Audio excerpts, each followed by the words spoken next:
Chen Qingqing hummed a cheerful tune, feeling particularly good. Due to her excellent work, she had been promoted to chief physician. After witnessing the immense suffering her grandmother endured before passing away, she vowed to become a qualified doctor. As usual, she rode her electric bike to the hospital. Just as she reached a large bridge, a black car came speeding toward her like a wild horse. In front of her was a little girl carrying a school bag. Without thinking, she pushed the girl aside. Suddenly, everything went dark, and she felt her soul separating from her body, floating away. Chen Qingqing was extremely angry. How could the driver be so careless? She looked down in fear and saw the chaos around her. Her electric bike was shattered, and her body lay on the ground, injured and bleeding. Am I dead? As she was about to curse in frustration, she heard a voice behind her. Hey, we're here to take you. Who called me? Turning around, she saw two figures, one dressed in white and the other in black. The white figure had a long tongue and held a mourning stick, while the black figure carried a chain. She was almost scared enough to lose control and immediately exclaimed, "Wow, seeing ghosts in broad daylight." Feeling her scalp tingle, she tried to run, but it felt like she was stuck and couldn't move. Calm down, you're a ghost now, so there's no need to be scared of us. Come with us. Can you please tell me where you are taking me? Chen Qingqing trembled in fear, shaking her head and her voice quivering. Stop asking questions. We're taking you where you need to go. As they spoke, the two figures lifted her and flew toward a distant place. Chen Qingqing felt a cold wind and, after what felt like a long time, they suddenly stopped at a huge round platform. The figure in black pointed to a button below her feet. Come on, turn the reincarnation wheel so we can send you on your way. Chen Qingqing was confused. Isn't it supposed to be that when someone dies, they report to the underworld? Why am I being sent to be reborn? You ask too many questions. But since you are a doctor who helped others in your life, the King of Hell has granted you the chance to be reborn. Really? That's wonderful. Chen Qingqing felt happy, surprised that she had such an opportunity. It seemed that good people do get rewarded.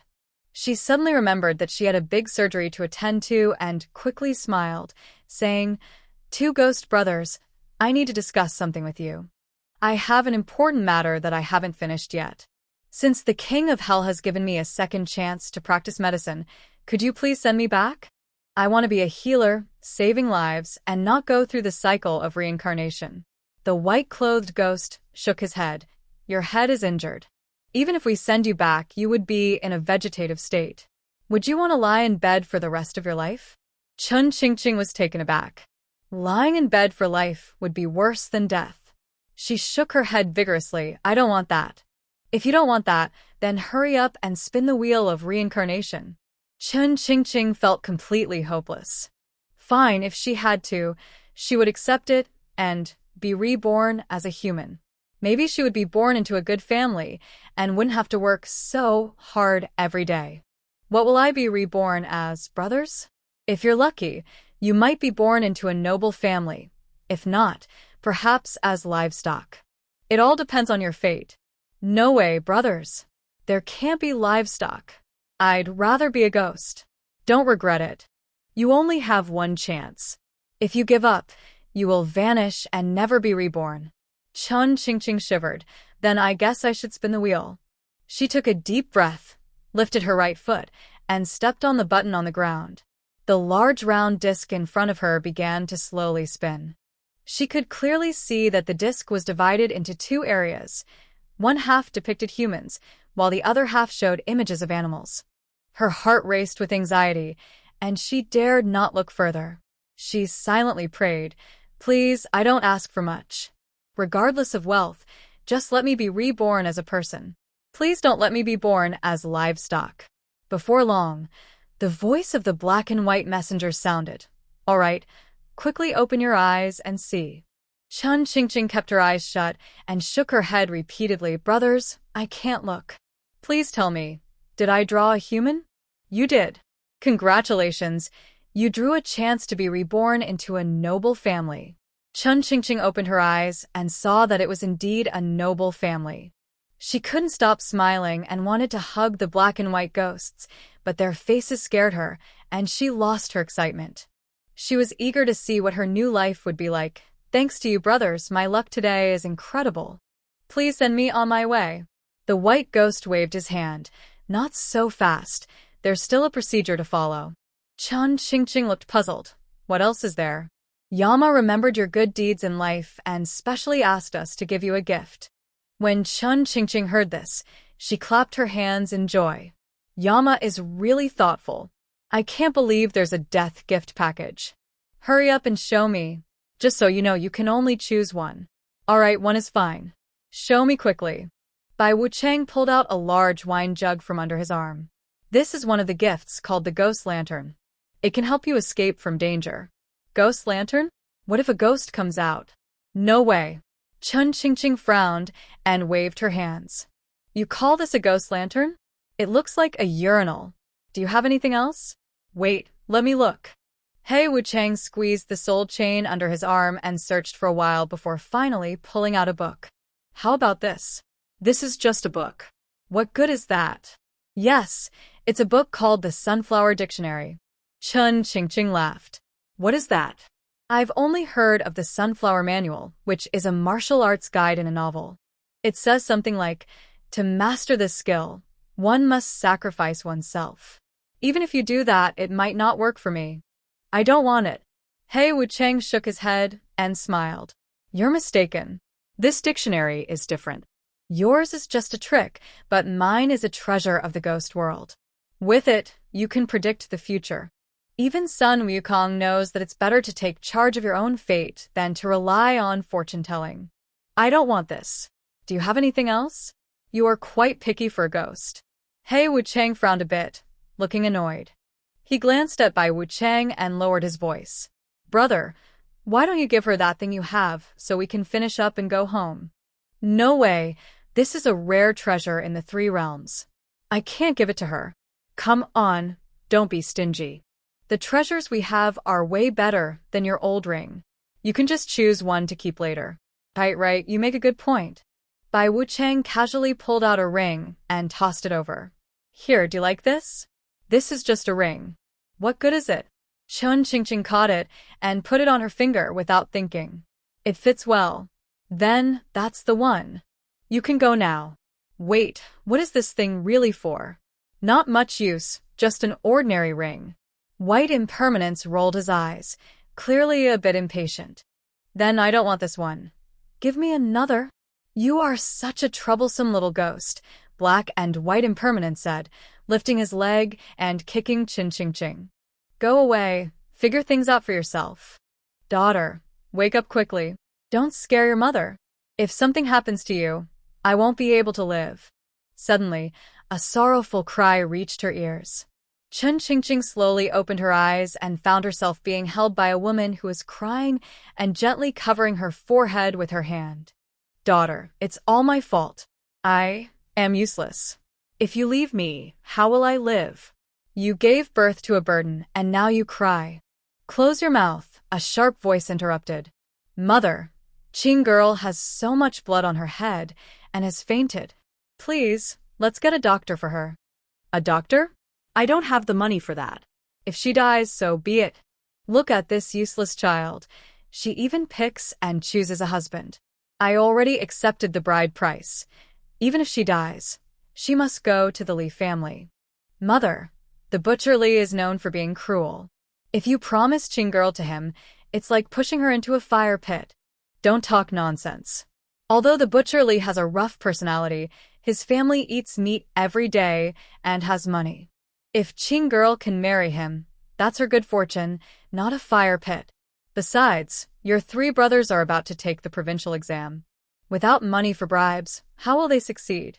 No matter what, this girl must marry him. Chun Qingqing felt a pause in her breath, as if she had just had a nightmare. Looking around, she realized she was lying in a dilapidated courtyard with a worn-out thatched house in the middle. Not far away stood an elderly woman with a rough face, shouting angrily with her hands on her hips. The woman beside her was quietly sobbing, her thin face marked with tears, wearing patched, coarse clothes. Chun Qingqing frowned. She had really been reborn. But this didn't seem like the home of nobles. Did those two ghost brothers make a mistake? Could borrowing a body also involve deceit? Forget it. It's better not to believe in such nonsense. Suddenly, many memories that didn't belong to her flooded her mind. This was a fictional ancient dynasty called the Great Ning Dynasty, and she lived in a place called Nanshan Village. The original character, Qin Qingqing, is just 16 years old. The woman crying is her mother, Lin, and the one shouting is her grandmother, Old Lady Qin. Qin Qingqing's grandfather, Old Man Qin, is named Qin Zhongho, and the crying Old Lady Qin's real name is Wu Fang. The couple has 3 sons and 1 daughter. The eldest son, Qin Zhanshan, is Qingqing's father. He married Wu, the crying woman, and they have 2 sons and 1 daughter. The eldest son, Qin Feng, is 18 and works as an apprentice in a kitchen at a tavern in Qingshui town. He doesn't earn money, but gets meals in return. Due to the family's poverty, he hasn't married. The daughter, Qin Qingqing, is 16, honest and not very talkative. To support her uncle's education, she is about to be sold to the butcher, Li. The second son, Qin Han, is 8 years old. The second child, Qin Zhanliang, has a wife named Sun and 2 sons, Qin Debao and Qin Erbao. The third child, Qin Zhan Kai, is a student preparing for exams and is the family's hope. He has a daughter, Qin Rulin, and a son, Qin Jai. Their sister, Qin Chunni, is already married and doesn't visit often. The family isn't large, and Qin Qingqing has a basic understanding of everyone. Old Lady Chen is selling Qingqing to the butcher for 50 taels of silver. The butcher, in his 40s, is known for his violent temper. His first 3 wives died from his abuse, making him infamous for his cruelty. Qingqing fears being tortured and refuses to marry him. Old Lady Chen, furious, hits her on the head with a stick, and Qingqing instantly loses consciousness. As she reflects, she hears Lin crying and pleading with Old Lady Chen, "Mother, please don't make Qingqing marry the butcher. If she must marry, at least find her a suitable match." Old Lady Chen spits and replies, "It's easy for you to say, but there aren't many suitable matches. Even if there were, who can pay 50 taels? In a few months, the third son will have his exams. If we don't have this money, how can he take the test? Our family is counting on Zhan Kai to bring us honor. No matter what, Qingqing must marry today." Qin Qingqing knows that Zhan Kai is her third uncle, who passed the student exam at 12. Old Lady Chen and her husband often boast about their clever son, believing he will become an official one day, so they have sacrificed everything to support his education. However, despite being a student for over 10 years, Zhan Kai is yet to pass even the basic exams. The Qin family, however, did not lose hope. They spent every bit of money they had on Qin Zhansai's education. Whenever the eldest, Qin Zhanshan, and the second, Qin Zhanliang, expressed any dissatisfaction, the elderly couple would remind them that the third son could become a scholar and a high official, bringing honor to the family. The 2 brothers could only hold back their anger and continue to support their younger brother's studies. This year, due to a severe drought, the family had run out of food. To ensure everyone could eat and to continue supporting Qin Zhansai's education, they decided to sell their eldest granddaughter, Qin Qingqing, to the cruel butcher, Li, as a wife. Qin Qingqing was furious. How could her grandmother, with such a heartless idea, consider selling her own granddaughter? As a young woman from the 21st century who had never even dated, how could she be forced into an arranged marriage? Suddenly, she sat up. Seeing her daughter awake, Lin gently smiled, brushing her forehead with concern. "Qingqing, does your head still hurt? You scared me to death." Qin Qingqing felt warmth in her heart. In her past life, her parents divorced and started new families, leaving her feeling tossed around like a ball, never experiencing a mother's love. Now, seeing the care in Lin's eyes, a wave of warmth surged within her. "Mom, I'm fine." "Don't worry." Lin gently moved the hair from her forehead. "That's good. Let me check your injury." Seeing this, Grandma Chen scoffed and said coldly, "Enough with the mother-daughter affection. Just tell me, will you marry him or not? Lin helped Qing up and stood protectively behind her, pleading, Mom, I beg you. Just don't marry Qing to that butcher. I'll do anything you ask, even work like a servant for you. Grandma Qin snorted, stop talking nonsense. Once your third brother passes the exams, we'll have plenty of servants. Just wait to enjoy a good life. Mom, Qing is my only daughter. I can't just watch you sell her off. If you insist on doing this, then you might as well kill me first. Don't threaten me with your life. If you dare to say one more word against it, when the eldest returns, I'll have her send you back to your family. Hearing this, Lin felt as if her heart was being cut. She had always been someone who accepted everything quietly, never daring to oppose her mother-in-law. This time, she wouldn't have dared to confront her if it weren't for her daughter, but she never expected her mother-in-law to be so heartless. Her face turned pale. Mom, are you trying to take my life? Qing knew that in ancient times, a woman being divorced by her husband was a shameful thing. People would look down on her, and her family would not let her return home, thinking it brought dishonor to the family. Unable to contain her anger, she stepped forward and coldly asked, What did my mother do wrong? Why do you want my father to divorce her? Old Lady Qin was taken aback, looking at Qing. Seeing her fierce gaze, she felt a tremor in her heart. This girl was usually timid and never spoke loudly in front of others. Why was she acting so differently today? Furious, she gritted her teeth and glared. Whether your father divorces her is up to me. Do I need a reason to do that? Qing scoffed. That's not your decision. If you dare to cause trouble, I will find someone to speak up for my mother.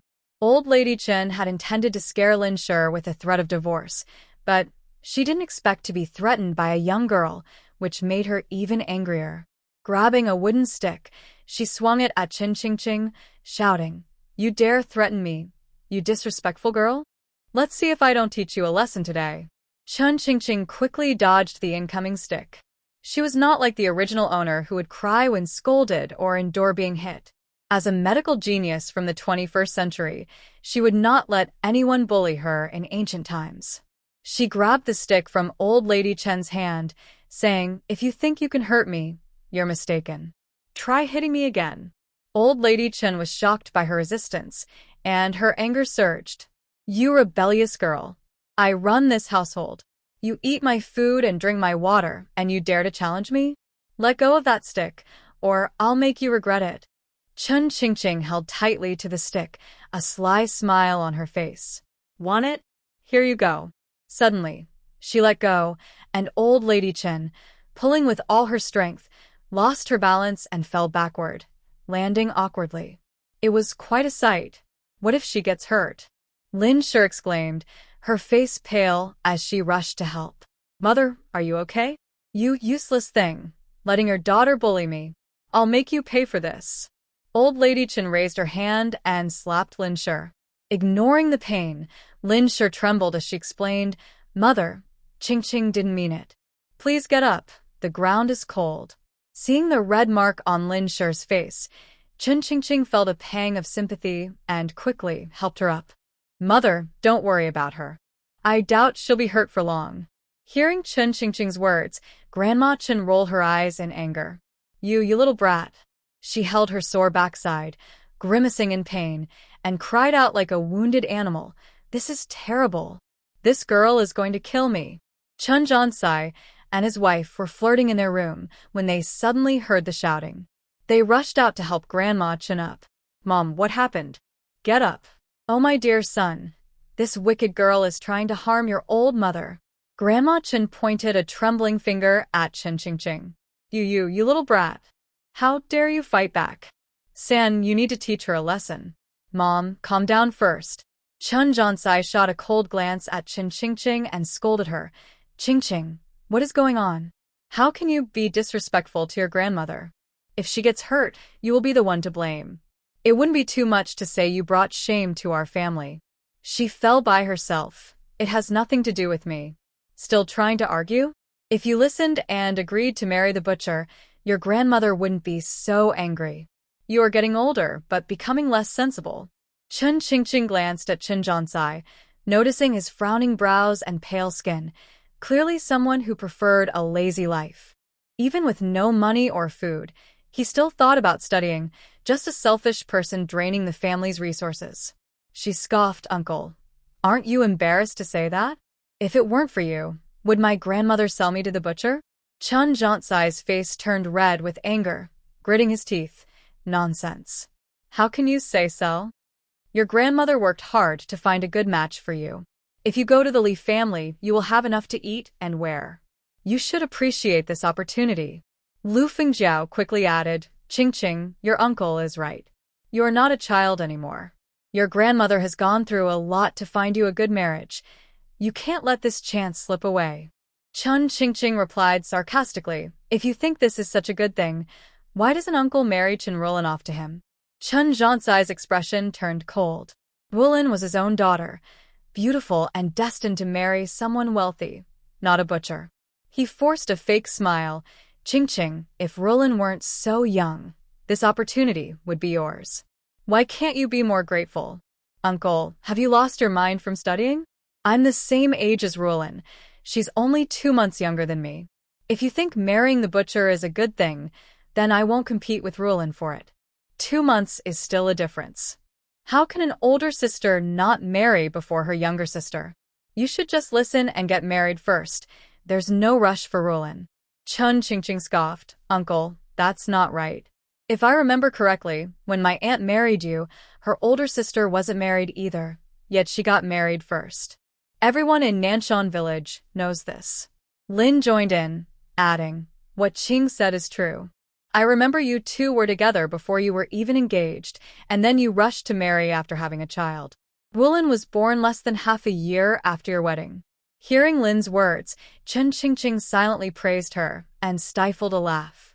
"Oh, so uncle and aunt were together without formalities."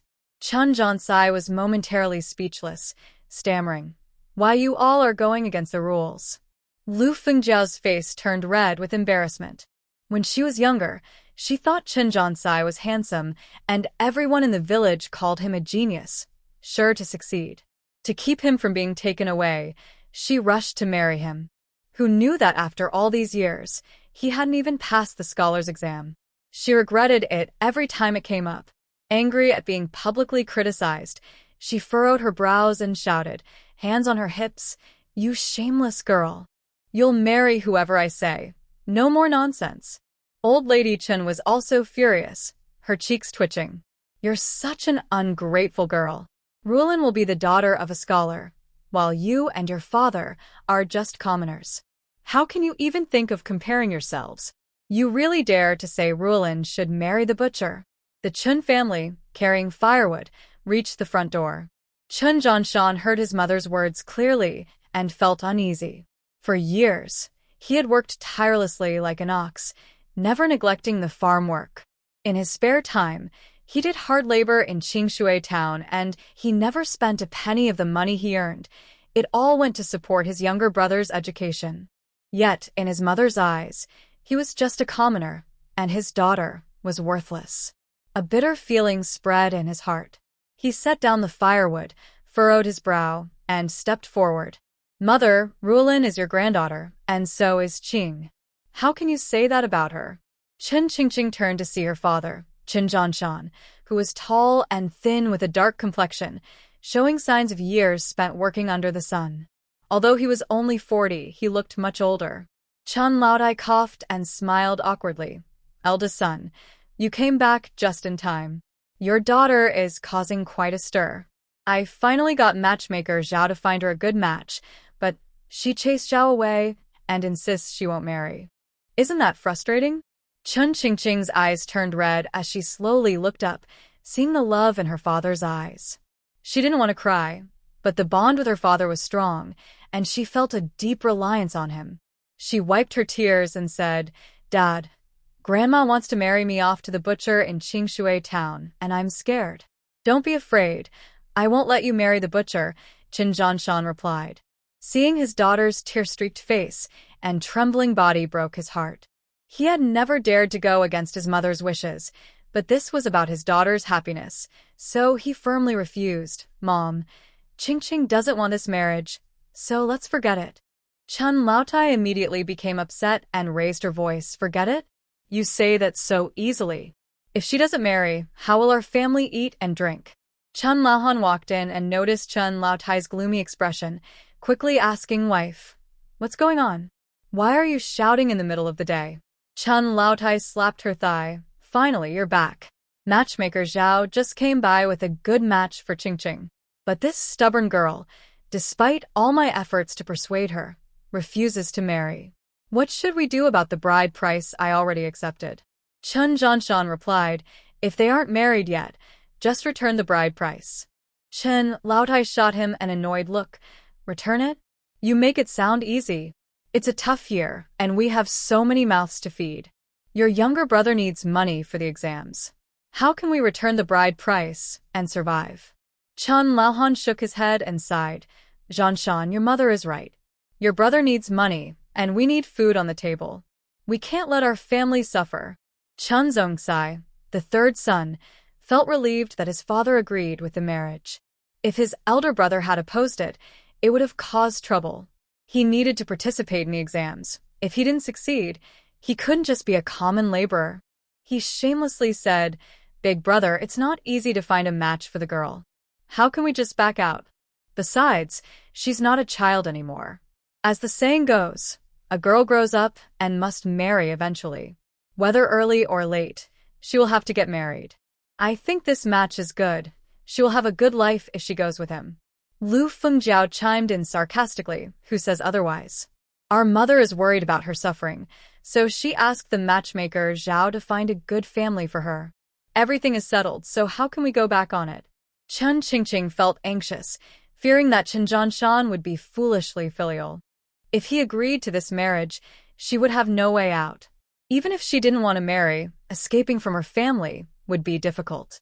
She stared blankly at Chen Zhanshan. If he agreed, she would have to come up with another plan. Even marrying the butcherly, she could find 1,000 ways to escape. After all, she was studying medicine, and it would be easy to harm someone. At that moment, Chen Zhanshan felt heavy-hearted. He had heard about the butcherly. Everyone in Qingshui town knew he was violent and had killed several wives.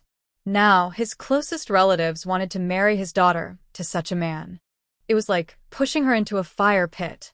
He said coldly, third brother, since you both think this marriage is good, but the girl doesn't want to marry, then let Rulin go instead. Lin sighed in relief. With her husband opposing, they could surely cancel the marriage. She spoke coldly, a hint of dissatisfaction in her tone. Third brother, I think your elder brother is right. Mother took the bride price to support your studies. Even if we marry off a daughter, it shouldn't be our Qingqing. Rulin is your biological daughter. She should help with your future.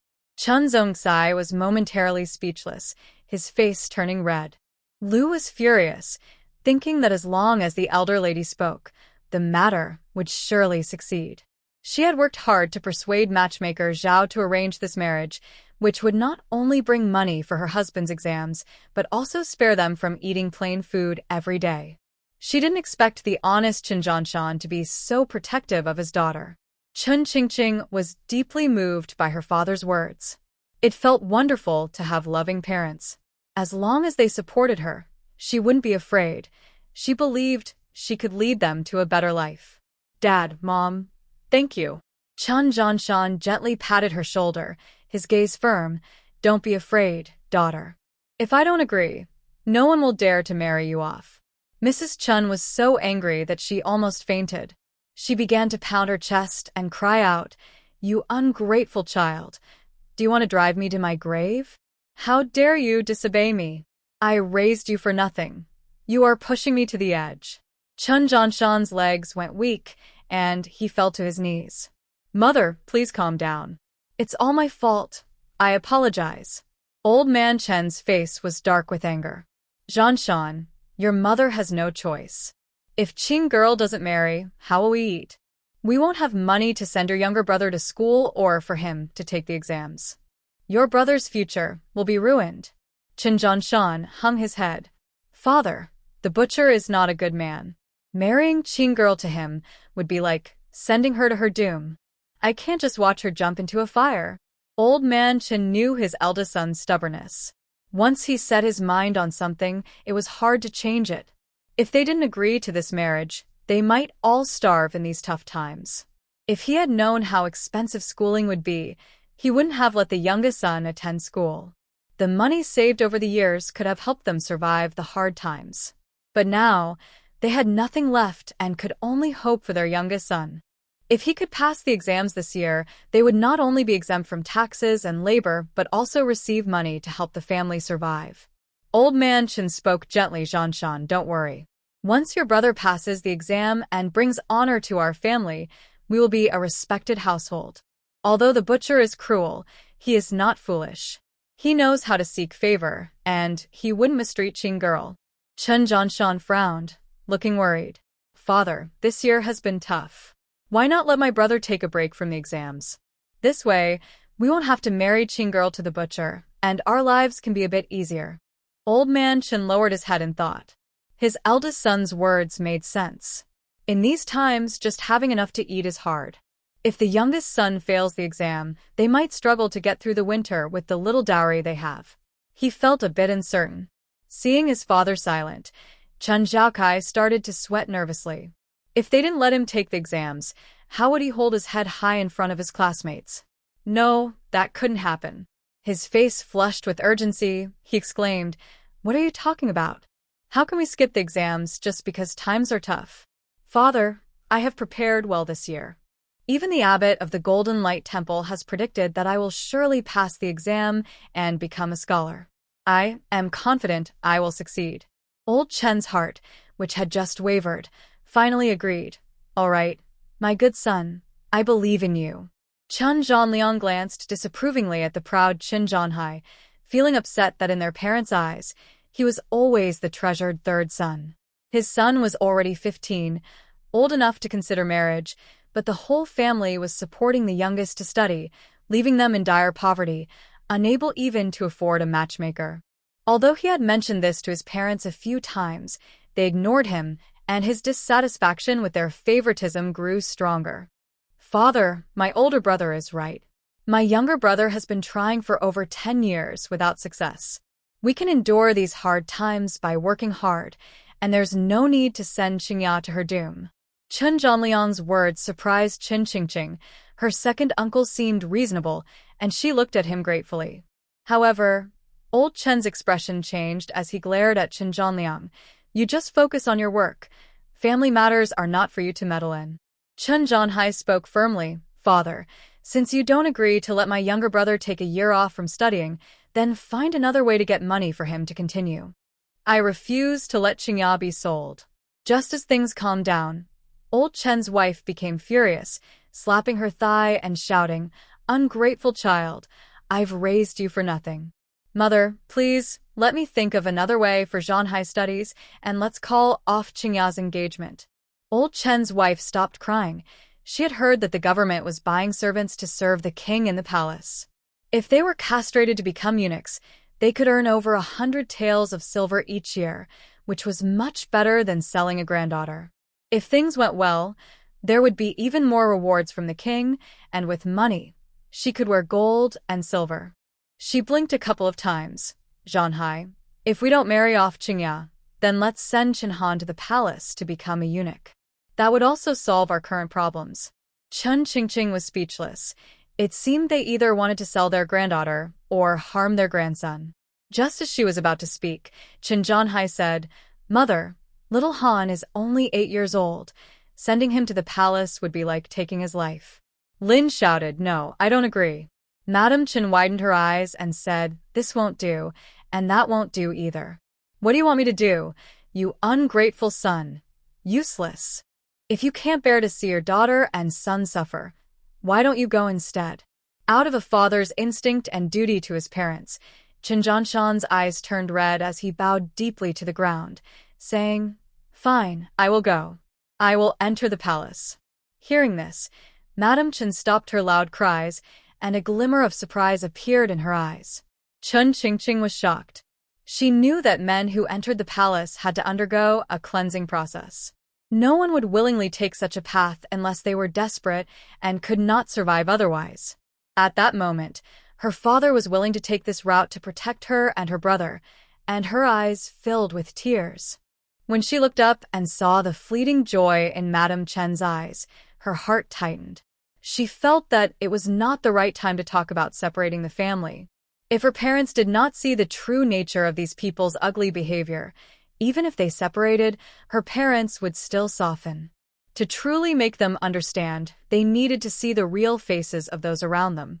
Lin's mind was in chaos, and she almost stumbled, panic written all over her face. "Husband, please don't scare me. How can we live if you leave us?" Old Chen looked at his eldest son, shook his head, and sighed. "Zhanshan, if we weren't in such dire poverty, who would want to enter the palace as a eunuch? That shameful life would be laughed at by everyone in the village. We can't let anyone break our family's pride. I can't afford to lose face.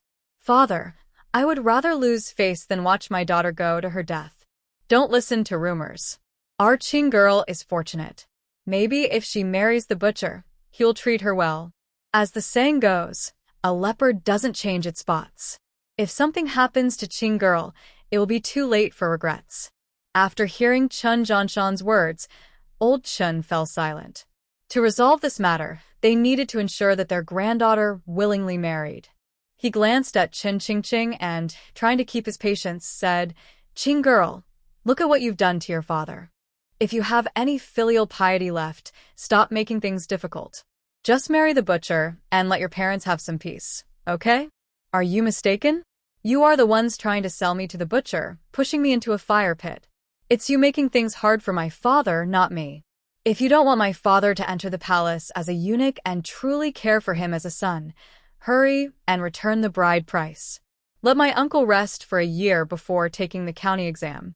As long as our family works together, we can surely get through this tough year." Chun Laohan shook his head and said, "How can we not let your third uncle take the entrance exam?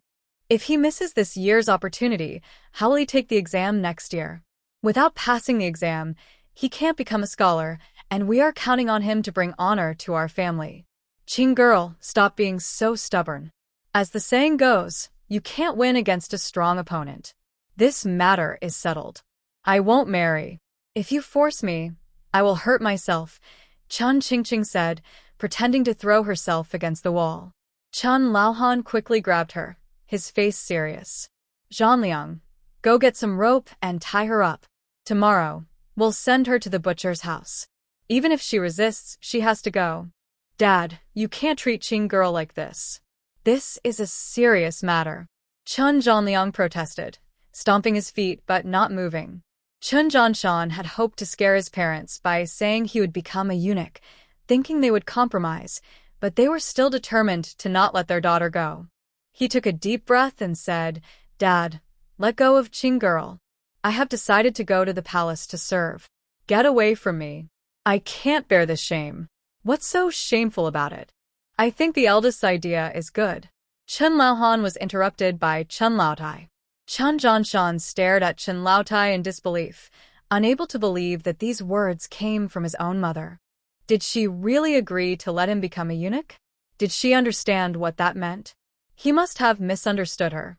Chun Laohan was also taken aback, looking at her in surprise. "What are you talking about, old woman?" Chun Laotai narrowed her eyes and cleared her throat. "Old man, since the eldest can't bear to let Qing girl go and wants to take on everything himself, someone has to make a sacrifice. I think this could work. Serving in the palace is a decent job.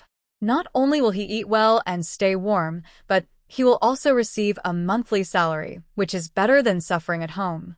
"Old woman, stop joking. Do you know what it means to go to the palace? It means losing something very important.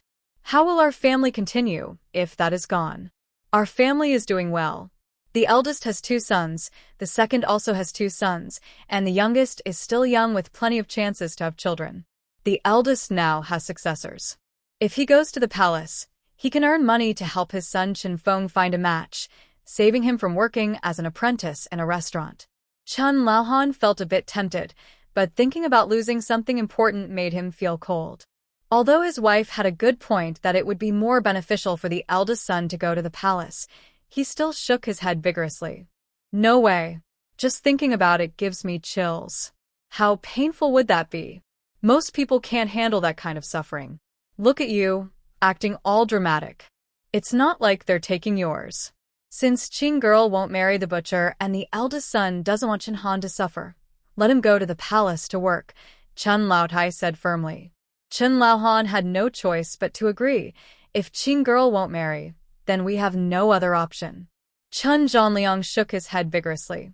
Dad, Mom, please don't let my brother take this path. Even if my third brother doesn't pass the scholar exam, it doesn't matter. I think it's more important for our family to be together. Chen Laotai shot an annoyed glance at the talkative Chen Zhanliang. You be quiet. If you care so much about your brother, you can go to the palace too. Chen Zhanliang was frightened and immediately fell silent, tightening his pants, worried about losing something important. Chen Qingqing smiled slyly. The true intentions of Chen Laohan and his wife were showing.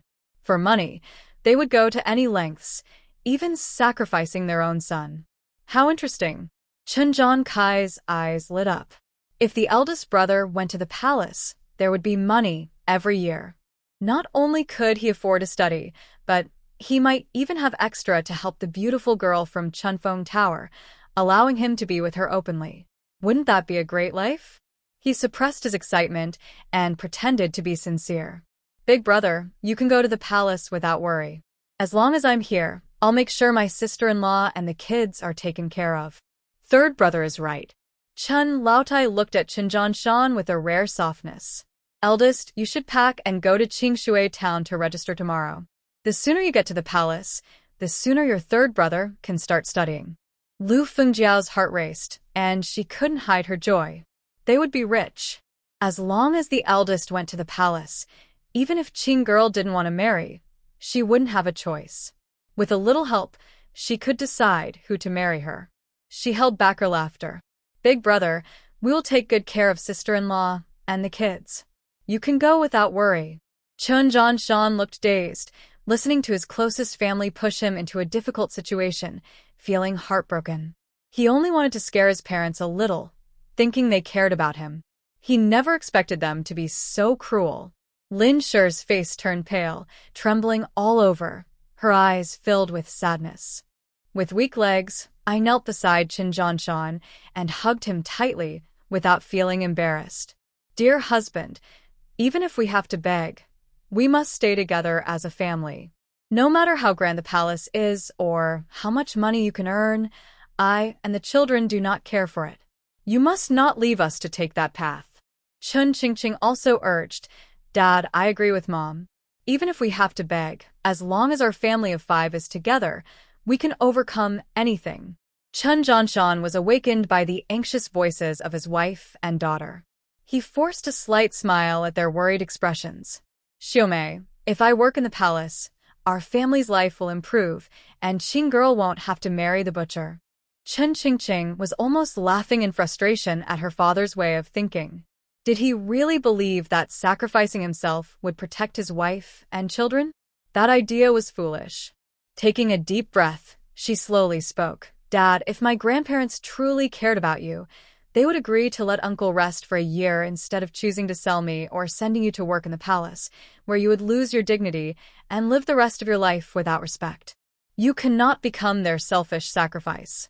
Hearing his daughter's words, Chen Zhanshan felt a bit moved. Qing girl, I don't want to, but if I don't work in the palace, where will your grandparents find money to support your uncle's education? Chen Qingqing was left speechless. Her father always thought that supporting Chen Zhuangcai's education was his duty as an older brother. So for many years, he allowed Chen Laohan and his wife to take advantage of him, thinking it was only natural. They were about to send him to the palace to become a eunuch, and this foolish father was still considering others. Dad, where will my grandparents find money to support Uncle's education? That is their responsibility, not yours.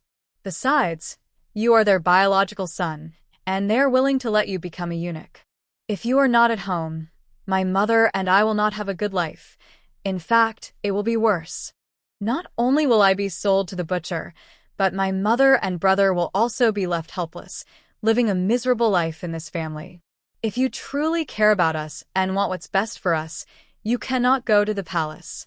Lin Shi's eyes were filled with tears. "Zhanshan, what our daughter says makes sense. If you are not here, who will care for us?" After hearing the words of both women, Chen Zhanshan's rationality returned. He felt fear and regret, but more than that, he was relieved. If he really left, what kind of life would his children and wife have? Realizing this, he finally spoke. "Xiaomei, Qing girl, I won't go to the palace. I will always protect you." "I'm sorry, I can't assist with that. Dad, for so many years, I have worked hard to support my younger brother's education. I have done all kinds of tough jobs for him. After all this time, I have done my best. Now that he is 34, if he wants to continue studying, he should find a way to earn money himself and not rely on my daughter." "That's nonsense. What do you mean you've done your best? Your younger brother is busy with his studies. Where do you expect him to get money? You are his older brother. It's your responsibility to help the family. What's wrong with marrying off your daughter? In the future, when your brother achieves success, you will share in the wealth." "Come on, big brother, I think you're being a bit unreasonable," Chen Zhansai said, pulling at the corners of his mouth in dissatisfaction. "How can some work be too much for you? It's pointless for us brothers to say such things to each other. If it were you trying to pass the exams, I would never say such hurtful things.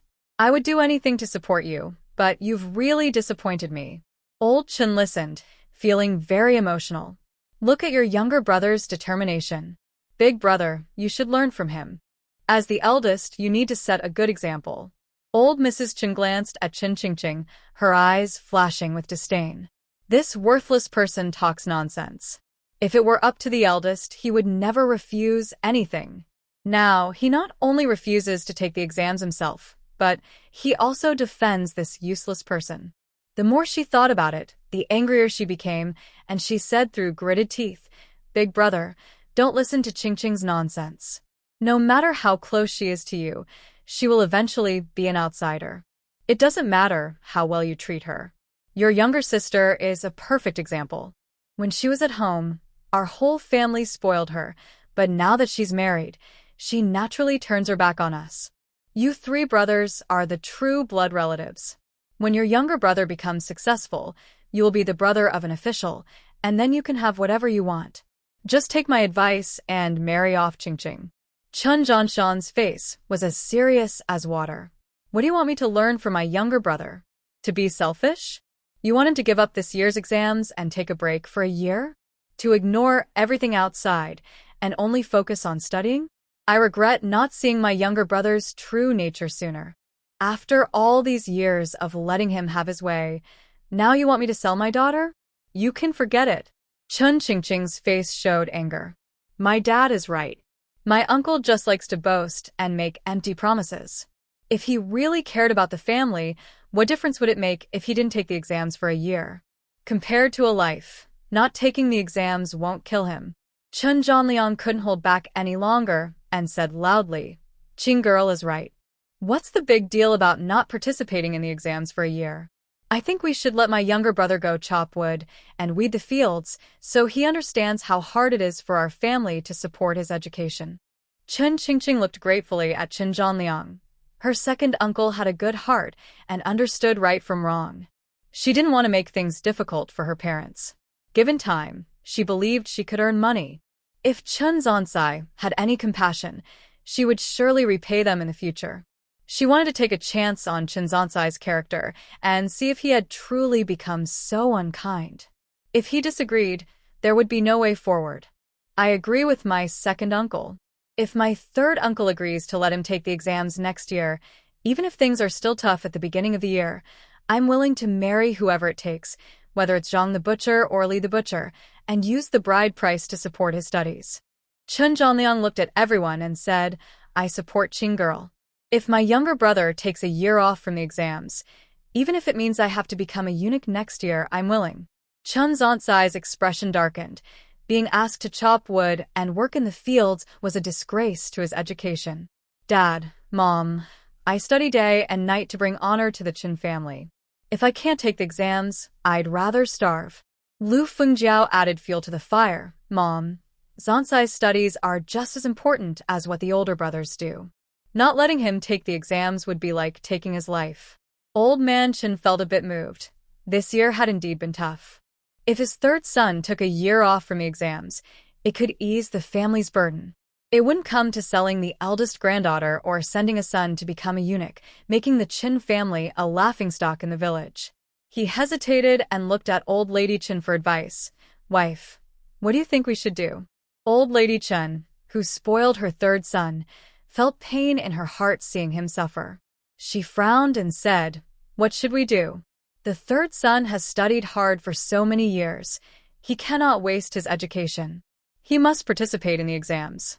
Chen Zansai finally smiled. Mom, don't worry. I will definitely pass the exam this year and bring honor to our family. Good. Good son. I believe in you, Old Lady Chen said, then turned to her eldest son, Chen Zanshan.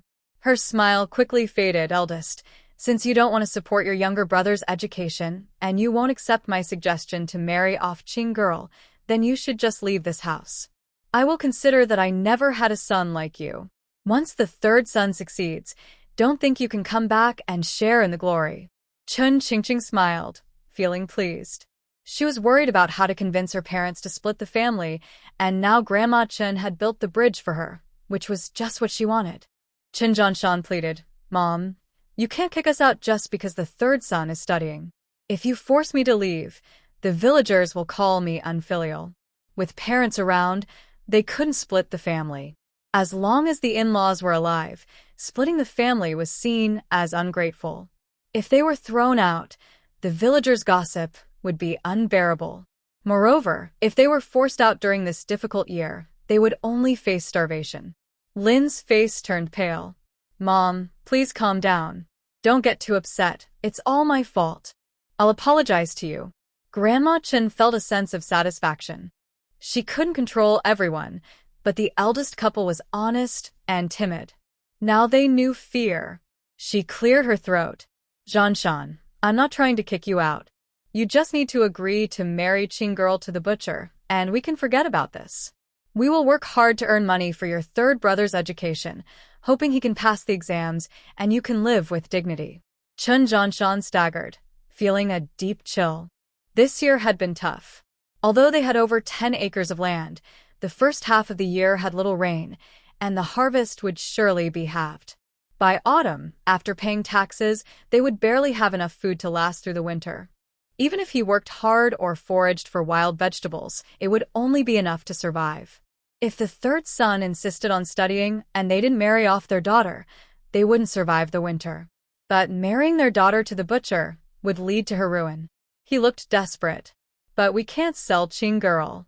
Grandma Chen replied coldly, you have two choices. First, agree to Qing girl's marriage. Second, split the family and you can move out. From now on, I am not your mother and you are not my son. Mom, are you trying to drive me to my death? Chen Zhanshan felt desolate. They could barely afford food, yet his parents continued to favor the third son. Although he was used to their bias over the years, hearing his mother talk about splitting the family made his eyes well up with tears. Chen Qingqing smirked. She had seen shamelessness before, but this was a new level, speaking with righteous indignation while being selfish. Since they were so heartless, she wouldn't feel guilty. With her medical skills, once she became successful, she wouldn't show them any mercy. She linked her arm with Chen Zhanshan's and said, Dad, since Grandma wants to split the family, let's do it. If we keep holding on and make Grandma angry, you will really earn the reputation of being unfaithful and unfilial. Lin was shocked. Was her daughter joking? Did she understand what splitting the family meant? It could lead to starvation. Splitting the family now was like asking for trouble. Lin quickly pulled her daughter, saying, Dear, don't say that. Don't worry, I won't let your grandmother drive us away. Mom, don't worry. Even if we starve, it's better than being beaten to death by the butcher. At least I would die in your arms, and I would feel happy. Chen Qingqing said calmly, besides, My dad doesn't agree with me marrying the butcher. What if one day he secretly becomes a eunuch to support my uncle? Would you be okay with that? Lin was momentarily speechless. Her daughter's words made sense. Splitting the family might offer a glimmer of hope. If they didn't split, her daughter could be sold, and her husband would lose his dignity. The outcome could be even worse. With a sigh, she asked, "Aren't you afraid of starving after the split?" "I'm not afraid. As long as we're together, our family will get better and better," Qin Qingqing replied confidently. Chen Laodai stared at Qin Qingqing with anger. This girl seemed to have really changed, becoming sharp-tongued and even trying to sow discord. She had just casually mentioned driving them away, but this girl seemed almost happy about it. It must be a tactic. Chen Laodai snorted coldly. "Qing girl, think carefully. Once we split, you will no longer be a descendant of the Qin family. If your uncle becomes a scholar and enjoys tax exemptions, it won't have anything to do with you." Qin Qingqing laughed dismissively. "What nonsense about being a scholar? I don't care. If I want, my little brother can also become a scholar." Chen Laohan laughed as if he heard the biggest joke. "Qing girl, how do you plan to support Xiaohan's studies? The school in town charges 2 taels of silver a month for tuition. Aren't you afraid of making empty claims?" Qin Qingqing laughed confidently. "It's just 2 taels. All these years, my dad has been paying my uncle's tuition. Why not use that money to support my little brother instead of putting all our hopes on someone who's been studying for over 10 years and still hasn't become a scholar? Who knows, my little brother might even become the top scholar." Chen Laodai spat and said angrily, "You little girl, how dare you speak so wildly? Just look at your poor family. If you leave, you will starve to death, let alone becoming a top scholar. You're just dreaming. Big brother, give me a clear answer today. Are you marrying the girl to the butcher, or are you all leaving?" Seeing the pressure from his mother, Chen Zhanshan felt his last hope crumble. "Mother, I am unfilial and cannot serve you and father. Please take care of yourselves." "Good, very good. You would abandon your own mother for a worthless girl." "Mother, please don't say that. I would never want to leave you." Old Chen frowned. The eldest son was the main laborer in the family. They needed him for work in the fields and mountains. The second son, though busy, often found ways to avoid work. If they truly separated the eldest son's family, who would do the work? His eyes glinted with concern. "Wife, calm down. A family cannot just split apart." "Why not? What good are they if they just eat and do nothing? Better to send them away. They deserve to starve." Chen Zhansai was anxious, pacing back and forth. Most of the money for his schooling in town came from his elder brother's hard work. If they split the family, who would support his education? Selling the little grain they had wouldn't be enough. "Mother, please stay calm. We can't split the family." Lu Fengjiao was also worried. She thought, why is this old man suddenly talking about splitting the family? If they separate, who will marry the butcher? They can't return the bride price. How would their men go to school? Although the eldest son was older and earned less than before, every little bit helped the family. Lin also did a great job with household chores. If she left, who would do them? "No, I need to talk to my mother-in-law and make her see sense." Lu Fengjiao said politely, "Mother, Zhansai is right. We can't split the family. The villagers would laugh at us." Seeing the worried expressions on old Chen and his younger son's faces, Chen's mother gave them a reassuring look. She had already made up her mind. Since the eldest son refused to work in the palace and disagreed with the marriage, it was best to separate the family now. If she could push them out and give them 2 acres of sandy land with less food, they would struggle. When they were hungry and desperate, they would have to come back to her, and at that time, he would have to willingly send his daughter to the butcher's house. Old Lady Chen coldly glared at Qin Qingqing and said through gritted teeth, "Big sister, since you have decided to move out on your own, I won't make things difficult for you. You will receive what is rightfully yours, but you have no right to claim what isn't yours." Chen Zhanshan nodded blankly. "Mother, you can say how to divide it. I have no objections." Qin Qingqing was almost shocked and quickly added, "Grandma, my father has worked hard at home for many years and has suffered more than anyone. Since you say you won't make things difficult for us, I hope you can be fair and not say one thing and do another. Of course. Chun Qingqing was skeptical. There's a saying that old people can be cunning. This old lady probably already has a plan to make things hard for them. She raised her eyebrows. Since we are dividing the family, we need witnesses. Words alone are not enough. We need written proof to avoid any future disputes. Old Lady Chen's expression darkened. This girl thinks she can be happy for a few days, but once you can't find food, I will make you kneel and beg me. She gritted her teeth and said, "Fine, as you wish." Seeing her agree, Chun Qingqing smiled and said, "Father, I will go find the village head to help us with the paperwork." "Go ahead." Chun Zhanshan waved his hand weakly and reminded, "Be polite when you see the village head." Okay. Chun Qingqing replied and turned to leave the courtyard.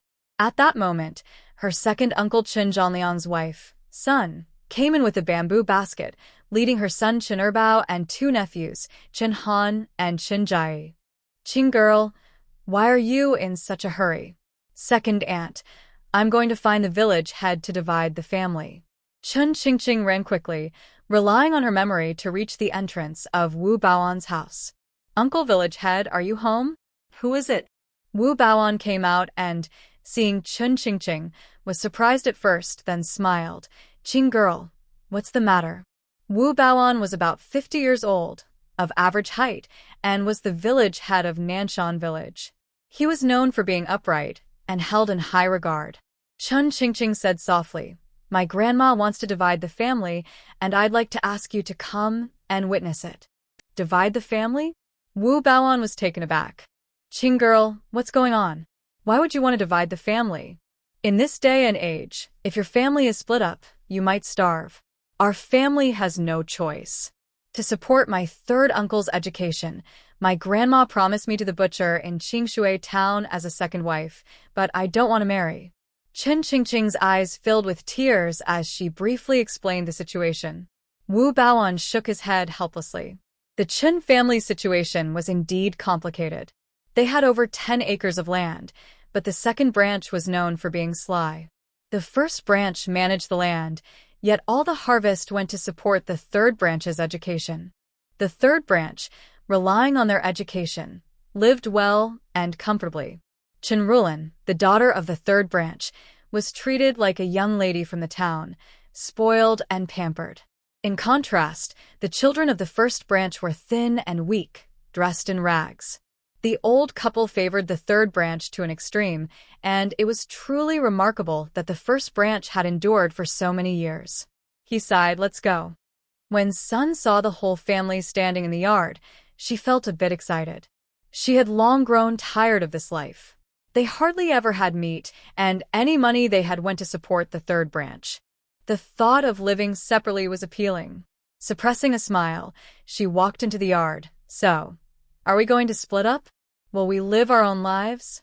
Chun Zhanliang glared at her. "The third branch needs money for school fees, and mother found a family for Qing girl, but she refuses to marry. Now mother is angry and wants to kick the eldest branch out. Isn't that a good thing? The girl is growing up.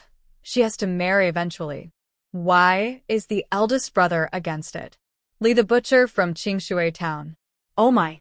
Sun exclaimed. "That butcher is known for being cruel. Even if we split, she shouldn't marry that beast." Chun Zhanliang pouted. Who can argue with that? If it weren't for the eldest brother's character, he wouldn't dare go against mother's wishes. He's just pushed the honest man to his limits. Sun shot a disapproving glance at Chen Zhansai and his wife, feeling frustrated. They did nothing all day, relying on the whole family for support, and now they were plotting against Qing girl. It was truly unfair. She felt indignant. If they split, how would the eldest branch survive? In these times, even begging was difficult. If they starved, wouldn't it be a waste of such a big girl? An idea struck her, and she smiled as she approached Chen Laotai. "Mother, why are you so angry? If you get upset, you'll only suffer. I think if Qing girl doesn't want to marry, that's fine, but we absolutely must not split the family." Chen Laotai replied irritably, "Let it go. You make it sound easy. If we don't split, am I supposed to let her walk all over me?" I refuse to believe I can't handle that stubborn girl. If she doesn't face some hardship, then what have I lived for all these years? Sun said, Mother, what you said makes sense, but if we split up, won't my elder brother's family starve? Old Lady Chen angrily replied, If they starve, they deserve it. Sun forced a smile. That would be such a waste. Look, my eldest son is of marrying age, and the Zhao family next door has a son and a daughter. However, they don't have money for their son to marry, and they said they would swap for a daughter. Since Qing girl doesn't want to marry the butcher, why don't we swap with the Zhao family? This way, my son can marry, and Qing girl will have a good home. It's a win-win situation. Chen Zhanshan and Lin exchanged a glance, feeling bitter. These people were truly his blood relatives, yet they were thinking of harming his daughter. How outrageous!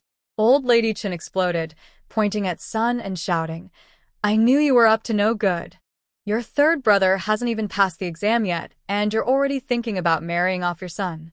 You're dreaming. I tell you, our family's priority is your third brother's future. Everything else can wait.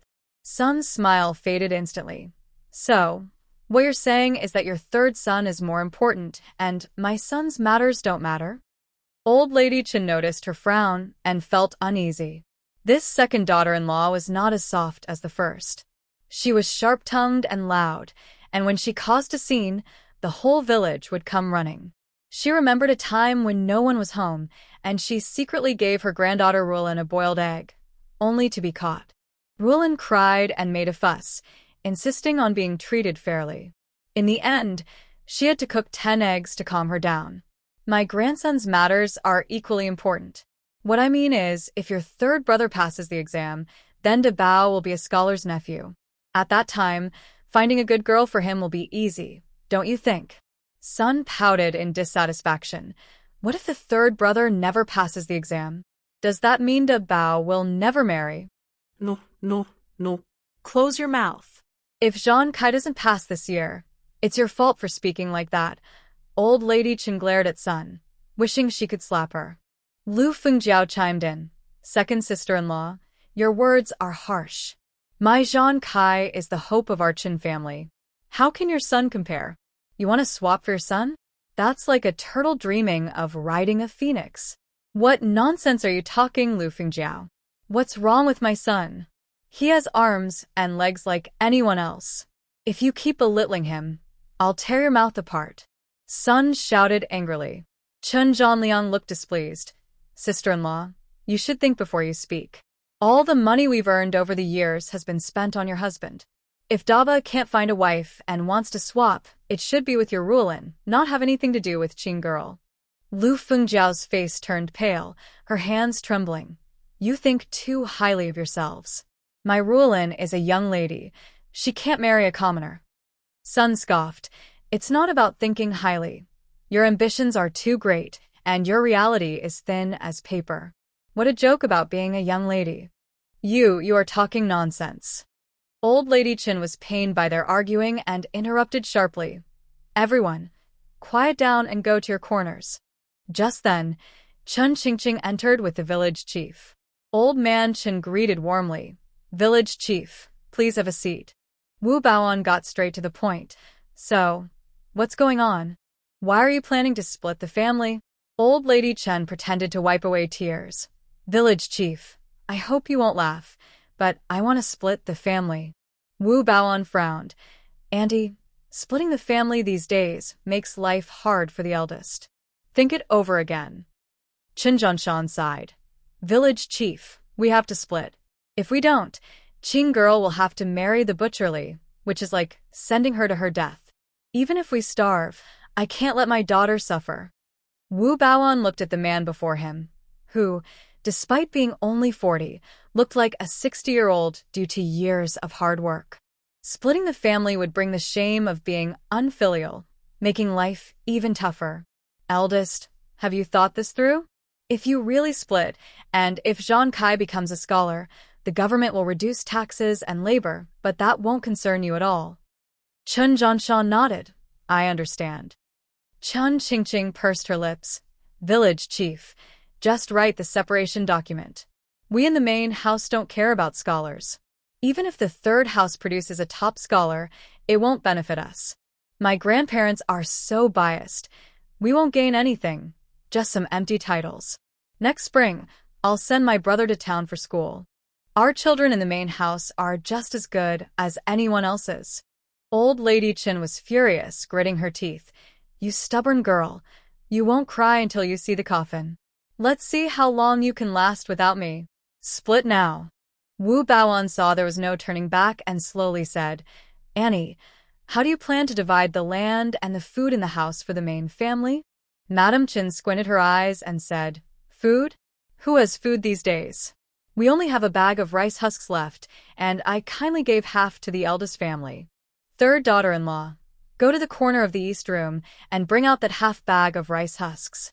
Mother, I'll go right now, Lu Fengjiao said as she walked into the room. Lu Fengjiao finally understood why her mother-in-law seemed so confident. She wanted to make things difficult for the eldest family. If they went hungry for a few days, she believed they would have no choice but to marry off their daughter.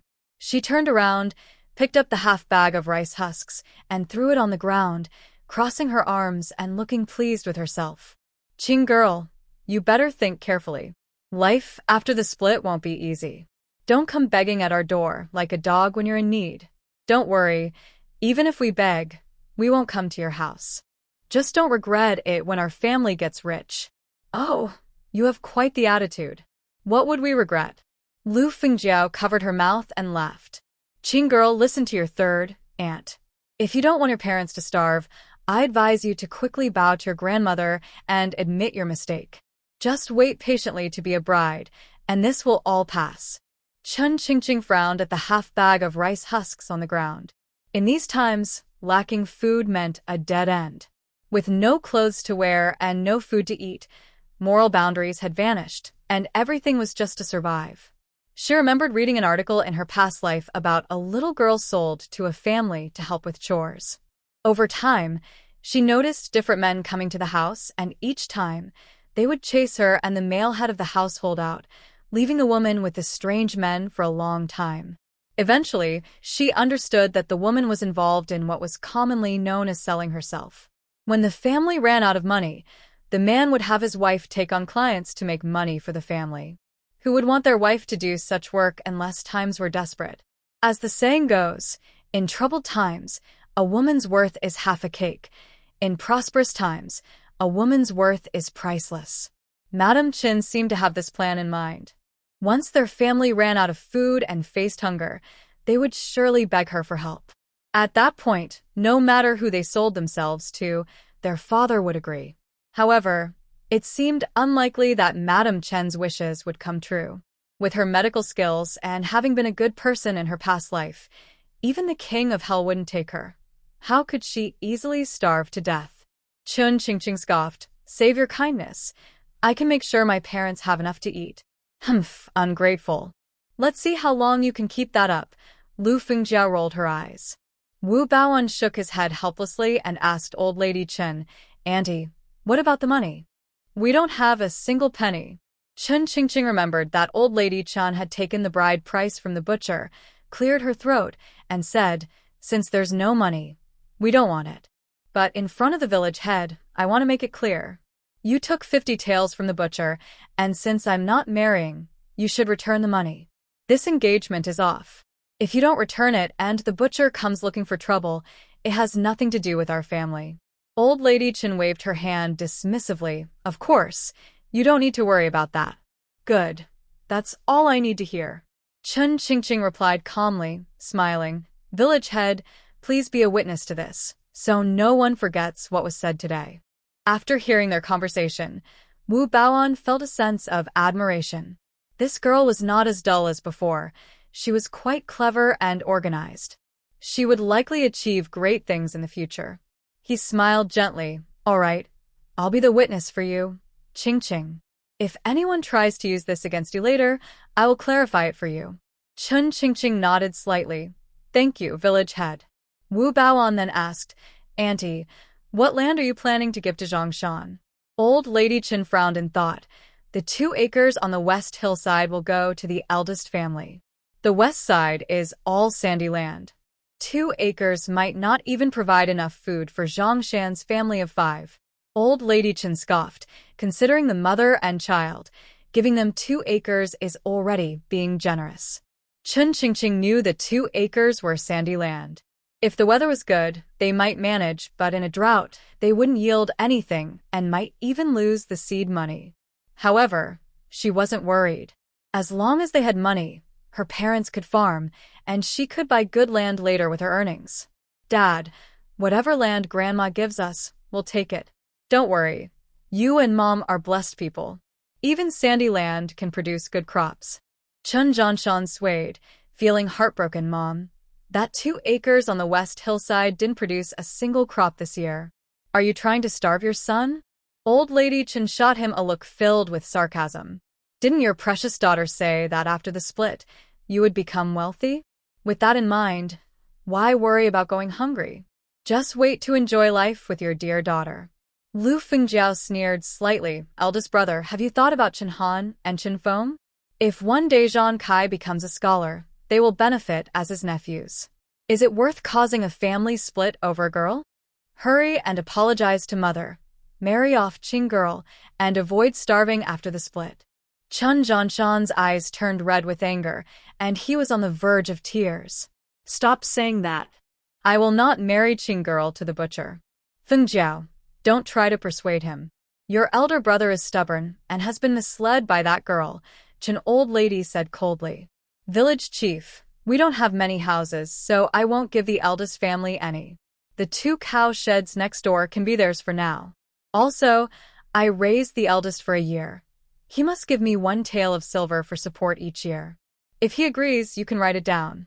Wu Baoan felt a bit awkward and asked seriously again, Aunt, if you insist on splitting, once the agreement is signed, you will be 2 separate families. Are you sure about this? I understand. So don't try to persuade me. Wu Baoan nodded and looked at Chen Qingqing. Zhanshan, Qing girl, do you agree to the support fee of 1 tael of silver a year? Chen Zhanshan looked troubled. Mother, I'm willing to support you, but is 1 tael a year too much? Chen old lady glared and scolded. You ungrateful child. I raised you and you think 1 tael a year is too much? Knowing you're so heartless, I should have suffocated you at birth. Chen Qingqing understood her father's concerns. A regular farming family wouldn't save up 2 taels in a year. Chen old lady asking for 1 tael was clearly asking for too much. However, as children, they had the duty to support their parents. As long as Chen old lady and her husband didn't cause trouble for her family in the future, she could accept 1 tael. I agree to give you 1 tael a year, but not now. My father will bring it to you every spring festival. Chen old lady's fierce expression immediately froze and turned into a smile. This condition was something she thought of on the spot. By the time spring festival arrives, with the little rice husks they have, they probably won't last 5 days. At that point, wouldn't they have to come begging her? All right, it's settled. Wu Baoan saw there were no objections and continued, Zhanshan, Qing girl, you should know that times are tough for everyone. If we divide by head count, your family will only get half a bag of rice husks, 2 cow sheds, and you will need to give old Chen and his wife a silver coin each year as a tribute. If you think this is fair, I will write up the division document right away. Just put your fingerprints on it, and it will be official. Just as Chen Qingqing was about to agree, she heard a clucking sound from the chicken coop, which made her happy. She raised her chin and said, the division must be clear. Those 4 hens in the coop have always been cared for by me and Xiao Han, so we should get 2 of them. Old Lady Chen glared at her and scoffed, you ungrateful girl. Having a place to stay is already a blessing, and you want to take my property? Those 4 hens are for my youngest son to regain his strength. Don't even think about it. Chen Han licked his lips, tears in his eyes, and said, Grandma, you're being unfair. Those hens were raised by my sister and me. Why should my uncle get the eggs? You little brat, wanting eggs? You don't even deserve to eat them. Seeing her little brother Chen Han looking so pitiful made Chen Qingqing's heart ache. Every time he mentioned never having eaten an egg, old Lady Chen would say that once their uncle became successful, they would surely get to taste eggs. Those 4 hens laid 4 eggs a day, and such a small request was never met. Old Lady Chen was truly a mean old woman. Looking at that half bag of rice husks, she thought it would be perfect for a family meal tonight. Without hesitation, she rushed into the kitchen, grabbed a knife, and headed straight for the chicken coop. With a swift motion, she took 2 hens, and they were gone before they could even make a sound. "Here, tonight I'll make you some meat," she said, handing the hens to Chen Han, who looked at her with admiration. "Sister, you're amazing," he exclaimed. Chen Qingqing smiled proudly. "Of course. From now on, stick with me, and I promise you'll have meat every day." "Really?" "Of course. I never lie." Suddenly, blood splattered on Old Lady Chen's face, startling her and making her tremble. She pointed at Chen Qingqing, stuttering, You little girl, are you trying to get yourself killed? Those are laying hens." Chen Qingqing would not tolerate her bad habits. She blew on the bloodstains on the knife and said coldly, "What's wrong with the hens? I haven't killed them all, so consider it a favor. If you think I've killed too few, I don't mind butchering the last 2 for stew." You, how dare you?" Everyone was stunned by her sudden action and didn't think to stop her. At that moment, Chen Qingqing's icy gaze made everyone shiver, and they fell silent, fearing she might turn the knife on them. Chen Qingqing had no intention of paying attention to Elder Chen and didn't even give her a glance. "All right, Uncle Li, you can start writing the document now." "Okay." Wu Baoan sighed deeply and then said to Chen Jiansai, "Jiansai, go get the pen, ink, paper, and inkstone." "All right, I'll go now." Chen Jiansai quickly turned and brought the prepared paper and writing tools to the courtyard. Wu Baoan dictated while he wrote. After discussion between the parents, the family property will be evenly divided. From today, the eldest son, Chen Jianshan, will establish his own household. All records will be fair and impartial. After the separation, each will go their own way, live their own lives, and will not interfere with one another. No regrets or disputes will be allowed, to avoid future misunderstandings, and this will serve as proof. Elder Chen watched as 2 hens were beheaded, feeling heartbroken and furious, her teeth clenched in anger. She shot a fierce glance at her eldest son, thinking, what an ungrateful wretch. For the sake of that girl, he dares to defy his parents. He is truly a heartless ingrate. If I had known he would turn out this way, I should have ended his life at birth to spare myself this frustration. The more she thought about it, the more upset she became. Her eyes blazed with anger, and suddenly she stood up, saying, "Uncle Li, wait a moment. This document cannot be written like this." Everyone was taken aback. Wu Baoan frowned, confused. "Annie, do you have something to add?" "I have nothing to add, but I just thought about it again, and feel that dividing the family is too lenient for them.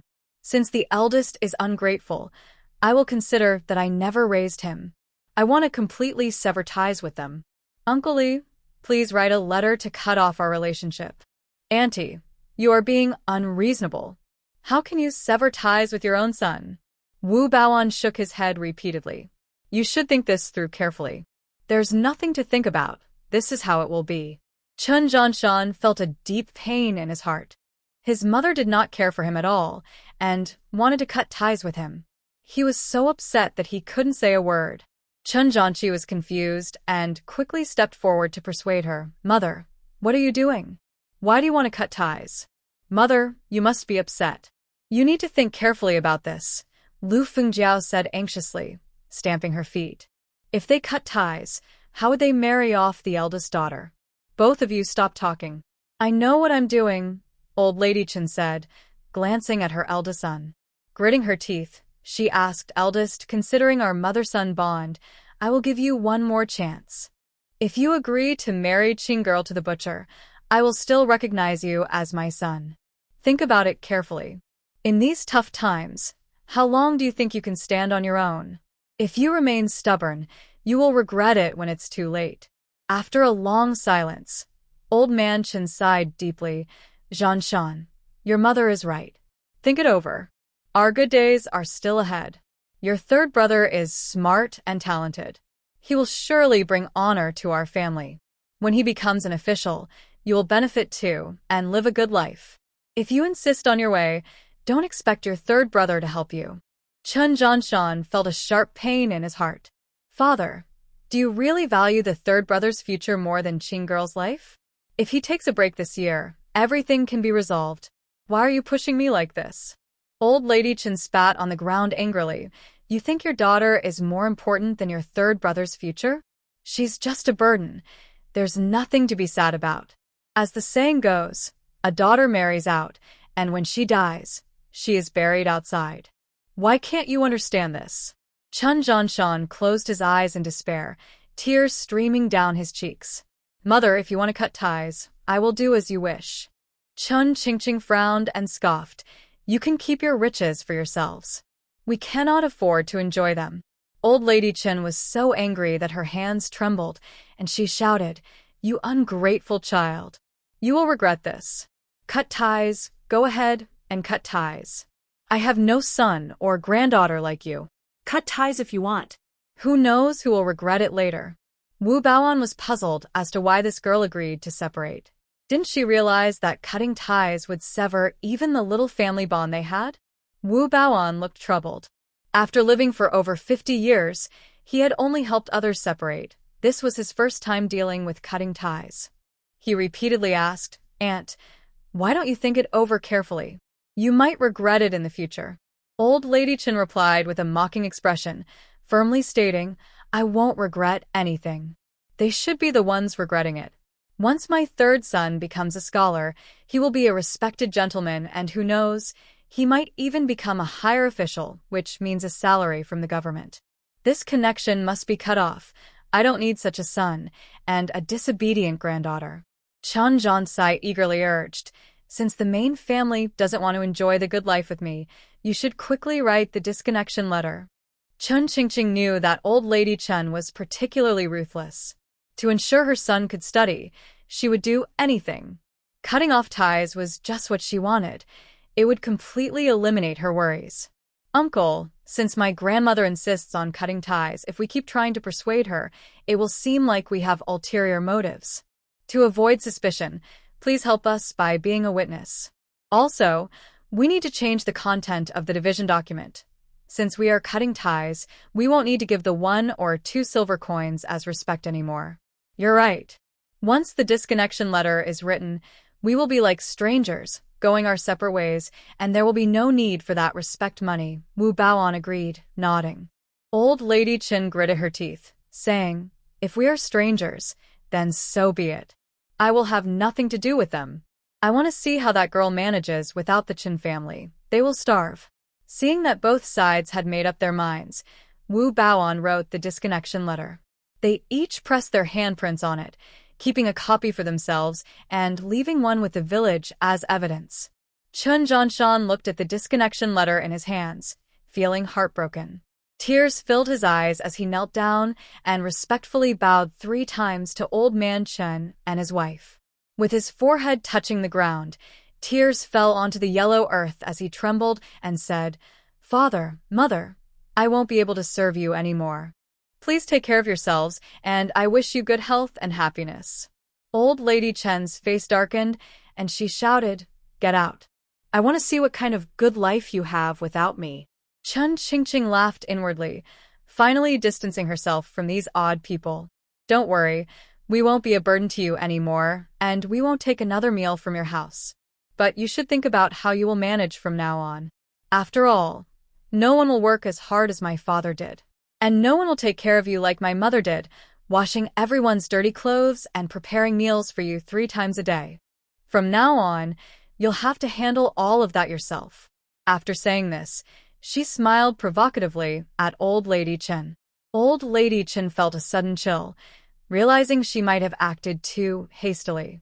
However, thinking about how they would soon come begging for her forgiveness made her feel better. With a cold snort, she said, You foolish girl, when the day comes for you to cry, don't come crawling to me like a dog. By then, marrying you off to the butcher won't be so simple. I'll sell you to a brothel to make you suffer. Chun Qingqing scoffed, Old woman, keep dreaming. Hearing such curses from his mother, Chen Zhanshan gritted his teeth in anger. He had felt guilty towards his parents, but to hear such venomous words from his own mother about her granddaughter was shocking. He forced a smile and said, "Mother, don't worry. Even if I wander the world with my wife and children, I will never sell her." Everything settled down. Wu Baoan sighed helplessly. "Uncle Chen, Annie, I need to say something you might not want to hear. You've supported your youngest to study, and for years, the couple has worked hard without complaints. You really shouldn't target Qing girl as parents who would want to push their own child into danger. Isn't that right?" Old Lady Chen rolled her eyes, clearly displeased. "Don't just stand there talking nonsense. What use is a worthless girl? Our Chun and I also studied and got married for the sake of the family, and she's doing just fine. It's just her daughter being difficult. Enough. You've seen what you needed to see. This isn't your concern, so go back." Wu Baoan's face turned pale with anger. Old Lady Chen was truly ungrateful. Though he felt dissatisfied, he patiently said, "Qing girl, it won't be easy for you after the separation. Please comfort your parents. If you face any difficulties, remember to come to me. I will help in any way I can." Chun Qingqing handed him a large hen with a smile, expressing her gratitude. "Uncle, thank you for today. Please take this chicken." Wu Baoan quickly waved his hands in refusal. "I can't accept your chicken." "Uncle, please don't refuse.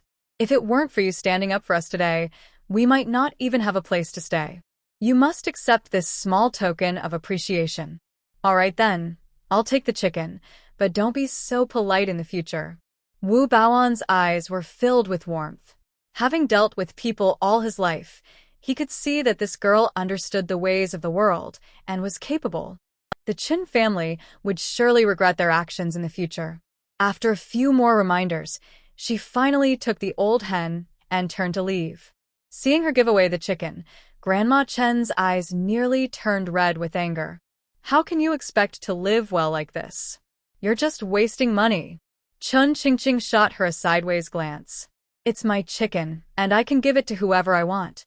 It's none of your business." Grandpa Chun felt his heart break. How could she give away such a big hen without even blinking? Did she forget about her grandparents? He immediately took on the role of the elder and scolded her. "You ungrateful girl. How can you talk to your grandmother like that?" Chun Zhan Kai also looked pained. "You're taking from the family and giving away food. We haven't had meat in 6 months, and you give away such a fat hen? Are you out of your mind?" Lu Fengjiao chimed in. "Exactly. She's a money-wasting fool. The oldest one doesn't even like to hear it, treating her like a precious treasure. Just wait until he cries one day." Chun Qingqing chuckled lightly. "Who are you to my grandfather, and who is she to my grandmother?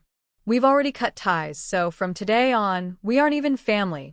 Do you have any right to interfere in my family's matters? Stay out of it and stop pretending to be the elder." Grandpa Chun was left speechless, his face turning pale as he struggled to breathe and fainted. Grandma Chen panicked. "Old man, don't scare me." The Chen family was in a frenzy, all flove-eared and worried. Seeing Grandpa Chen faint, Chen Zhanshan quickly stepped forward, worry etched on his face. "Dad, are you okay?" Please don't scare me. Chun Zhan Kai pushed him away irritably. "Get lost. Don't pretend to be a good person. If anything happens to my dad, I won't let you off the hook. You ungrateful child. Go away." Grandma Chen shouted, slapping her thigh. "If you still recognize him as your father, take that money-wasting fool to the butcher, or I won't have a son like you." Chun Zhanshan felt completely disheartened. With parents like this always plotting against his children, what was there to hold on to? "Qing girl, pack your things. We're moving to the cow shed."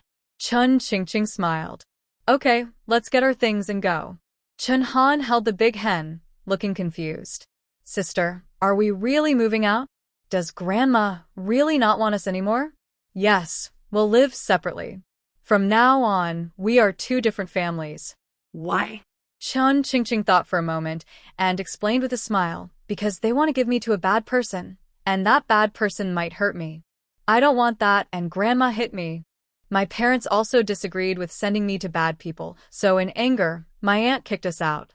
Chen Han looked at her with concern. I don't want my sister to be hurt by bad people.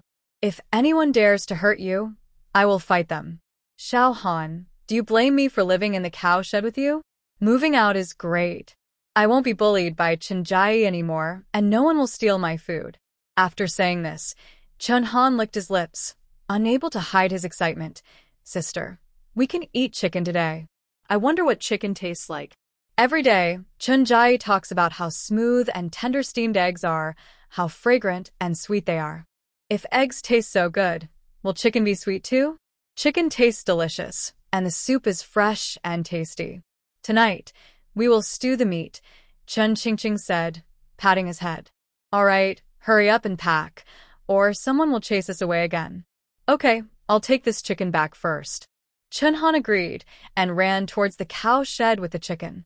Chen Qingqing returned to the thatched house where they used to live, recalling where the original owner's things were. There were only 2 sets of clothes, one for winter and one for autumn, both patched up. Rather than a division of the family, there was nothing left but a few worn-out clothes. Chen Qingqing's eyes darkened.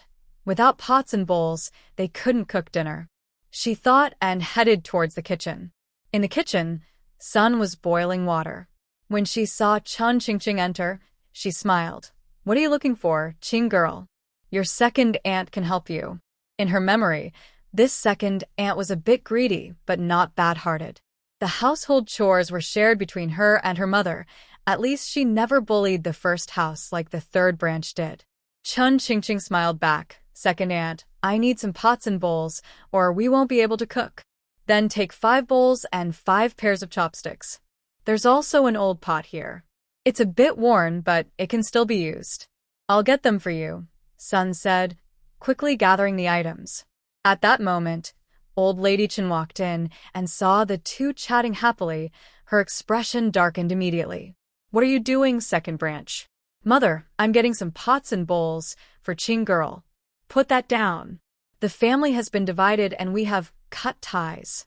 Anything not listed in the division papers cannot be taken. But without pots and bowls, how will my brother's family cook? Who is your brother? That's their problem, not yours, old lady Chen said, shooting a glare at Chen Qingqing. Sun's expression turned unhappy. Qing girl, I can't help you anymore. Old lady Chen is really heartless, not even giving us a pot or bowl. It seems she is confident that we will eventually give in. It's okay, I'll find another way. Chen Qingqing turned and walked towards her family's yard. The cow shed is right next to the Chen family, separated by a fence. From this side, you can see everything happening in the Chen family's yard and vice versa. She frowned at the cow shed, which was a shabby mud brick and thatched house, with no door or windows in front. It looked so run down that a kick could probably make a big hole in the wall. They used to keep a cow here, but a few years ago, when they couldn't pay the fees to Chinjansai, they sold the cow. Now the 2 cow stalls were empty, and on rainy days, they stored some dry firewood inside. Fortunately, it was hot summer now, otherwise they wouldn't freeze to death, but would definitely suffer. Walking inside, everything was dusty, and the beams were covered in cobwebs. It looked fairly spacious, barely enough to divide into 2 sleeping areas. To stay in this thatched house, they would need to clean it thoroughly. When Lin saw Chen Qingqing come in empty-handed, she looked surprised. Qing girl, didn't your grandmother give you any pots or bowls? There was clearly an old pot and enough bowls and chopsticks at the old house. Did her mother-in-law really want to make things difficult for them? Over the years, any money they had was spent by her in-laws on the third family. Now that they were separating, they weren't even given pots and bowls. Although she was soft-hearted, it was because she didn't want to argue. She understood that harmony brings prosperity, and even though the third family hadn't produced a scholar in years, she had no complaints. It seemed she was just being sentimental. Her in-laws had never cared about them. No matter how hard they worked, they couldn't earn a bit of sympathy from them. Now that they had separated, it was a complete break. No, Chen Qingqing shook her head. Lin shook her head and smiled bitterly. It's okay, Qing girl. Let's manage for one night, and tomorrow we will think of something. Chun Han pouted, looking disappointed. How can we stew chicken without a pot? In this hot weather, The chicken will spoil by tomorrow. Chun Qingqing laughed at her brother's words. You only think about eating meat. But don't worry, I'll borrow one. I refuse to believe that a living person can be starved. Mom, you and Dad tidy up the house first. I'm going to find the village chief. Lin said, Qing girl, see if you can borrow one. If you can't, don't make it hard for them. We'll manage for one night, and tomorrow I'll go to your grandfather's house to see if I can borrow some money to buy new ones. Okay. Chun Qingqing agreed verbally, but in her heart, she was skeptical of Lin's words. Her maternal family was not far from Nanshan village, just over 10 miles away. In the past, Lin often borrowed money and food from them to support the third branch's education, which had caused her aunts to harbor some resentment towards her mother. Now, it was unlikely they would lend anything again. As Chun Qingqing walked, she absorbed information about this era. The Daming dynasty had an open culture and did not oppose women being in the public eye. In short, those who are capable can take charge. She felt quite pleased, as she could open a pharmacy and do business, living freely in this time. Before she knew it, she arrived at the village head's house. At that moment, the village head's wife, Li, was in the yard chatting with Wu Baoan, who was plucking feathers from an old hen. The Chen family really cut ties with the Zhang family, didn't they? Li said. Of course, it's true. I wrote the severance letter myself, Wu replied. Wow, that Chen matriarch is so biased.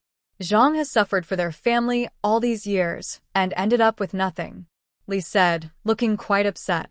You know, Chen Zhangkai has been studying for over 10 years and hasn't even passed the lowest exam. In my opinion, he's just not cut out for school. If the Chen family doesn't stop the losses soon, their future will be tough. That's enough. Whether he passes or not doesn't concern us. Don't worry about it. I'm just standing up for Zhang. Wu sighed lightly. Honestly, it's better this way.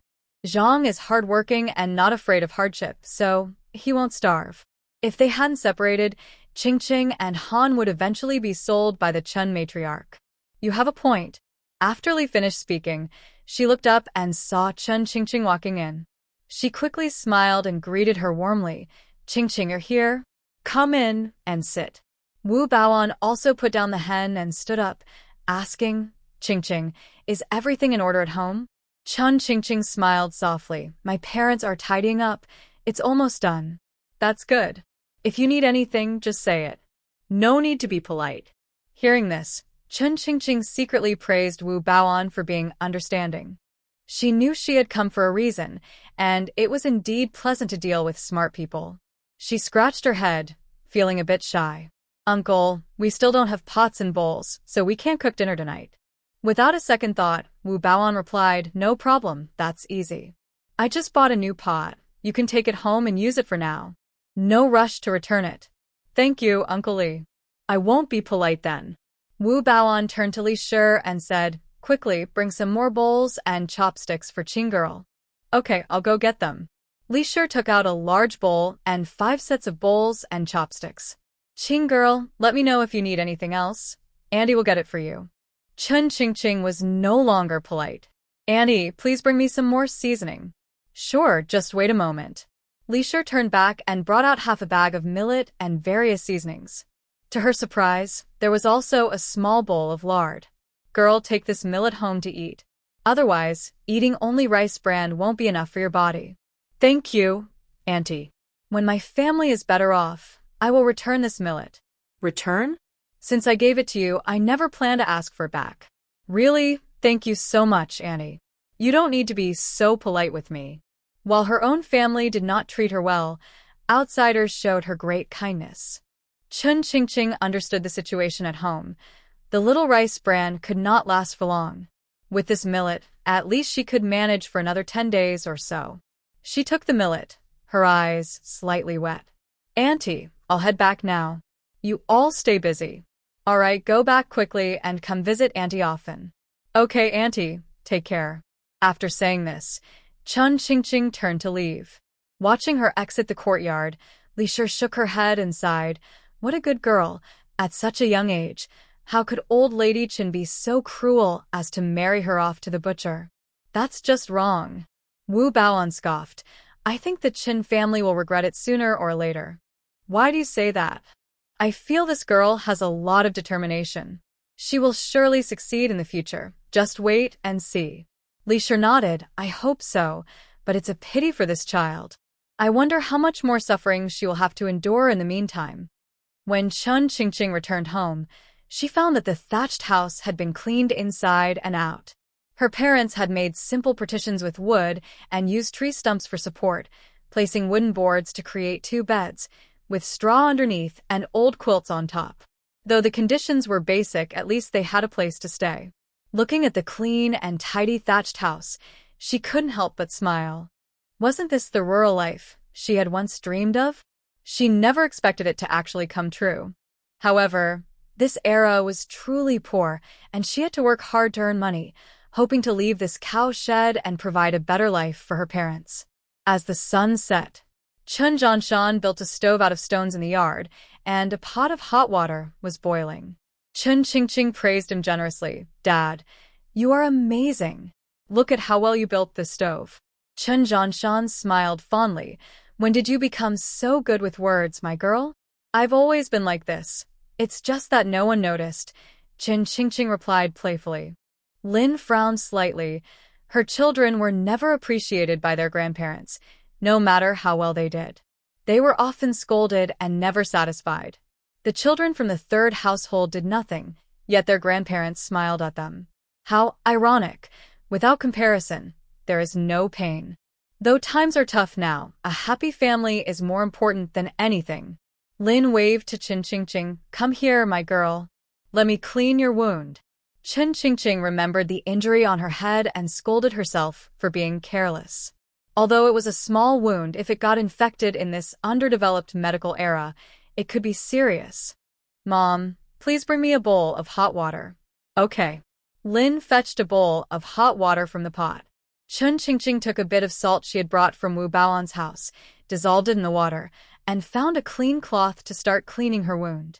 The salt water stung her skin, making her gasp. That old lady Chin was quite harsh. She must have used a lot of force to hurt the original owner, allowing Chun Qingqing to take her place. Lin was puzzled by her actions. Qingqing, that salt water must hurt. Mom, it doesn't hurt. It will be fine soon. Chun Qingqing sighed helplessly. There was no iodine or hydrogen peroxide available. Though salt water isn't the best disinfectant, it's better than plain water. Mom, please prepare that big hen. Tonight, we will have chicken stew to celebrate our family's new beginning. Okay, I'll take care of it. Before long, Lin had chopped the hen into pieces. Qingqing, I don't know how to cook such a big chicken. Mom, you and Dad rest. I'll handle dinner today. Chun Qingqing planned to make soup. Old hens are very nourishing. Although she was a doctor in her past life, she also enjoyed life. Her hands could wield a scalpel and cook delicious meals. Xiao Han, start the fire for me. Sure. Chen Han replied eagerly. On the other side of the fence, Lu Fengjiao and Sun were busy cooking dinner in the kitchen. Lu Fengjiao frowned, using a stick to poke at the fire. She was upset.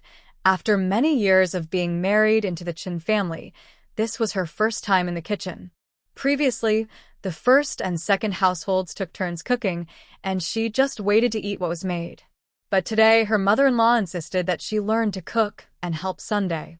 She wasn't someone who did this kind of work. It felt like a deliberate challenge. The more she thought about it, the angrier she became, and she couldn't help but complain, sister-in-law. Do you think Mother is trying to make things difficult for me? She wants me to learn to cook, but I've never done this before. Just seeing the pots and pans gives me a headache. Sun rolled her eyes and replied, Fengjiao, stop complaining. No one is born to work. If it weren't for your husband studying, would Mother sell a girl? If she didn't sell, we wouldn't have split the family and lost connections. This is all because of your household. Just bear with it. Lu Fengjiao felt insulted and snapped back. Don't act like you're not eating too. Sun smirked. No matter what, I'm not thinking about selling anyone's daughter. Not everyone treats their own girl like a treasure and plots against others' children like you two do. Splitting the family was the right choice to avoid feeding ungrateful people like you. You're bullying me. I'll tell mother. Lu Fengjiao threw the stick down hard and stormed out of the kitchen. Old Lady Chen was in the yard feeding the chickens. Seeing her eldest son's family working so hard made her furious. She gritted her teeth, unable to hold back her anger, and shouted at the hens, "Shameless creatures. If I don't feed you, let's see how long you can last. You'll never step foot in the Chen family again. I hope you starve, you ungrateful wretches." Lu Fengjiao felt anxious. If the first household didn't back down, her plans would be ruined. She couldn't end up like Lin and Sun, spending all day by the stove. She approached her mother, frowning. "Mother, calm down and stop scolding. We've already written the letter to cut ties with the first household. What about the butcher? We can't really return the bride price, can we?" Old Lady Chen spat. "Return? Who said anything about returning? We still have about 10 days until the agreed date, so there's no rush. We'll talk about it in a few days." "Oh, dear mother, this is urgent. How can we wait? I just don't understand. You could scare them a little, but why cut ties completely? Now we'll be like neighbors who never talk, and how will we sell our young girls? That's just cutting off our own income. Look how anxious you are. Mom's not foolish. If I didn't have complete confidence, I wouldn't act first. Think about it, what can they do? They barely have enough rice to last a few days. I'm doing this to teach them a lesson. When they come begging, even if I want to, they'll have to listen. If they dare to complain, I won't recognize them." Grandma Chen spoke with such certainty, as if she was sure of her plan. Lu Fengjiao was still worried. "Mom, you make some good points, but what if they do something sneaky and promise a girl to someone else to survive? That would leave us in trouble." "Don't worry, they wouldn't dare. If they did, no one would have it easy. We'll spread rumors about the girl, saying she's not respectable. Let's see who would want to marry someone like that." Grandma Chen had a fierce look. "Mom, that's a tough plan. They won't escape your grasp." Just then, Chen Rulin sleepily walked out, yawning and stretching. "What are you all making such a fuss about so early? It's so annoying." Seeing her daughter awake, Lu Fengjiao pretended to be angry and glared at her. "Oh my dear, it's already late, and you still think it's morning? If you sleep any longer, the house will be in chaos, and you'll still be asleep." "Chaos? What chaos? Your uncle has cut ties with us." "What? Cut ties?" Chen Rulin's eyes widened in shock, and she shouted, "Who suggested that? That's crazy. I'll go confront them." Grandma Chen glared at her, annoyed. This granddaughter really didn't think before speaking. Lu Fengjiao almost laughed, trying to hold it in. "What are you saying? Who's crazy?" "It was your grandmother who suggested cutting ties with your uncle." Chen Rulin paused, then awkwardly smiled. "Sorry, Grandma. I thought someone upset you. Turns out it was you who brought it up first. Rulin, wake up and stop talking nonsense." Grandma Chen quickly waved her hand. If it were someone else speaking like that, she would have pinched and twisted them without feeling sorry at all. "Grandma, I'm hungry. I want to eat something delicious." As soon as Chen Rulin finished speaking, a strong smell of meat wafted through the air, making her swallow hard. "It smells so good. Grandma, are you cooking meat?" "Cooking meat? No. It's that ungrateful neighbor next door cooking chicken." "What? They eat chicken?" Chen Rulin glanced at the chicken coop and immediately understood, getting so angry that she ground her teeth and stomped her feet. "Grandma, you're getting more confused as you age. How could you give them the old hen? Now they are cooking it, and how will I have eggs in the future?" "Rulin, don't worry. In a few days, your uncle will come back begging Grandma. Once that little ungrateful one gets married, Grandma will buy you 10 little chicks, and then you'll have plenty of eggs to eat." "No way. I want to eat chicken today. I haven't had meat in a long time. Hurry and get it back for me." Grandma Chen looked troubled. "My little ancestor, we have already cut ties with them. How can I shamelessly go ask for it back? I don't care. In the past, when there was good food, it was always saved for me. Today, I want to eat chicken." Lu Fengjiao watched her precious daughter drooling, but she couldn't let Grandma Chen feel pressured. She suggested, "Rulin, don't throw a tantrum. You're making it hard for everyone." Chen Rulin licked her lips. "No. I want something delicious today. Okay, my precious granddaughter. Grandma Chen had no choice but to compromise. I have a few eggs in the cupboard. I'll fry them for you to satisfy your craving. Is that okay? Chen Rulin pouted. I also want steamed egg custard. All right, Grandma promises you. I'll get the eggs right now. After saying that, Grandma Chen turned and went into the house. Chen Qingqing first blanched the chicken pieces, cleaned them, then added a bit of lard to the pot, along with ginger, garlic, and scallions to sauté. She then added the old hen to the pot, stir-fried for a while, added salt and hot water, covered the pot, and began to stew the meat. Before long, the chicken in the pot was bubbling, and the aroma filled the air, spreading throughout the yard. Chen Qingqing couldn't help but marvel at how the chickens of this era ate grass and insects, making them so delicious without needing many seasonings. Chen Han, smelling the enticing aroma from the pot, couldn't help but drool. This is the smell of meat. It smells so good. After he finished speaking, he sniffed hard. Little foodie, don't rush. Let me make some millet porridge, and then we can eat. Okay, I'll help you start the fire, Chen Han said obediently. As the sun slowly set, the heat of the day faded, and a cool breeze brought a refreshing feeling. Chen Qingqing found 2 wooden boards and used a stone trough for feeding cows as a base, putting the boards together to make a temporary table. She also found some wooden stumps to use as small stools. On the wooden table, a big bowl of chicken emitted a rich aroma, along with 4 bowls of thick millet porridge.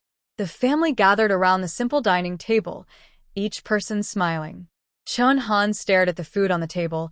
With chicken and thick millet porridge, it was so plentiful, even better than what they had during the New Year. He kept swallowing. Sister, I can't be dreaming, can you pinch me? Chen Qingqing laughed and gently pinched his arm. Does it hurt, little foodie? This is not a dream. Chen Zhanshan's eyes misted over. In the past, when the whole family ate together, any good food was always placed in front of the third room. His 2 children always had half a bowl of rice and half a piece of food. Even if the family stewed some meat, the 2 children could only watch and lick their lips. Looking at his son and daughter, his heart softened. They hadn't had a proper meal in years. Although he worked the hardest, he always had the least to eat and wear at home.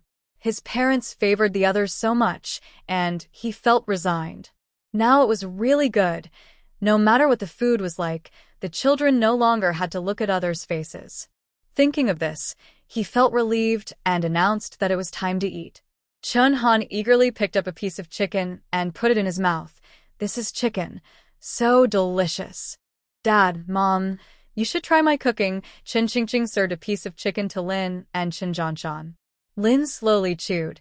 The chicken was tender and fragrant, a light meat flavor spreading in her mouth. Having been married into the Chen family for so many years, she had never eaten a piece of meat. Now, eating the chicken her daughter made was wonderful. Chen Zhanshan took a bite and couldn't help but show an appreciative look. When did his daughter learn to cook? It was so good. The big bowl of millet porridge and chicken was completely finished by the family. Even the chicken soup was drunk dry. Chen Han looked satisfied, holding his stomach and burping. Sister, I've never eaten such a filling meal. Will I be able to eat enough tomorrow? Of course, we can. From now on, our family will be together, and as long as we work hard, things will get better and better. Chen Zhanshan paused for a moment. The chicken they had today was brought back by his daughter. Without her, they might not even have rice bran to eat. He felt the wave of guilt. Qing girl, you are right. As long as our family is together, our future will surely improve. Tomorrow, I will go to Qingshui town to see if I can earn some money. Lin nodded. You've worked hard, dear. Seeing the worried expressions on their faces, Chen Qingqing comforted them. Dad, Mom, don't worry. As the saying goes, when the cart reaches the mountain, there will be a way. Everything will be all right. She had already made plans. The village head had given her 3 pounds of millet and a little rice bran, which should last them for about 10 days. During this time, she would find a way to earn money, especially since she had a special item. Thinking of this, she touched the ring on her finger. wondering what it could do. She needed to think about it more. It might be something really useful. At the old Chen house, the dining table was set with scrambled eggs, steamed egg custard, a plate of stir-fried vegetables, and a bowl of brown rice for each person. Everyone sat around the table, listening to the laughter from the neighboring house, each lost in their own thoughts. Old Chen felt inexplicably down, puffing on his old pipe. He worried about the lack of labor at home. Who would work in the fields tomorrow? Who would go up the mountain to gather firewood and sell it? Old Mrs. Chen also looked troubled, sighing repeatedly.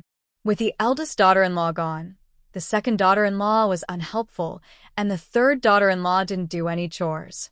Who would take care of everything? Chen Zhanliang was anxious for the eldest family. They had chicken today, but in a few days they might go hungry. Would the old lady let them off easily? She would make sure they faced the consequences. Sun looked on with envy, her eyes nearly popping out. The eldest family's life was exactly what she dreamed of, a family that could eat whatever they wanted without worrying about others' opinions. What a wonderful and comfortable life. Lu Mingjiao sneered, "You may be eating meat today, but soon enough, you'll be left with nothing." Chen Rulin, smelling the delicious aroma of meat, suddenly found the scrambled eggs and steamed custard unappetizing. She frowned and said unhappily, "Grandma, I want to eat stewed chicken too. I don't like scrambled eggs." "Exactly. Why can they eat chicken while we can't?" Chunji pouted, pushing his bowl and chopsticks forward. "Grandma, do you not care about your grandson anymore? That's why you killed the big chicken for that little brat Chenhan? I want chicken too, not scrambled eggs." Chun Debayal was focused on eating, not even glancing at the plate of eggs. He knew that if he didn't look, he wouldn't crave them, since his grandparents wouldn't give him any anyway. Chen Xiaobao, however, was staring at the scrambled eggs on the table, drooling. "Mom, they don't like eggs, but I want some." Sun sure looked at her two sons, her heart aching. Every meal, her mother-in-law would cook 2 eggs, claiming it was to help the youngest son's brain, but the youngest never ate at the table. Instead, he always secretly took them back to his room to feed his 2 little rabbits. At that moment, she couldn't think about that. She served the scrambled eggs to Debayal, took half for Xiaobao, and dumped the rest into her husband Chen Zhanliang's bowl. "Debayal, Xiaobao, if Wan and Jai are tired of eggs, you two should eat them while they're hot. They won't taste good when they're cold." After saying this, she nudged the dazed Chen Zhanliang. "You should eat too. Since the eldest is shared, you'll have to do the work around the house. If you don't eat enough, how will you have the strength to work?" Everyone was stunned by Sun Shi's actions. Chun Laotai stood up in anger, slamming her chopsticks on the table. "What are you doing, second daughter-in-law? I haven't even had a bite, and you've already divided the eggs. Is there no sense of order? Do you even see me?" Sun Shi pouted in response. "Mom, it's just a plate of eggs. Why are you making such a fuss? Wan and Jai eat them every day and are tired of them. I'm just giving Debayal and Xiaobao a treat. What's wrong with that?" "A treat? Is that really a treat? You're taking everything for them. What's wrong with that? You can't be so biased. The eggs always go to the third family. Why should the first and second families have to give in to them?" Sun Shi was filled with frustration and didn't care anymore. "I work hard for this family, and for a simple egg, you shout and complain. Do I have no standing in this family? Am I not considered a person? Life has become too suffocating. If we split up, the first family won't starve, and we won't either." Chun Zhanliang also complained. "Mom, Wan and Jai are your grandchildren, but Debayal and Xiaobao aren't? Why do you favor one over the other? The youngest is studying, but he hasn't even passed the exam yet. You're so biased. If he passes, you'll look down on us even more. My wife is right. Since you look down on our second family, why not let us live separately?" Sun let out a cold snort and looked at Grandma Chen with disdain. "He's your son and grandson. You can't be unfair. How can there be harmony among brothers if you don't treat them equally? The family will surely be troubled. How dare you? You all are getting too bold." Grandma Chen's face turned pale with anger, and she trembled all over. Chun Rulin glared at Sun angrily. "Second aunt, even if I don't like scrambled eggs, You can't just give them all to Dabao and Airbao. My grandparents haven't even had a bite. Why do you get to decide? After saying that, she pretended to comfort Grandma Chun by smoothing her back. Grandma, don't be angry. Your health is important. Rulin is so filial and knows how to care for others, Grandma Chun said affectionately, then gritted her teeth and glared at Chen Zhanliang and his wife. You ungrateful people. You're all getting too bold and want to split the family? Go call the village head. You all can leave and live separately. Old man Chen held back his anger and said harshly, Second son, think carefully. The eldest family has already given half a bag of rice bran. We don't even know if they can survive. If you insist on splitting the family, your mother and I won't stop you.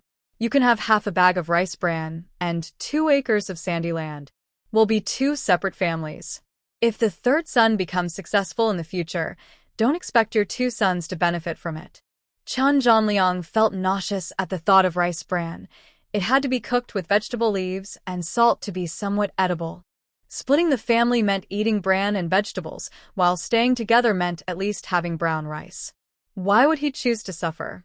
He quickly smiled and transferred the scrambled eggs from his bowl to Grandma Chen's.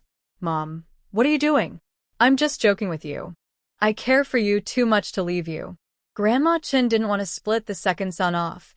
If that happened, there would be no one to help around the house. She took the opportunity to ease the situation. At least you have a bit of conscience. I'm not fighting over food. It's just that the first family is so ungrateful. Chun Jiakai saw his brother and sister-in-law acting this way and felt annoyed. They really didn't know their place. A country bumpkin calling you brother is giving you face, and they still want to compete with him. Feeling wronged for doing some work? If he became famous in the future, they wouldn't even be worthy of helping him. He looked at them with disdain. Second brother, second sister-in-law, Mom sees how hard I'm studying and made me 2 eggs today. If you want to split the family over this, then I won't eat eggs anymore. Lu Fengjiao rolled her eyes and reluctantly said, Second sister-in-law, we shouldn't argue like this. Zhao Kai is right. We won't eat the eggs tomorrow. Chen Zhanliang was so angry he wanted to flip the table, but he forced a smile and said, Third brother, we're just talking. Second brother didn't mean it that way. You still need to eat your eggs. After all, the whole family is counting on you to bring honor to our name. Son stopped talking. In these times, she didn't really want to split the family. She was just saying it casually. Although she envied the eldest brother's family, they wouldn't last long and would eventually come back begging. No matter how capable that girl was, she couldn't escape the old lady's grasp. In the end, she would have to obediently marry the butcher, Li. As night fell, Chun Qingqing lay on a simple wooden bed, her mind in chaos. Where was the promise of healing and good fortune? Arriving in this desolate year, she faced a bizarre situation, with family divisions and broken ties pushing her to her limits. Where were the noble families she had hoped for? No, it must be a mistake by the messengers of fate. Maybe she should die one more time to ask them for clarity. But no, dying was a terrible experience. It was better to make the best of the situation. With her wits, she could still thrive. She raised her hand and examined the ring on her ring finger, trying to concentrate and silently say, System? Space? Magic powers? There was no response. Frustrated, she thought she had been tricked again. No. She shook her head, remembering when she arrived. She heard, Figure it out yourself. This had to be a treasure. It seemed she needed to think carefully. What if it was a system or space? She could live a comfortable life, providing for her family and enjoying luxury like a queen. Life could be so good. She just needed to enjoy it. Excited, Chun Qingqing sat up, wanting to take off the ring to examine it closely. But no matter how hard she tried, it felt like it was stuck to her finger. What was going on? She suddenly remembered reading about cultivation novels. To activate a treasure, it needed to absorb the host's blood energy, but that would hurt. As the saying goes, enduring hardship leads to success. For her future happiness, what was a little pain? With that thought, she placed her index finger near her mouth. She hesitated before biting down hard, finally breaking the skin. She let the blood drip onto the ring, murmuring, "Bring forth a miracle, space, system, magic powers, super abilities." Her finger was already scabbed over, but the ring showed no reaction. What's going on? Am I really being made a fool of? Chun Qingqing was almost furious. She saw a stone under the bed and, without thinking, she picked it up and slammed it down. "Stupid thing, let's see if I can break you." Lin Shi heard her mumbling and making a fuss in the room, so she hurried over to check. Seeing Chun Qingqing hitting her hand with the stone, Lin Shi was so startled that her voice changed. "Qing girl, are you okay?" Chun Qingqing was taken aback, and her mind cleared instantly. She realized her behavior was too extreme and quickly started to laugh foolishly. Mom, arrivi fine. "I just thought the bed was a bit uneven, so I hit it with a stone." "You scared me." "I thought you were hurting yourself," Lin Shi said, feeling relieved. She smiled and turned to leave. Chun Qingqing was speechless. This ring was neither a space nor a system. It was useless. She really was the most unfortunate traveler. "Forget it. Time to wash up and sleep." The sound of roosters crowing broke the tranquility of Nanshan village. The farmers did not have a habit of sleeping in, so they got up early. Chun Jianshan came in carrying 2 buckets of water and quickly poured the water into the tank. Lin Shi was at the stove starting a fire to prepare breakfast. Chun Qingqing stretched widely. The bed was made of wooden planks without even a straw mat. It was hard and uncomfortable, making it hard to sleep. She really missed her soft and comfortable mattress from before. She sighed silently, thinking that to improve their living conditions, she needed to earn money quickly to provide a better life for her family. She got dressed, pushing open the door with her panda eyes. "Qing girl, why are you up so early? Did your dad wake you?" Chun Jianshan looked at his daughter's dark circles with concern. Lin Shi also asked, "There's no farm work right now, you should go back to sleep for a bit." In her past life, although she was a medical genius and saved countless lives, her parents divorced when she was young, and she was tossed around like a ball. Luckily, her grandmother raised her to adulthood. Now, it felt good to have a caring father and a loving mother. Chun Qingqing was deeply moved. "Dad, Mom, I can't sleep lying down, so I'm up." Lin Shi nodded with a smile. "All right, then wash up and let's eat." "Okay," Chun Qingqing replied, turning to scoop some water from the tank into a wooden basin to wash her face. She felt much clearer and more awake. After she finished washing up, breakfast was ready. The family gathered around the table. Chun Qingqing had a bowl of golden, thick millet porridge in front of her, while her parents and younger brother had a porridge made from rice bran and wild vegetables. She frowned and asked, "Mom, why do I have millet porridge and you all have rice bran porridge?" Lin smiled gently. "Qingqing, this porridge is specially made for you. You hurt your head, so you should eat something good to help you recover faster." Chun Han said seriously, "Sister, you lost a lot of blood from your head. Eating millet porridge will help you get better quickly, so hurry up and eat." "Qingqing, eat quickly before it gets cold," Chun Jianshan added with concern. Chun Qingqing knew her parents loved her. Even though the Qin family favored the third branch, her parents never treated her unfairly. They would secretly save some of their food for her and give it to her at night. Feeling the warmth of her family's caring looks, Chun Qingqing felt a little touched. She remembered this love and promised to take good care of her family and live well in this time. She stopped refusing and picked up her chopsticks to eat slowly. After breakfast, while Lin was cleaning the bowls, she said to Chun Jianshan, "Dear, I will go to Dea village later to see if I can borrow some grain. It would be even better if our older brother or second brother could lend us some money." Lin's family was from Dea village, about 10 miles away, and they were relatively well off. When Lin married Chun Jianshan, her family provided a good dowry, but since the Qin family had no money to pay for Chun Zhan's bride price, they had to use it all. Later, she borrowed money from her family several times, but had never paid it back. Chun Jianshan's expression turned serious. "Xiaomei, let's not go just yet. Your in-laws have helped us a lot over the years, but you gave the borrowed money to Zhan. Your two brothers-in-law have some complaints about me, and if you say you want to live separately, they might not believe you. Chun Qingqing agreed. Mom, Dad is right. You are a married daughter. Even if my maternal family cares for you, it doesn't look good to go back empty-handed, especially to borrow money or grain. Lin fell silent. She understood the saying, a married daughter is like spilled water.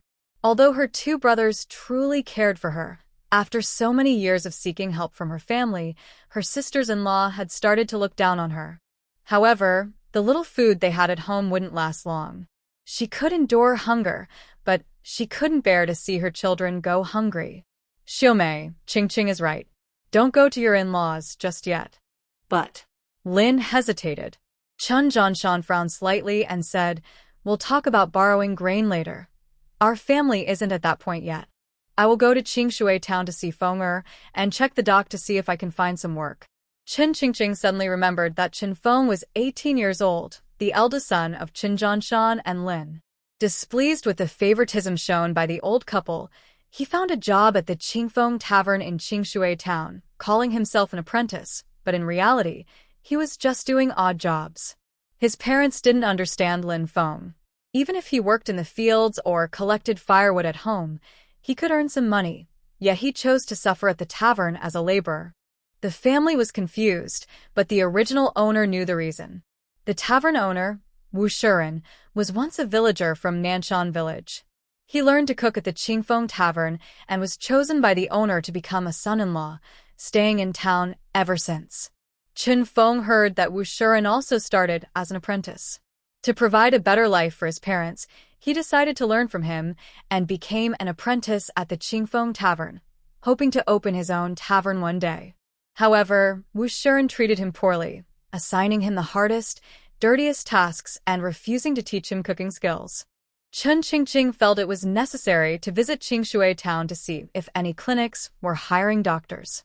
If she could find a job in town, it would at least help with the family's food situation. If that didn't work, she could look for clinics that needed herbal medicine and she could gather herbs from the mountains. As for making a lot of money, she would leave it to fate. Dad, I miss my brother too. Can I go to town with you? Qing girl, your head injury hasn't healed yet. I'm afraid you won't be able to walk well, Qin Jianshan replied. Lin added, Qing girl, let your dad send a message to your brother, asking him to come back when he has time.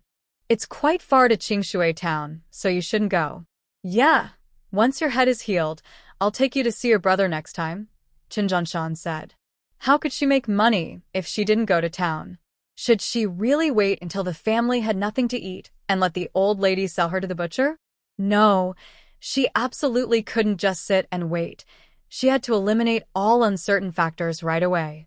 Chun Qingqing pouted and said sweetly, Dad, I can walk. Please take me with you. I really miss my brother. All right, I'll take you, Qin Jianshan agreed with a doting smile. After finishing the housework, Chun Qingqing and Qin Jianshan set off for Qingshui town while the weather was still cool. In the original owner's memory, Qingshui town is not far from Nanshan village, about 10 miles away. Although Nanshan village is very poor, Qingshui town is prosperous and wealthy. There is a dock there, similar to a modern service area on a highway. Generally, merchants traveling north and south stop here to rest and replenish their supplies. Chun Jiansai studied at the Kung Fu Academy in Qingshui town. He hopes to earn money in the future to send his younger brother, Chen Han, to the academy as well. Chen Han is already 8 years old, which is a great age for studying, and he cannot be delayed any longer. Even though the distance is short, Chun Qingqing feels exhausted and out of breath. Previously, she could stand for over 10 hours during a major surgery and sometimes even had to handle emergencies right after. She never felt tired then. But now, after just leaving the village, her legs feel heavy and she struggles to walk. She can't help but sigh at the poor physical condition of the original owner.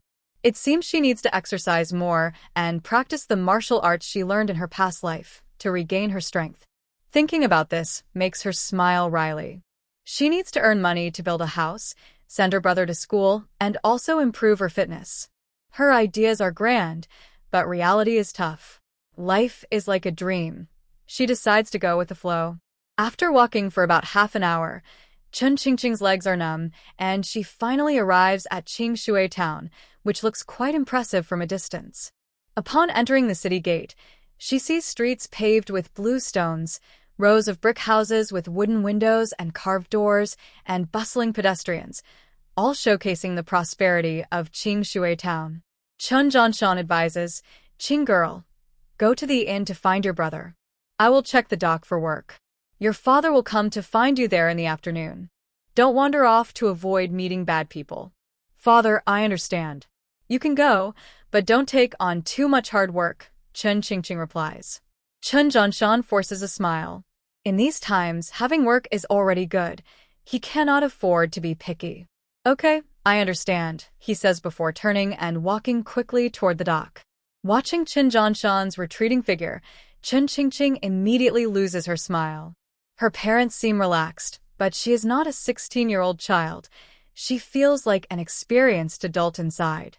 Having seen too much of the world's ups and downs in her past life, she can easily recognize the hidden worries in their eyes and the frowns on their brows. Chun Qingqing felt anxious.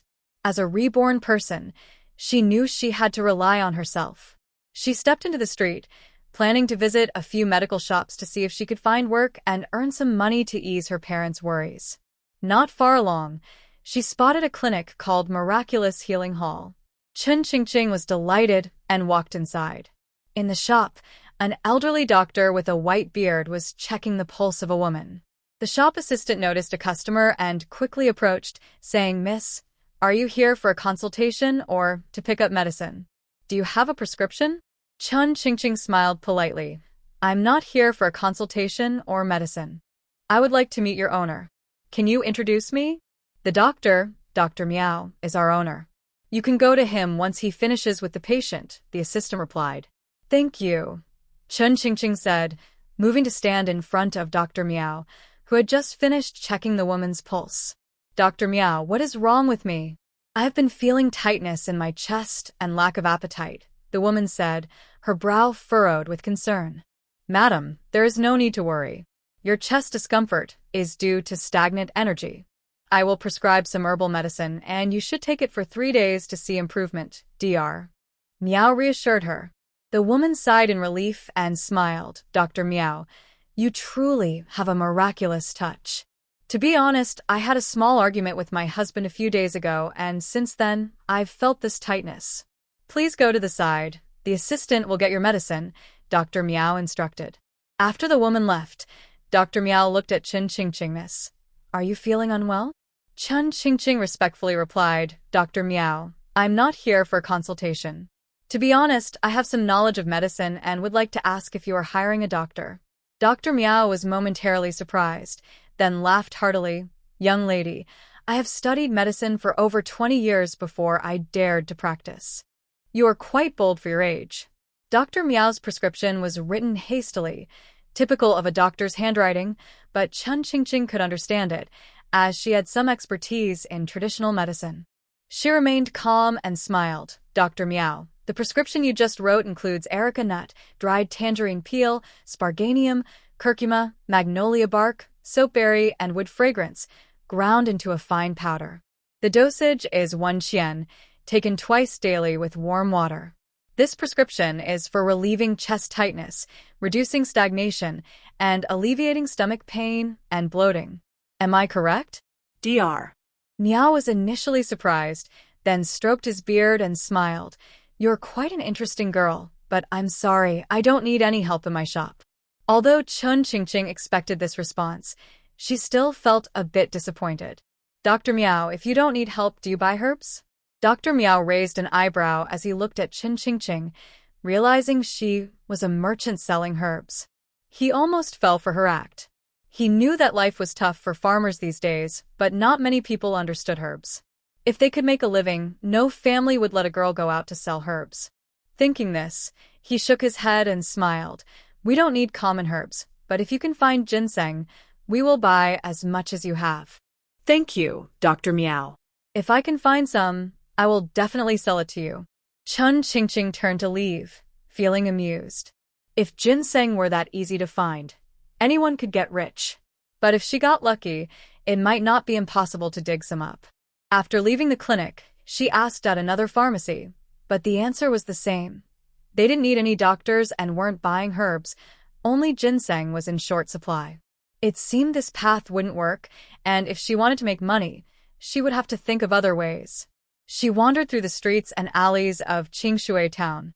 There were indeed very few medical clinics, with only 2 pharmacies, showing how much the ancient world lacked doctors.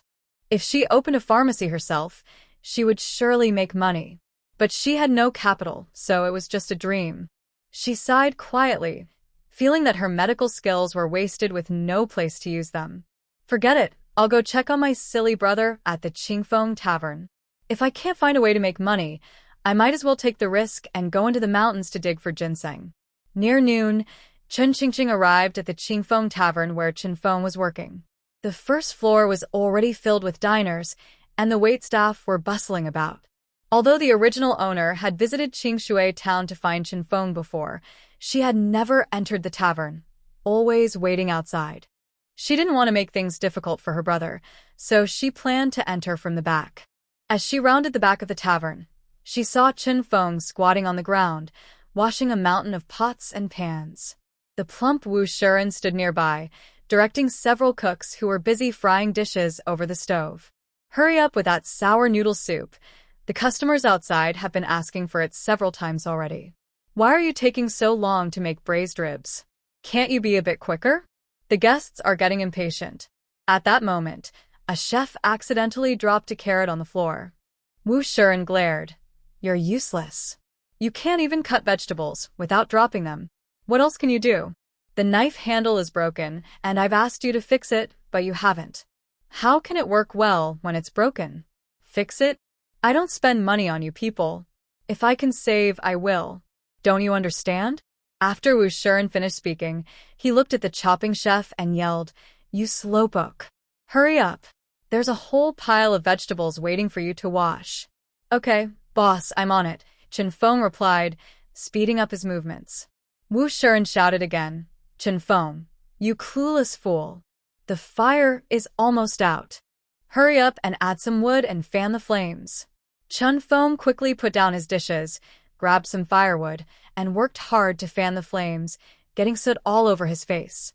The fire blazed up, and sweat dripped from his forehead. He had no time to wipe it away. Just as he straightened up to catch his breath, Wu Shuren's voice rang out again.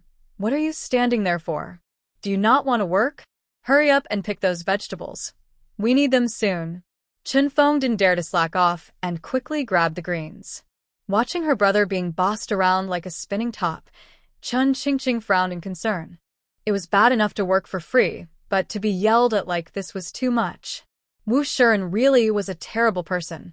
She stepped forward and softly called out to her brother. Hearing the familiar voice, Chen Feng's face brightened. Seeing Chen Qingqing standing tall and looking directly at him, he felt she had changed a lot, especially her big eyes, which looked confident and clever, unlike before when she wouldn't even look up to speak. He quickly set down his work and approached her. Little sister, what brings you here? I came to check on you. I'm doing well. How's home? Are mom and dad okay? Is Xiaohan behaving? Chen Qingqing's eyes sparkled with a thought. If she mentioned that their mother missed him, would her brother stop working for that terrible Wu Shuren? She smiled slyly. Everything is fine at home, but mom really misses you. She's been talking about you a lot these days. Do you want to come home with me? The restaurant is too busy, and the manager can't find anyone to hire. I can't go back for now, but I promise I will visit mother once he hires someone, Chen Feng said as he glanced outside. Did you come by yourself, little sister? I came with father. He went to the dock to look for work, hoping to earn some money since we don't have much food left at home. Chen Feng's expression darkened. It must be that uncle is demanding money again, and the food at home has been sold by grandfather and grandmother, which is why father is working so hard. He blamed himself for not being capable enough to help the family, making father do all the hard labor. He felt like a disobedient son. He looked troubled. Little sister, I'm still just a beginner. I'm barely making enough to eat and drink. I have no money to help the family. Do you blame me? Chen Qingqing shook her head. Just as she was about to speak, Wu Shiren shouted angrily, "Darn it! The work isn't done yet. What are you doing slacking off? Get back here and wash these vegetables quickly." "I'm coming," Chen Feng replied anxiously. "Little sister, I can't talk right now. Wait for me here, and once I finish my work, I'll come find you. If there are any leftover meals from the customers, I'll save some for you." Big brother, Chen Qingqing wanted to say more, but Chen Feng had already rushed off to work. Seeing him slacking off, Wu Shiren was furious. He kicked Chen Feng, who was squatting down to sort vegetables. "You poor fool, thinking you can learn to be a chef. With your lazy attitude, you'll never succeed. Hurry up and work. After this, go feed the pigs in the back." "Please don't be angry, manager. I won't do it again," Chen Feng said softly, not daring to resist. Chen Qingqing watched closely, feeling that this man was truly overbearing and disrespectful to her brother. Her anger flared up, and she marched into the kitchen. Pointing at Wu Shiren's nose, she scolded, "Shut your mouth. My brother is here to learn, not to be treated like a servant for your humiliation. Don't you have any humanity? You expect him to do all this work alone? Do you want to wear him out? If you're too busy, why not hire a few more people? You're so selfish and cruel." Wu Shiren was taken aback, as if struck by lightning. How dare she insult him on his own turf? He gritted his teeth and said fiercely, "Who do you think you are, little girl? You have some nerve to talk back to me. You clearly don't know who you're dealing with." Chen Qingqing glared at him. "So, what if I insult you? A heartless manager, like you'll see your business fail eventually." Wu Shiren's forehead was bulging with anger. "Chen Feng, why are you just standing there? Hurry up and take this girl to the storage room. I'll deal with her later." Chen Feng stood there in disbelief. Was this really his sister, who used to be too shy to even look up? Her temper was too big. How dare she talk back? Hearing the manager call him, he quickly stood up to explain, "Manager, please calm down. This is my sister. She's young and doesn't understand. Please don't hold it against her." He then waved to Chen Qingqing, "Qing girl, go wait outside for me. I'll come find you soon." Chen Qingqing stood still, raising an eyebrow. "Big brother, this person is too cold-hearted and lacks humanity. Let's go home. We won't serve him anymore." Chen Feng anxiously stomped his feet and pleaded, "My dear sister, can you please say less? Just go wait outside and don't cause trouble for your big brother." Wu Shiren smirked, looking Chen Qingqing up and down with a cold smile. "I thought who it was. Turns out it's Qing girl. I didn't expect you to grow into a young lady after all these years." "Don't slander me. I used to be from Nanshan village too, and by family ties you should call me uncle." What kind of uncle are you? You think you deserve that title? How can you say that? I'm the cousin of Wu Baohan, and your grandmother is my family's aunt. So tell me, why shouldn't you call me uncle?" Chen Qingqing scoffed. "If you know our families are related, why are you making things difficult for my brother?" Wu Shiren, feeling displeased, sneered. "How am I making it difficult for him? It's just some work. Don't all apprentices go through this? Why are you making such a fuss? Am I making a fuss? Is it normal to treat people like this?" Chen Qingqing rolled her eyes and questioned loudly, "My brother is already overwhelmed with work. He puts down his rake for a broom, and you still aren't satisfied?" How can you speak like that? Wu Shiren put on a shameless expression and laughed. "I provide him food and shelter while he learns a trade from me. You dare say I lack humanity? Fine, if that's the case, you can both leave. I won't keep you here." Chen Qingqing raised an eyebrow. "You clearly see my brother as a laborer. If you don't want to pay someone, just say so. Don't pretend to be a good person. You're talking nonsense." Wu Shiren's face turned a mix of blue and white with anger, feeling that his true thoughts had been exposed by her. When Chen Feng said he wanted to learn cooking from him, he casually agreed, thinking that not everyone could learn or master culinary skills. The Chen family had always worked hard without much education, and the only scholar they produced was a mediocre one who couldn't even pass the lowest exams. He looked down on them from the bottom of his heart. But when Chen Feng actually started learning to cook, he panicked. When he was an apprentice, it took him 10 days to master the right amounts of oil, salt, sauce, vinegar, and sugar for a dish, but this kid learned it in one go. He was extremely jealous. At this rate, in a year or so, Chen Feng could start his own kitchen. That couldn't happen, he was just a country bumpkin, so why was he learning so quickly? From then on, Wu Shiren no longer allowed him to be around the chefs or let any master teach him. He made Chen Feng do the hardest and most tiring tasks in the kitchen, hoping to make him feel inadequate and give up and go home. However, he didn't expect this kid to have such endurance. Not only did he not go home, but he also worked with great enthusiasm. Thus, Wu Shiren dismissed all the kitchen helpers. He secretly rejoiced, thinking he had gained free labor without having to pay for food or lodging. What a deal! But when his thoughts were exposed by the girl, he felt a burning shame on his face. Furious, he shouted, "Chen Feng, since your sister is defending you, you can go home with her. I don't want to be seen as harsh to my apprentices." Chen Qingqing didn't want to indulge his bad behavior and took Chen Feng's hand. "Big brother, come home with me. We won't work for him anymore." "Little sister, don't be silly. I'm not going home."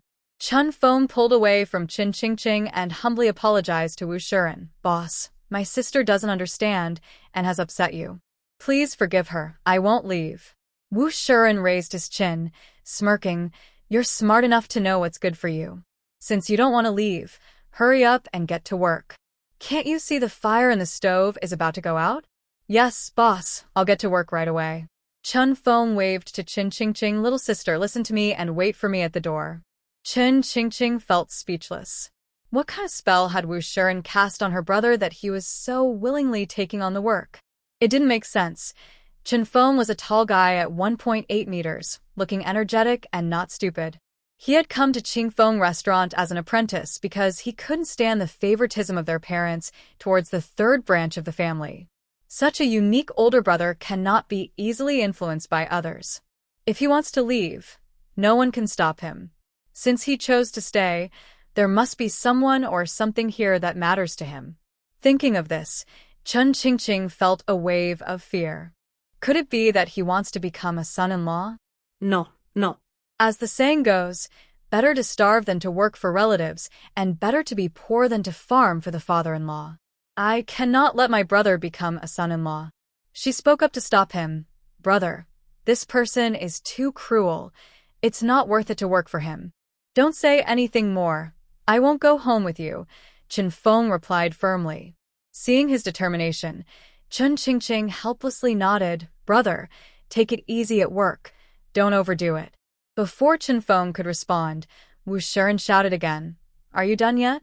Hurry up and get to work." "You're so slow. It's driving me crazy." "I'm coming." Chen Feng hurried over to start working. "Brother." Chen Qingqing was truly speechless, unable to understand why her brother was so obedient. He can't really want to be Wu Shiren's son-in-law, can he? Something feels off, but she couldn't pinpoint what it was. Wu Shiren showed no restraint and scolded. "Chen Feng, you're so clueless. Work faster and pick those vegetables. There are still many dishes to wash." "Dad, are you ever going to stop bullying Chen Feng?" As soon as she finished speaking, Wu Tsuehua walked in through the kitchen curtain. Seeing his daughter, Wu Shiren immediately put on a smile. "Tsuehua, why are you in the kitchen? Go greet the guests." Hearing this, Chen Qingqing suddenly thought of the phrase, "Tsuehua, bring the pickled vegetables." She tried to hold back her laughter and looked closely at Wu Tsuehua, noticing her dark green dress, big bright eyes, and a gentle smile on her fair face. Seeing this, Chen Qingqing became more certain of her thoughts. Her brother wants to be a son-in-law. Wu Tsuehua smiled. "Dad, I've told you many times to hire a few more helpers, but you won't listen. Chen Feng is doing the work of 3 people. How can he manage?" "Oh my goodness. What are you saying? This is a small business. We can't afford to hire so many people. It would cost too much."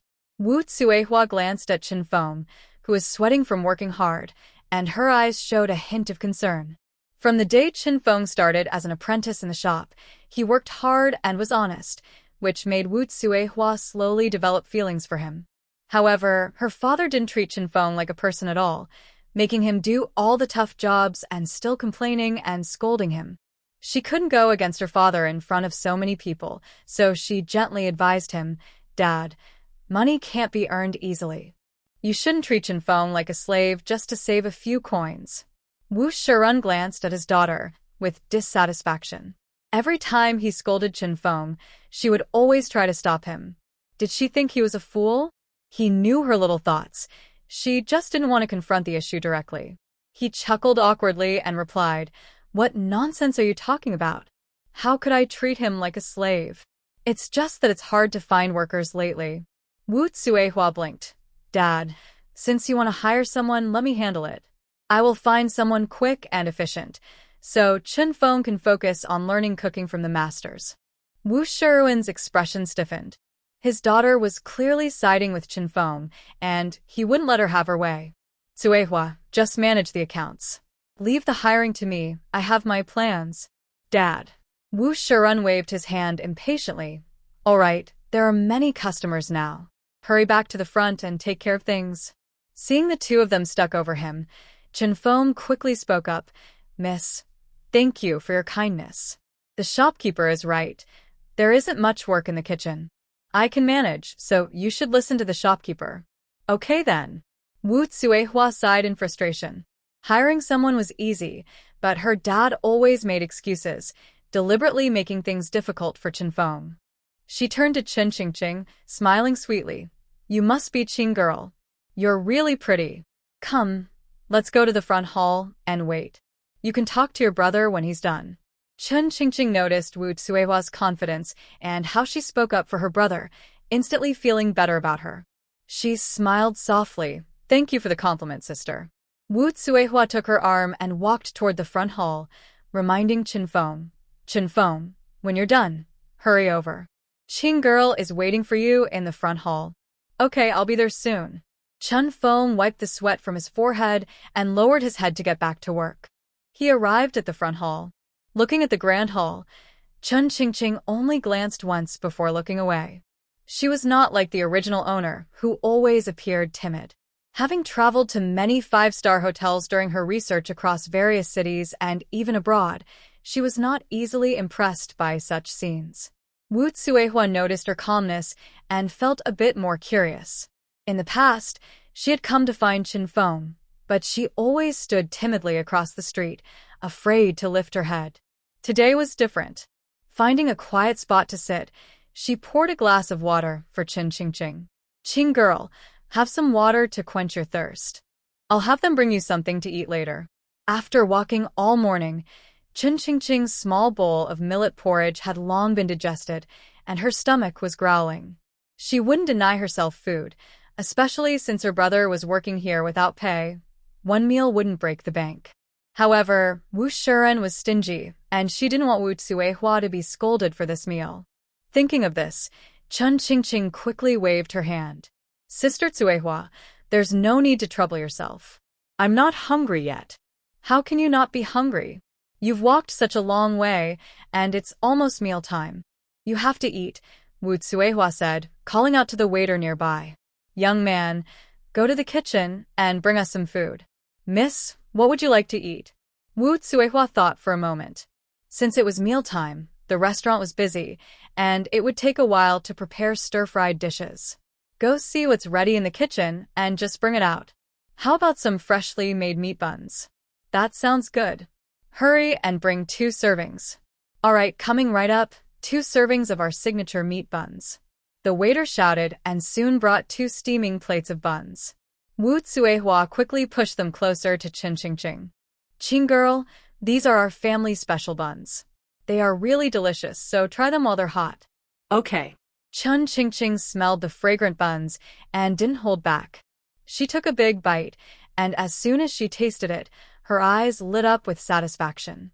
The buns had a soft outer layer and delicious filling. No wonder Qingfeng restaurant was so popular. She couldn't help but exclaim, "So tasty, really good. If it's good, eat more." Don't be polite. Chen Qingqing was very hungry and finished a bun in just a few bites. "Slow down. If that's not enough, there's more." Don't take it the wrong way, Ching girl. My dad has a bad temper and often yells at people. I've talked to him many times, but he just won't change. He always says that when he was learning to cook, it was even harder, and he got through it. Wu Tsuehua smiled shyly as she spoke, but don't worry, with me around, Chen Feng won't suffer too much. Although Chun Qingqing thought Wu Tsuehua was a nice person, she still didn't want Chen Feng to stay there and be mistreated. Sister Tsuehua, I trust you, but I still want to persuade my brother to come home with me. After all, your dad doesn't treat him well. If he stays, he will either be hit or yelled at, and our family will be hurt by that. Hearing this, Wu Tsuehua felt a mix of emotions. Honestly, she wanted Chen Feng to leave, but she was reluctant. As long as Chen Feng stayed, she hoped to convince her father to accept him and teach him cooking. Qing girl, I understand how you feel, but I've heard about your family situation from my dad. If Chen Feng goes back, what can he do? He can't do hard labor to support your uncle. Here, even though it's tough, at least Chen Feng can learn a skill. Even though my dad has a bad temper, he has never let him go hungry.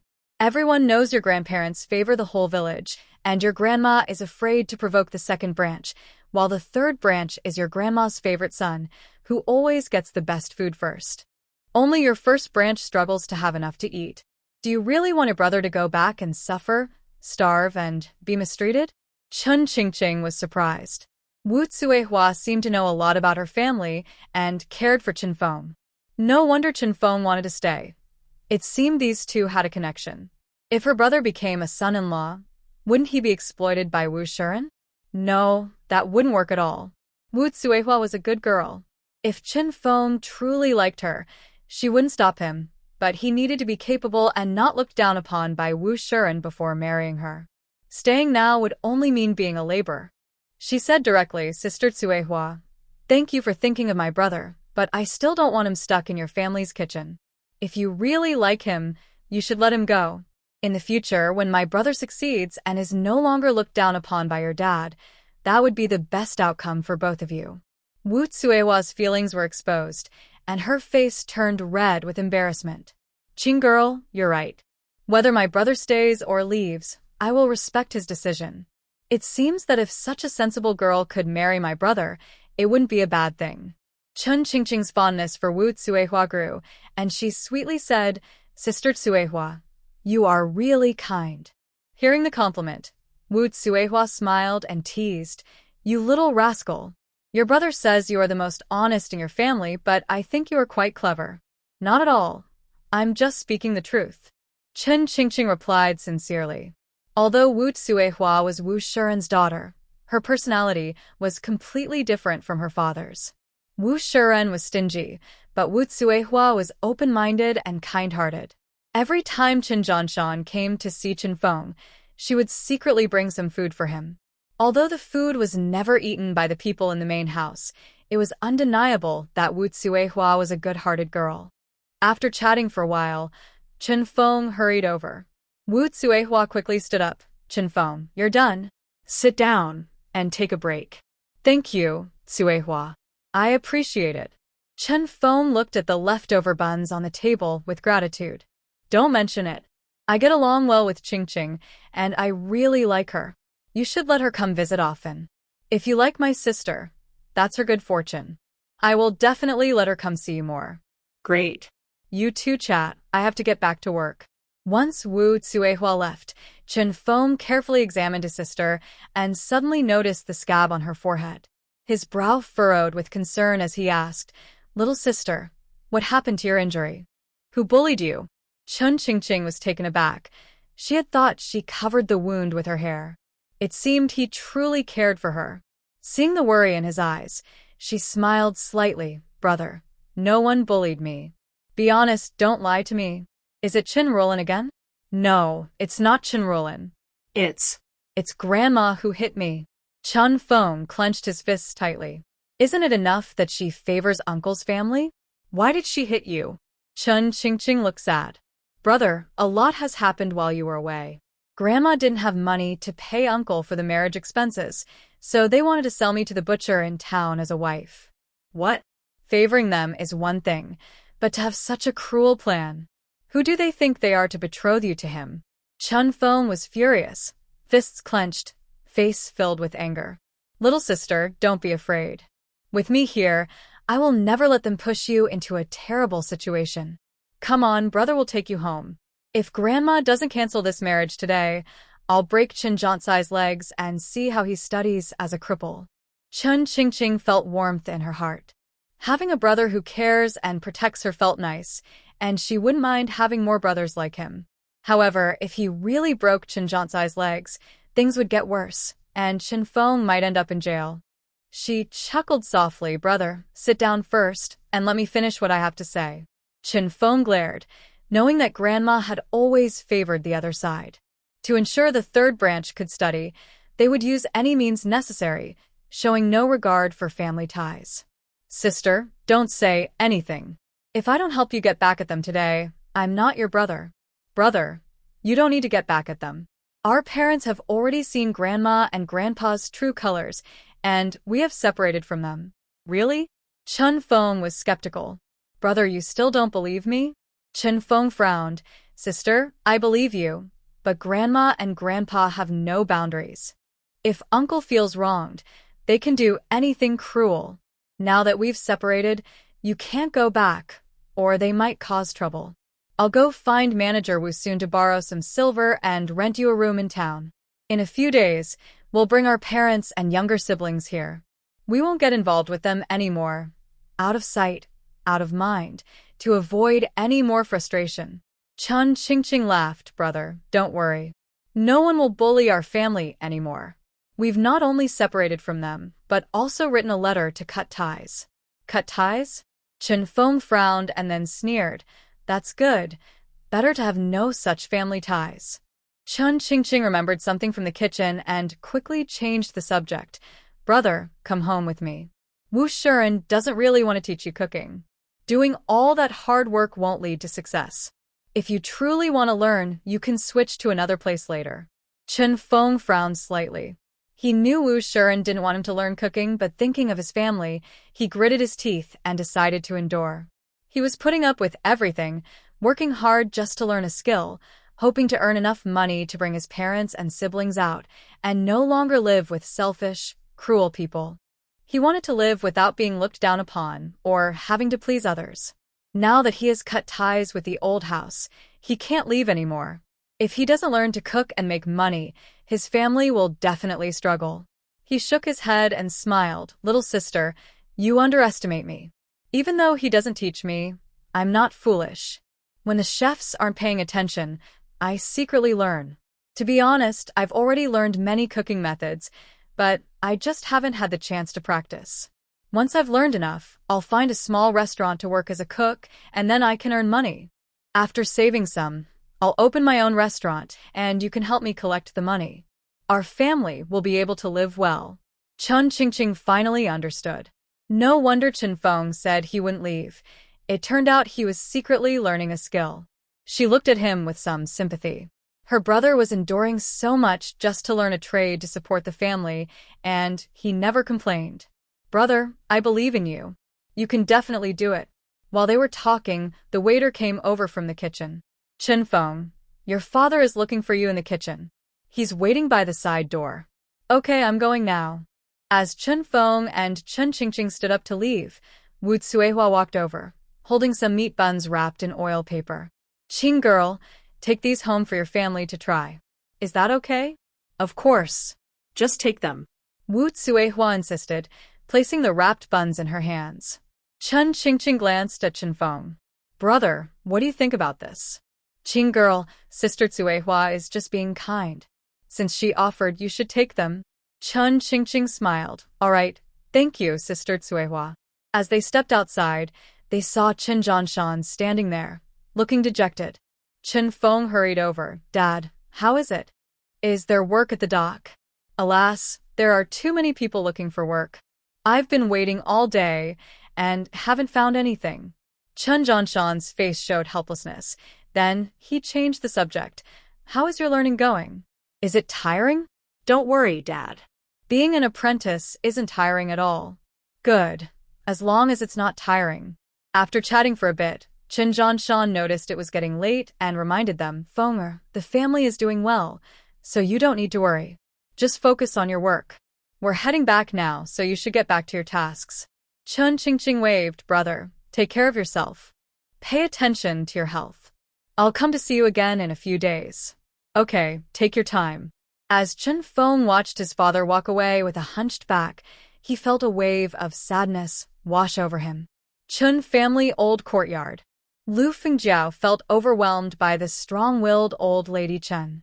In the past, when she returned to the countryside, she could take care of Chen Jiansai's studies without having to serve her in-laws, cook, or feed the chickens and ducks. Those chores were handled by Lin and Sunday. But this year, old lady Chen had gone mad, splitting up the most capable family member and even writing a severance letter. Now, she and the rough son had to do all the housework, which was driving her crazy. Previously, while accompanying Chen Jiansai in town, even though they weren't wealthy, they hired a maid to manage the household. She was used to a life of ease. Now her once delicate hands were rough, and her face was tanned. She no longer looked like a future scholar's wife. The more she thought about it, the angrier she became, rubbing her temples and sulking by the edge of the Kong. Chen Rulin, feeling bored, was playing with a thimble on the Kong when it suddenly fell to the ground. She immediately pouted and said, Mom, when are we going back to town? Eating brown rice every day is hurting my throat. I don't want to eat that anymore. Lu Fengjiao, already in a bad mood, replied impatiently, Why are you in such a hurry? Just bear with it. Once your father's school opens, we'll move back to town. How long do we have to endure this? If the school never opens, will we have to stay here forever? We used to have meat every meal in town, but now we've been eating brown rice for over 10 days. I can't take this anymore. Lu Fengjiao sighed, You child, the food may not be great, but you're not suffering too much. Your grandma always makes you special meals and gives you eggs. Why can't you be more grateful? Though she tried to comfort Chen Rulin, she was growing increasingly frustrated. The ground was covered in chicken droppings, flies were everywhere, and the air was filled with a foul smell. It was disgusting. If they had any money, who would want to live like this? But right now, they had no money at all. Renting a place in town and buying food would cost money. It was all that stubborn girl's fault. If she hadn't refused the marriage proposal, maybe their family of 4 would already be in town. At that moment, she felt a strong urge to strangle Chen Qingqing, completely unaware that her own family was the truly greedy one. Chen Rulin pouted, looking disdainful. Mom, do you really think that broken egg is something good? It makes me burp with a taste of chicken droppings. Just looking at eggs makes me feel sick. I want to eat fine rice, steamed buns, and dishes from restaurants. Chen Jiansai frowned and slammed the book he was holding onto the bed, sternly scolding her. Be quiet. You're talking nonsense. You even complain about eggs? What year is it? In the whole Nanshan village, only our family can eat eggs. Other families save them to sell. How can you say eggs taste bad? You really don't know how lucky you are. Chen Rulin's eyes turned red with grievance, and she spoke with a choked voice. But Dad, when Grandpa took a break from farming, we lived in town, right? Why do we have to stay in this miserable place this year?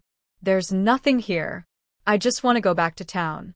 Seeing his daughter in tears, Chen Jiansai's heart ached. All right, Rulin, stop crying. It's my fault for saying harsh words. But you know this year has been tough, and we have no extra food to sell. Your grandparents can't give us that much money. If we don't stay here, do you want to follow me and beg on the streets? I don't want that. Chen Rulin shook her head vigorously. Dad, doesn't Grandma have 50 taels of silver? She'll give it to you sooner or later. If you ask for it, we can go back to town. Lu Fengjiao nodded in agreement. Jiansai, I think Rulin is right. I'm tired of this life too. You all are fine, eating and drinking well, but I have to take turns doing housework with my sister-in-law, taking care of this big family. Look at my hands, they're all rough. Seeing the pitiful expressions on his wife and daughter, Chen Jiansai felt frustrated and spoke in a more conciliatory tone. I know life in town is better, but we don't have money. Just bear with it a little longer. In a few days, when your uncle's family can't manage outside anymore, they'll come back asking your grandma for help. At that time, if we send that girl to the Butcher Lee's house, we can go back to town and enjoy good food and drinks, okay? Lu Fengjiao's eyes sparkled with a thought. Jiansai, to avoid any delays, I think we should leave as soon as possible, and the sooner the better. What do you mean by that? Chun Jiansai asked, somewhat confused. You silly, Mom has 50 taels of silver now, which she got from selling a young girl. But your mother, that old fool, has cut ties with the big family and made it clear she wants nothing to do with them. I think this marriage will eventually fall through. When that happens, won't Mom have to return the silver to the butcher? So, you need to get the money together as soon as possible. Chun Jiansai shook his head and smiled nonchalantly. Fengjiao, you're overthinking it. Our mother is very clever. Does she not have enough confidence to drive the big family away? In this day and age, with just half a bag of rice bran, how long do you think the big family can last? So don't worry, that 50 taels of silver will eventually be ours. Lu Fengjiao initially thought the same, but from the moment the big family moved out, she felt uneasy. What if Chun Jianshan stubbornly refused to let the young girl marry the butcher? That would be a wasted effort. She stamped her foot in frustration. You bookworm, have you read so much that you've become foolish? Think about it. There's a saying, it's not the thousands you fear, but the one chance that could go wrong. What if the big family would rather starve than admit they were wrong to Mom? Or, what if my brother leads his family away with nothing? Have you thought about that?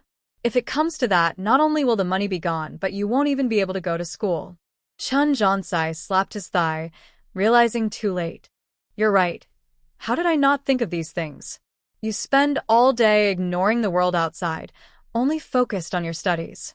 How could you think of these things? Only I, as a good wife and mother, would think this through. Chun Jiansai felt he couldn't delay much longer. If they returned the 50 taels of silver, there would be no hope left, but he was also in a dilemma. What you said makes sense, but how do I bring this up with Mom? Lu Fengjiao smiled mischievously. Mom and Dad care for you the most and trust what you say.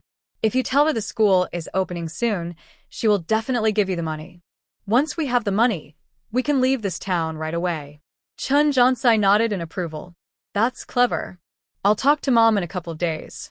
You and the kids can endure a little longer. Lu Fengjiao pouted, her eyes filled with urgency. A couple of days?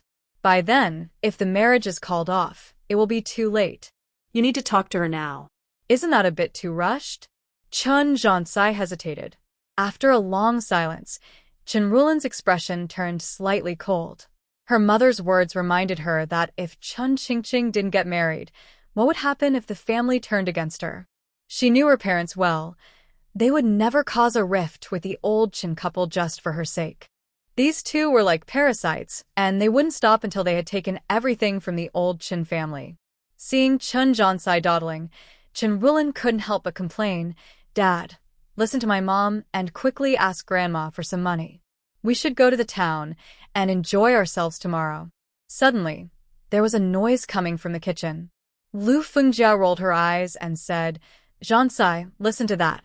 The second branch breaks dishes and bowls just doing a little work as if they're the ones wronged. I think we should move out early and not put up with their nonsense. They are too petty. They are destined to be farmers for life. Don't worry, I will talk to Mom. As long as we get the money, we will go to the town tomorrow morning, Chun Jiansai said before turning to leave the house. He went to the yard and spoke to the elderly Mrs. Chun, who was resting. Mom, I want to tell you something. What is it? Go ahead. Mom, the academy is starting soon, and I plan to leave early tomorrow morning. Mrs. Chun was surprised and thought for a moment. Third son, the harvest isn't for another half month. Why are you in such a hurry? It will cost more to go to the town now. Just wait a few days. Lu Fengjiao, who was following closely, grew anxious. She thought to herself that if they stayed in this house for another half month, it would drive her crazy. So, she quickly made up a story. Mom, how can we say it's not urgent? Jiansai has prepared well this year. Before he came back, he spoke with a teacher at the academy who specifically asked him to catch up on his studies. If he doesn't go, it would be disrespectful to the teacher. Besides, our home is always chaotic, with all the noise. How can he focus on studying? It's better for him to leave early and work hard. Mrs. Chen nodded repeatedly. You're right, daughter-in-law. I only thought about giving the third son eggs to help him think better, but I didn't consider this. If the teacher is going to give him extra help, you should hurry and go. Also, take that half bag of corn to show our gratitude. Chen Jiantai looked puzzled. Mom, yesterday you said we had no food left. How is there still half a bag of corn? Old Lady Chen made a shushing gesture, looked around, and whispered, This corn was secretly saved for you by your mother. Your older brothers don't know about it. I thought I would give it to you when you leave, but I didn't expect the teacher to treat you so well. We should thank him. I knew Mother loved me the most. When I become a scholar in the future, I will be very filial to my parents. Old Lady Chen's eyes filled with tears. Good. My son is thoughtful. Mother, let's not give the corn to the teacher. After the exams next year, when I become a scholar, I will reward him with some money instead. My son is so considerate. In times like these, nothing is as useful as money. Chen Jiantai chuckled to himself. It wasn't that he couldn't part with the corn, but he felt embarrassed. How could he give food to the teacher? If he took it to the academy, his classmates would surely laugh at him. Just then, Chen Laohan and Chen Zhanliang returned from outside carrying firewood. Old Lady Chen quickly called out, Old man, come here quickly. Chen Laohan set down the firewood, moved a stool, and sat down. What is it, old woman? Third son is going to town to study soon. Please take that half bag of brown rice, the 2 pounds of white flour from the cabinet, the corn, and 5 eggs for him. Chen Laohan looked displeased. Are you trying to empty the house? If we give them all this, what will we eat? Old Lady Chen raised her eyebrows and glared. What will we eat? You say that as if it's nothing.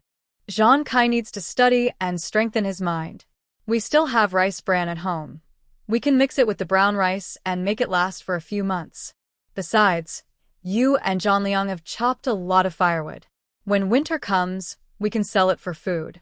Chen Laohan sighed silently. In the past, with the eldest son around, he didn't have to do the heavy lifting. He only needed to bundle the chopped wood and carry a small load down the mountain. Now, his second son did nothing, and he was the one who had to chop even these 2 small bundles of wood, which nearly broke his back. If the eldest son's family really didn't come back, they wouldn't even have enough firewood to keep the house warm, let alone sell it for money. He looked helpless. Old woman, stop being so biased. Now that the Zhang family has been driven out, if they don't come back, and you expect to sell firewood for money, just wait to starve. What nonsense are you talking? What do you mean they won't come back? The little bit of rice bran I gave him won't last more than 5 days. If he doesn't come back to ask me for help in 5 days, I will soak myself in my own urine. Chen Zhanliang was a bit unhappy.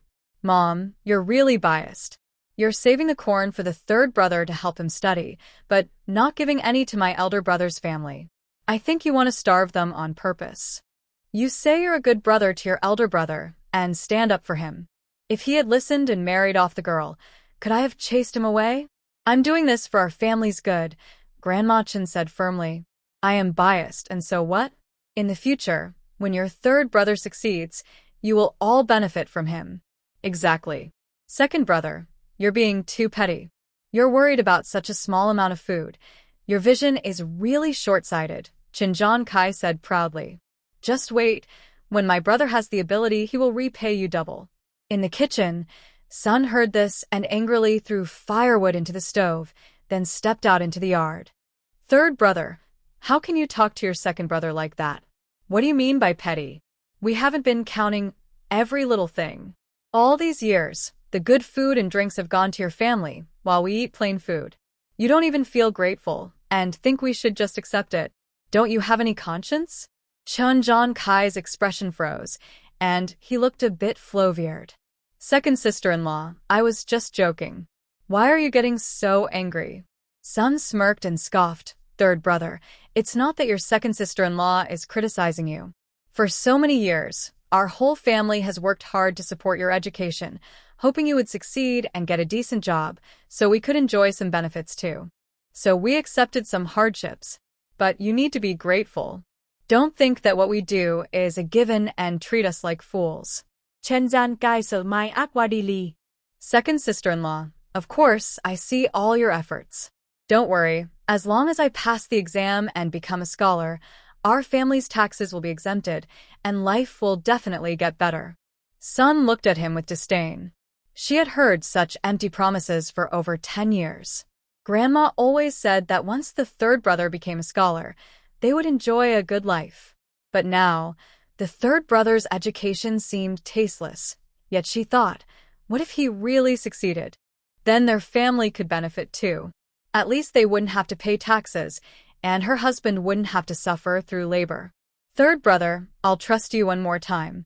If you pass the exam in spring, everyone will be happy. But if you don't, I won't squeeze out any more money to support your studies. Chun Jansai's face turned pale. Although he was enjoying life in town with his family's hard-earned money, he knew he had been studying for over 10 years. If he failed again, it would be hard to explain. The pressure he felt inside was immense. Still, he forced himself to promise, second sister-in-law, don't worry. I will definitely pass this time. Hearing her beloved son say such confident words, old lady Chen looked proud. Son, you will leave tomorrow. Make sure not to delay your studies. Mother, I understand our family's situation. If I leave, it will be tough for you and father, and for my second brother and sister-in-law, Chen Jansai said, hiding his joy. His heart finally felt at ease. Old lady Chen waved her hand. What are you saying? Just focus on your studies. Don't worry about the family. As she spoke, she took out a cloth bag from her clothing and pulled out 25 taels of silver. Son, our family isn't wealthy, but this money should be enough for your family's expenses. Well. Chun Jansai hesitated, calculating in his mind. 25 taels of silver was indeed enough for them to live well, even enjoying good food until the spring exams. However, he was tired from studying and sometimes wanted to relax at Spring Breeze Tower to see the beautiful girls. If he got carried away, not even 50 taels would be enough. No, as the saying goes, a poor family can afford a rich path. It's important to have enough money when going out to avoid losing face. Determined, he pretended to look troubled. Mother, this amount is enough for my studies, but I know a teacher who is very good at predicting exam questions. I want to give him a little something to increase my chances next year. Oh, really? Old lady Chen frowned. She had heard of such predictions before. It was said that a scholar from Qiantang village spent 20 taels to get the right questions and pass the exam, becoming a respected official. However, the cost of education had been rising sharply. Last year, they spent over 20 taels. Now, giving him 25 taels seemed insufficient, which was quite a lot of money. But to help her son succeed, the family would endure hardships to support his education. Even with this thought, she felt uneasy. That 50 taels was money meant for buying a servant girl. What if the eldest brother didn't cooperate and took the money? How would she return the betrothal gifts? If it really comes to that, I'll be in big trouble. Seeing that Grandma Chun was silent with her head down and scratching her head anxiously, Lu Fengjiao thought it was a good opportunity to find a way to get some money. As long as they had money, they could enjoy delicious food and wear fine clothes. Over the years, she had grown used to a lavish lifestyle and couldn't bear any hardship. Right now, even 20 taels of silver would be a great help for their family of 4. Mom, what are you thinking? There's a saying it's easy at home, but hard outside. No matter what you do, it costs money. We can't let our son suffer. He needs to eat well and sleep well to study. If he's always hungry and tired, how can he focus on his studies? If that happens, our family will never have a scholar. You silly child, stop talking nonsense. It's really frustrating, Grandma Chen said, looking upset and glaring at Lu Fengjiao. I'm not saying I won't give you money. Here's 25 taels to start with. If you run out, you can always come back for more. Why do you need to take it all at once? Mom, you don't understand. Jean Shan is going to town to study. not for sightseeing. He won't have time to come back home. It would just waste time. You're right, but it's okay. I can bring it to you and see you at the same time. Lu Fengjiao felt a jolt of panic. Oh no, I can't let Grandma go to town. If she sees that we're living well, she'll scold us for wasting money. If she gets really upset, it could ruin our finances. I can't let her bring money. Mom, we appreciate your kindness, but we can't let you make that long trip. Besides, if you go, Jean-Shan won't focus on his studies. He'll just want to spend time with you. To help him succeed, we need to cut off unnecessary visits, just like before.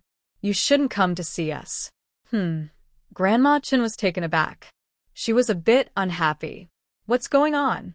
Over the years, they hadn't let family visit, and they never even mentioned where they lived.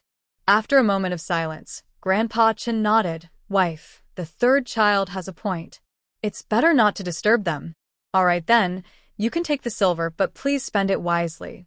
Our family really doesn't have much saved up. Oh, dear, don't worry. My husband and I will stretch every penny. We'll save where we can, but we won't be stingy when it's necessary. Old Lady Chen felt a pang in her heart. She wanted to save some money for emergencies, but thinking of her youngest son as someone with potential made her realize they couldn't cut corners. She gritted her teeth, believing that better days would come. With that thought, she felt relieved and took out the remaining 25 taels of silver. Just as she was about to hand it to Qin Zhongkai, she heard her second daughter-in-law's voice. Sun's face was displeased as she scoffed. Mother, I have to say something that might not be appropriate for a daughter-in-law. We can't touch this money right now. There are still some matters to discuss. If you give the money to the youngest, what will you use to return to the butcher if he wants to break off the engagement? Old Lady Chen paused and pulled her hand back, putting the silver back into the cloth bag. Chun Zhongkai felt anxious. If their mother changed her mind, it would be a disaster. He quickly spoke up, Sister-in-law, what are you saying? The girl will eventually marry. There's no way to break the engagement now. Sun raised an eyebrow. Third brother, have you lost your mind from studying? The eldest family has already been driven out and signed a letter to break the engagement. They're like strangers now. Do you really think we can sell the girl to the butcher? Dream on. Old Lady Chen shot her a glare. Just focus on your work. This isn't your concern. Sun felt frustrated. She was only trying to think of the family, but it sounded like they thought she was meddling. Her face fell. Mother, I don't like what you just said. What do you mean it's not my concern? If one day they come knocking for money, let's see what you do. Bah. Old Lady Chen spat. You can't expect anything good from someone like you. What money are they asking for? The girl will marry sooner or later. Trust me on this. Just wait for the future and enjoy life with Zhongkai. Chun Zhanliang rolled his eyes. Cui Qin, can't you see what mother and third brother mean? They purposely gave the eldest family a small bag of rice husks so that when they run out of food, they can pressure our brother to send the girl to the Li family. Just keep quiet. This doesn't concern us. Sun frowned. What do you mean it doesn't concern us? Since the engagement is broken, the eldest family wouldn't even come back here if they were starving. They think they can pressure us? Do they see that girl as someone easy to deal with? Yesterday, the mother made it hard for her and didn't give her any pots or bowls, but she still managed to eat. Wu Baoan not only gave her pots and bowls, but also half a bag of corn. Old Lady Chen shuddered. You're talking nonsense. Nowadays, food is as precious as life. How could Wu Baoan give that girl anything? Sun said with a cold snort. Not only did he give her half a bag of corn, but the village lady also said that the girl is destined for greatness. If they treat her well now, they won't regret it later. Old Lady Chen laughed dismissively, as if she had heard the biggest joke. That girl has no luck at all. Without the Chen family, she is nothing. How could she achieve anything? I think not only the eldest son is foolish, but even Wu Baoan and his wife are naive to believe a little girl's words. They really have no sense. You can believe it or not. Anyway, the village lady said it herself, Sun replied, glancing at Qin Kai. She continued, Mother, I'm making it clear today. If you give all the money to the third family, and if the butcher comes, you won't have money to pay him back. You might have to marry Chenrulin to him to settle the debt. Don't think about taking from our family anymore. Old Lady Chen trembled with anger. Zhanliang, look at the good wife you married. She hasn't even taken charge yet and is already scolding her mother-in-law. This is outrageous. Chen Zhanliang remained unfazed. Mother, I think Suiqin is right. As the head of the family, you should be fair. I accept that you have favored the third son all these years, but you can't sell the girl just to let him study. You shouldn't give him the money before the issue is resolved. What will you do if you can't handle the butcher? Old Lady Chen slapped her thigh, about to cry out, when Chen Zhanliang added, Don't start crying and making a scene. That works on my brother, but not on me. I'll say it clearly. If you insist on giving the money to the third family and it creates a problem later, don't think you can harm our branch. I'm not going to be a eunuch in the palace, and I won't let you make plans for my two sons. Old Lady Chen turned pale, nearly fainting. She pointed at Chen Zhanliang and son, shouting, You two heartless ones, you believe outsiders, but disregard your own mother. Can I do something I'm not sure about? I've eaten more salt in my life than you have rice. I've crossed more bridges than you've walked roads. If you don't believe me, just wait and see if I'm right. Chen, the old man, was smoking his pipe. He felt uneasy inside. After sending the eldest son's family away, he felt an emptiness in his heart. He sensed that the young girl had changed, but he couldn't pinpoint how. She was still the same person, yet her gaze when she killed the chicken and the swift movements made him shiver. Wife, think carefully about what the couple, Zhanliang, said. Although the third son's studies are important, we still need to manage our lives, Chen Zhansai said, feeling tense. Father, mother, I will definitely pass the spring exam next year. Without money, how can I prepare? I haven't worked hard all these years for nothing, Chen Zhan said, looking pitiful. Seeing her favorite son so distressed, Chen's mother felt her heart break. She glared and waved her hand. Enough. Everyone be quiet. This matter is settled. Money must be given to the third son. We'll talk about the future later. I knew mother loves me the most. Once I pass the exam, I will be very filial to you, Chen Zhan replied. Good. I believe my son, Chen's mother said happily, nodding and giving a knowing look to Chen Zhan and his wife. Let's do this. Tomorrow morning, I will give you the money. You can go back to your room now. Chen Zhan understood her meaning. Chen, the old man, sighed and quietly went into the house after tapping his pipe. Chen Zhanliang and his wife looked gloomy and said nothing. The next morning, after finishing breakfast, Chen Qingqing stepped out of her room and saw the Chen family standing in the yard. Chen Zhanliang and his wife looked dejected. Chen Zhan and his wife looked pleased. The old man was busy loading things onto the old ox cart at the front gate. Without guessing, she knew that Chen Zhan was taking money to the town to waste time. This man was hopeless. He hadn't passed the exam for over 10 years and still blamed his luck, not realizing he wasn't cut out for studying. The younger ones were naive, and the older ones were foolish, only thinking about wealth and glory without considering if they were meant for it. Forget it. It's better to stay out of others' business. Her own family's food wouldn't last long. The urgent matter was to find a quick way to make money. She touched the ring on her finger that she couldn't remove. What was it for? It couldn't be eaten or sold. She thought it would have been better to wish for that magical lamp. Maybe it could grant her 3 wishes. She shook her head helplessly. There was no such thing as a regret medicine in this world. She decided to go up the mountain. Perhaps she would be lucky enough to find ginseng. Chun family old courtyard. Old Lady Chen quietly wiped her tears while organizing things. Her favorite son was leaving, and she felt a mix of sadness and confusion about the future.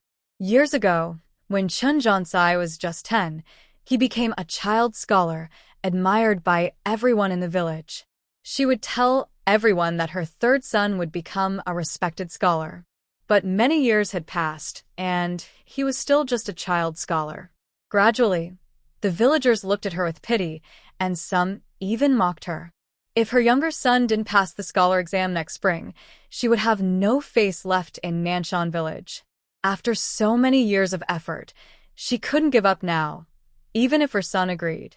No matter what, he had to keep studying, even if it took her whole life.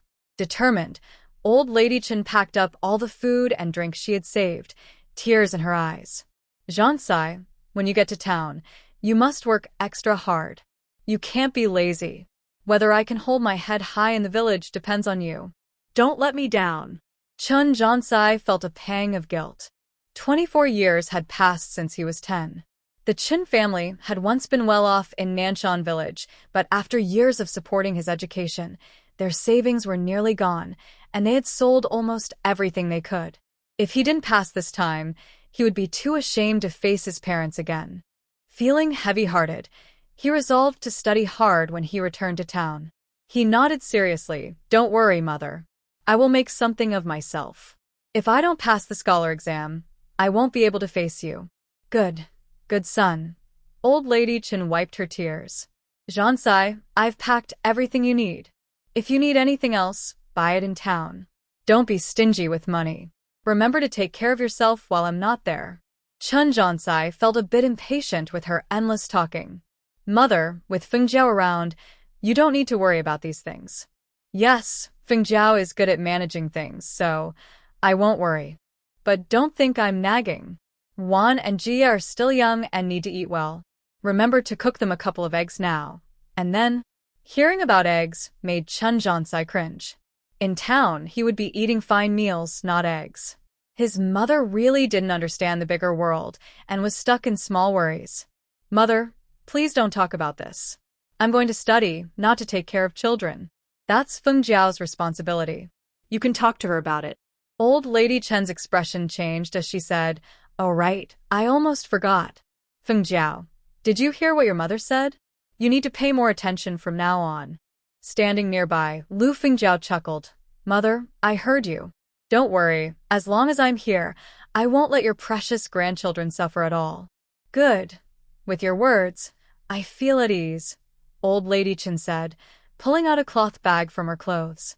She took out the only 50 taels of silver they had and said sincerely, Fengjiao, this is all the money we have.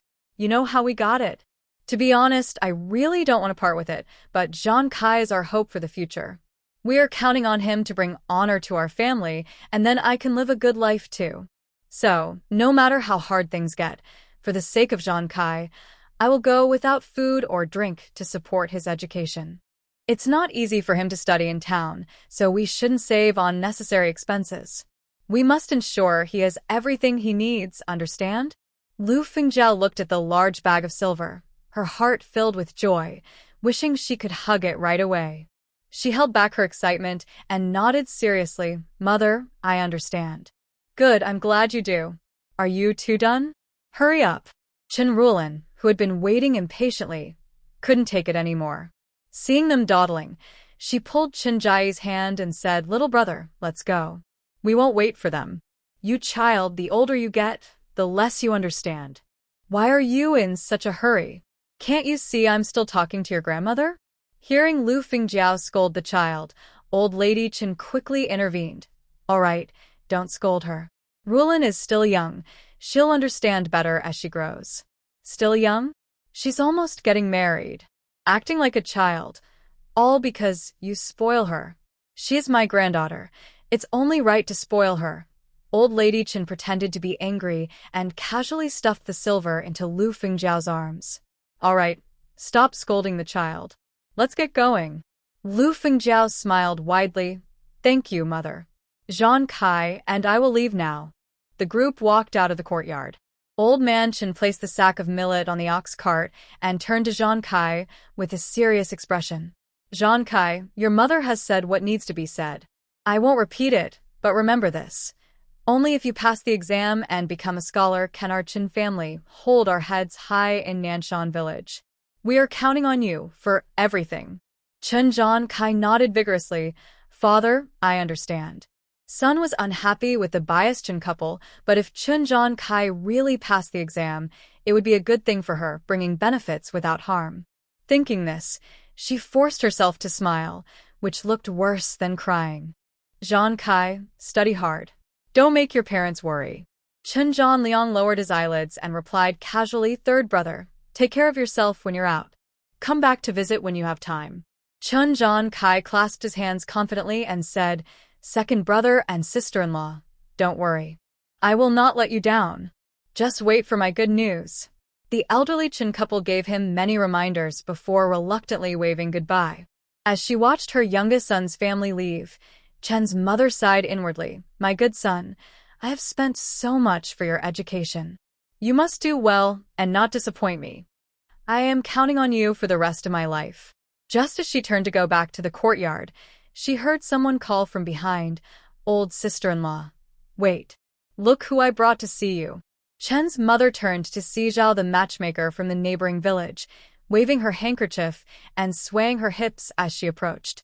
Surprised, she asked, Zhao matchmaker, what brings you here? A fragrant breeze brought me to your home, Zhao replied with a smile, her face heavily powdered. Chen's mother then noticed a man with unusual eyebrows and a round face behind her. Her heart sank. Oh dear, how did this chatterbox bring this person here? This is quite unpleasant. Chen's mother was terrified and quietly asked, Sister, why is he here? We just received the betrothal money yesterday. Zhao laughed. Oh, old sister-in-law, here's the thing. Your granddaughter's husband came to our village to buy pigs and insisted I bring him to your home to meet you. So here we are. Li the butcher scratched his head and grinned at Chen's mother, revealing his large yellow teeth. Grandma, your granddaughter's husband came to see you. Oh dear, oh dear. Chen's mother thought she was hit by a foul smell and almost felt sick, quickly stepping back 2 paces. What on earth did he eat? His breath is terrible. Thankfully, she moved away in time, otherwise, she would have been overwhelmed by the smell. Though she felt disgusted, her face showed no sign of it. After all, they had received 50 taels of silver, and she had to follow through with the formalities. She forced a smile and said, My dear grandson-in-law, you are so thoughtful. Come inside and rest. Let's talk in there. The butcher replied loudly, Thank you, Grandma, but I won't go in. I just wanted to see you and then leave. Hearing this, Grandma Chun felt relieved. Since you've seen me, I won't keep you. You can go back to what you were doing. We can chat another time. The butcher looked around the yard with a sly expression. No rush, no rush. Matchmaker Zhao glanced at Grandma Chun with a smirk and said, Sister, your future grandson-in-law is very devoted. He came to see you and also to ask when you will send your girl over to him. Grandma Chen's expression tightened, and she forced a smile. Sister, there's no hurry. The agreed date is still 10 days away. I will send my girl when the time comes. Matchmaker Zhao laughed lightly behind her hand. Sister, I'm not in a hurry, but your grandson-in-law seems eager to bring your girl home. The butcher, not seeing any pretty girls in the yard, was getting anxious, rubbing his hands. Ever since his last wife accidentally died, he had gained a notorious reputation in the area. Despite hiring many matchmakers and saying many good things, no one was willing to marry their daughters to him. Finally, he found the Chin family and he was impatient, eager to meet someone. After months without any romantic encounters, he felt like he would go crazy if he didn't find a way to relieve his urges. Even just a glimpse would help. He insisted, Dear Grandma, I heard from matchmaker Zhao that your girl looks like a fairy. I haven't slept well these days, thinking about what my future wife looks like. Please let me take a quick look, and I'll leave right after. Grandma Chin panicked, cold sweat forming on her forehead. Wasn't he just trying to cause trouble for her? Where could she find someone for him? No, she needed to come up with an excuse to send him away. Otherwise, it would be chaos. Gathering her courage, she pretended to be angry and said, You really don't understand manners. How can you want to see your future wife before marriage? That's just ridiculous. What do you mean ridiculous? I, the butcher, have married 3 wives before, and I always got to see them first. Why does your family have so many rules? The matchmaker hurriedly tried to smooth things over with Mrs. Chun, saying, Sister, you should agree to your granddaughter's fiancé. Whether you look now or later, he will always be the one. Just a glance won't hurt, right? Mrs. Chun smiled awkwardly and gently advised, Fiancé, you should go back and wait a few days. I promise to send Qing girl to you safe and sound. Just wait patiently to be the groom. The butcher's smile immediately vanished, and he scoffed, raising his voice. What do you mean? Why are you keeping me from seeing my bride? Are you trying to back out after taking my money? How could we do that? Mrs. Chen trembled, scared. She had heard of this butcher's reputation. He was known for being fierce and aggressive. If she angered him, he might lash out, and she could get hurt. Even if she tried to call Qing girl out, she wouldn't listen to her and might expose the situation. If this butcher found out that the family had been split and ties severed, it would be disastrous. Her face turned pale as she desperately thought of a way to send him away. Fiancé, please don't rush. Qing girl, Seeing her struggle to speak, the butcher's anger flared up. What are you stalling for? If you're not trying to cheat me, just bring Qing girl out. What's the big deal? No, it's not like that. Mrs. Chen's heart raced. She realized that seeing him in person was much worse than she expected. This man was not good news, and if she didn't comply, he might resort to violence. She glanced at Chen Zhanliang and his wife, hoping they would help find a way to distract him. But Chen Zhan was just a simple farmer, unaccustomed to such confrontations. He was so frightened that he kept his head down, afraid to make a sound. He silently blamed Mrs. Chen for not leaving a way out. Now, trouble had come knocking, and he wondered how she would handle it. Mrs. Sun was also terrified by the butcher's fierce demeanor, her face pale as she cursed under her breath. This was the result of her planning. How could she find such an unpleasant match for a beautiful girl? It was a disaster waiting to happen. The butcher, growing impatient, shouted, "What are you all doing? Hurry up and bring her out." Old Mrs. Chen was sweating and shouted at the silent Mr. Chen behind her, "Old man, say something." What should I say?" Mr. Chen was confused, knowing that the butcher wouldn't leave until he saw the girl. He tilted his head to look into the next yard. Just then, Chun Qingqing came out of the barn carrying a bamboo basket. Mr. Chen's face lit up, and he whispered, "Wife, the girl is standing in front of the barn. Let the butcher take a look, and then send him on his way." Old Mrs. Chen stood on her toes to see and smiled, pointing, "Son-in-law, look. That's your future bride." Upon hearing this, the butcher looked up, his eyes wide with surprise, and his heart raced. "Oh my! This girl is not just any person. She looks like a fairy from the heavens. She's so beautiful, with such a nice figure and curves. It's impressive." The butcher was astonished, his eyes nearly popping out, and his heart was pounding. "Oh my! This girl is not just any person. She looks like a fairy from the heavens. She was so beautiful, with such a nice figure and curves. She was much better than the previous wives he had, who were all heavy-set and short-lived. If he were to marry her, he would have to be careful. He wouldn't want to lose such a beautiful girl." Seeing his dazed expression and drooling, old Mrs. Chen waved her hand in front of him. "Son-in-law, are you satisfied?" Yes.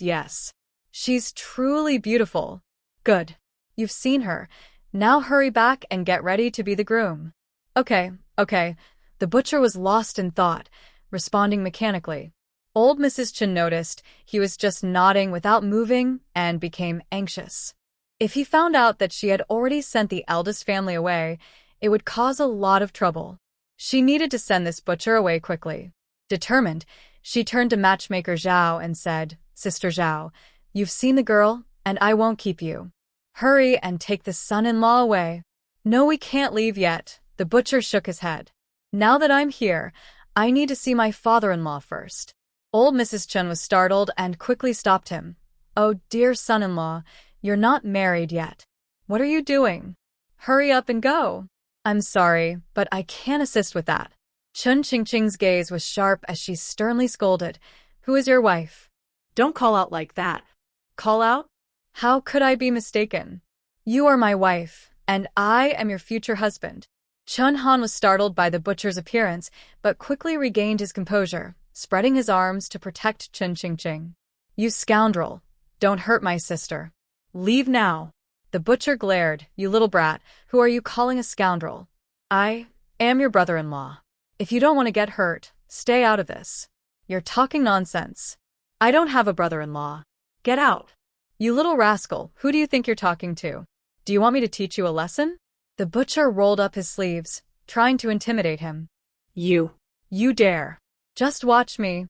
The butcher, furious, grabbed Chen Han. Seeing the butcher acting tough, Chen Qingqing stepped forward, quickly grabbing his arm and pressing on a pressure point. Let go of my brother. Oh, not afraid of me, are you? The butcher scoffed. What if I don't let go? Chen Qingqing applied more pressure. If you don't let go, I'll make you regret it. The butcher immediately felt intense pain in his arm, beads of sweat dripping down his forehead. His strength faded, and he released Chen Han. He endured the pain and grinned. Dear, please let go. You're hitting a sensitive spot. It feels quite nice. Don't worry, when we marry, I'll show you my strength. We can have a good spar, and I promise you'll enjoy it. Seeing him speak nonsense, Chen Qingqing tightened her grip. Shut your mouth. If you say another word, I'll make you regret it. The butcher winced in pain. Okay, I won't say anything. Just let go. It hurts. With a cold huff, Chen Qingqing finally released him. The butcher instantly felt relieved. He was used to being dominant in the area and had never been threatened like this. A hint of malice appeared in his eyes as he looked at Chen Qingqing, convinced there was something suspicious going on. Thinking this, he pushed Chen Qingqing aside and headed towards the barn.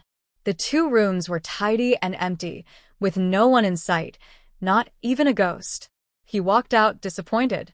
Chen Qingqing, furious, warned loudly, "If you know what's good for you, get out of my house now, or I'll report you for trespassing." The butcher did not notice the wild man, and his fierce expression softened as he grinned. Dear, don't take it so seriously. You broke into my home, and I've already paid the bride price. Even if the county magistrate comes, it won't matter. Just wait patiently to marry me, and I promise to treat you well, making it unforgettable for you. He said the last words through gritted teeth. Chun Jianshan and his wife walked in carrying firewood. When they saw the people in the yard, their faces turned pale with anger. Lin hurried over to examine her daughter, looking anxious. "Qing-girl, are you okay?" Chun Qingqing smiled and shook her head. "Don't worry, Mom, I'm fine." Chen Han looked at her with admiration. "Mom, my sister was amazing just now. She took down that bad man in one move." Seeing her children safe, Lin felt relieved. "Good, as long as you're okay." Chun Jianshan was furious. He dropped the burden from his shoulders and rushed forward, grabbing a pole from under the eaves to threaten the butcher. "Shut your mouth. If you keep talking nonsense, I'll break your legs." The butcher was about to explode when he heard Chen Qingqing call them Mom and Dad. He immediately put on a smile and bowed respectfully. "Oh, it's my father-in-law and mother-in-law. Please allow me to pay my respects." Lin frowned, feeling disgusted. "Who is your mother-in-law?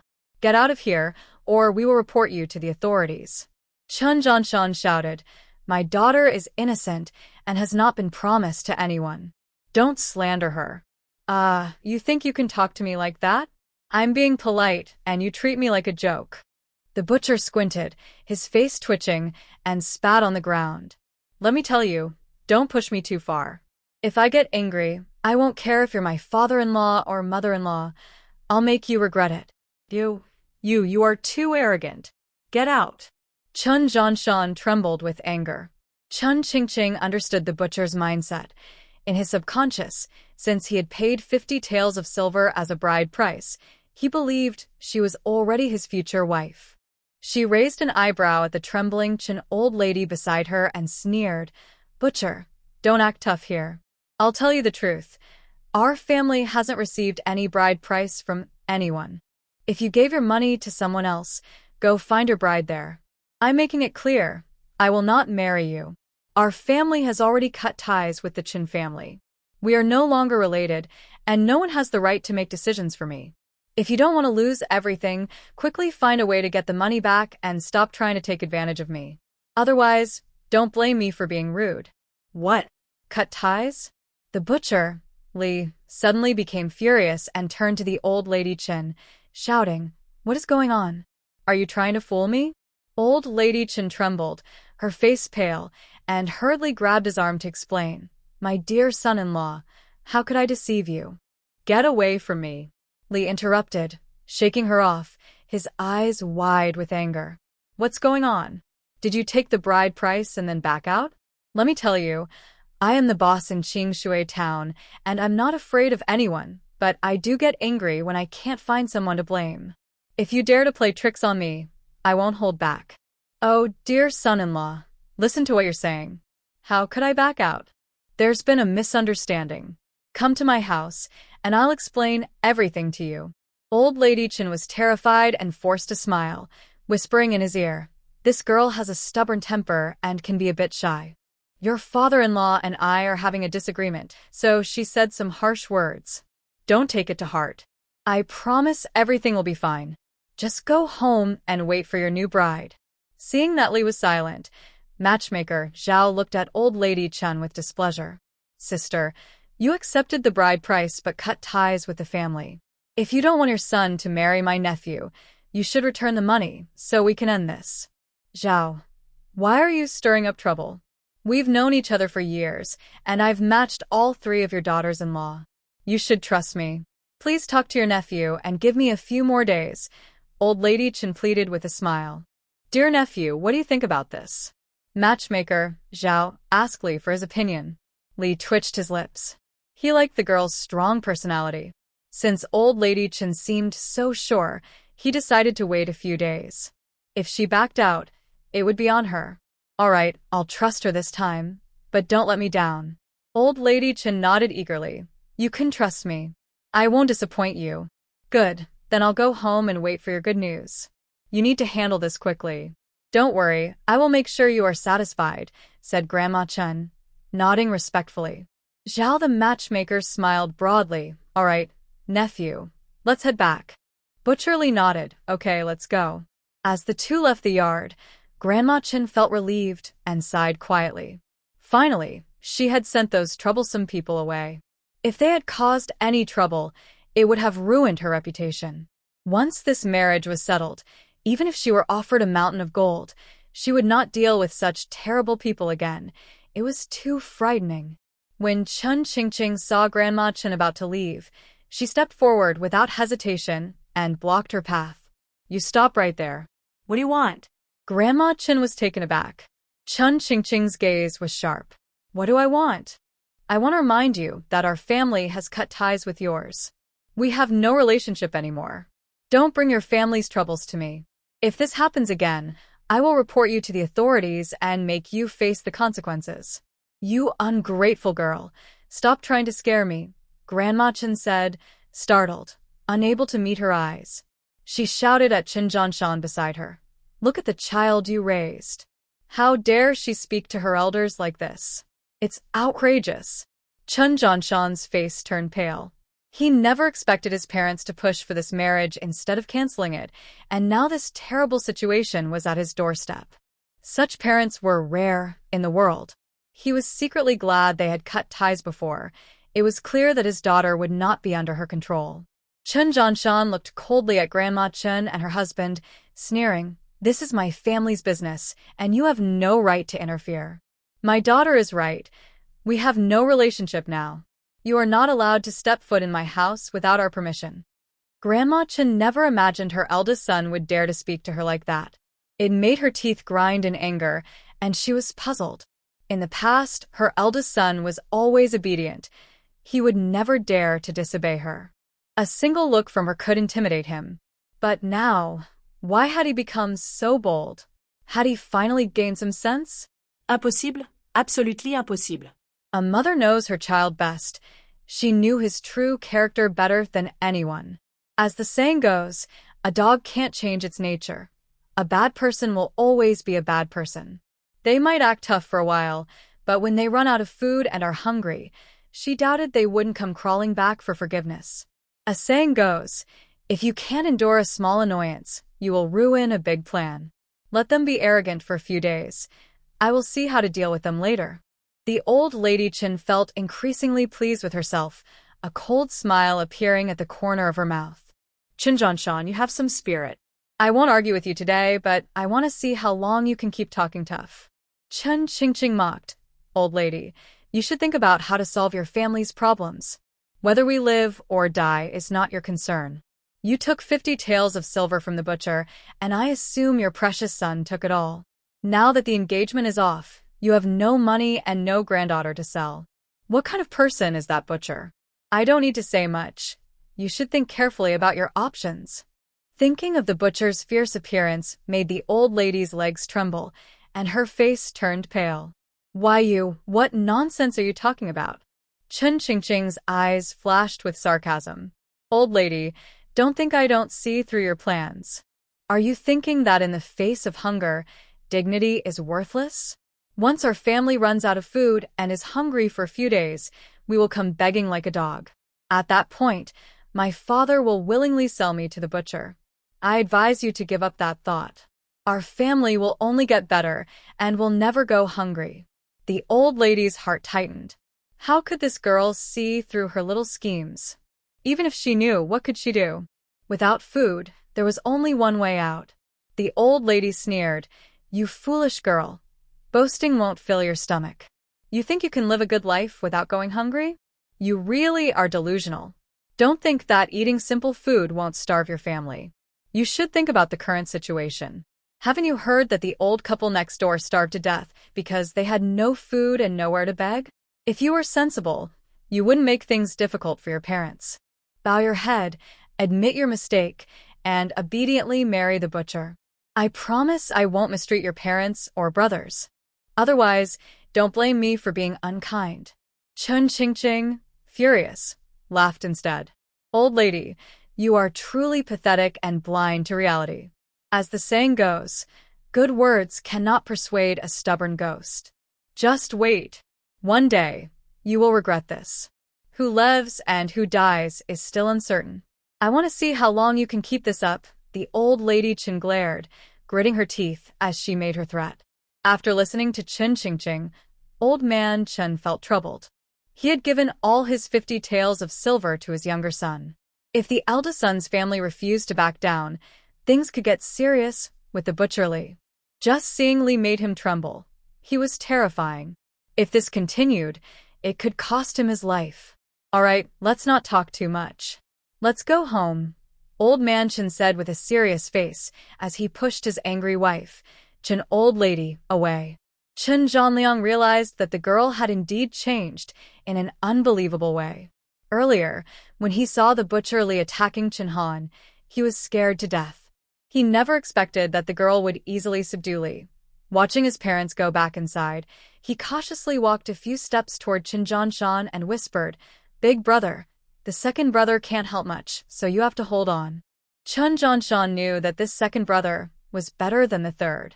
Although he often slacked off at work, he had a strong sense of justice and loved to stand up for others. He smiled gratefully. Zhanliang, I appreciate your kindness. Hurry back and get busy. Okay, I'm leaving. Chen Zhanliang took the stunned son back home. Chen Qingqing felt very frustrated. Those two ghost brothers made her live again, and even gave her a broken ring. She couldn't eat or drink, and it couldn't be removed. Now, in this situation, she was almost starving. If she could take it off and sell it for some money, that would help. The ghost brothers said she was reborn into a noble family, so they wouldn't lie to her. But what was wrong? There must have been a mistake somewhere.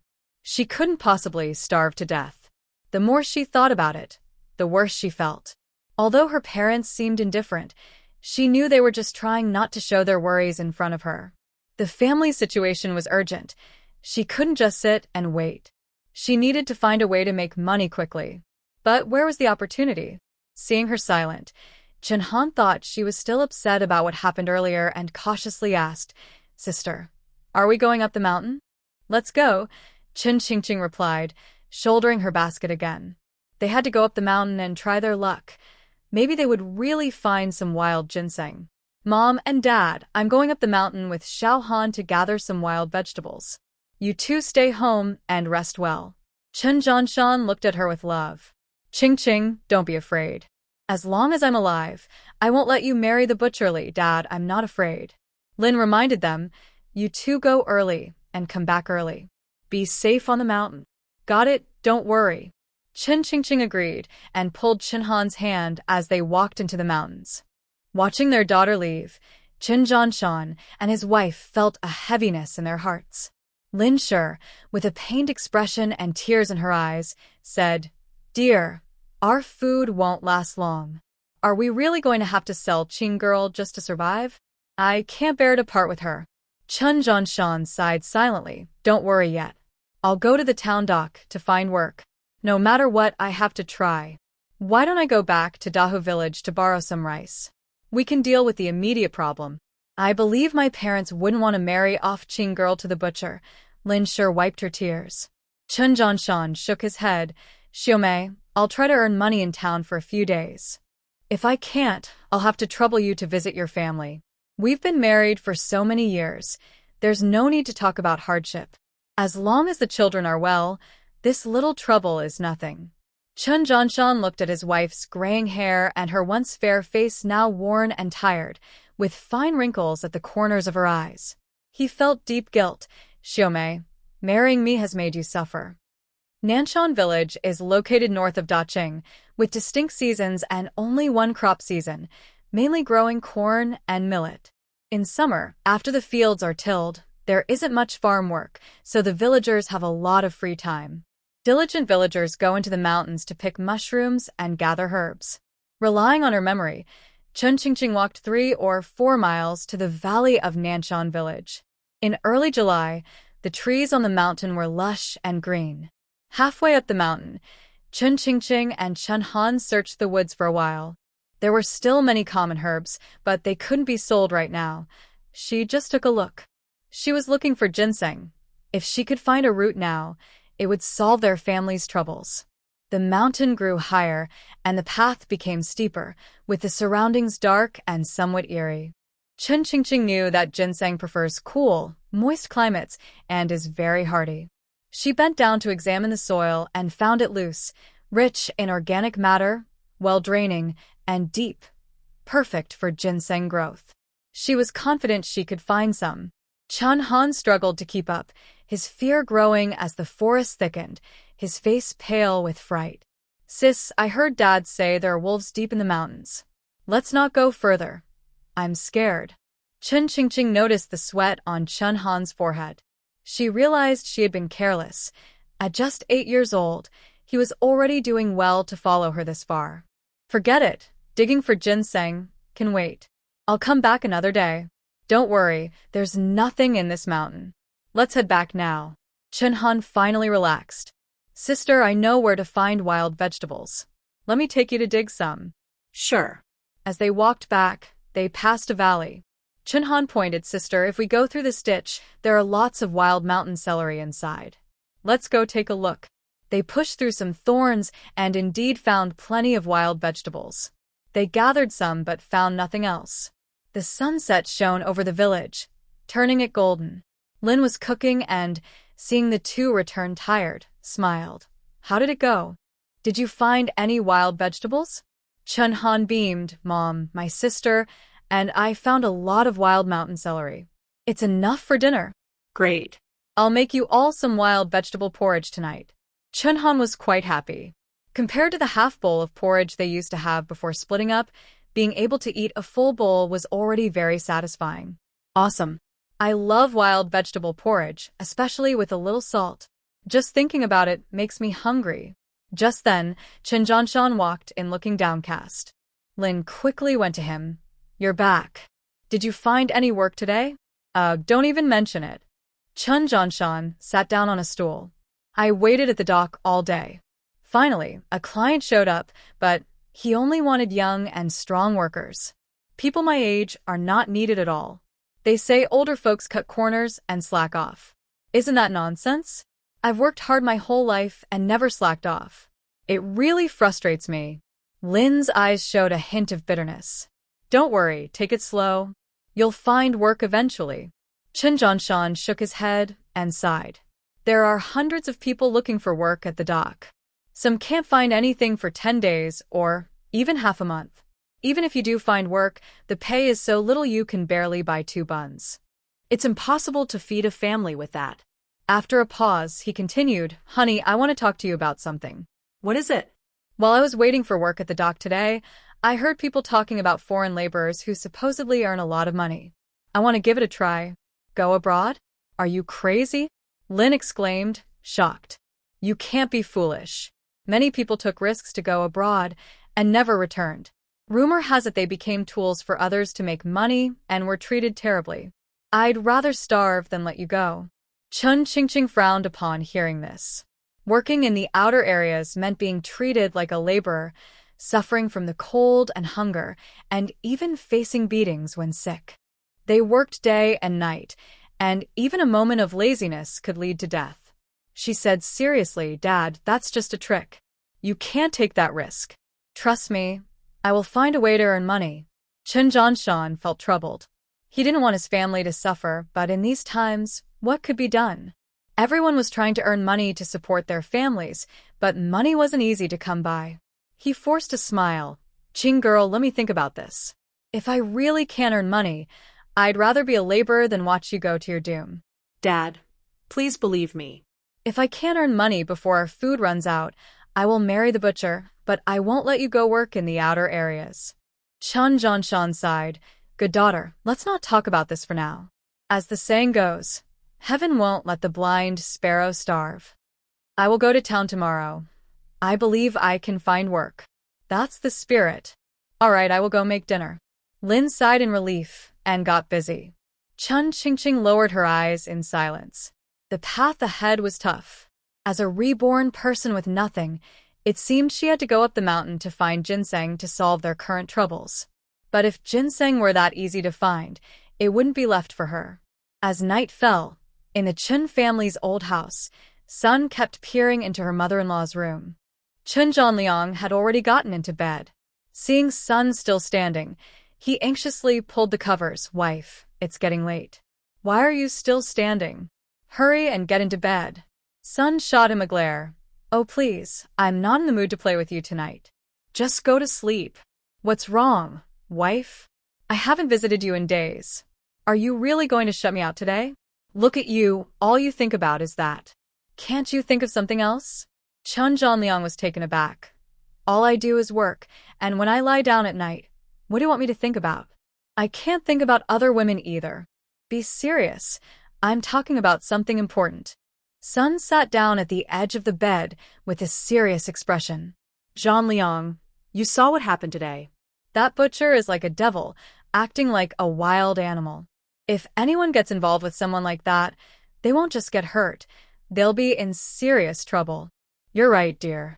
That butcher Li has a scary face. If we get involved with someone like him, it won't end well. Exactly.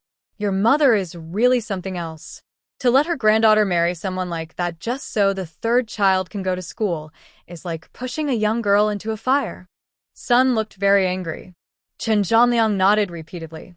He felt deep dislike for Chen's actions and even questioned if she was really his mother. How could she do something so cruel to her granddaughter? That girl is so good. This is just harming her. Luckily, I don't have a daughter, just 2 sons. Sun rolled her eyes at him. Don't talk like that. Your mother is heartless. Just a few days ago, she wanted to harm Chinhan. She would sacrifice anything for the third child. Do you think she wouldn't think about our 2 kids? Chen Zhanliang suddenly felt a chill. Dear, your words remind me. From now on, I will take Dabao with me whenever I go out to work. You need to keep an eye on Air Bao at home. He's still young and can be easily tricked with a piece of candy. Sun turned pale. Don't scare me. I was just saying that. Mother wouldn't really scheme against our son, would she? Better safe than sorry. Your mother would do anything for the third child.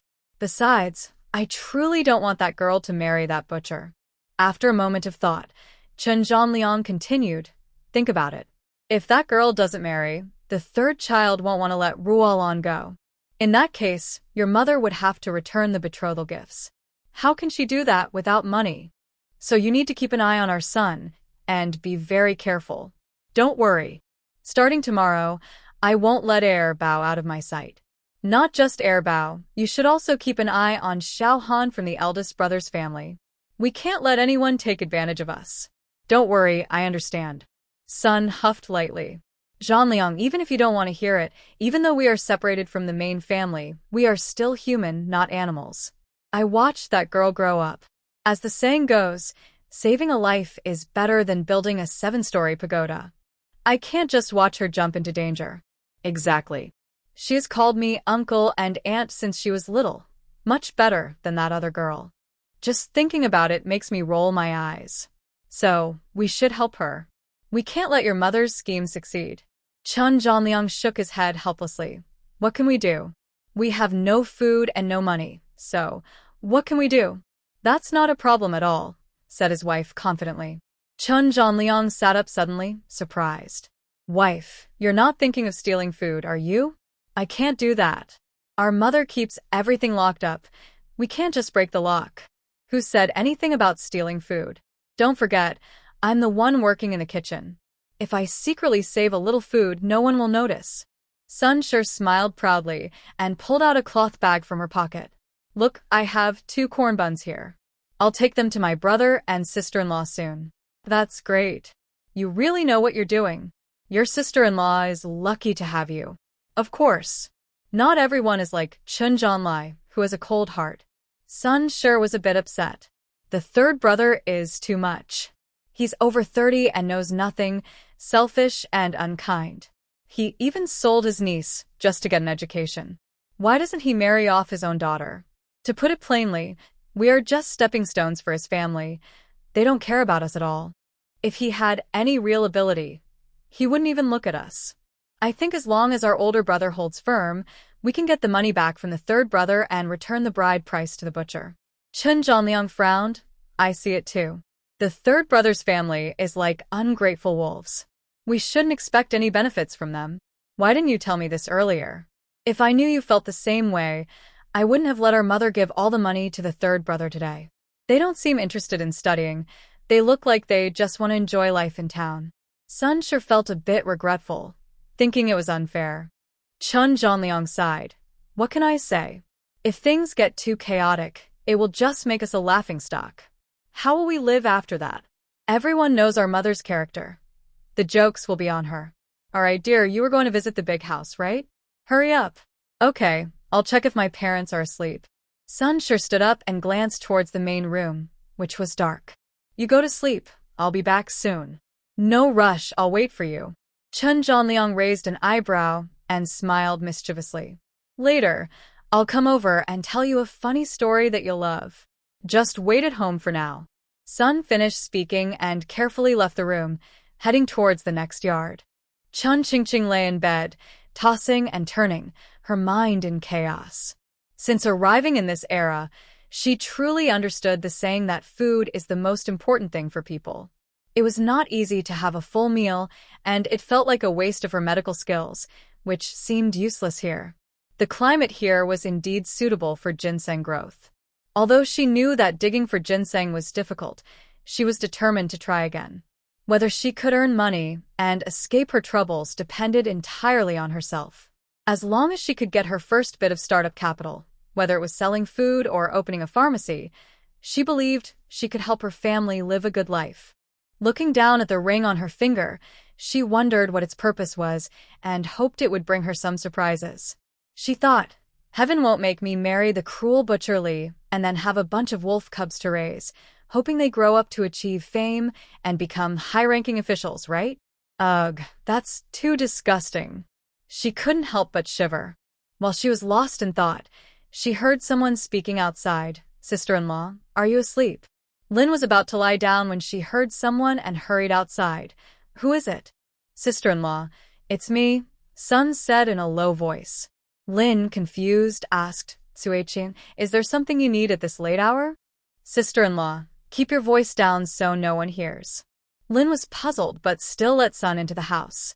Sun looked around and said, Oh, this house is fine in summer, but it must be tough in winter. Lin ignored that comment and directly asked, Suichin, why are you here so late?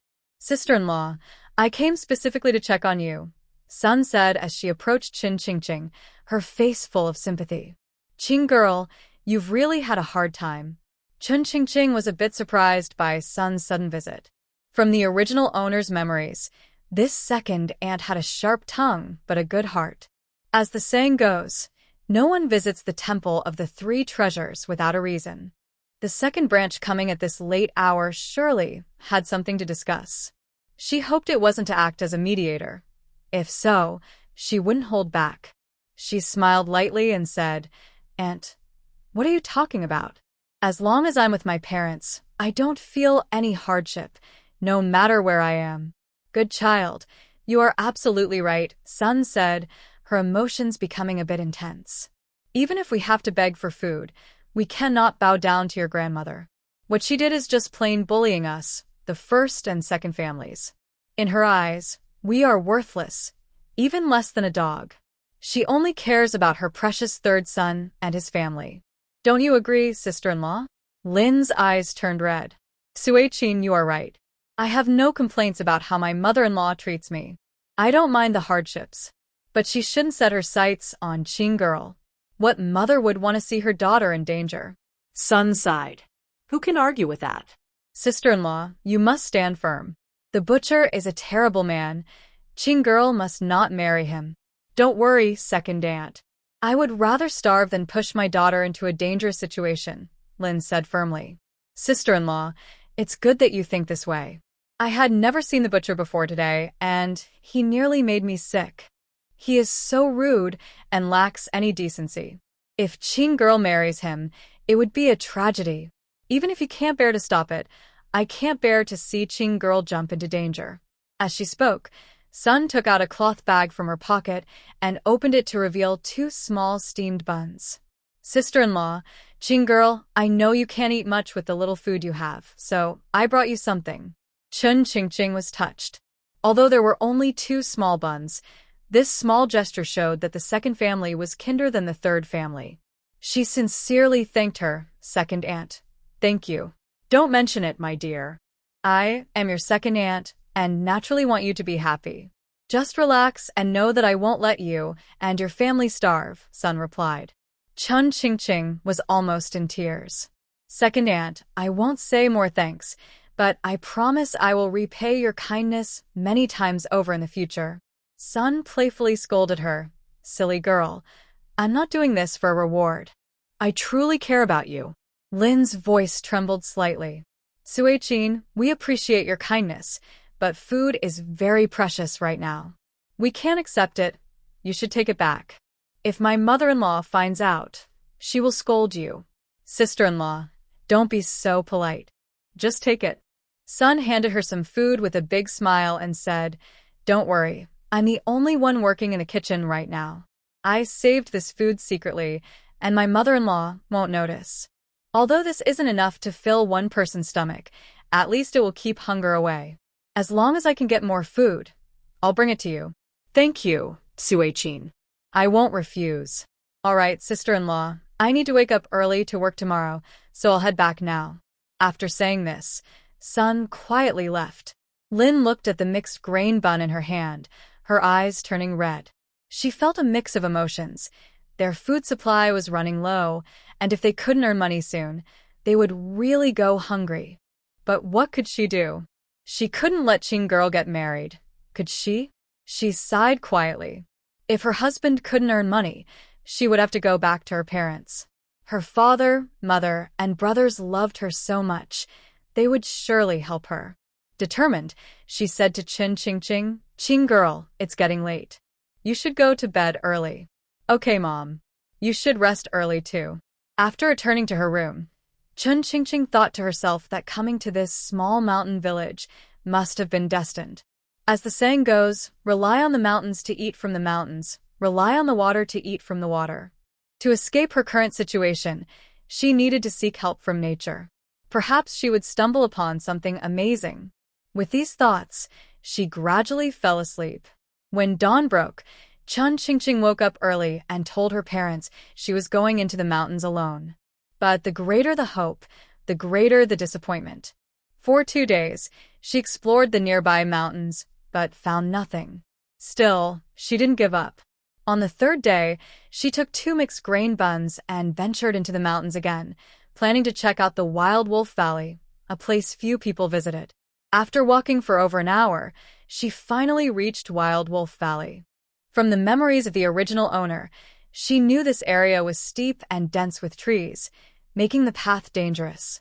A few years ago, villagers often went into the mountains searching for rare herbs, but they always returned empty-handed, and gradually fewer people came here. Later, rumors spread about wild wolves appearing, and no one dared to take the risk anymore. Chun Qingqing paused for a moment, but didn't think much about it. She boldly walked deeper into the mountains. The higher she climbed, the steeper the path became, and the trees grew denser, making the surroundings dark and eerie. She thought about turning back, but remembering that they were running out of food gave her courage. She decided to take a risk. Perhaps she would find something unexpected. She walked along the small path that people had once made to the sheep farm, moving forward for over an hour. Eventually, she reached a steep slope. Chun Qingqing was now tired and hungry, so she sat down on the ground and took out a coarse bread to eat. Although it didn't taste great, it helped restore her energy. After resting for a moment, she continued on her journey. After climbing several hills, Chun Qingqing was out of breath and could hardly walk. Looking at the endless mountain peaks, she shook her head and smiled wryly. "Ginseng, where are you? If you don't show up soon, I might just collapse." Just as she decided to turn back, she suddenly heard a bird call. Looking up, she saw a beautiful little bird flying overhead, with a red beak, light yellow chest, and green wings, singing a clear and pleasant tune. She felt a rush of joy. It was the ginseng bird. She had read about this bird in a book, which said that wherever ginseng grew, this magical bird could be found. It loved to eat ginseng seeds, and following it often led to unexpected discoveries. She was both surprised and delighted. It seemed the book was right, and the ginseng bird truly existed. Fortune smiled upon her, giving her a chance to survive. Feeling energized, Chun Qingqing chased after the ginseng bird. She climbed over a hill and passed through a natural stone cave, and suddenly, the view opened up before her. She found herself in a flat, spacious area surrounded by mountains, with mist swirling around, resembling a fairyland. Chun Qingqing was mesmerized and couldn't help but exclaim, "Isn't this a secluded paradise? Ginseng grows in places rich in spiritual energy. This must be the legendary treasure land." Chun Qingqing looked around as the ginseng bird flapped its wings and flew toward a cliff. On the opposite steep cliff, she saw strange trees and rocks.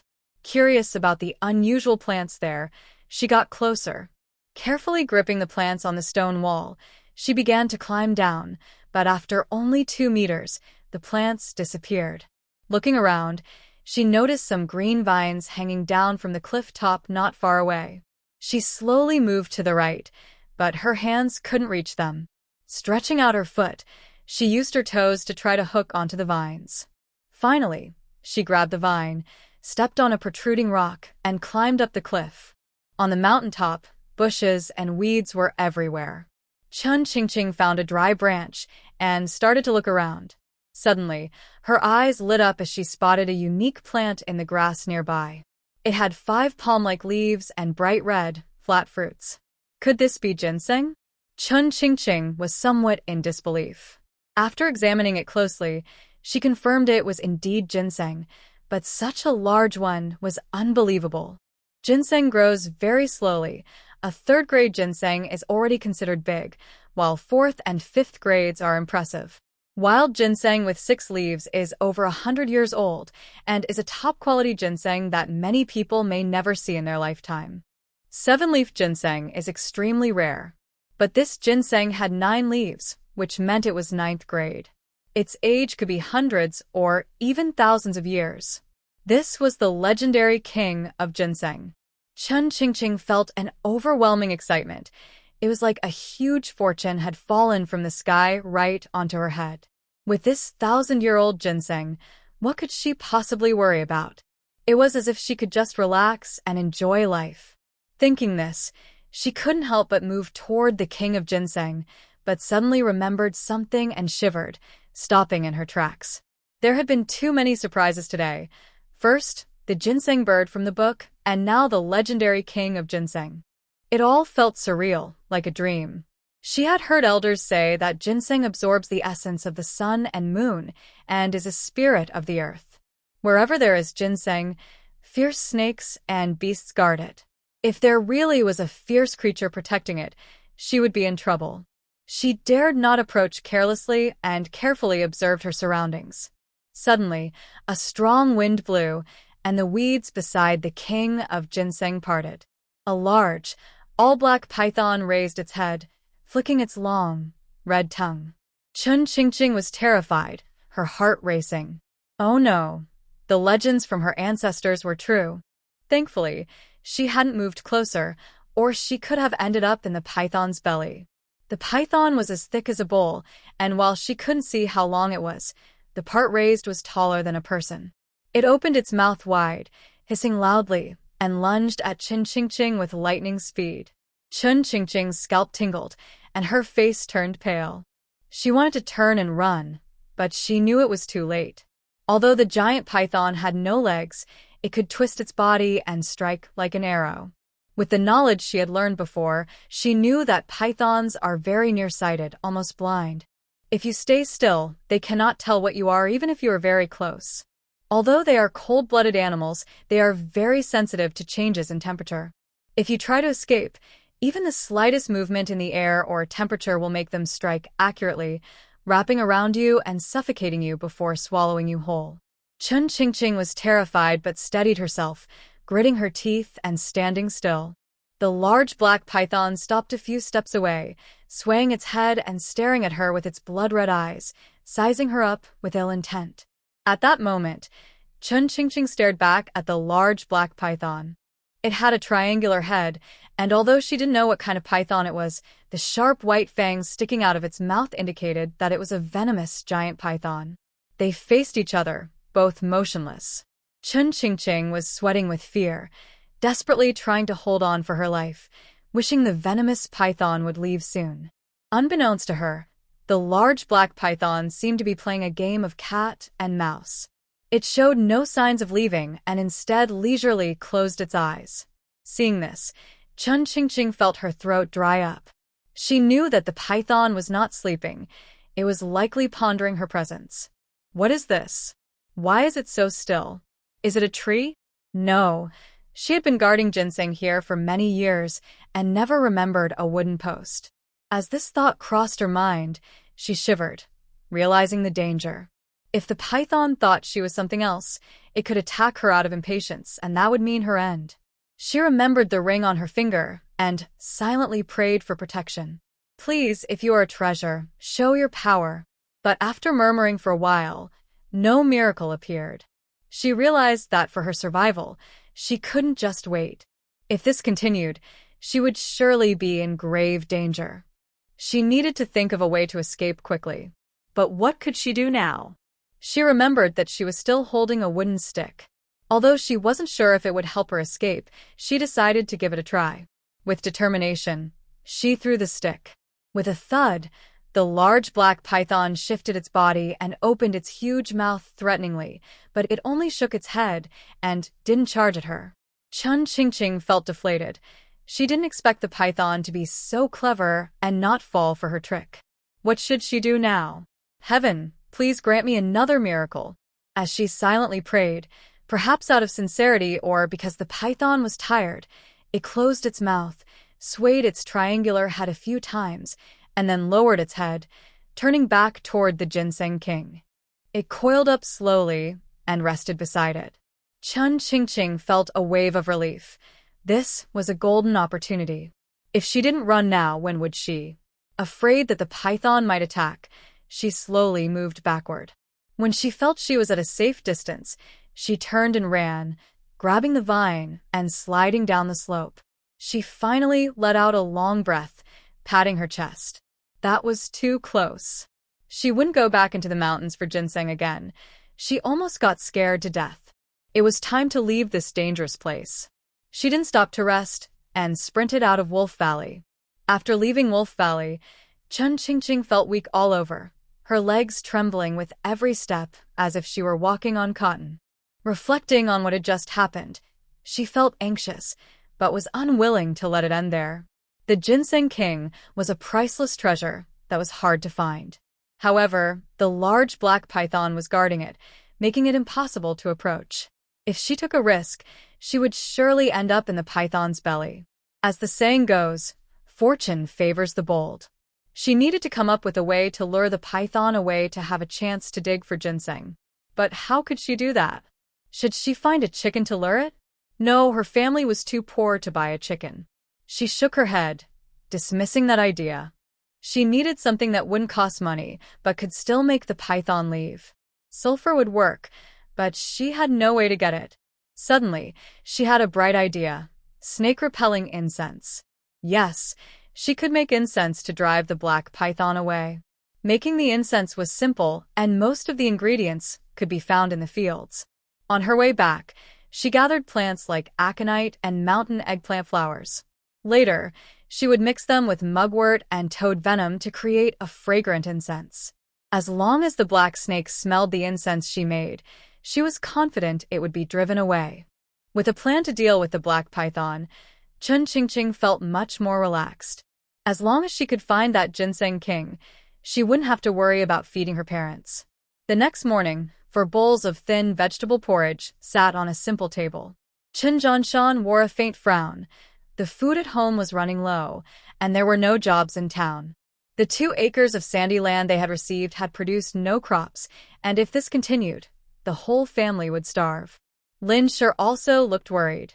She had secretly gone to Dahu village yesterday, hoping to borrow some rice to last them a while. But her parents and brothers treated her coldly, as if she were a bad omen. She thought that telling them about Qing Girl and the family separation would make them feel sorry, but instead, she received disdain. Her eldest brother even said that Qing Girl would have to marry eventually. Nowadays, the bride price was 10 taels of silver, and anyone who would pay 50 taels and not marry would be foolish. Her second brother also spoke harshly, saying he wouldn't give her any food anymore since she often returned home to ask for help. Looking at the vegetable porridge, Chun Qingqing honestly found it hard to swallow, but if she didn't eat, she would starve. So, she forced herself to take a few bites. She didn't plan to tell her parents about finding the ginseng. First, she didn't want to worry them, and second, the fewer people who knew, the better, to avoid word getting out and someone else getting there first. She intended to go up the mountain to gather more herbs. After all, that black python was huge, and it was better to prepare more incense just in case. If she didn't have enough herbs, the effect might not be strong enough to stun the snake, and if it woke up while she was digging for ginseng, it would be terrifying. After breakfast, Chun Qingqing took Chen Han to gather herbs. "Sis, what are you doing with these wild grasses?" Chen Han asked, puzzled. Chun Qingqing smiled mysteriously. "It's useful. Can we eat this?" "Of course not. These herbs are poisonous. You must remember not to eat them, and wash your hands well later, okay?" "Got it, but what are you really going to do with them?" Chen Han asked curiously. If she told him it was to repel the python, he would be scared. Chun Qingqing thought for a moment and casually said, "There are too many mosquitoes at home at night. I'm making some incense, so they won't bite us." "Really?" "Of course. Let's try to fill this backpack before we go home, okay?" Tien han noted. Okay. As noon approached, Lin was washing the wild vegetables she had just dug up. She noticed Chun Qingqing had gathered a full basket of mugwort and was a bit puzzled. "Qing Girl, why did you bring back this grass? You can't eat it." Chen Han couldn't help but laugh. "Mom, you're just like me. You don't understand anything." Lin was confused. There are plenty of wild grasses on the mountain, but I've never seen anyone collect them. Chun Qingqing smiled and explained, "Mom, there are too many mosquitoes at night. I want to make some incense."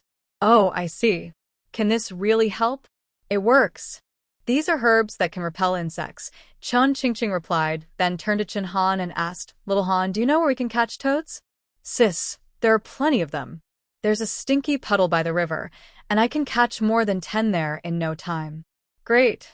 Let's go catch some later." Chen Han paused. "Sis, toads aren't good to eat. Frogs are what you can eat." Chun Qingqing patted his head. "I'm not catching toads to eat. I'm catching them to make incense." "Oh, I see." Chun Han felt a bit disappointed, and Chun Qingqing was also sad. In the novels she read, the female leads who traveled to another world always had special abilities or virtual shops, and when they split from their families, they could enjoy a feast. They either sold desserts, spicy hot pot, or made soap and candles, and somehow they always became rich. But for her, everything seemed so difficult. Without capital, she couldn't accomplish anything. Now, she could only hope for that ginseng king. A few days passed quickly. Chun Qingqing had dried the herbs and ground them into powder. She looked at the toads and estimated that if they dried for another day, they would be ready to grind into powder too. Then she could mix them with the ground herbs, wrap them in rice paper, and the incense would be done. Everything was ready. She just needed to dig up the ginseng. In the neighboring yard, old Lady Chun was initially confident in her approach, but gradually she became restless, her mind filled with doubts. What was going on? It had been 5 days, and there was still no news. Was the eldest really stubborn enough to hold out against her? If they didn't back down, it would be trouble. That butcherly was not easy to deal with. He wouldn't let it go, and if she couldn't produce the ginseng, he would surely cause a scene. But watching the eldest come and go, visibly thinner and looking worn out, it was clear he hadn't made any money. That girl has brought back quite a bit of wild grass these days and is drying it in the yard. She must be out of food and plans to eat grass to get by. Even animals won't eat that. How can people? I estimate that in 2 or 3 days, her family will come to ask for help. By then, they will have no choice but to marry her off. Thinking of this, all my previous worries and concerns vanished. One afternoon, Chun Qingqing was sorting the dried herbs, preparing to mix them to make incense for the next day when she would go up the mountain to dig for ginseng. Just as she finished mixing all the herbal powders, she saw Chun Jianshan walking back with his head down, looking very dejected, which made her heart ache. In this era that values sons over daughters and emphasizes filial piety, her parents chose to break ties with their family for her sake. This love and courage moved her deeply. "Dad, you're back," Chun Qingqing greeted him. "Why are you back so early today?" Chun Jianshan nodded. Their food supplies were almost gone, and he was anxious. There were too many idle people in Qingshui town, with plenty of strong young men and many merchants passing through. But men his age were overlooked. After several days of searching for work in town without success, he had lost hope. He forced a smile and said, "Qingqing, I see you've been busy with these herbs. What are you making?" "I'm making some incense. There are too many mosquitoes in the house." Chun Jianshan glanced at the window with guilt. The cow shed they turned into a house had only a few wooden boards for windows, not even a sheet of window paper. It was summer now, but what would they do in winter? "Qingqing, I'm useless, and I've made you all suffer," he sighed and continued. "This year our crops didn't grow due to the drought, and we haven't harvested a single grain. Winter will be even harder. Maybe we should flee to escape the famine." Chun Qingqing shook her head vigorously. Fleeing meant begging for food. If they encountered kind-hearted people, they might get a little to eat, but if they met stingy ones, they would not only refuse to help but also speak harshly. That kind of life would be tough. "I've already found the ginseng king. As long as I dig it up tomorrow, we won't have to worry about food for winter." "Dad, fleeing isn't the answer. Give me 3 more days. I will find a way to earn money. If I can't get the money back in 3 days, then we can consider fleeing." Seeing her confident expression, Chun Jianshan felt that his daughter was hiding something from him. He frowned and said, "Qing girl, I know you are worried, but we should earn the money we can. We must not get involved in shady things. As a young girl, you must not let anyone deceive you, understand?" "Dad, I'm not foolish. Don't worry. All right, I trust you." Lin brought over a small stool. "Dear, you must be tired. Sit down and rest for a bit."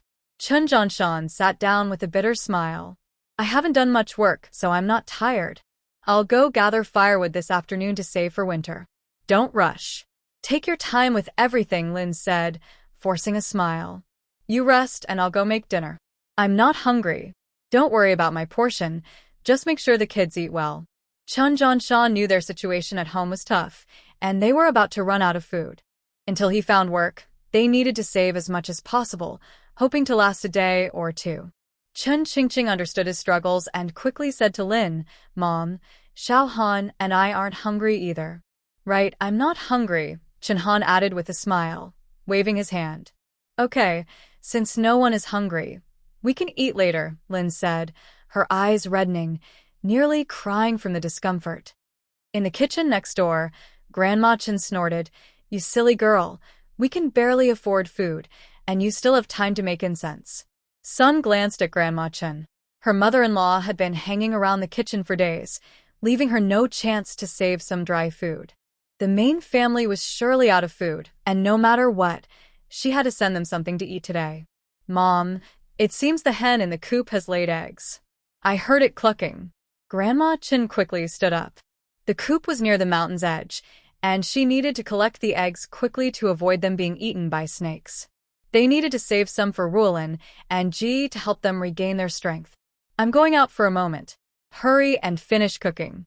Your dad and John Liang will be back from the field soon." "Mom, the food will be ready shortly. You go ahead." Seeing her mother-in-law head to the coop, Sun hurriedly scooped out 2 pieces of dry food, placing them in a hidden basket and covering them with vegetable leaves. Grandma Chen quickly reached the coop, only to find there were no eggs, not even chicken droppings. Angered, she returned to the house and saw that Sun had already set the table. With a cold face, she said, "What are you listening to? Which hen was clucking? I think you just want to eat eggs." "I really heard a chicken clucking." "Maybe it was a lie," Sun explained awkwardly.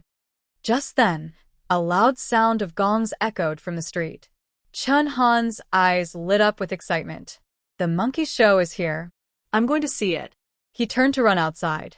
"Xiao Han, don't go," Chen Zhanshan quickly called him back. "It's not a monkey show. It's the steward from Master Fan's house in Qingshui Town, ringing a gong to post a notice. I thought the monkey show was here." "What a disappointment," Chen Han said, looking let down.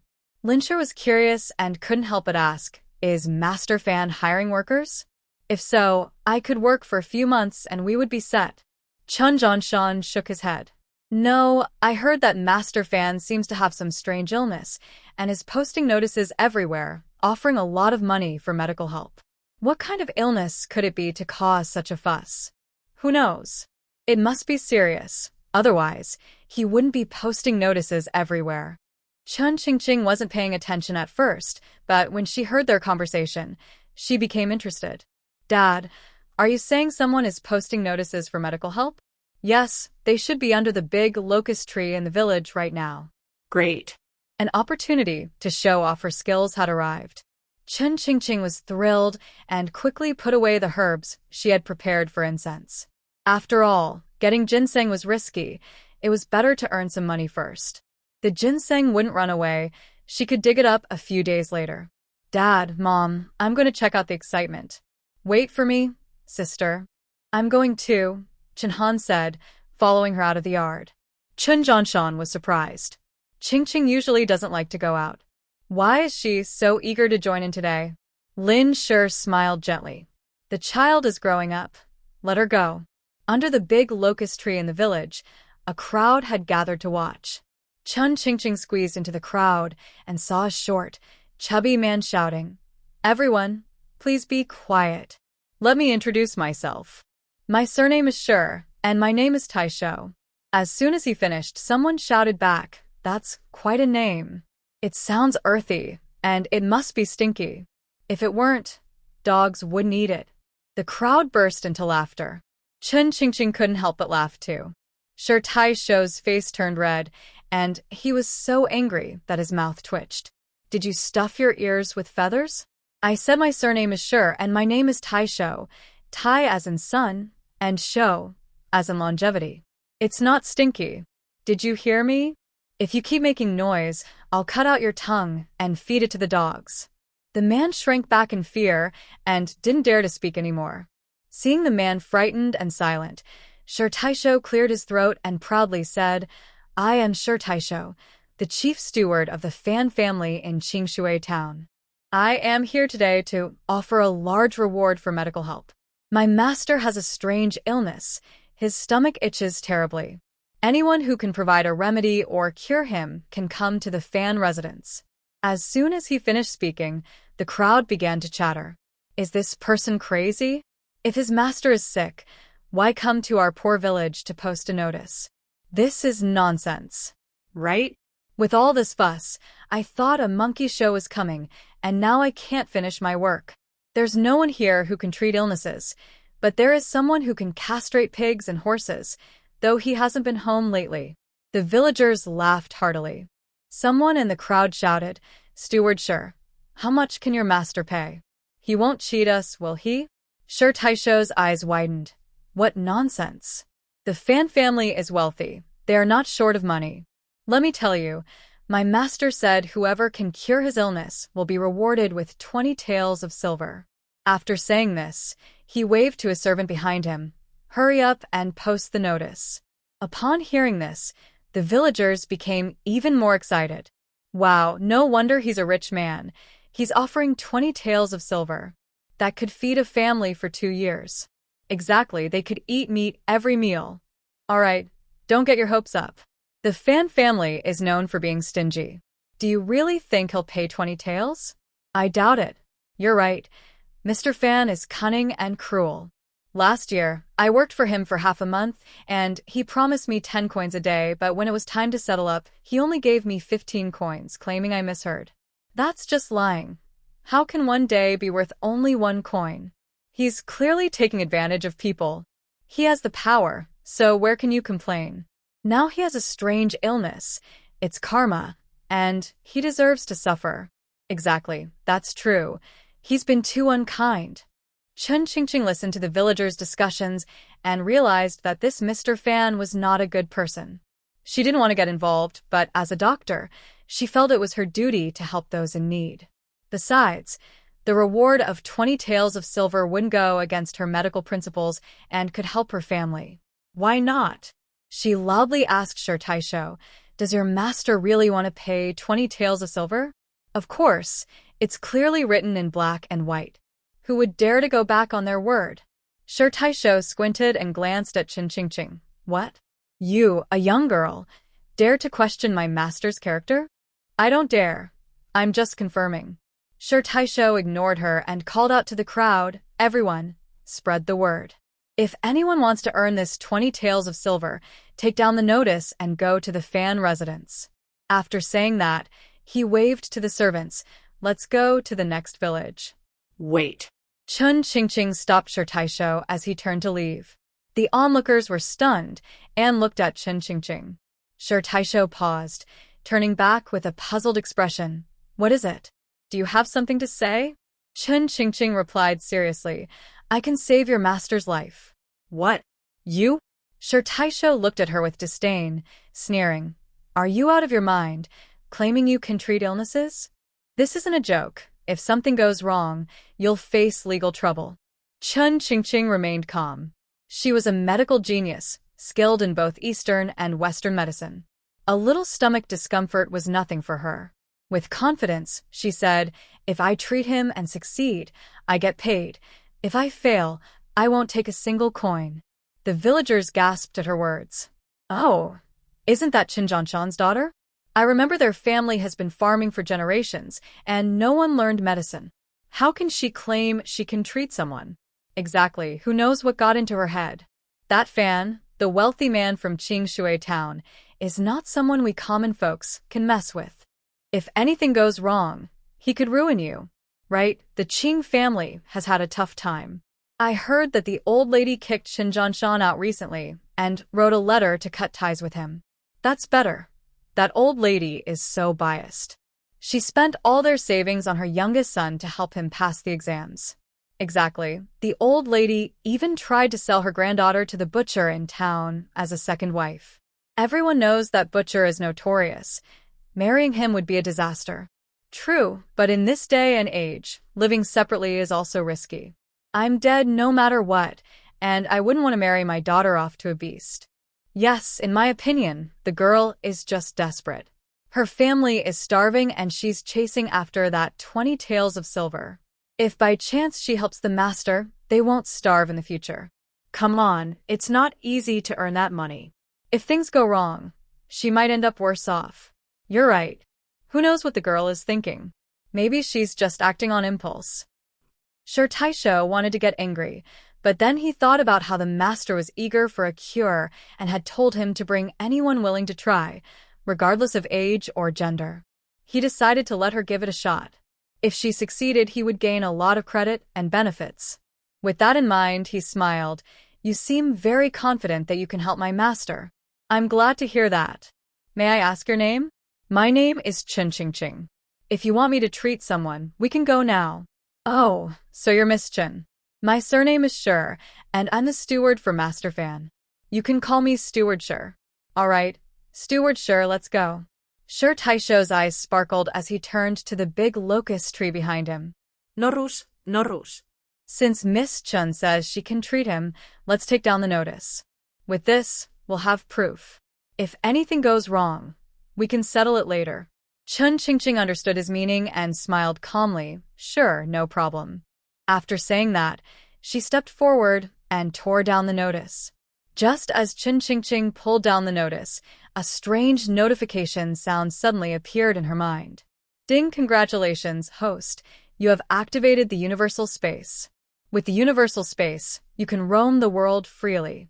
Your task is to practice medicine and save people, change your life path, and reach the peak of your life. Chen Qingqing was startled. Who was speaking? What was this strange thing? Suddenly, a bright light appeared, revealing a large space filled with some basic medical tools. Wow, this is the legendary Golden Finger. So cool. Chen Qingqing's face lit up with joy. Give me 10,000 taels of gold. I'm sorry to inform you, host, I am not a magic lamp and cannot fulfill that wish. Are you talking about that pot? Exactly.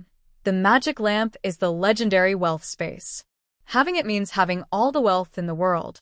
Chen Qingqing regretted her choices. If she had known it would turn out like this, she would have chosen the other option. Can I change my mind? It should be possible, but you'll have to face a challenge again. Are you kidding? People can't just die and come back. Haha, I was just joking with the host.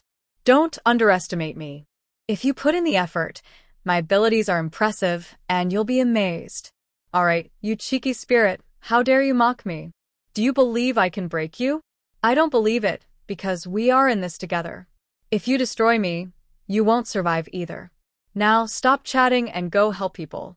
Chen Qingqing unexpectedly activated a powerful space, and her joy was evident.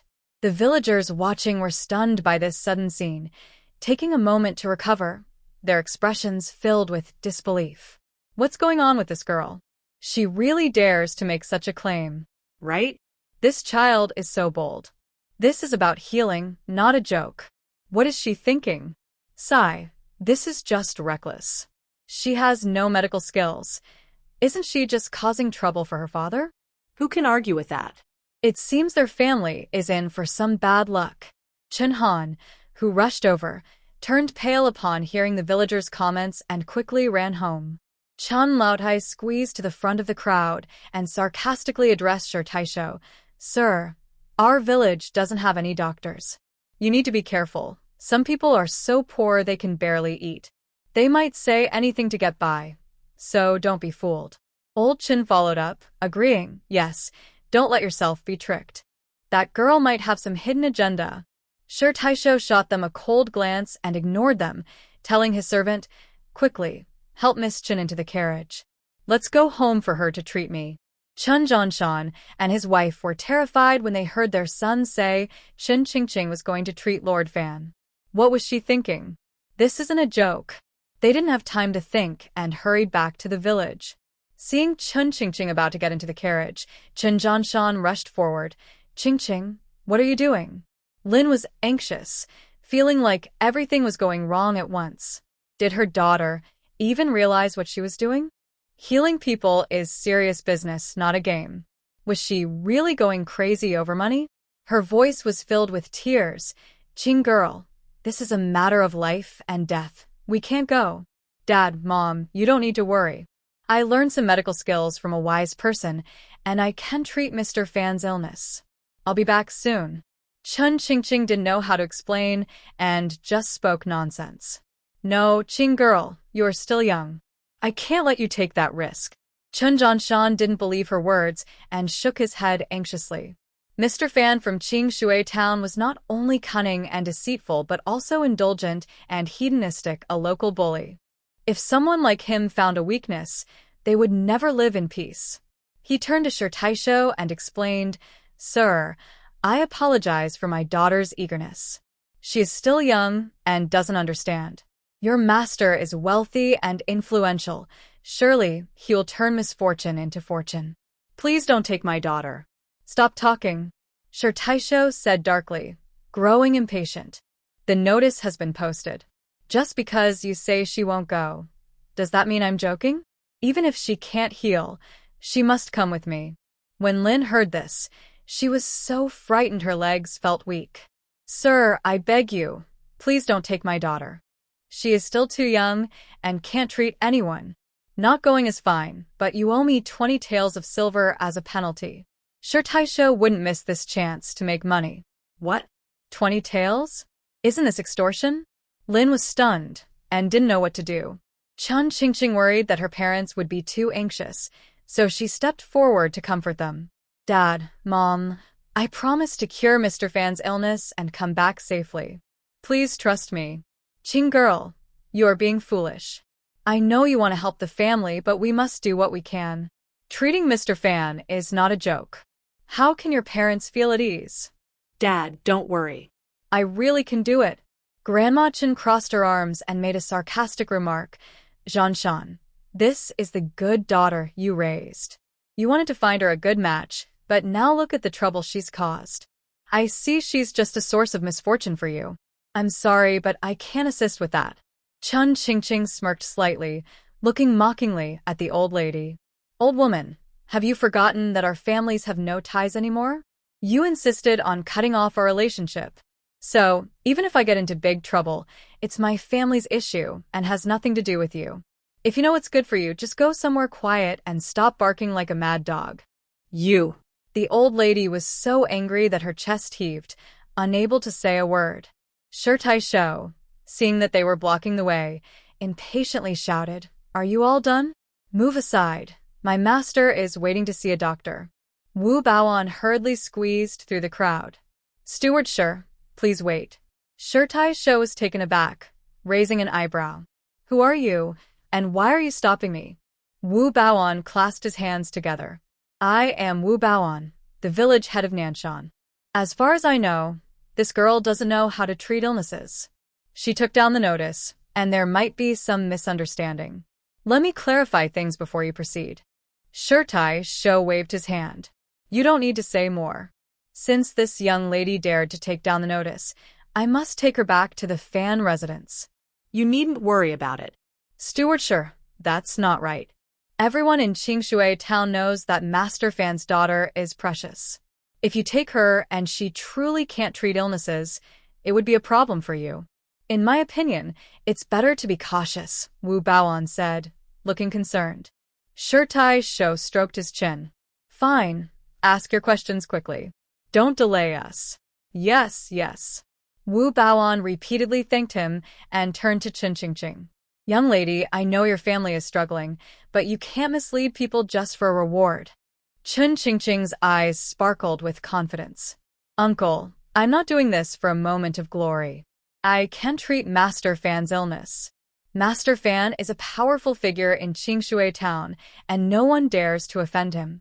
If this girl can't do anything, it would put the villagers of Nanshan in trouble. Wu Baoan continued to persuade her, young lady, if your family is out of food, think of another way. Treating people is serious business. Chun Qingqing interrupted him with a smile and assured him, Uncle, thank you for your kindness. Since I dare to take down the notice, I'm confident I can cure Master Fan. Don't worry, I will take full responsibility and won't involve anyone from Nanshan. Seeing her so determined, Wu Baoan relaxed his furrowed brow and said, All right, you can go. Remember, if anything happens, make sure to let me know right away. Don't try to handle it all by yourself. Okay? Uncle Li, I won't say thank you, Chun Qingqing replied, then smiled at Steward Sher. Let's go, Steward Sher. Miss Chun, please get in the carriage. Chun Qingqing climbed into the carriage, heading straight for Qingshui town.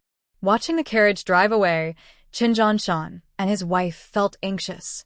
They didn't want their daughter to take risks, but now it was too late to change anything. They could only let her go. They murmured, "Qing girl, be careful. Daughter, your mother will wait for you to come back." The carriage moved slowly, and Chun Qingqing sat inside, looking at the ring on her hand, feeling secretly pleased. What a pleasant surprise. She thought this item was useless, but it turned out to be a treasure. It unexpectedly activated a system, and it seems that practicing medicine is her true calling. The journey was quick, and soon they arrived at Qingshui town. The carriage stopped in front of a grand mansion. Chun Qingqing couldn't help but think that riding was indeed faster than walking. She remembered the last time she came to the town. She had walked until her legs felt like giving out. Jumping out of the carriage, she looked up at the tall gates and stone lions on either side, feeling impressed. She thought to herself, indeed, wealthy people live in extraordinary places. It seemed she would be able to earn a good sum here. Steward Sher adjusted his clothes and approached, saying, "Miss Chun, please come inside." Chun Qingqing didn't hesitate and walked straight in. Steward Sher then instructed a nearby servant, "Quickly go to the back and bring the lady out. Just tell her I have a doctor here to see the master." "All right, I'll go notify her right away." The servant hurried off without delay. In the hall, Steward Sher instructed the servants to serve tea and water. After a few polite exchanges, Chun Qingqing asked, "Steward Sher, what specific symptoms does your master have? Can you describe the itching a bit? I need to understand the situation first." Steward Sher shook his head with a smile. "It's hard to believe, but just over a month ago, my master was in great health and had a good appetite. But recently, I don't know what happened. It seems he suddenly started feeling an itch in his belly. At first, he could tolerate it, but later it became unbearable. He scratched until it bled, crying out during the day and unable to sleep at night. It has really taken a toll on his spirit and health. He is losing weight and looks quite unwell." Chun Qingqing found it quite amusing and tried to hold back her laughter. What did the other doctors say? All the doctors gave the same diagnosis. They said it was a condition caused by wind, and despite drinking plenty of herbal medicine, it hasn't helped at all. In fact, it's getting itchier every day. "I see." Chun Qingqing understood. This condition, known in traditional Chinese medicine as wind itch, is often caused by blood deficiency, heat-generating wind, and damp heat. Taking some medicine to relieve dampness and itching should cure it. Just as she was thinking, she heard voices outside. "Where is the doctor? The master is itching terribly. Hurry and take a look at him." Chun Qingqing looked up and saw a plump woman in satin being supported by a maid as she walked in. Out of politeness, Chun Qingqing was about to greet her when the woman completely ignored her and sternly asked Sher Taisho, "Where's the doctor you invited? Hurry to the back. The master can't stand the itching any longer." Sher Taisho lowered his head respectfully. "Madam, this young lady is the doctor I invited." Chun Qingqing nodded slightly. "Hello, Madam Fan. You are the doctor?" Madam Fan's face, round and full, was filled with doubt. "Can a young girl like you really treat illnesses?" Chun Qingqing smiled gently. "Madam Fan, please don't worry. I have studied medicine since childhood and have some experience with various difficult conditions. I am confident I can cure the master's illness." "Just you?" Madam Fan's expression darkened, and she shouted loudly, "Shiguanjia, the master asked you to post notices everywhere to find a doctor, and you brought a young girl? Are you playing with the master's life? You must be out of your mind." Sher Taisho quickly explained, "Madam, please calm down. She is indeed the doctor I invited." "That's nonsense. We've asked all the respected doctors within 100 miles, and they couldn't help the master. What can a young girl do? Have you lost your mind or something? How could you be so careless?" Mrs. Fan looked at Chun Qingqing with a sideways glance. Although the girl wore shabby clothes, she was beautiful, with sparkling eyes. If she dressed up, she would surely be stunning. Could it be? She didn't dare to think further. Anger filled her round face as she pointed at Taisho and shouted, "You old man! How can you be so heartless? Is she a little mistress you found outside to please the master? You scoundrel! The master is already suffering, and you want to take advantage of him? Are you looking for a fight?" Taisho was furious and wanted to shout back. This unreasonable woman was making it hard for him. He had worked hard to find someone who could help, only to be insulted. Though he was unhappy, he dared not disrespect her and patiently said, "Madam, listen to me. This young lady, Chun, posted the notice herself. She said she can treat illnesses. How could I deceive you?" Hearing this, Mrs. Fan's expression softened a bit, but she still sternly asked Chun Qingqing, "Miss, can you really treat illnesses?" Facing the doubt, Chun Qingqing remained calm. She understood that in ancient times, due to social norms and traditions, there were few female doctors, and skepticism was common. To gain recognition, she needed to prove herself. She smiled lightly. "I posted the notice because I know medicine. If you don't believe me, I can leave." Mrs. Fan chuckled. "Miss Chun, please wait. Since you say you can treat illnesses, let me warn you first. My husband is the well-known Fan Tong of Qingshui Town. He is quite delicate. If you can't help him or something goes wrong, you'll have to take responsibility, understand? I don't care if he is foolish or troublesome. As long as he eats regular food, there is no illness I can't treat." Such boldness, mentioning my name. Just then, a chubby young man walked in, hands behind his back, shaking his head and looking down at Chun Qingqing with disdain. "It seems we haven't met before. How do you know my name is Fan Hun? Are you already admiring me?" Chun Qingqing looked up and frowned. The newcomer was short and round, with a face full of blemishes. He was quite unattractive, and she felt a wave of disgust. "Fan Tong? Fan Hun. What kind of parents would give such pretentious names?" This was just fooling a naive person. She almost laughed out loud. "Sir, your name is truly unique and meaningful.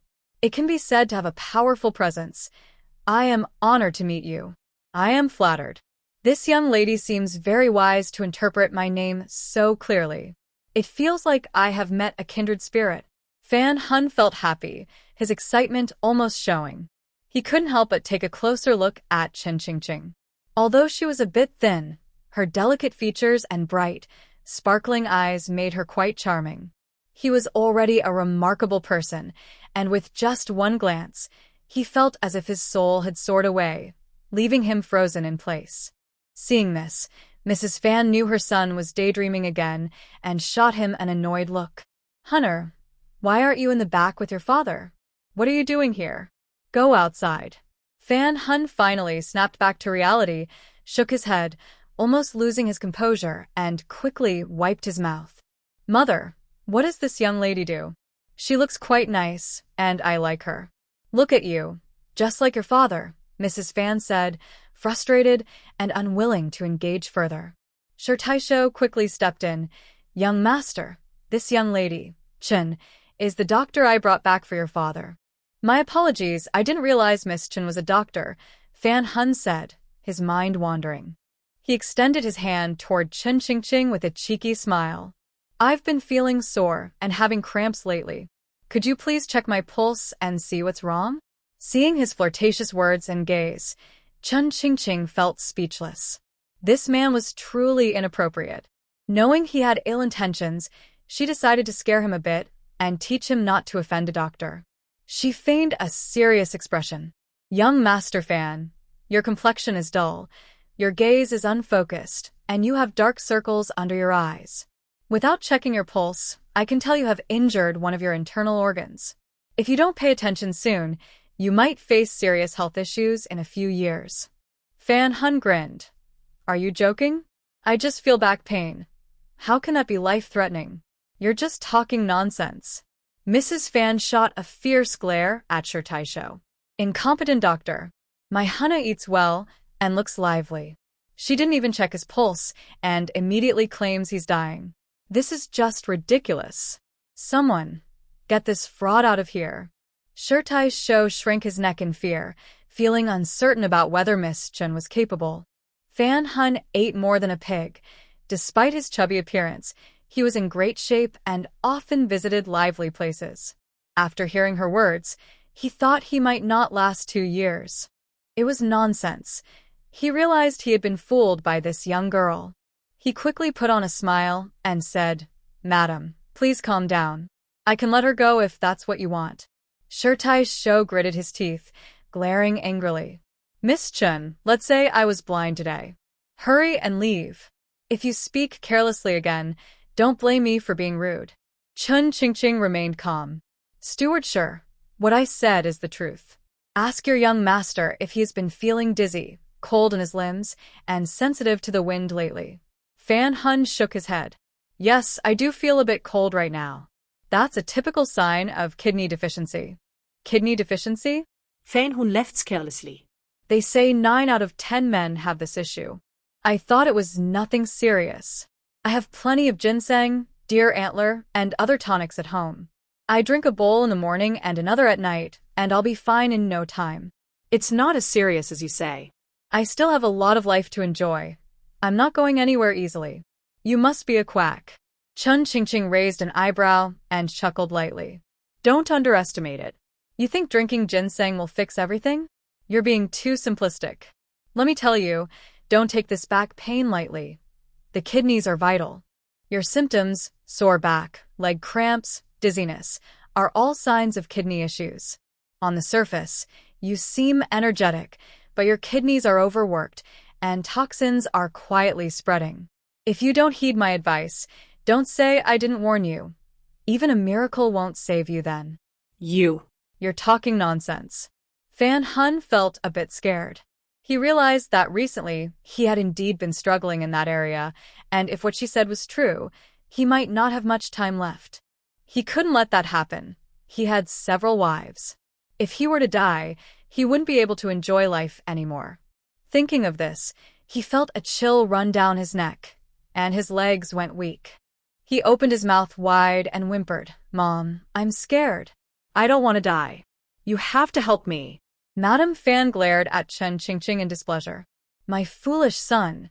You believe her nonsense? I think she is just trying to scare you and trick us out of some money." "That's not true, Mother. What she said is right. I've been feeling dizzy and my hands and feet are cold. I'm afraid I won't live long." Hearing this, Madame Fan's heart sank. She had given birth to this precious son at 30, and he was her only child. If anything happened to him, it would be devastating. As the saying goes, it's better to believe than to doubt. Thinking back, what Miss Chun said made sense. Her son spent all his time with women, and even a strong body could wear down. If he continued to act recklessly, he would surely be in trouble. With this thought, she lost her previous arrogance and smiled warmly. "I apologize for my earlier behavior. Please don't take it to heart, Miss Chun. According to you, how should my son be treated? Please prescribe something to save his life." Chun Qingqing felt pleased. "You don't believe I can help you? If you show some respect, I won't hold this against you. But if you dare to tease me again, I might just scare you with something harsh." She smiled gently. "Don't worry, Madame Fan. Your son's condition isn't too serious. He doesn't need any strong tonics or herbal remedies. He just needs to focus on his character, avoid temptations, and do some light physical work. In less than 6 months, he will recover." "That's wonderful. Miss Chun, you are truly skilled. My son has never liked taking medicine, but it seems he can heal just by being careful. Unlike those unprincipled doctors who prescribe countless potions for every little issue." Madame Fan looked at Fan Hun with affection. "Hunna, you must stop wandering around. Focus on helping your father manage the family business. Do you understand?" Fan Hun pouted. "Mother, I can do anything, but giving up on women is hard. Can I at least see one every other day?" "That's nonsense. Didn't you hear what Miss Chun just said?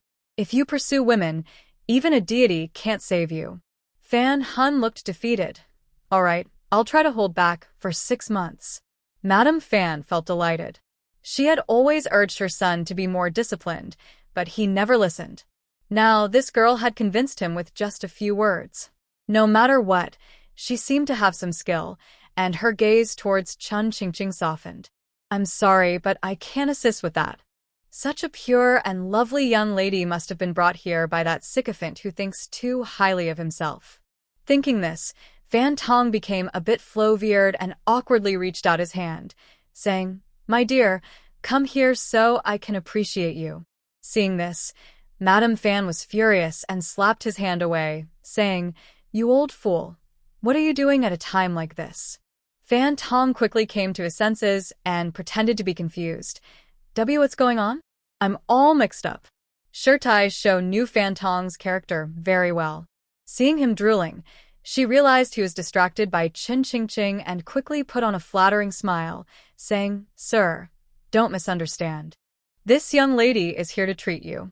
Upon hearing she was a doctor, Fan Tong looked disappointed. Oh, she's a doctor? Well, I'm still feeling itchy. Hurry, scratch it for me. He said this while grinning and calling out. Madame Fan quickly reassured him, Don't worry, sir. Just hold on. Miss Chen will treat you soon. Chun Qingqing frowned, feeling frustrated with the old man's behavior and the younger one's immaturity. She approached and examined Fan Tong closely. His complexion was rosy, and he didn't seem ill at all. Besides some scratch marks on his belly, there were no signs of a rash, so it didn't seem like a serious condition. But if it wasn't a rash, why was he so itchy? Confused, she thought. Seeing her frown, Madame Fan became anxious. Miss Chun, my husband's condition can be treated. Please wait, I need to ask the patient some questions, Qin Qingqing said as she turned to Fan Tong. Can you tell me exactly where it itches? I can't say for sure, but it feels like my whole belly is itchy, like ants are crawling on my skin. Chun Qingqing took out her prepared toolkit and pressed on his belly with a pair of tweezers, asking, Is it itchy here? No, a bit more toward the center. Is it here? Yes, that's it. It's around my belly button that it itches the most. Fan Tong squirmed. Ouch. Be gentle, don't touch my belly button. Chun Qingqing was startled by his sudden movements and quickly pulled her hand back. Madame Fan hurried to explain, Miss Chen, please don't mind him. My husband has a peculiar quirk. He hates anyone touching his belly button. If he won't let me touch it, how can I treat him? Chun Qingqing looked serious and said to Fan Tong, I am checking you now. If you don't cooperate, not even a deity can save you. Okay, I will cooperate, Fan Tong replied, trembling with fear. Miss Chen, that thing in your hand looks really scary. I'm afraid. Can you be gentle? My mother always told me that the belly button is connected to the intestines, so we shouldn't mess with it. Mr. Fan, your problem is right here. If you don't let me look, how can I treat you? Chun Qingqing was sure his issue was with the belly button. However, upon closer inspection, there were no visible problems, so it must be something inside. She gently used tweezers to take a look at the belly button, but to her surprise, Fan Tong not only had a big belly, but his belly button was also unusually deep, requiring her to use the tweezers to pry it open. As soon as she inserted them a little, Fan Tong burst into laughter, saying, Haha, stop. It tickles, and I want to laugh. Chun Qingqing was speechless and thought about tying him up. She shouted to the others nearby, Quick, hold him down so he doesn't move. Madame Fan stepped forward to hold his arm, saying, Dear, listen to us. Don't move, just bear with it. Yes, dear, just be still for a moment. Shi Taisho held down his feet. Fan Tong was terrified and shouted, Oh no, be gentle. I'm scared. Dad, don't be afraid, said Fan Hun, who was unsure how to help. Seeing his father shouting, he rushed over and held his head, covering his mouth, and said to Qin Qingqing, Miss Chun, you can proceed. Okay, everyone hold him down tightly. I'm going to check now. Chun Qingqing raised her hand and inserted the tweezers, peering inside. It seemed like there was something in there, but the belly button was too deep to see clearly. She took out a magnifying glass from her toolkit for a closer look and felt a wave of nausea. To her shock, she discovered a nest of lice deep inside the belly button. No wonder it was itchy. Having found the cause of the problem, she didn't say anything right away. She thought to herself, could it be that the universal space malfunctioned? This person only had lice. Why did he need me to diagnose him? It was ridiculous. Just then, a notification sound echoed in her mind. Please remain calm, host. This person is ill with various conditions: stinginess, love, greed, selfishness, and indifference, and he is quite ill. You may choose to treat him, play tricks, make fun of him, or cause him to lose money. Would doing that go against my medical ethics? Of course not. As the saying goes, evil people will meet their match. To deal with evil, one must use evil. That is the best strategy. Oh, so your magical space also enjoys playing tricks on people. Wrong. This space despises evil. I am kind to good people. To wicked ones, even a little mercy encourages their wrongdoing. Then watch how I handle him. Chen Qingqing already knew that the Fan family in Qingshui town had a bad reputation for being extremely stingy. They not only withheld wages from their workers, but also didn't allow them to eat enough. Dealing with such people requires a firm hand. Having made up her mind, Chen Qingqing pretended to check again, and then waved her hand. You can all let go now. Miss Chen, what is wrong with my husband? Mrs. Fan quickly asked. Chen Qingqing ignored her and looked at Fan Tong, pretending to sigh in regret. How old is Mr. Fan this year? 48. That's not too old. It's a bit unfortunate. Fan Tong realized the seriousness of the situation. His face turned pale, and his eyes widened. Miss Chen, are you saying I have an incurable disease? Miss Chen, please save my husband.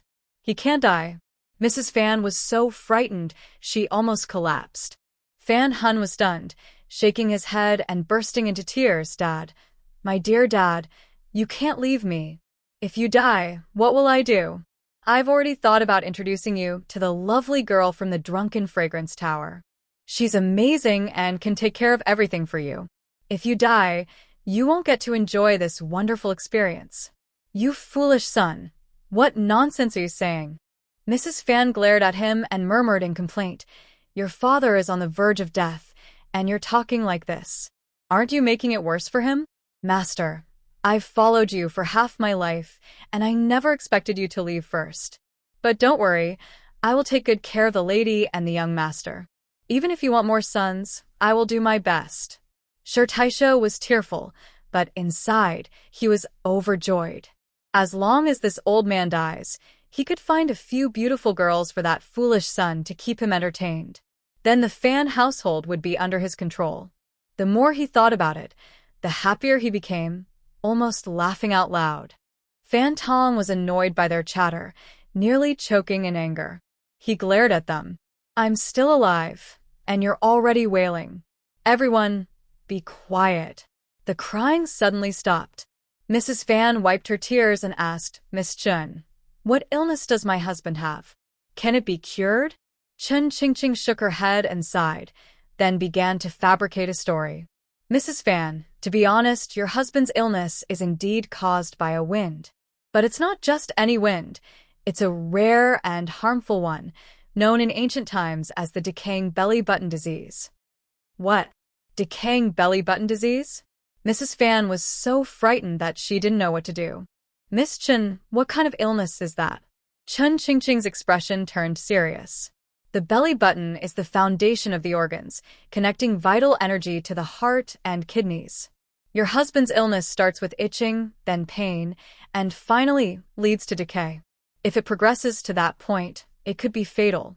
Fan Tong was stunned. His family was wealthy, and he hadn't enjoyed enough of life's pleasures yet. Dying like this would be a great regret. He fell to the floor and knelt, banging his head on the ground. Miss Chen, please save me. I don't want to die. Seeing this, Chen Qingqing almost laughed but held it in and pretended to be surprised. Mr. Fan, what are you doing? You don't need to bow, get up quickly. Sure Taisho stepped forward to help Fan Tong up. Don't be afraid, sir. Since Miss Chen can diagnose the illness, she must have a way to treat it. She won't just watch you suffer. Fan Tong's legs were trembling, and he was close to panicking. He asked with quivering lips, Miss Chen, can my illness still be treated? Seeing him shaking and pale, Chen Qingqing was worried that if she continued, he might faint. She then said seriously, Mr. Fan, don't worry. Meeting me is your good fortune. Others wouldn't be able to treat your illness. But if you want to live, you'll have to endure some discomfort. Fan Tong nodded repeatedly. Okay, I'll do whatever Miss Chen says. As long as I don't die, I can endure anything. Well, it won't be that bad. Chun Qingqing smiled and took out a silver needle from her bag, measuring it. I need to perform acupuncture on you. Seeing the long silver needle, Fan Tong's throat went dry. Miss Chen, you mean you're going to use this on my belly button? Yes, exactly. No. I can't do that. I've been afraid of needles since I was a child. Just seeing something sharp makes me scared. What if it hurts too much? Chun Qingqing looked at him with disdain. If there were another way to help you, I wouldn't use a needle. She huffed. If you're afraid of needles, then there's nothing I can do. Fan Huan was anxiously pacing nearby. Dad, your stomach is in bad shape and you're still worried about this and that. It's just a few pricks. Just think of it as letting someone you trust give you a little bite. You rascal, you can't compare this to that. You really don't understand the pain, Fan Tong said with a sad expression. Miss Chen, please be gentle. I'm really afraid it will hurt. If you want to get better, just lie still, Chun Qingqing said seriously. You must not move while I'm treating you. If I miss, it could be very serious. Okay, I promise I won't move. Fan Tong lay on the bed, beads of cold sweat forming on his forehead. Chun Qingqing no longer hesitated and quickly inserted the tweezers. She was about to use the silver needle to treat the lice, but paused. She glanced around and noticed Mrs. Fan and others standing nearby. She thought to herself that she couldn't let them see what she was doing. If they discovered it was lice causing the problem, it would be hard to explain. She warned them, everyone, please stand back to avoid getting hurt while I work. All right, we'll keep our distance. The others, feeling uneasy about the long silver needle, stepped back. Only then did Chun Qingqing use the silver needle to treat the lice, thinking carefully as she worked. This Fan was not a good person. If she easily cured his itching, what if he refused to pay? After all, bad people have no limits. As the saying goes, do not have ill intentions towards others, but always be cautious of them. When dealing with such a person, one must be firm. So, she decided to leave a few of the larger lice behind on purpose. After gathering her tools, she said to the lying Fan Tong, "Get up, mister. Fan and see how you feel." Is that it? It doesn't hurt at all? Fan Tong was a bit incredulous. He got up and took a few steps, feeling his stomach. It's not itchy anymore. I'm better. Mrs. Fan hurried over, astonished. Sir, are you really cured? Yes, it doesn't itch at all. Fan Tong said happily, grinning widely. Miss Chen is truly a miracle worker. I didn't expect a few needles could cure me. If I had known, I wouldn't have wasted money on those quacks. I spent a lot, and my illness wasn't even treated, which made me post that expensive notice. I'm getting more foolish as I age. He felt a bit regretful and started to worry about the money he had spent. Chun Qingqing smiled coldly. Mr. Fan, don't celebrate too soon. Your condition is stubborn and won't be completely cured overnight. Fanty was surprised, Miss Chen. Are you saying my illness isn't cured yet? Chun Qingqing nodded. Yes, to fully recover, you need to have acupuncture every 3 days, a total of 3 times. All right, it's just once every 3 days. That's simple. I'll have someone call for you then. Chun Qingqing glanced at Fan Tongyi. The system had just reminded her that he was not only greedy and selfish, but also had inappropriate interests. She could choose to treat him herself, play tricks, or make him lose money. Since that was the case, she thought it would be fitting to let him face some difficulties. With a serious expression, she said, Mr. Fan, this is a stubborn illness. Acupuncture can only relieve it. To completely cure it, you must also take herbal medicine. Fan Tongyi didn't expect Chun Qingqing to have some skill. Just a few pricks with the silver needle made his stomach stop itching. His previous arrogance faded, replaced by a hint of respect. Then I'll trouble you, Miss Chen. Please write the prescription.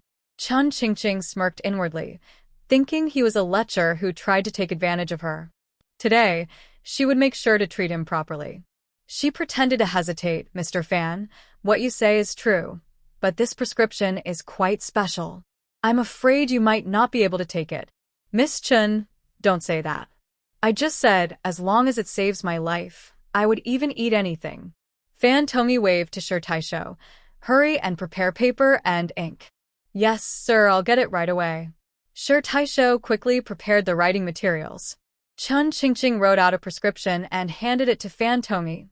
Mr. Fan, please get the medicine according to this recipe. Remember, every ingredient is essential. Missing even one will ruin everything. Don't worry, Miss Chun. I'll have my servants prepare it right away. Fan Tomi looked down at the prescription, and his earlier pride vanished. What is this? Sir Taisho, confused, stepped forward to take a look, frowning. Oh no, these ingredients are indeed hard to swallow. Madame Fan rolled her eyes in frustration. What are you all so shocked about? What kind of medicine is this that's so hard to take? Let me see. Fan Hun stepped forward and took the prescription, reading aloud, 5 pig gallbladders, 2 ounces of coptis, ginger, scallions, garlic, licorice, and 2 ounces each of siler and schizonepita. Pig gallbladder and coptis? Those are too bitter. How can anyone drink that? Madame Fan grimaced. Fan Huan couldn't help but laugh after reading. It's just scallions, ginger, garlic, and licorice. Isn't this just a simple soup with bitter gallbladder and yellow lotus root? Drinking this will definitely pack a punch. It's enough for my father to have a whole pot. Stop joking around, Fan Tong said, frowning deeply, looking very uncomfortable. Miss Chun, these 2 ingredients are too bitter. Can we replace them with something else? Chun Qingqing felt proud inside, but kept a serious face. She said, bitter medicine is good for healing. If you want to survive, you must use these 2 herbs. Fan Tong frowned even more. What good can pig gallbladder do? This is the first time I've heard it can treat illness. You don't understand. Chun Qingqing explained seriously to ease their doubts. Though bitter, gallbladder helps with circulation, reduces swelling, and clears heat and toxins. Yellow lotus root does the same. It clears heat and dampness and detoxifies. Both are essential. What about scallions, ginger, and garlic? Scallions, ginger, and garlic are spicy and help with circulation, relieve symptoms, and promote blood flow. Oh, I see. Hearing Chun Qingqing's logical explanation, Fan Tong nodded repeatedly, feeling less worried. All right, Miss Chun, don't worry. I'll have someone gather the herbs and make sure to use the pig gallbladder. Chun Qingqing waved her hand. Hold on. While preparing the herbs, we also need a catalyst. Without it, even 10 pounds of gallbladder won't help. What? We need a catalyst too? Fan Tong looked confused, scratching his head. Miss Chun, what's a catalyst? Is it easy to find? Chun Qingqing maintained a serious expression. It's easy to find. The catalyst is horse urine. What? Horse urine? Can that really treat illness? Are you joking? Fan Tong was shocked, his eyes wide. Chun Qingqing smirked slightly, maintaining her serious demeanor. I'm not joking. Horses are powerful creatures, and their urine can dispel wind, remove dampness, and reduce swelling. Since you have a problem caused by bad energy, you must use horse urine to eliminate it. Fan Tong kept hitting his head in frustration. This strange illness is so annoying. To survive, I have to drink horse urine and eat gallbladder? What have I done to deserve this? Madame Fan frowned in disgust but still advised, Sir, Miss Chun is skilled in medicine. Her prescription is definitely reliable. Let's follow her advice. You make it sound easy, but boiling horse urine smells terrible. How can I swallow that? Fan Tong glared at her in anger. Fan Hun couldn't help but laugh. Dad, you just said that as long as it helps you survive, you'd be willing to do anything, even drink something unpleasant. Now, Miss Chun hasn't asked you to do anything that extreme. It's just a little horse urine. Just hold your nose and drink it. Fan Tong was so angry, he started stomping his feet. You rascal. I was just joking. Who knew there was medicine made with urine? That stuff. I wouldn't even want to smell it, let alone drink it. Dad, that's a bit much. Remember when you were at Chunfeng Tower and got close with a girl named Hu Jiao? You loved the scent of her, saying it was a captivating floral fragrance. I was curious and checked it out once. That was no floral scent. It was a mix of makeup and body odor that almost made me sick. If you could handle that smell, how can you not handle horse urine? I find that hard to believe, Fan Hun said, shaking his head. This made Mrs. Fan very angry. She slammed her hands on her hips and yelled at Fan Tong, "You old rascal! You have such strange tastes. Why can't you be satisfied with the concubines at home? You have to go after that kind of woman. I think you deserve to suffer. I won't let you drink horse urine." "Madam, please don't be angry. This is all nonsense. Hun is just talking nonsense," Fan Tong said, anxiously stomping his feet and trying to signal his son to help cover this up. Fan Hun ignored him, standing firm. "Who's talking nonsense? I'm telling the truth. If you don't believe me, ask Steward Sher. He can confirm it." Steward Sher quickly shook his head and gestured for Fan Hun to stop, explaining to Mrs. Fan, "Madam, please calm down. This is all unfounded. The master is still sick. We can explain everything once he gets better." "All right, I'll deal with you later," Mrs. Fan said angrily, glaring at Fan Tong before turning to Chin Ching Ching with a smile. "I'm sorry, Miss Chen, for the trouble. According to you, how much horse urine is needed, and how should it be taken?" Chun Ching Ching had never seen such a strange family before. A father and son visiting a brothel together, both liking the same woman, and even discussing sharing her. It was truly a bizarre world. A flicker of disgust crossed her eyes as she suppressed her nausea and replied, "1 liter is enough. Take a bowl morning, noon, and night." Fan Tong grimaced. "Drinking urine 3 times a day is quite a lot. Master Fan, have you forgotten the feeling of itching? To completely cure your belly button issue, you must take this medicine regularly. After that, you will need 3 more injections, and I promise your stubborn problem will never return. But if you don't listen to me, not even a miracle can save you," Chun Ching Ching said seriously, trying to scare him. Fan Tong frowned. "How could I forget? When it itches, it feels like ants crawling in my bones, driving me crazy. I would do anything to get rid of it, even drink my own urine every day." Chun Ching Ching lowered her head slightly to hide her smile. "In that case, Master Fan, please have someone prepare it right away." "All right, I promise it will be done perfectly." Fan Tong, feeling relieved and no longer itchy, waved his hand happily. "Butler Sher, hurry and prepare a reward for Miss Chen. I want to thank her properly." "Yes, sir, I will prepare it right away." Butler Sher turned and soon returned with a tray. "Sir, please take a look. Good, not bad." Fan Tong put on a generous expression. "Miss Chen, please accept this 100 coins as a token of my appreciation." Chun Ching Ching glanced at the copper coins on the tray. He was indeed stingy. For such a large estate, only 100 coins was very cheap. It seemed she was right to be cautious and not get rid of all the lice. Otherwise, he might have tried to avoid paying. "Master Fan, I appreciate your kindness, but let's skip the reward. If you are sincere, please settle the 20 taels for the consultation fee." Fan Tong was taken aback. To ask for 20 taels just for a few needle pricks seemed too easy. Since he wasn't itchy anymore and she had already given him the prescription, why should he pay her? Fan Tong glanced at Butler Sher. Butler Sher understood and smiled. "Miss Chun, please don't be shy. This 100 coins is a gesture from our master, and you must accept it. As for the 20 taels, rest assured, once my master's illness is completely cured, you will receive every last coin." Chun Ching Ching noticed the exchange of glances between them. The system was right. It seemed the Fan family was indeed trying to avoid payment. She scoffed internally, knowing there were still several fat lice in his belly button, which could reproduce quickly. If he didn't call for her in 3 days, he would regret it. Knowing that talking more is useless, there is no food left at home. "I will take this 100 coins to the town to buy some food to solve the immediate problem." She took the 100 coins and said expressionlessly, "All right, thank you for the reward, Mr. Fan. Remember to prepare the medicine as I instructed. If you don't take it or take less, the consequences are yours to bear." Fan Tong smiled widely. Okay, Miss Chen, don't worry. I promise to take the medicine on time. Then I won't disturb you any longer." "Goodbye." "Miss Chen, I will send someone to take you back. Thank you, Mr. Fan. However, I would like to buy some things in town. Please have a driver take me to the grain shop. Of course. Hurry up and prepare the carriage for Miss Chen. Yes, sir. Sure. Taisho gestured for Chen Qingqing to follow him out of the Fan residence.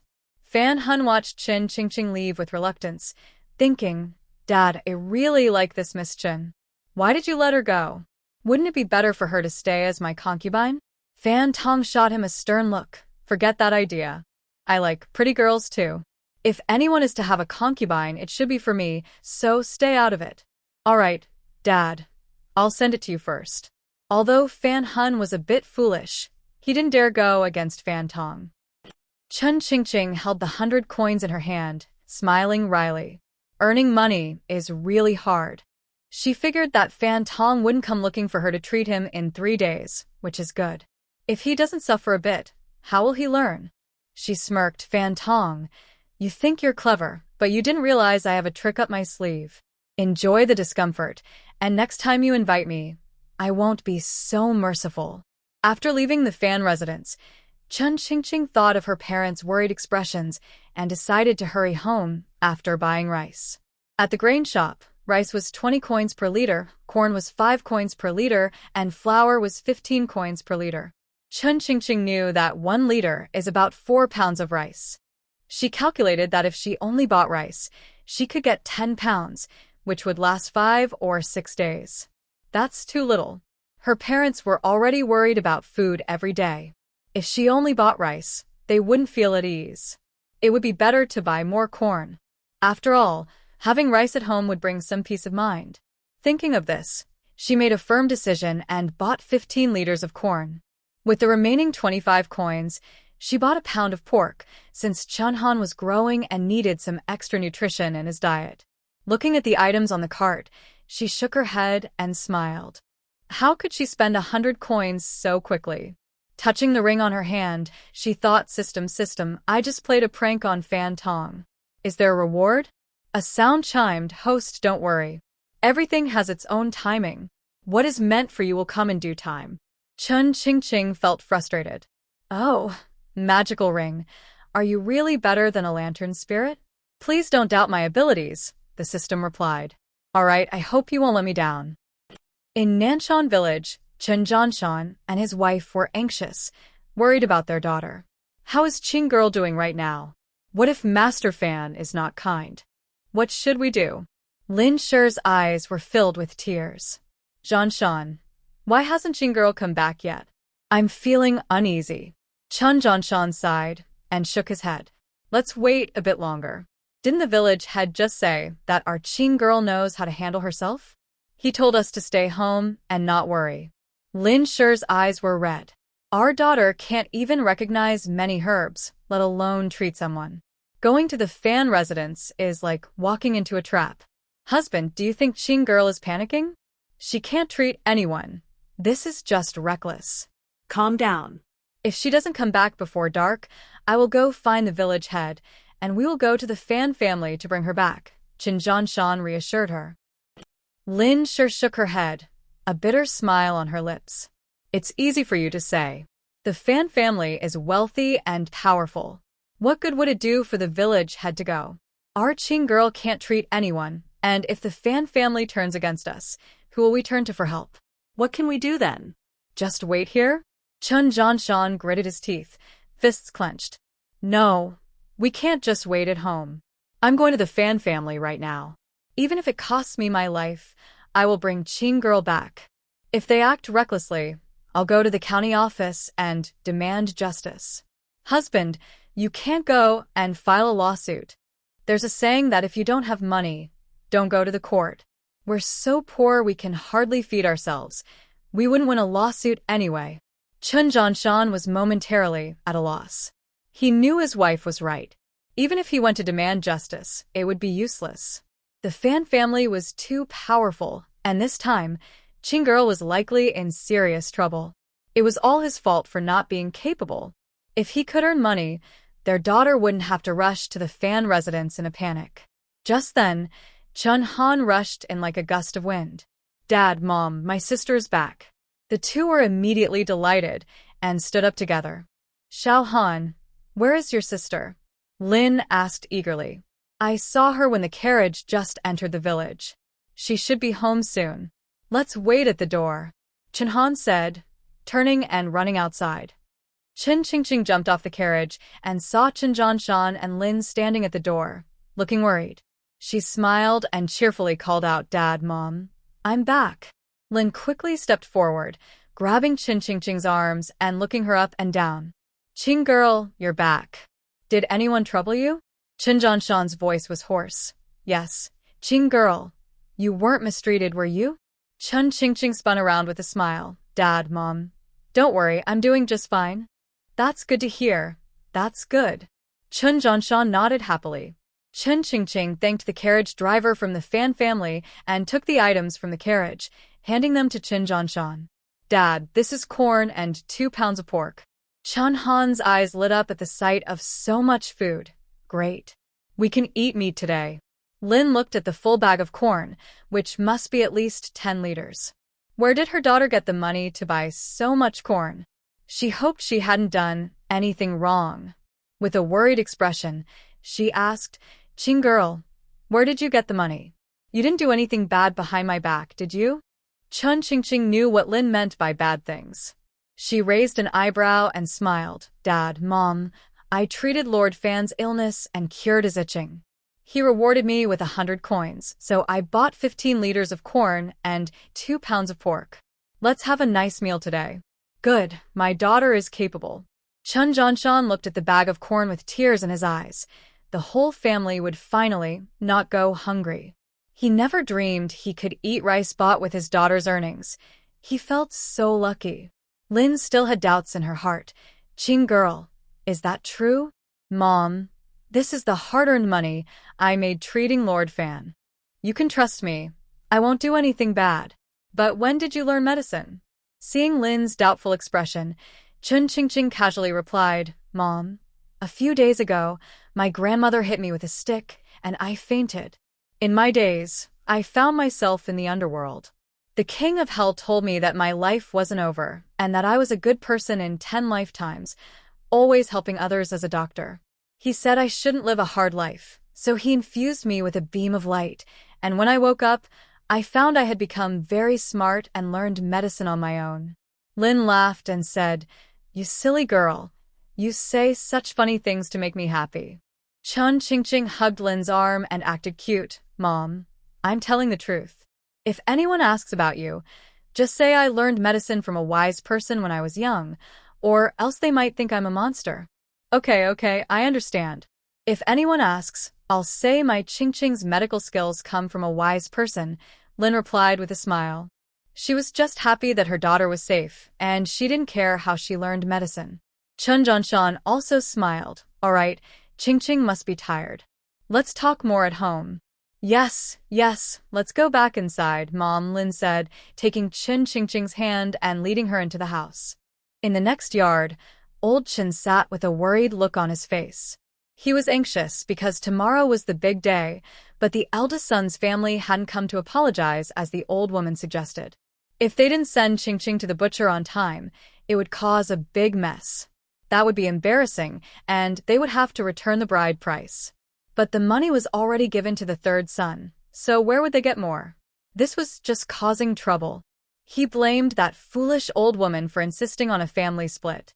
If they were going to split, fine, but why write a letter to cut ties? Now, everything was a mess. I wonder how you'll clean up this situation. Seeing him sigh, old Chen's wife knew what he was worried about and shot him an annoyed glance. If you have nothing to do, go chop some wood instead of sitting there with a long face. I'm not sulking. I'm just worried for you. I'm not worried, so why are you? You're just making yourself anxious over nothing. Old Chen couldn't hold back any longer. He stood up angrily, glaring at her. You really don't understand the situation. Things are getting serious, and you're acting like nothing's wrong. You should think about what to say when the butcher comes for Qingqing tomorrow. What's done is done. What do you want me to say? Even if it drives me crazy, I can't change anything. Are we just going to wait for the butcher to come and cause a scene? If I had known it would be like this, you shouldn't have cut ties with the eldest son's family. Enough. Just be grateful. Old Chen's wife looked at him with dissatisfaction. I'm not saying this to upset you, but you really need to think. That girl doesn't have any special skills. If she could treat illnesses, anyone would want her as a bride. Fan Kaiju was a big bully in Qing Shui town, and even the county magistrate was related to him. If the treatment went wrong or if the girl died, it would lead to a serious legal case. Not only would she be in trouble, but even the whole family would suffer. Luckily, I decisively cut ties with them back then. Otherwise, our family would also be affected. Old Chen nodded repeatedly. You're right, my dear. I didn't think of that. Looking at it this way, we have avoided a big disaster. Old Lady Chen looked very pleased. Of course. I've never liked that girl. I didn't expect her to cause such a big mess. Even if she comes begging on her knees, we can't acknowledge her as family. What will we do if the butcher comes? Old Man Chen recalled the intimidating Butcher Li and felt uneasy, fearing he might lash out. Old Lady Chen chuckled. Don't worry, dear. Even if Li is tough, he's still easier to handle than Fan Kaiju. We can just say some nice things and send that girl to him later. What do you mean by that? Look at you, not thinking clearly. Old Lady Chen smirked mischievously. I suspect that girl just got a bit too excited and claimed she could heal, probably just to get some food. She's definitely in for a beating, but as long as she's not killed, we still have a chance. Oldest son won't just stand by and watch her suffer. He'll come begging me to help her. Old Man Chen relaxed a bit. So if the oldest son doesn't agree to marry her off to the butcher, you won't pay for her treatment, right? Exactly. Strike the snake at its weak spot. If they want to challenge me, they're not ready. I want to teach the oldest son a lesson, so he knows the consequences of going against me. Oh, dear. I see now why you're so calm. Everything is under your control. How did I not think of this? Old Man Chen was now completely convinced and impressed by Old Lady Chen, even wondering if she was born from a clever fox with all her tricks. Just as they were feeling pleased with themselves, they heard voices outside. Old Man Chen paused. Dear, listen. It sounds like the girl is back. Quick, let's go see if she's being carried back. Old Mrs. Chen was too anxious to listen carefully and rushed outside. She wanted to see the scene of her eldest son's family in chaos and whether Qin Qingqing was hurt or not. But when she reached the door, she was stunned. This can't be happening? Old Man Chen followed closely behind and was also surprised. What's going on? It looks like she wasn't hurt at all. Seeing Qin Qingqing acting as if nothing had happened, old Mrs. Chen felt like she had been struck by lightning, her face pale. She couldn't understand what was happening. Could it be that Qin Qingqing really cured the wealthy Mr. Fan's illness? That seemed impossible. The Qin family had been farmers for generations, and this girl couldn't even read. How could she treat someone? Was it just a lucky coincidence? That seemed even less likely unless she had completely changed. She thought and thought until her head felt hot, but she still couldn't figure it out. Seeing her silent for a long time, Old Man Chen said loudly, Wife, it seems your plans are falling apart. Shut your mouth. Old Mrs. Chen glared at him. What nonsense are you talking about? What do you mean my plans are falling apart? Wife, don't glare at me. Let's talk calmly. Now that Qingqing is back safely, how can we still marry her off to the Butcher Li? Don't rush me. Let me think for a moment. Old Mrs. Chen frowned tightly, and after a while, she snorted coldly and said through gritted teeth, It seems this girl is shameless. She must have been taken advantage of by Mr. Fan. Otherwise, she wouldn't have come back safely. Old Man Chen was shocked. Wife, you can't say such things. What? Are you feeling sorry for her? Oh, come on, wife. That's not what I meant. I just think if this girl has lost her reputation, she won't be able to marry the Butcher Li. Old Mrs. Chen rolled her eyes at him. You really have too much time on your hands. Why worry about someone else's business? As long as we send her off, whether she lives or dies has nothing to do with us. You're right. As long as we send her off, we can't worry about anything else. Old Man Chen felt uneasy at the thought of the Butcher Li. He just wanted to settle this matter, regardless of who lived or died. Just then, Sun came back through the front door with a big smile. Old Mrs. Chen quickly called her over. Second daughter-in-law, what did Ching Ching bring back? Sun laughed and said, Mother, you won't believe it. Ching Ching is amazing. She bought 15 liters of corn in town, and the most surprising thing is she also brought back a large piece of pork, riding in Mr. Fan's big carriage. It was quite a sight. Madam Chen furrowed her brows, feeling uneasy. Speak seriously, have you heard any rumors? Mrs. Sun smiled slightly. Oh, my dear mother, you can still sit at home. I heard from the coachman that the young girl is quite impressive. She went to the Fan family and effortlessly improved Master Fan's health significantly. Now, everyone in the village is talking about it. You should go out and hear for yourself. Upon hearing this news, Madam Chen was stunned, her mind blank. Old Man Chen's expression changed dramatically, as if struck by lightning, leaving him frozen in place. Seeing this, Mrs. Sun felt a sense of satisfaction, thinking to herself, you favored your precious son and ignored others' lives. Now look, your plans have fallen apart. Let's see how you handle this. After a while, Madam Chen regained her composure. She couldn't believe it was true and thought her ears were playing tricks on her. She stared at Mrs. Sun in disbelief. Second daughter-in-law, don't lie to me. Tell me the truth, did Master Fan mistreat that girl? Mrs. Sun's face immediately fell. Mother, how can you say that? Even if the main family has cut ties with us, you shouldn't speak ill of the girl behind her back. If this gets out, how will she live? Besides, if you don't believe me, the coachman from the Fan family just left. You can catch up and ask him if what I said is true. This doesn't make sense. Madam Chen felt dizzy, nearly collapsing. Old Man Chen grabbed her, anxious, and stamped his foot. Old woman, stop pretending. Think about what to do next. No, I don't believe it. I refuse to believe that girl has the ability to heal. Madam Chen shook her head in disbelief. There must be a hidden secret. She must have done something shameful, and there will come a day when she needs to beg me. Mrs. Sun shot her a cold glance. Mother, those words are truly harsh. No matter what, the girl is still younger than you. Speaking ill of her like this will only bring you ridicule. Is she afraid of being talked about after doing something shameful? Don't say things without evidence. If that girl finds out, I fear you won't be able to handle the consequences. She definitely won't let you off easily. Madam Chen, feeling displeased, scolded sharply, Shut your mouth. I'm not easily frightened. This is none of your business. Go cook. Such a lack of manners. Not afraid of speaking poorly, Mrs. Sun muttered under her breath as she turned to go into the kitchen. Chen, the old man, looked worried and sighed. Wife, what should we do about tomorrow? What should we do? You only know how to ask that. If I didn't manage things, you all would starve, Chen's wife replied, feeling angry and wanting to slap him. Don't worry. As long as we keep the butcherly in check, I'm sure that girl will come to ask me for help sooner or later. Well, I hope so. Chun felt uncertain too. That Butcher Lee was unpredictable. What if they couldn't keep him in line? It would be a real disaster. The sky gradually brightened. Chun Ching stretched and sat up in bed.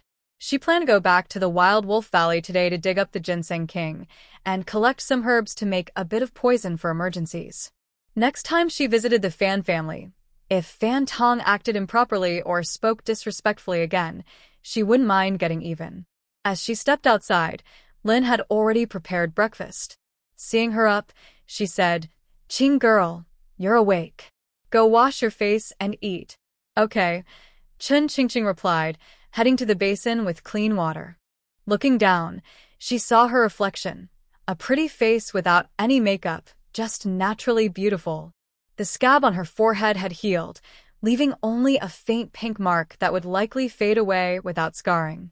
After breakfast, Chun Ching took out the dried herbs and carefully wrapped them in thin rolls of rice paper. This was the best incense, not only to repel insects but mainly to induce fainting. With this, she was sure that Big Black Python wouldn't be able to resist. Chun Han, tilting his head, asked Sister, Can this really keep mosquitoes away? Of course. Just wrap these herbs well. Light them in the room at night, and the mosquitoes won't bite you. It looks fun. Can I help you? Sure.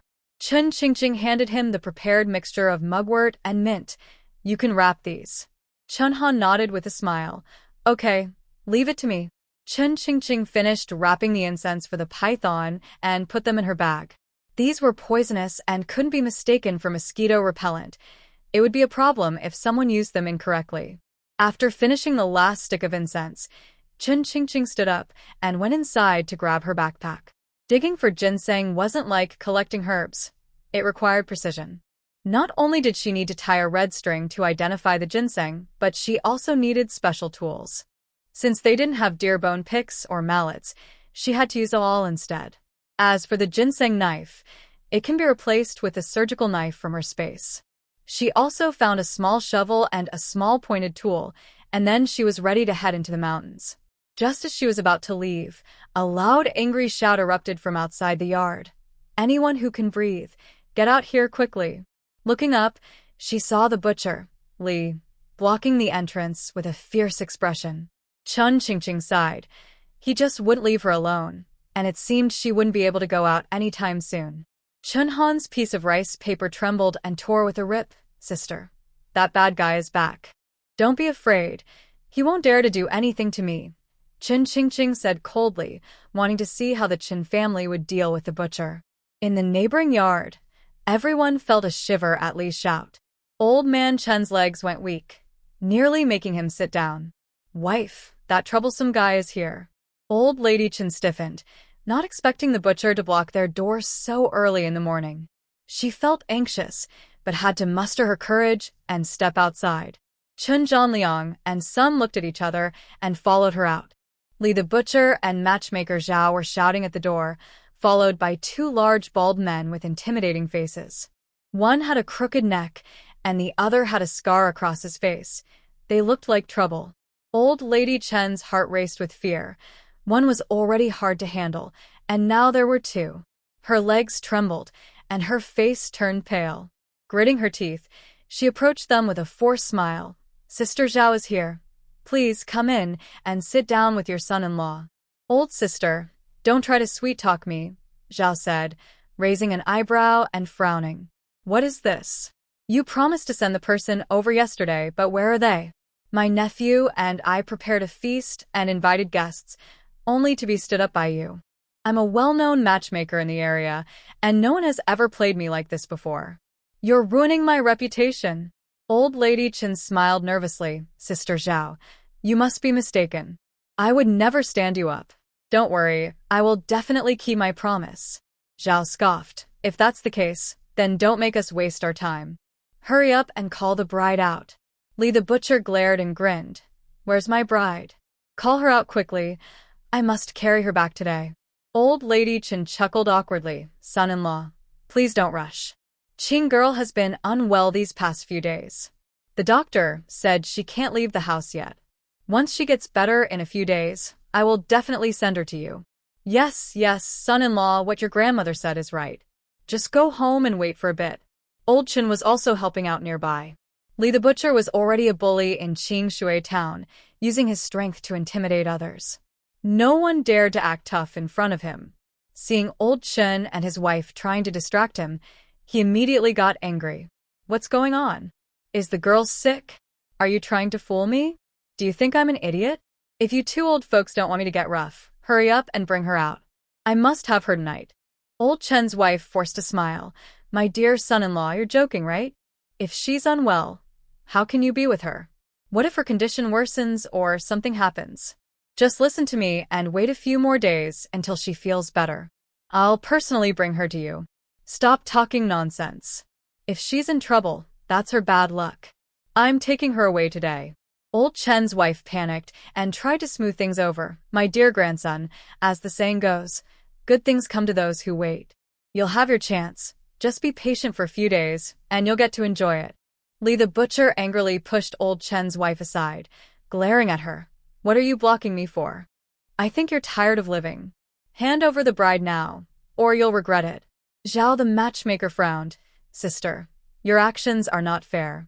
We had an agreement for your granddaughter to marry my nephew, and you accepted the bride price. Now you keep stopping us from taking her. Do you want to back out of the marriage? No, that's not it. How could we back out?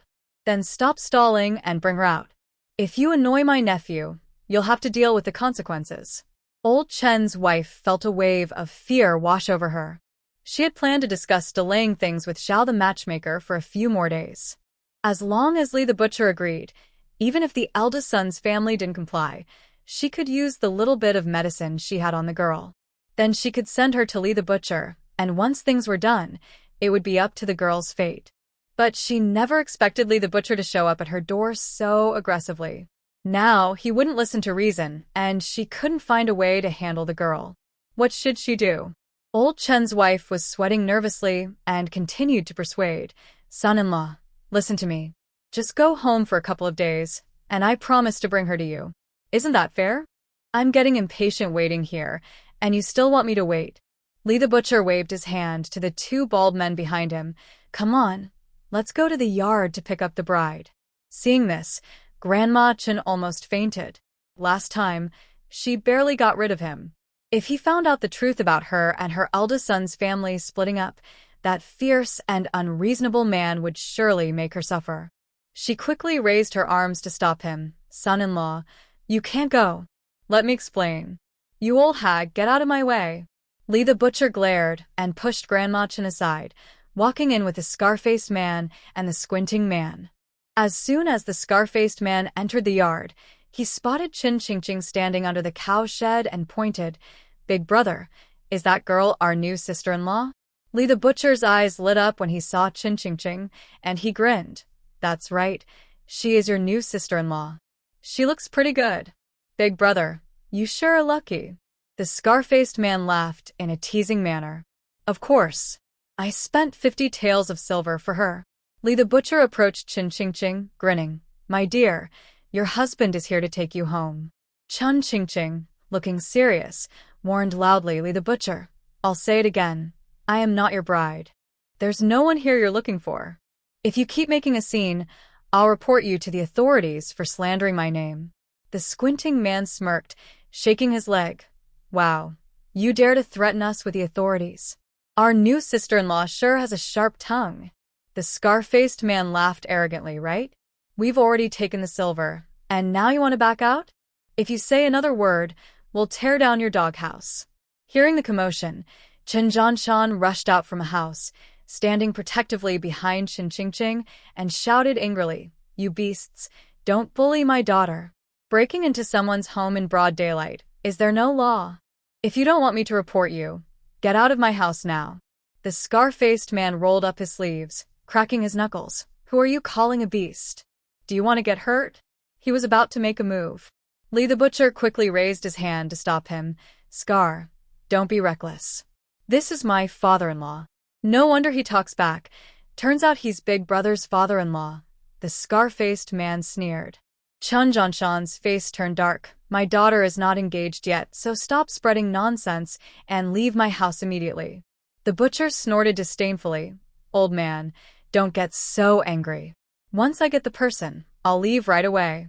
Qin Qingqing glanced at the trembling old lady Chen and realized she still held on to false hopes, which is why she hadn't told the butcher about the broken engagement. This old woman is truly shameless. Even now, she is daydreaming. Where does she get her confidence?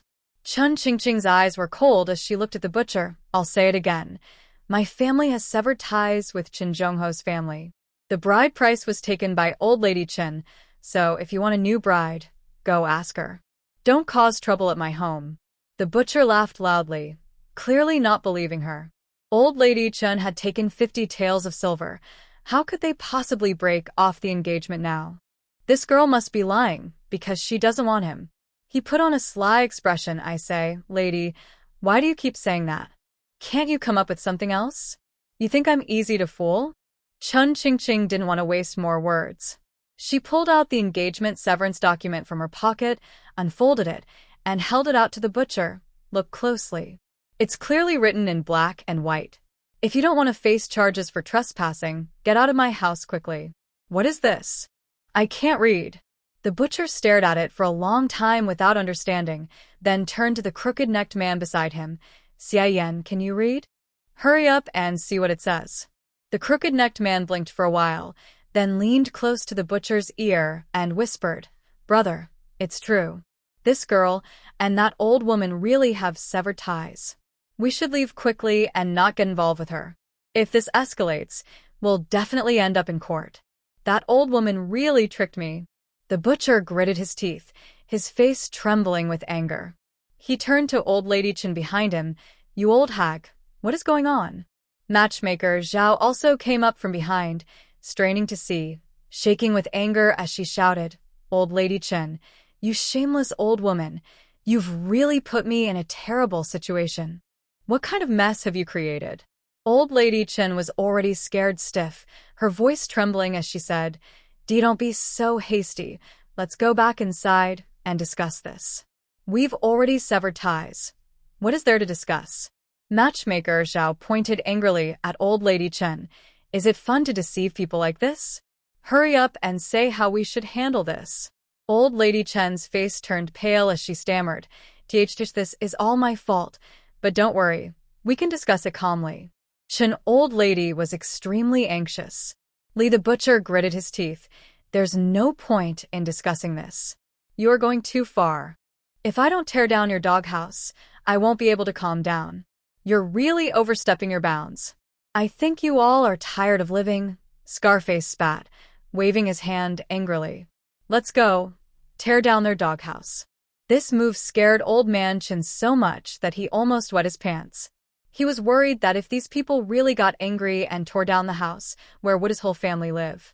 It was all this old woman's fault, thinking she was always right. Now, she had stirred up trouble with someone powerful. This was dangerous. Now that the knife was at his throat, he couldn't act cowardly anymore. He trembled and blocked their path. "Please calm down, let's talk this through. You can't tear down my house." Li the butcher glared at him. "You old fool, if you don't want it torn down, you better find me a wife right away, or I'll knock your teeth out."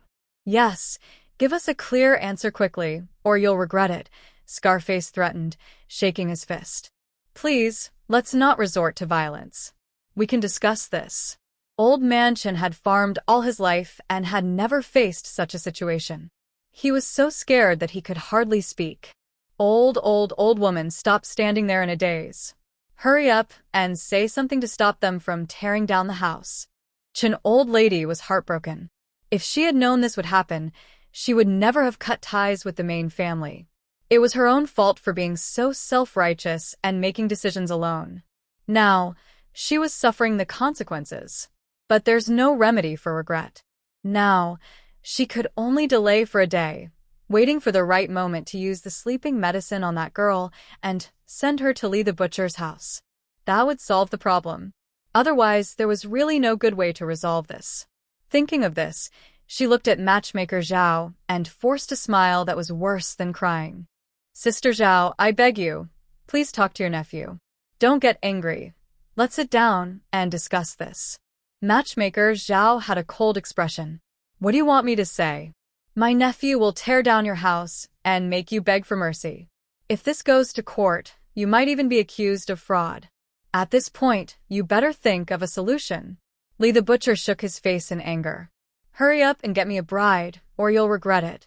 Madam Chen took a deep breath and glanced sharply at Chen Qingqing, who was watching her with great interest. Anger surged within her. "You think that just because we are separated, I can't do anything about you?" Her son came from her own flesh, and she couldn't believe that Chen Zhanshan would just stand by and watch his mother be forced to death. She looked at Chen Zhanshan and saw a hint of worry in his eyes, which made her happy. It seemed her son still cared for her. Madam Chen quickly turned and took a few steps before kneeling in front of Chen Zhanshan, tightly holding onto his leg, crying and begging, "Zhanshan, my dear son, you must help me. If you don't marry Qingqing to the butcher, I won't be able to live. Mother, you're overwhelming me. Please get up and let's talk calmly." Chen Zhanshan was shocked by his mother's sudden action and knelt down as well. He looked up at the fierce butcher and then at his lovely daughter, shaking his head vigorously. "Mother, how can you think of marrying Qingqing to someone like him? If you want to resolve this, please listen to me and cancel the marriage, returning the money to him." My son, if you don't agree, I won't get up. Mother, you can't pressure me like this. Zhanshan, you see for yourself, if Qingqing doesn't marry him, the butcher won't let this go easily. I'm begging you. Madame Chen felt hopeful and decided to escalate the situation. She picked up a stone and pretended to hit herself on the head, saying, if you don't agree, I will die right in front of you.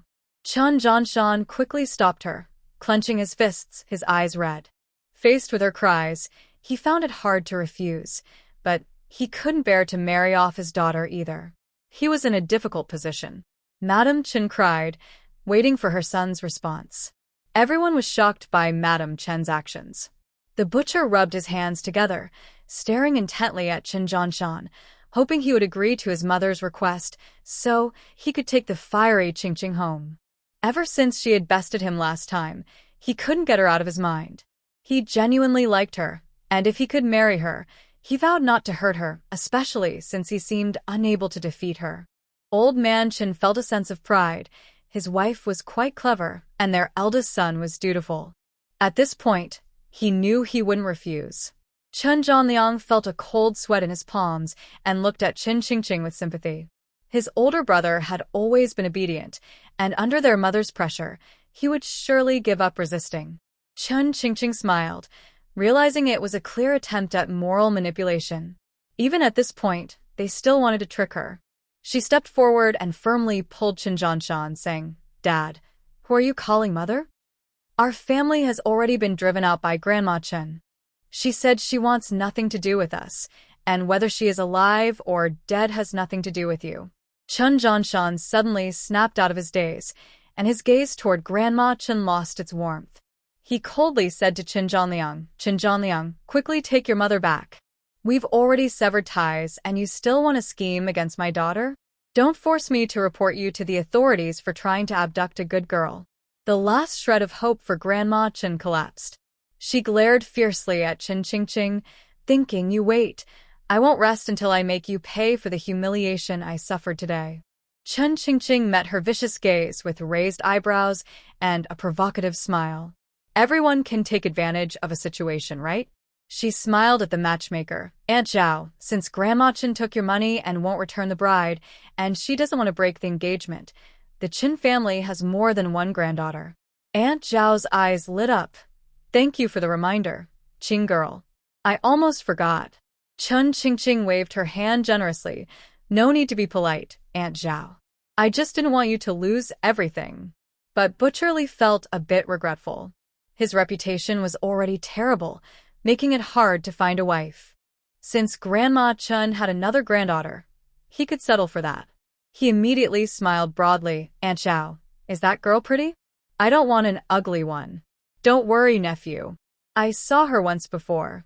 She's fair and delicate, even more refined than the rich girls. She lives in town now. Really? That's great. I like them young. Butcher Li swallowed hard and glared at Grandma Chen.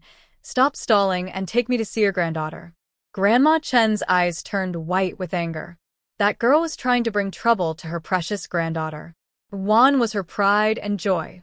If her son became a scholar, she would be a scholar's daughter-in-law, marrying into a wealthy family, not to a butcher.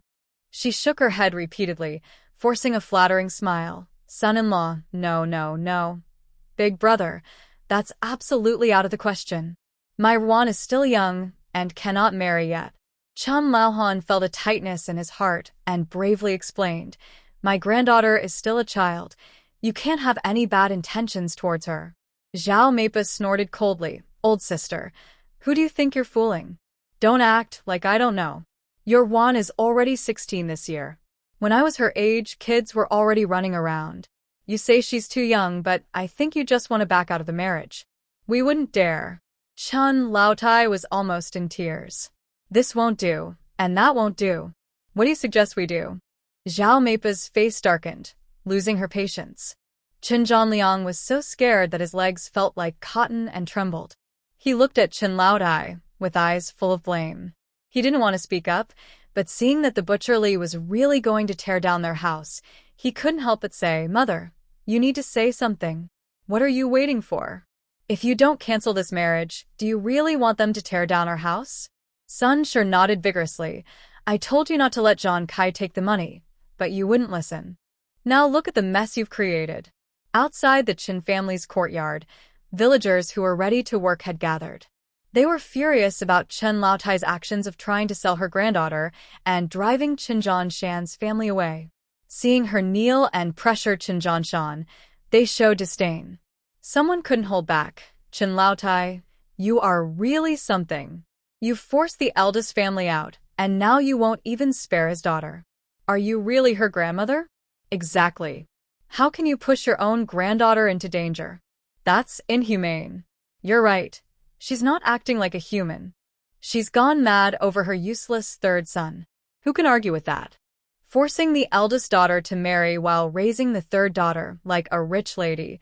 What kind of favoritism is that? Chun Zhan Kai has a daughter too. Why should he sell someone else's daughter? If anyone should be sold, it should be his. Hearing the villagers' discussions, Chen Laotai's face turned pale, wishing she could find a hole to hide in. But then she thought, these people are just jealous of her third son. Once he passes the exams, she would love to see them regret their words. Chen Laohan trembled all over. Wife, if it comes to that, just return the betrothal gifts and send them away quickly. Otherwise, how will we stay in the village?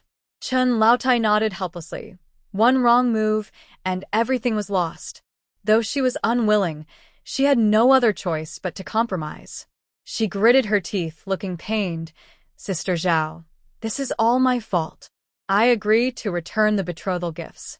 Zhao, the matchmaker, snorted. What kind of business is this? I've been connecting people for years without any problems. You're ruining my reputation. Who would want to come to me for matchmaking after this? Please, sister, I'm asking you. If you can resolve this, I promise to prepare a grand feast to thank you before the new year. You're making it difficult for me. Zhao shook her head, sighing. She didn't want to escalate the situation and was worried about the butcher's anger. If he caused trouble, she would be in trouble too. Weighing the pros and cons, she approached the butcher with a smile. Nephew, calm down. How about this? Since they don't have a daughter for you, let them return the 50 taels of silver, and we can consider this settled. No need to get upset. What? Just let it go. I won't let them take advantage of me like a fool. The butcher's eyes were red, and his face trembled with anger. Returning the money is fine, but first, I want to teach that deceitful old woman a lesson. I won't be satisfied until I make her regret it. Old Lady Chen's legs went weak, and she nearly fell to the ground, terrified. No, dear grandson, please calm down. I can't handle being hit. Seeing Old Lady Chen turn pale, Zhao quickly stepped in to stop the butcher. Nephew, don't do anything rash. We have the right on our side. If you scare her to death, not only will you not get the 50 taels back, but you'll also face legal trouble. Listen to your aunt. Let's just return the betrothal gifts and move on. When a pretty girl comes along, I'll introduce her to you. The butcher frowned, thinking carefully. Since the girl didn't want to marry him, he couldn't force it. As for that young girl, he would take his chance when he could. For now, getting the money back was the priority. Fine, for your sake. I won't make it hard for them. Just give me the silver, the butcher said, extending his hand. That's more like it. Zhao sighed in relief and said to Old Lady Chen, I've settled this for you. Hurry and get the 50 taels, so I can send them on their way. Thank you, Sister Zhao, but... Old Lady Chen was sweating, glancing nervously at Old Man Chen beside her. Chen was anxious and stamped his foot. What are you looking at? I have no money. Hurry up and ask them to wait a few more days while I think of a solution. Oh, you old man. Marrying you has brought me nothing but bad luck. You can't even speak properly and expect everything from me. What do you want me to say? You run this household. When have you ever asked for my opinion? If I were in charge, I would never make such a terrible decision. Seeing the two arguing, Zhao, the matchmaker, sensed something was off and quickly raised her hand to stop them. You both need to be quiet. Get the money out first, and you can argue later. Chen's wife hit her head lightly and gritted her teeth to tell the truth. Zhao, let me be honest with you. We have no money right now. Can you talk to the butcher and ask for a few more days? I will find a way to gather it. What? No money? Zhao exclaimed in surprise. That's 50 taels of silver. You could live on that for 2 years, eating well every day. How can you say you have no money after just a few days? Did you spend it all? Chen's wife smiled awkwardly. You don't know. My youngest son is taking the scholar exam next year, and we gave him all the money for that. So, we have nothing left. You're lying. Zhao was furious, her eyes blazing. 10 taels of silver is enough for a year of study. How could you possibly need 50? Now you say you have no money? I think you're trying to trick me and avoid paying the butcher. You should know what kind of person he is. If he finds out you're trying to cheat him, he won't hold back. Chen's wife quickly explained, what you say is not true. I would never think of that. Honestly, my youngest son is the one I care about the most. I worry he won't have enough to eat or wear. I would rather my family go hungry than let him suffer. That's why I gave him all 50 taels. Please talk to the butcher and ask him to give us 10 more days. I promise to pay him back in full. Stop making excuses. You should go talk to him yourself. Zhao turned her face away and ignored her. The butcher, waiting impatiently, shouted angrily, What are you all talking about? Hurry up and give me the money. The 2 big men with him glared and added, Come on, if you keep dragging this out, we won't be nice anymore. Exactly. Do you think we're easy to deal with? If you waste more time, you'll find out what we can do. Old Lady Chen saw their fierce expressions and felt scared. She shook her legs and stepped forward, saying, Big brother, I really can't come up with 50 taels of silver right now. Can you give me 10 or 15 days? I promise I will bring you the full amount. The butcher, Li, got angry and raised his eyebrows. What did you say? No money? Don't worry, big brother. I will definitely gather the silver, she replied. Li glared at her. You old woman, are you looking for trouble? Do you want me to hit you? Zhao, the matchmaker, looked unhappy and shot a harsh glance at old Lady Chen. She thought it was foolish to spend all the money without a bride. If it weren't for her matchmaking, people like Chen deserved what they got. At this point, to avoid more trouble, she had to advise, Nephew, don't be impulsive. Let's talk this out without fighting. Old Lady Chen quickly agreed, Big brother, I really have no money right now. Even if you hit me, I can't give you anything. Please, just give me a few more days. No money? Then you come home with me, Li said, stepping forward to grab Old Lady Chen. She froze, thinking, go home with him? No way. I can't let that happen. Old Man Chen, seeing Li trying to take his wife, felt a pang of fear. He thought, this man is truly terrible. He won't even spare an old woman. Even though he was tired of his wife, he couldn't let her be taken away like that. If word got out, how could he face anyone again? Ignoring his fear, he rushed to grab Li's hand. This is my wife. Don't do anything foolish. Li was surprised and glared at Old Man Chen, shouting, You old fool. What are you thinking? I don't have any interest in old women. Then what do you want? Old Man Chen asked. What do I want? I want to take her to town to find your young granddaughter to be my bride. Old Man Chen was terrified and fell to his knees. Hero, that won't work. My granddaughter is still a child. She can't get married. Please give us a few more days, and we promise to return the bride price. Old Lady Chen blushed, realizing she misunderstood the situation, thinking Li was interested in both young and old. She came to her senses and quickly agreed, Big brother, please be kind and give us an extension of 10 days or half a month. We promise we will have the money. Seeing the couple's distressed state, the matchmaker, Zhao, really wanted to walk away but was worried about complications. She had to hold her temper and said, Nephew, I see they really can't come up with the money right now. How about you show some mercy and give them a few more days? If they still can't pay by then, we can go to the county office and report them for fraud, and they can face serious consequences. Isn't that too easy on her? Li, the butcher, sneered. Here's the deal. I'll give you 3 days. If you don't have the money by then, I'll take you home and show you what it's like to be in trouble. Hearing this, Grandma Chen felt a chill run down her neck. Oh no, This man really intended to harm her. Was there no way out? She was utterly embarrassed. She kept bowing and pleading, "Big brother, please have mercy and leave me a way out." Lee glared at Grandma Chen. "Enough talk. I'm giving you 3 days.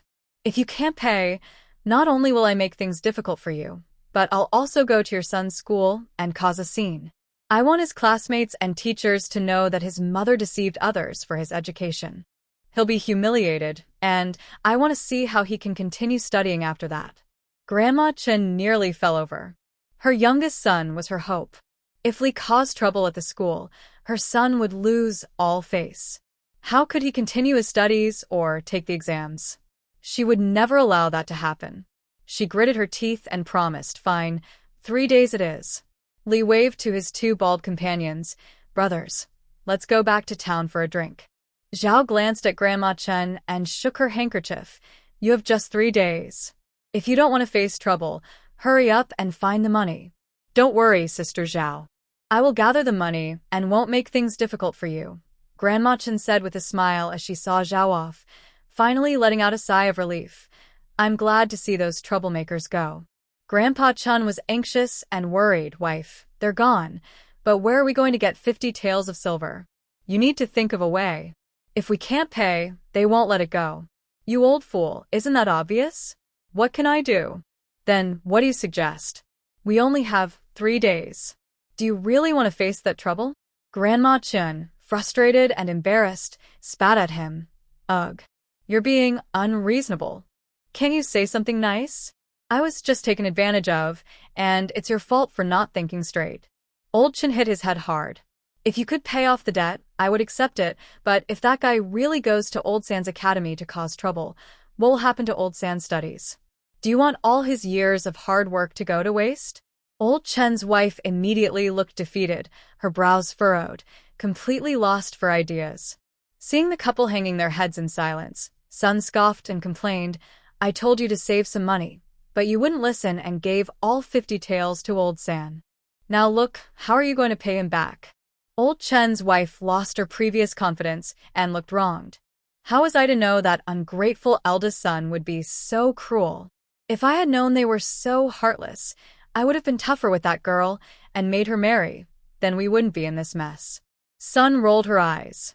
"Mom, stop blaming others. If you had been more considerate, this wouldn't have happened. Don't complain about fate. Think of a way to gather the money." Chun Zhanliang frowned and complained, "Mom, if you don't want us to get into trouble, you should go to town and ask Old San to return the money to the butcher. Otherwise, we will be in big trouble." Sun agreed. "Yes, Old Sen just left a few days ago. The 50 taels should still be untouched. We can borrow from neighbors if needed to settle this quickly, or the butcher might tear down our house and take us to court." Old Chen nodded repeatedly. "Wife, the second couple is right. We have to go to town and find Old San." Old Chen's wife was also at a loss. After thinking it over, she agreed that they should get the money back to solve the immediate problem and figure out how to pay Old Sen later. She sighed helplessly. "Zhanliang, you should go to town and explain our situation to Old Sen so he can return the money." Chun Zhanliang was taken aback. "Mom, where should I look for Old San? I don't even know where he lives." "Are you silly? If you can't find him, just ask around. Qingshui town is so big and there are so many people. Who knows who Chinjan is?" Sun took the opportunity to speak. "For so many years, the third brother hasn't told us where he lives. I wonder if he really studies at the academy." Old Lady Chen shot Sun a disapproving glance. "What do you mean by that? If Zai Kai isn't studying at the academy, where else could he be?" "Right, the academy." Old Lady Chen's eyes lit up. "Second, if you go to the town and find the Kung Fu Academy where the third brother studies, you can find him." "Okay, I'll go right away." Chun Zhanliang didn't want to waste any time and hurried off to the town. By the time he reached Qingshui town, it was almost noon, and he quickly found out where the Kung Fu Academy was located. He didn't stop to rest and rushed to the academy's entrance, only to find the gate tightly shut and very quiet. He stepped forward and knocked. "Is anyone there? Please open the door." After a while, the gate slowly opened, and a young man walked out. "Who are you? Do you need something?" Chun Zhanliang wiped the sweat from his forehead. "Excuse me, Could you help me find Chen Zonsai? Just tell him his second brother is looking for him. Are you mistaken? The academy hasn't started classes yet, so Chen Zonsai can't be here. That's not right. My third brother said a few days ago that classes were starting soon. How could he not be here? You must be remembering wrong. The academy can't start early. You should look elsewhere. Just then, a man who had been out shopping returned and overheard their conversation. He approached them and said, I just saw Chen Zonsai with his wife and kids entering the Mingxiang building. You should go look for him there. Chen Zhanliang was confused. Mingxiang building? What's that? You really haven't seen much. That's a famous restaurant in our town. What? They go out to eat. Chen Zhanliang was quite surprised and thought to himself, so that's why they seem off. Living in the town, they look well-fed and happy, spending the family's hard-earned money on luxuries. He suppressed his anger, confirmed the location of the Mingxiang building, and angrily made his way there. Since Chen Zonsai returned to the town with his wife and kids, he had hired a maid to help with the chores, living a life of luxury with plenty of food and drink. Taking advantage of his wife's absence, he had also sneaked off to enjoy himself at Spring Breeze building a few times, completely forgetting his promise to study hard. Lu Fengjiu was also busy. After returning to town, she went to the best silk shop to order a new outfit and bought some fine cosmetics. She spent the whole day grooming herself, looking like a wealthy lady. Early this morning, her daughter insisted on having the braised pork knuckle from the restaurant, so she sent the maid to book a banquet at Mingxiang Tower. As noon approached, the family arrived at a private room in Mingxiang Tower. Chen Zhansai ordered the food and looked at his children with a satisfied smile. Ruolan, today Daddy ordered you a bowl of clear stewed lion's head. I promise you'll love it. Chen Ruolan pouted. I want to eat braised pork knuckle, not lion's head. Silly girl. Daddy ordered it for you. I knew Daddy loves his daughter the most. Chen Zuolan Semai. Chen Ji then chimed in. Daddy, I want to eat mouth-watering chicken and dry-fried fish. Chen Zhansai laughed. Good son, I ordered all of that for you. You'll have plenty to eat. Lu Fengjiao playfully glared at him. You just spoil them. You've made both kids so pampered. My dear, the children are growing, so let them eat what they want. I also ordered your favorite cherry meat. Let's enjoy a nice meal together today. Thank you, dear husband. You're so wonderful. Of course. I am the best husband who loves his wife the most. Once I pass the exams and earn a degree, you'll be a lady of the officials, and you can enjoy all the delicious food you want. Then I'll wait to enjoy life with you. Lu Fengjiao smiled brightly. Chen Zhanliang arrived at Mingxiang Tower under the scorching sun. After learning that the academy wasn't even holding classes, he scolded Chen Zhansai all the way there. That deceitful man had tricked the family and come to town for leisure. Watching the guests come and go at the restaurant made him feel uneasy. After all, he had never even entered a snack shop before. The luxurious decor of the restaurant made his legs tremble, fearing that the waiter would mistake him for a beggar and kick him out. He thought about turning back home, but the situation there was urgent. If he didn't bring back money, the family would surely face trouble. No matter what, he had to confront Chen Zhansai today and ask this selfish man why he was wasting the family's hard-earned money on such indulgence. Was he treating the family like fools while they enjoyed life outside? Was this how a person should behave? Chen Zhanliang grew more and more angry. He couldn't care less and strode into the restaurant. The waiter saw a customer and hurried over to wipe the tables and chairs, warmly greeting him. Welcome. Please have a seat. What would you like to eat? Chen Zhanliang ignored him and looked around. I'm not here to eat. I'm looking for someone. Looking for someone? The waiter then took a good look at Chen Zhanliang, noticing his tattered clothes, and mistook him for a beggar. His expression immediately turned serious. This isn't a place for you to beg. Please leave. You're the one begging. Chen Zhanliang retorted. I'm looking for my brother. After saying this, he noticed there were still customers upstairs and, disregarding the waiter's objections, went up to the second floor, searching each private room for Chen Zhanlai's figure. At that moment, Chen Zhanlai saw that the food and drinks were all served. He raised his glass and said, Madam, It's been a long time since we drank together. Let's have a toast. Lu Fengjiao smiled and lifted her glass. It's rare for you to be in such a good mood today, so let's not leave until we're drunk. All right, let's not leave until we're drunk. Cheers. Just as they raised their glasses to drink, a loud shout suddenly rang out. Chen Zhanlai, you heartless scoundrel. While we're at home eating plain food, your family is out here feasting. How can you call yourself a person? Seeing the table full of food and drinks, Chen Zhanliang was furious, his eyes turning red. He trembled as he pointed at Chen Zhanlai. You shameless spendthrift. Have you wasted all your education? The family is in chaos, and you're out here enjoying yourself with the family's hard-earned money. Do you have any conscience left? Upon seeing Chen Zhanliang, Chen Zhanlai was startled, his smile freezing.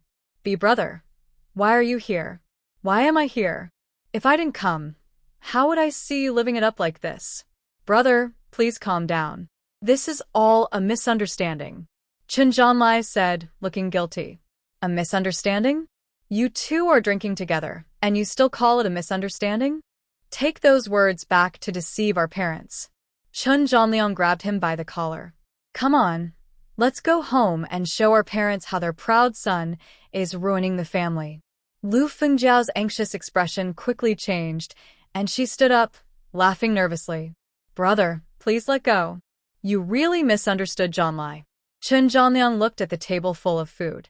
Misunderstanding? I'm not blind. You call this a misunderstanding? Are you trying to fool me? Chen Zhansai was terrified and panicking.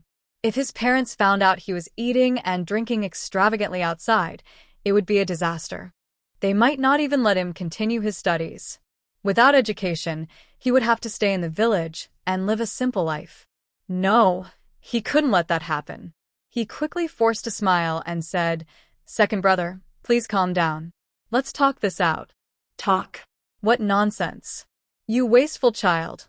Our whole family saves every penny for you to study, not to enjoy life with a wife and kids, Chen Zhanliang shouted, not listening to any explanations, and holding on to Chen Zhansai tightly. Lu Fengjiao was anxious and didn't know what to do.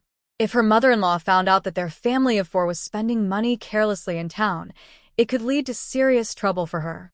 She needed to find an excuse to cover this up quickly. Thinking quickly, she slapped the table and said, Second brother, let go of Zhansai. Making such a scene is embarrassing. If the guests see this, how will Zhansai hold his head high in front of the teacher? Chen Zhanliang paused and immediately released his grip. Sister-in-law, what do you mean by that? Second brother, you really are confused, Lu Fengjia said, pretending to be worried. This is a restaurant, not home. You can come here, but why are you losing your temper without understanding the situation? If this gets out, it could ruin Zhansai's future. What is going on? Have I misunderstood something? Chen Zhanliang was completely bewildered. Chen Zhansai, still trying to figure things out, caught his wife's glance and instantly understood. He feigned anger and huffed, Second brother. What can I say? Can you speak properly? You come in here shouting and causing a scene. Luckily, my guests haven't arrived yet. If others see this, you'll be the disgrace of our family. What? Why would I be the disgrace? You really are my silly second brother, Chen Zhansai replied, adjusting his clothes with a frown. Do you know how much effort it took to arrange this feast? I saved for days on simple meals just to invite the teacher from the academy to help me prepare for the exam. If I succeed, it could change everything. So, tell me, how important is this meal today? Oh, I see. I thought you were secretly enjoying yourself without telling the family, Chen Zhanliang said, scratching his head, but then he felt something was off and frowned. Wait, when I came in you two were already drinking. It didn't look like you were waiting for anyone. Chen Zhansai's expression stiffened, and he quickly explained, Second brother, you don't know. That teacher is quite picky and doesn't like strong liquor. Just now, Feng Jiao and I were just tasting the wine to see if it's good. If it's not to our liking, we need to change it in advance. Yes, second brother, Zhansai is right. We were just trying the flavor, Lu Fengjiao said, waving her hand at the two children, signaling them to stay still. So, You were just tasting it. Chen Zhongliang glanced at the table full of delicious dishes and couldn't help but swallow. It was his first time in a restaurant, and he was surprised by how much good food there was. Third brother, what's that round thing? Seeing him point at the braised lion's head, Chen Zhonsai casually replied, Second brother, that's just a regular meatball. It looks quite special. I didn't expect it to be a meatball made from tofu. It doesn't seem as good as braised meat. Chen Zhongliang pointed again. This looks nice and smells good. What's this dish? Saliva chicken, Chen Zhonsai said, a bit impatient. What? Saliva chicken? Such a good dish is made with saliva? Oh my, that's disgusting. Chen Zhongliang said with a look of disdain. You really don't know how to order food. We're inviting the teacher to dinner. Why didn't you get a few more dishes? Making chicken with saliva is such a waste. After saying that, he looked at the braised pork and fried fish, smacking his lips. I know these two dishes without you telling me. This must be the big pork knuckle. It's juicy and definitely satisfying. This is fried fish. Although I haven't tried it, it looks appetizing, and the taste can't be wrong. Seeing his greedy eyes, Chen Zhonsai said irritably, Second brother, stop causing trouble here. Let's hurry up and leave before the teacher arrives. Lu Fengjiao also frowned in annoyance, feeling frustrated. This person was so inexperienced. A nice meal was being disturbed. How did he even find this place? No, she needed to send him away quickly. Otherwise, they would be exposed. She forced a smile and asked, Second brother, what are you doing in town? If there's nothing, you should leave quickly. Oh dear, look at my head. You all have confused me. Chen Zhongliang slapped his forehead and suddenly remembered his purpose for coming, looking anxious. Zhonsai, how much silver did mother give you? You need to bring it all back home with me. Otherwise, something terrible will happen at home. Chen Zhonsai's heart tightened. Second brother, what do you mean something terrible? Why do you want me to bring silver? You still don't know. Early this morning, the butcher came to our house to cause trouble. If we don't return the 50 taels of silver, he will tear down our house and report us to the county office for deceiving him into marriage. Chen Zhongliang looked anxious and pulled Chen Zhonsai to leave. Return what engagement? Didn't mother say she had a way to marry off Qing girl? Chen Zhonsai stood still. Lu Fengjiao's heart sank, and she quickly asked, Yes, second brother. Why does the butcher want to return the money? Did Qing girl not get married? Chen Zhongliang glanced at Chen Rulin, who was dressed like a rich young lady, and secretly despised the couple. He said impatiently, Your daughter is spoiled and only thinks about harming Qing girl. What you are doing is truly wrong. Do you still want to marry her off? Let me tell you, that Qing girl has changed completely. She not only has her own opinions but is also very firm about them, not at all like what mother thinks. The big house hasn't gone hungry. Instead, Qing girl even cured Master Fan's rash and received a reward of 100 coins. Your plans have completely failed. You mean it was Qing girl who cured Master Fan's rash? Lu Fengjiao looked incredulous. No wonder I heard yesterday that Master Fan's rash was cured. So, it was that girl who did it. Did she not give us any of the reward? Don't be naive. That reward belongs to Qing girl. What does it have to do with our family? Lu Fengjiao's eyes darted around. Second brother, you can't say that. Big brother is still mother's son. Their money is like our parents' money. Let mother ask for it. I don't believe big brother won't give it. Stop being so restless. This morning, mother threatened to die, and big brother didn't waver. You still want their silver after breaking off the engagement? Do you really think Qing girl is easy to manipulate? Chen Zhongliang shot her a glare. Enough with the nonsense. You should hurry back home with me. Otherwise, mother will be so anxious, she might do something drastic. Second brother, even if I go back with you now, it would be pointless. Chen Zhonsai looked troubled. Chen Zhongliang was taken aback. What do you mean, third brother? Chen Zhonsai frowned and rubbed his head, unsure of what to decide. He looked at Lu Fengjiao for guidance. Lu Fengjiao gritted her teeth, feeling frustrated. What kind of situation was this? They had to separate and break off the engagement, and now it was a mess. They clearly had a good hand to play, but ended up ruining it. What a useless situation. She caused this trouble herself, so why should they bear the burden? Once the meat is in your mouth, you can't just spit it out. Even if they had money, they couldn't return it. Determined, she put on a troubled expression. Second brother, here's the situation. After paying for the expenses at the academy and rent, along with some miscellaneous costs like food and other essentials, we only have a few silver coins left. This little money won't help much, so even if we go back, we can't do anything useful. What are you saying? That's 50 silver coins. You spent it all in less than half a month? Third brother, others study to have a good life, but your studying is costing the whole family. Chun Zhanliang stared in disbelief. Chun Zhansai scoffed. Second brother, stop talking nonsense. If you don't understand, just be quiet. How can anyone study without spending at least 100 or 80 silver coins a year? Compared to them, I'm actually saving money. Enough with excuses. I can't argue with you. Whether you have money or not, you must come home with me. Whatever you need to say to our parents, it's up to you now. Their lives depend on you. Second brother, I really can't go back right now. I have to wait for my guests. Chun Zhansai lied again, unwilling to leave the feast before him. Chun Zhanliang was so angry, he wanted to slap him. Stop talking nonsense. Guests can come at any time, but we only have one set of parents. If you make them anxious, you'll be the one responsible for their fate.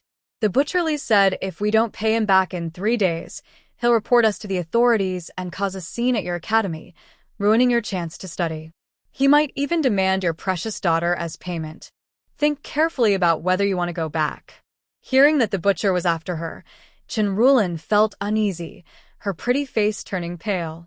The Chen family had no money at all. How could they break off the engagement?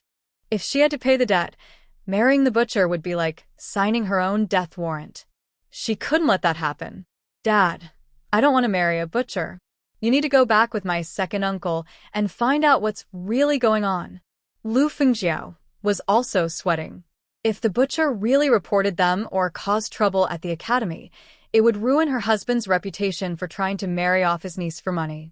How could he continue studying after that? No way, absolutely not. Chun Zhansai was her hope, and she would never agree to let her precious daughter be used to pay off debts. Zhan Kai, why don't you go back with your second brother, settle things at home, and then come back? All right, I'll go back for a bit, Chen Zhan Kai said, glancing at the feast on the table and feeling a bit guilty. He sighed, second brother, you go ahead. I'll be home shortly. There's no rush. I'll wait for you. You go on. Why are you waiting for me?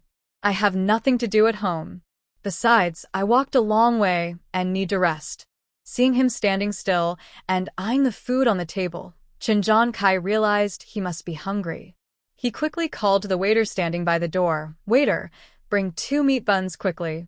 Sure thing, 2 juicy meat buns coming right up. In a moment, the waiter brought the buns over. Chun Zhan Kai handed one to Chen Zhanliang. Second brother, eat while you walk. If the teacher comes and sees this, it would be rude. I'll talk to the teacher, and then catch up with you. You scholars are so particular, Chen Zhanliang said, taking a big bite of the bun and stepping outside. He turned back to remind him, hurry up, if you don't go back, I'll have to come find you. Okay, you go ahead.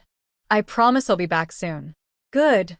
Hurry up and don't dawdle, Chen Zhanliang said as he left the tavern, heading home under the blazing sun.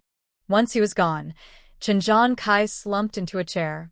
Lu Fengjiao frowned and said, Zhan Kai, when you go back to the countryside, you need to be firm. Ruolan can't go to pay debts. Don't worry, madam. I would never let our daughter marry a pig butcher. That's good. Remember, if there's no money, let your mother figure it out. It's her fault for cutting ties with the main family. Chun Zhan Kai nodded. You can trust me, madam. I have my plans. I won't take any of the silver back home. That's good. Lu Fengjiao raised an eyebrow and smiled. Zhan Kai, eat something before you head out. All right, let's eat. The food is getting cold. Chun Zhan Kai ordered, and his wife and children began to eat heartily. The sun was high in the sky. The crowd at the Chin family's gate dispersed in a rush. Lin felt relieved, thankful that they had divided the family and written a severance document. Otherwise, Qing would have been forcibly taken away by the butcher, even if she didn't want to marry. Chen Zhanshan felt no emotion regarding the situation of the elderly Chen couple. If his parents had been more reasonable, they wouldn't be in such an embarrassing position. This was all their own doing, and they had no one to blame but themselves. Chen Qingqing saw that old lady Chen was so scared that her face turned pale, and she couldn't help but smile. This is the consequence of your wrongdoings.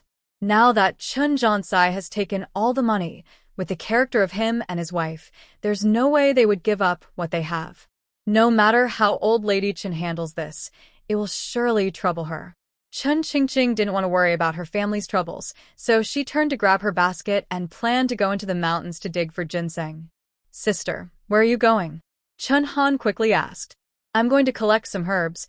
I need them to treat Master Fan in a couple of days. Sister, I want to go with you. Stay here and keep Mom company. I can go alone, Chen Qingqing said with a smile, playfully pinching Chen Han's nose. Lin quickly added, Xiao Han, don't bother your sister. Go with your mother to gather wild vegetables. Then she reminded Chen Qingqing, Qing girl, don't go too far, and come back early. Okay, Mom, I understand. Chen Qingqing shouldered her basket and headed towards Wolf Valley. At the Chen family's old house, old lady Chen was restless, pacing back and forth in the room. She was terrified by the fierce butcher, worried sick. She needed to return the money quickly. If that brute came back to cause trouble, tearing down their house and hitting people, the Chen family would lose face in Nanshan village. Old man Chen frowned, sitting anxiously on the edge of the bed. He pressed his hand to his forehead, muttering, What should we do? How can we fix this? Old lady Chen glared at him impatiently. You old fool. Isn't Zhang Liang going to find the third son? What are you still worrying about? If you were in charge of this family, you'd drive us all crazy. Stop talking nonsense. If I were in charge, I wouldn't let anyone block the door and cause a scene. Just look at the situation now. Everyone in the village is gossiping about us, calling us names. You don't understand anything. Those villagers are just jealous and petty. Let them talk, old lady Chen spat. In my opinion, they are just envious. Our third son is the only scholar in Nanshan village. Once he passes the exams, those villagers will come to curry favor with us. Old man Chen scoffed and waved his hand dismissively. Enough of this nonsense, wife. To be honest, I don't think the third son is cut out for studying. He's been trying for over 20 years without passing the exam, which shows what? It shows he really isn't very clever. I think we should support him for one more year, but if he still doesn't pass, we shouldn't bother anymore. He should just come home and farm. Grandma Chen's eyes blazed with anger as she pointed at Grandpa Chen. What nonsense are you talking? You are getting more confused as you age. Our son is studying hard outside, and you see him as useless. Is this how a father should act? All right, dear, don't get angry. I'll take back what I said. Under the blazing sun, Chen Zhanliang entered the house, drenched in sweat. Dad, Mom, I'm back. Grandpa Chen looked behind him. Zhanliang, where is your younger brother? He'll be back soon. Chen Zhanliang wiped his sweat and sat down by the edge of the bed. Grandma Chen looked anxious. Zhanliang, did you bring back the money? I don't know. You can ask the third brother when he comes back. Mrs. Sun followed closely behind. Zhanliang, are you exhausted? Are you hungry? I'll get you some snacks to fill your stomach. Chen Zhanliang gasped for breath. Of course I'm tired. I almost collapsed. My legs hurt so much, but I'm not hungry. The third brother just gave me 2 meat buns. Looks like the third brother is doing well. Mrs. Sun shot a disapproving glance at Grandma Chen, her tone sharp. Eating meat buns? It's definitely better than what we have at home. Hearing Mrs. Sun's sour remarks, Grandma Chen coldly smiled. The third brother needs to study. Eating a few buns to nourish his brain is necessary. You're being a bit too nosy, daughter-in-law. Mrs. Sun instantly became furious. I'm being nosy? The house is falling apart, and the third brother acts like nothing is wrong. If he understood things a bit better, he wouldn't have let Zhanliang come back first. The third brother must have been held up by something. Zhanliang said he would be back soon. Chen Zhanliang couldn't help but smile and shake his head. Mom, You still don't know where I found the third brother. Where could he be? He must be at the academy. Wrong. I found him at a very fancy restaurant in town. Grandma Chen was taken aback. What happened? Did the third brother go to work there? Chun Zhanliang frowned and said discontentedly, Mom, you really are something. I'm not criticizing you, but you have so many strange ideas about us. Why do you get confused when it comes to the third brother? Grandpa Chun, listening with growing impatience, said, Second son, how can you talk to your mother like that? Just say it plainly. What is the third brother doing? What do you do at a restaurant? You eat. How much does it cost to eat at such a place? Chun was surprised and widened his eyes. How would I know? On the way back, Chun Zhanliang thought more about it and felt something was off. There seemed to be only 4 chairs in that room, so how could there be anyone else? He thought this was suspicious and decided it was necessary to tell his parents. Dad, Mom, you have no idea how impressive that restaurant is.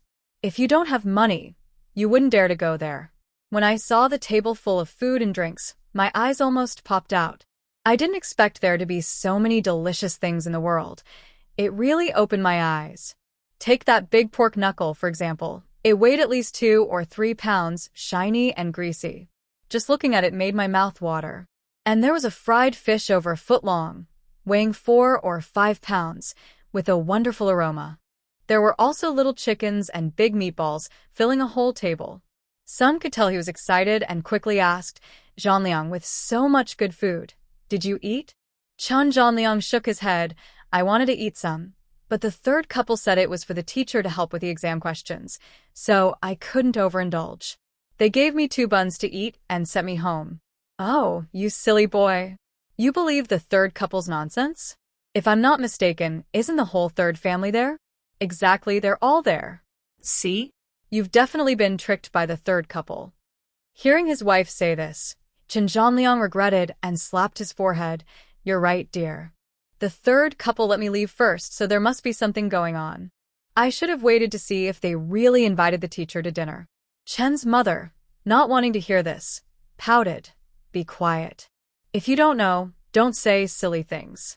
The third couple said they wanted to invite the teacher to help with the exam questions. It's just a meal. There's no need to make a fuss. Chen's father nodded. Don't speak ill of the third couple. They're not the kind of people who waste food. I trust them. Hearing this, Sun gritted her teeth in anger. The favoritism of Chen's parents felt like a thorn in her heart. Just as she was about to explode, they heard a voice from outside. Dad, Mom, I'm back. As soon as he finished speaking, Chenjan came in without a hint of nervousness. Son, you're back. Chen's mother smiled and went up to him, linking her arm with Chenjan's. You must be tired. Come, sit down and rest for a bit. I'll get you some water to quench your thirst. Chen's mother suddenly changed her expression, serving tea and pouring water. Chun Zhanliang looked annoyed and frowned. Mom, you can't be so biased. I'm also your son. Why do you act like a different person when the third one comes back? You fuss over him and treat him so well. If someone didn't know better, they'd think he's a guest in our home. Chen's mother shot him a fierce look. Why are you so concerned? If you want water, go get it yourself. Don't you know the third one has been weak since childhood? It's over 10 miles from town to home. How can he handle such a long walk? Chun Zhanliang was so angry he could hardly breathe. Mom, are you seeing things? The third one is weak. Can't you see he's the strongest in our family? Son also chimed in. Exactly. He eats a lot and is quite strong. How can he be weak? Enough, everyone be quiet, Chen's father said sternly, then smiled at Chen Zhansai. Son, you must be tired from the journey. Dad, I'm not tired, Chen Zhansai said, pretending to wipe sweat from his brow, feeling a bit uneasy. He had walked back. He had hired a cart in town and rode it to the village entrance. He got off and walked home to avoid being seen by his family. Chen's father was anxious and quickly asked, Third one, you should know about our situation. Did you bring back the money? Yes, third one, hurry and show us the money. Mom wants to see how much we still need, so we can give it to the butcher tomorrow. Chen's mother looked at Chen Zhansai with hopeful eyes, waiting for him to show the money. Chen Zhansai stammered, unable to explain. Chen Zhanliang sneered from the side. Third one, it's urgent now. Stop stuttering and just tell the truth. Chen's mother noticed something was off with Chen Zhansai and started to sweat. Third one, what's going on? Where's the money? How much did you bring back? Hurry up and tell us. Mom, I don't have any money. What? No money? Chen's mother panicked. Third one, don't trick me. That was 50 taels of silver. How could it be gone in just a few days? Chen's father also found it hard to believe. Yes, we need money urgently. Don't scare us like this. Chen Zhansai frowned, sounding a bit unhappy. Are you all done? Why would I lie to you? It's just 50 taels of silver. It's not cheaper in town than at home. Everything costs money. After paying for the academy, rent, and various living expenses, I can't say I have a single coin left. Feng Jiao still has over 10 taels, but that money is for several months of living expenses. If I take it back, what will we eat and drink in town? Qin Zhongliang, with a serious face, scolded loudly. You really don't understand, do you? Our family saves every penny to support your studies, but you keep spending more each year. I didn't expect you to be even more outrageous this year, spending most of it in less than 10 days. Are you trying to drive your parents to their end? Sun was already very angry and frowned. Exactly. We eat simple meals at home, while you go out and waste our money on lavish meals. If you had any conscience, you wouldn't do something so reckless. Old Lady Chen felt dizzy and almost fell over, trying to steady herself. Zhansai, you only get 2 taels of silver a month for your studies. Even if you eat the best rice every day, 200 won should be enough for these 10 days. With a year's rent at 2 taels, 5 taels is more than enough. What happened to the remaining 30 taels? How could you only have 10 left? Old Man Chen was stunned, feeling a chill in his heart. How could the expenses of the third son's family increase every year? In just a few days, 50 taels of silver were gone. He was furious. Zhansai, tell me the truth. What did you spend the money on? Chen Zhansai lowered his head, feeling guilty. He knew that if he didn't explain himself today, his parents and siblings wouldn't let him off easily. He suddenly raised his head, trying to appear carefree and fearless. Dad, Mom, let me be honest. I used 30 taels to ask the teacher to help me with the exam questions. He has an 80% chance of getting it right this time, and I'm confident I will succeed. If you force me to return the money, I will go to the teacher and get it back, but all my preparations over the past 6 months will be wasted. Don't expect me to bring glory to the Qin family. Old Lady Chen's anger instantly faded. Zhansai probably wasn't lying. After all, hiring a teacher costs a lot of money. If he passes the exam next year, it would bring honor to the family. In comparison, his future was more important. Old Man Chen suppressed his anger, hanging his head in silence. Chen Zhanliang saw his parents were silent and immediately got angry. Dad, Mom, say something. Hurry and let Zhang Kai bring back the money. Let's deal with the butcher first. Sun was anxious, her eyes red. Yes, we need to focus on the immediate issue. If the third son doesn't bring back the money, then let's marry his daughter to the butcher. Hearing this, Zhang Kai gritted his teeth in anger. He didn't care about his siblings and was furious that they wanted to stop him from studying and marry his daughter to the butcher. He stood up suddenly. Have you said enough? According to you, I should use the family money not for studying but for leisure and enjoyment. Let me tell you, I, Zhang Kai, am determined to do the right thing. I live frugally in town, trying to stretch every penny to save money. But some expenses are necessary. The tutor who helps with the exam questions knows our family struggles and only charged me half the fee, but that still costs 30 taels.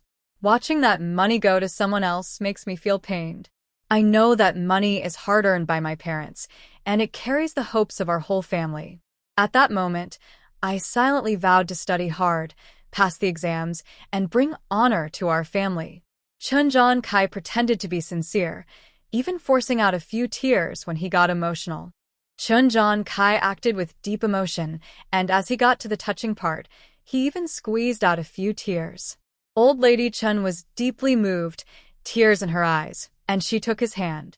My son, I believe in you. You have truly suffered these years. Mom, no matter how much hardship I face, I will shine brightly. You and Dad can rest assured. I promise to pass the exams next year. Good, good, you are truly a good son. Old Lady Chen raised her hand to wipe away the tears from Chun John Kai's eyes. Third son, even if others don't believe in you, I do. Focus on your studies in town, and don't worry about family matters. As long as I'm here, I will do everything I can to support your education. Thank you, Mom. When I achieve success, I will take good care of you and ensure you enjoy a life of wealth and comfort. Chun John Kai acted so well that he even felt a bit nauseous inside.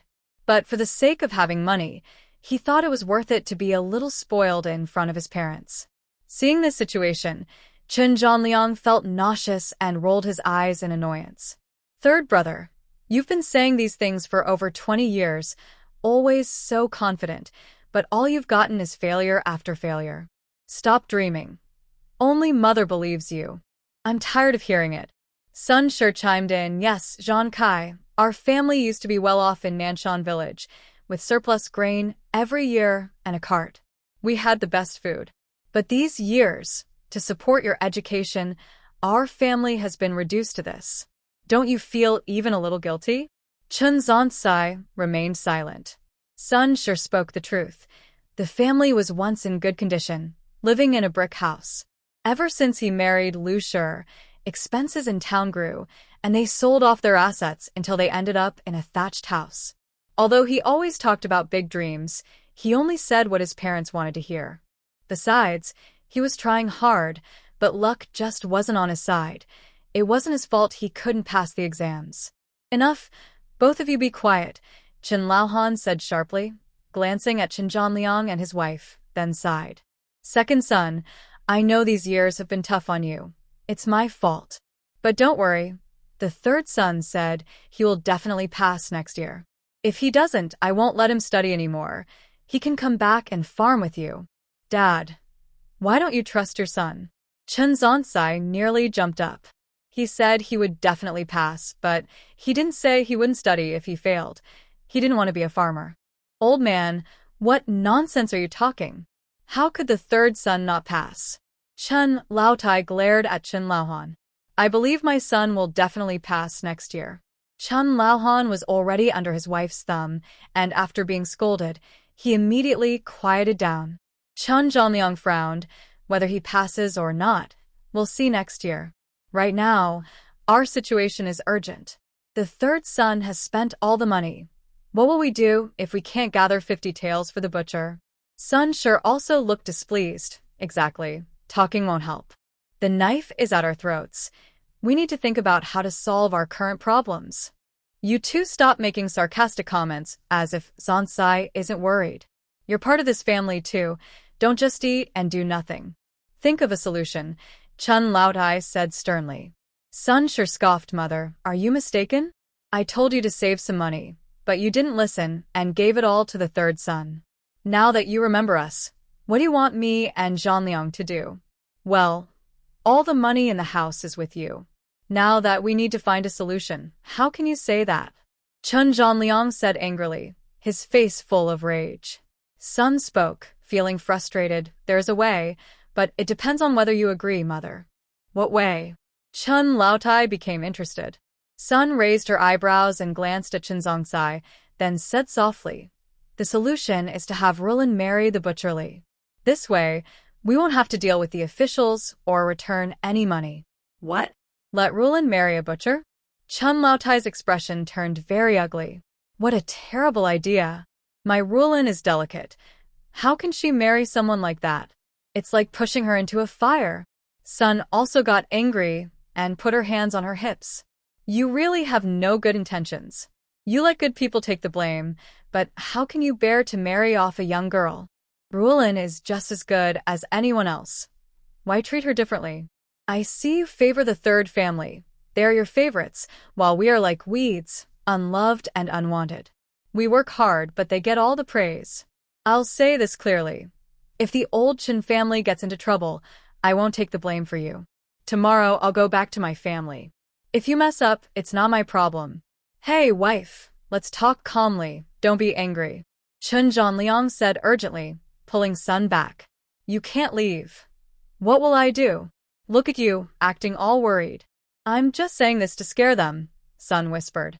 Chun Laotai was so angry, she could hardly catch her breath. Chun Zhongsai gritted his teeth, filled with resentment. Sister-in-law, how can you speak to our mother like that? Mother is right. Rulin is still young. She may look grown up, but she's still a child and doesn't understand marriage. Isn't that just ruining her life? Besides, we are all family like grasshoppers on the same string. If trouble comes, no matter where you run, the officials will catch you. You're talking nonsense. I haven't done anything wrong. Why would they catch me? Sun panicked, fearing trouble with the law.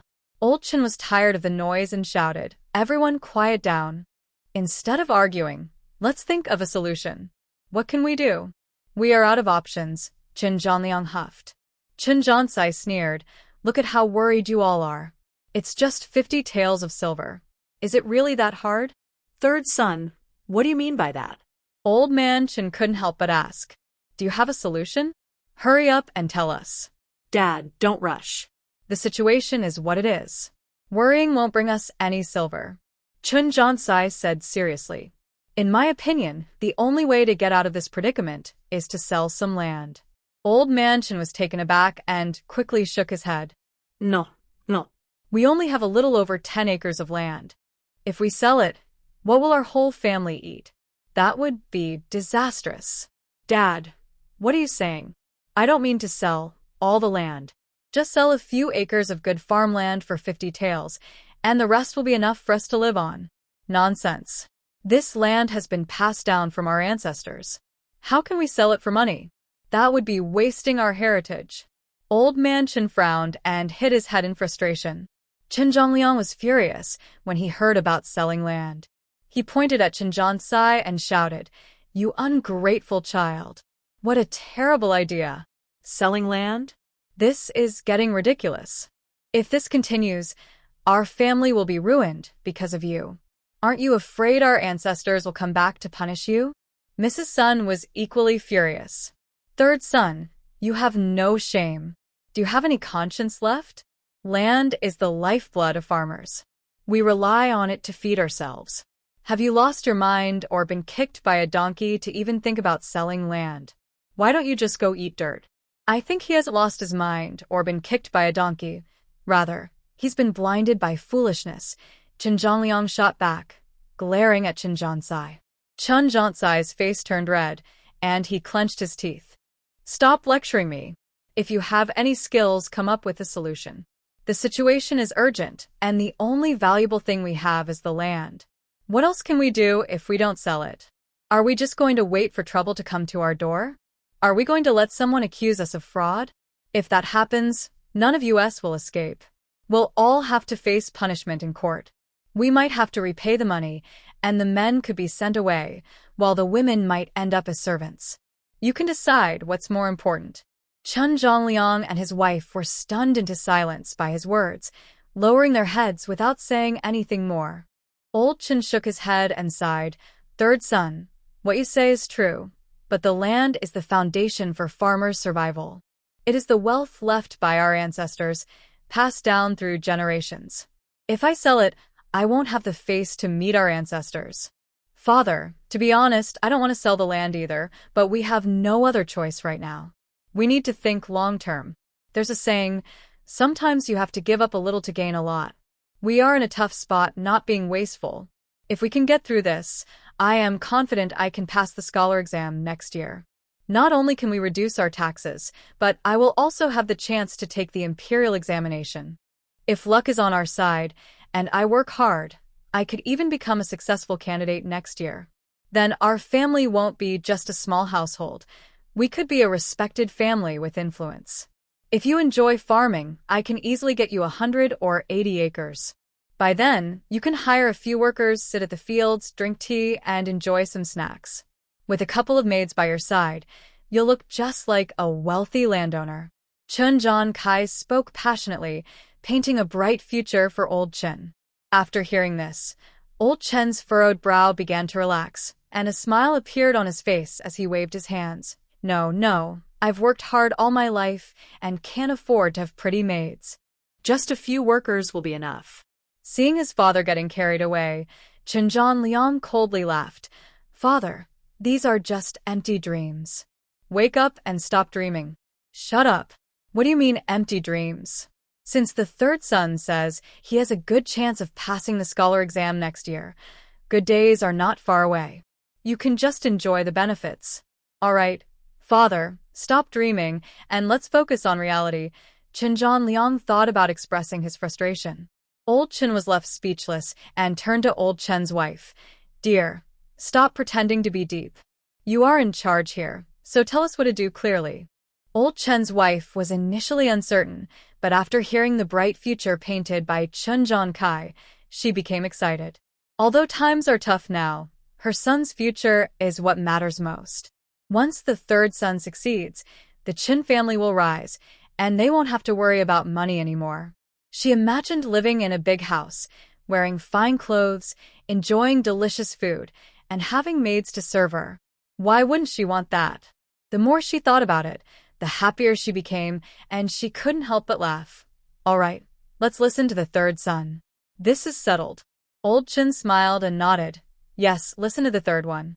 Dad, Mom, we can't sell the land. Chen Zhanliang said angrily, think about it, we have a big family. If we sell the land, how will we eat in the future? This is not a joke. Old Mrs. Chen impatiently glared at him. Second son, be quiet. Didn't you hear what your third brother just said? Once he brings honor to our family, won't we have everything we need? Stop worrying about this small matter. It's decided. We will sell 4 acres of land to cover that 50 taels of silver debt first. Mom, do you really believe what the third brother said? What if he doesn't pass the exam? Old Mrs. Chen was furious. Pa, you have such a negative attitude. If he doesn't pass, I'll sew your mouth shut to stop your nonsense. Just keep spoiling him. One day you'll regret it. Chen Zhanliang rolled his eyes. Chen Zhanchai raised an eyebrow, looking pleased. Second brother, stop looking down on me. I have ambition, and one day you'll see how I will make the Chen family prosperous. Chen Zhanliang waved his hand impatiently. Enough with the dreams. If you really have talent, then stop thinking of bad ideas for the family, like selling off daughters or wasting our family's heritage. If you can do that, I'll be satisfied as your older brother. Don't underestimate me, Chen Zhanchai said, blushing with embarrassment. Old Mrs. Chen couldn't take it anymore and glared. Second son, stop being so sharp-tongued. The third son is right. If our family wants to live well, the responsibility is on him. Son frowned. All right, Zhanliang, we can talk all we want, but Mom won't believe us. Let it be. We can just separate and live our own lives if needed. Chen Zhanliang felt uneasy. The money had all gone to the third son, and now they had to sell land to cover the debt. This year was already a disaster. After paying taxes, they wouldn't have enough food to last through winter. If they sold more land, they would likely face hunger. But since his parents insisted, what could he do? Wife, you are right. Chen Zhanliang glared at Chen Zhanchai. Third brother, this family has given everything for you. Since Mom and Dad are counting on you, you better not let them down. He vented his dissatisfaction and fell silent. When it comes to farming, Chen Zhanchai still feels uneasy. He truly dislikes it.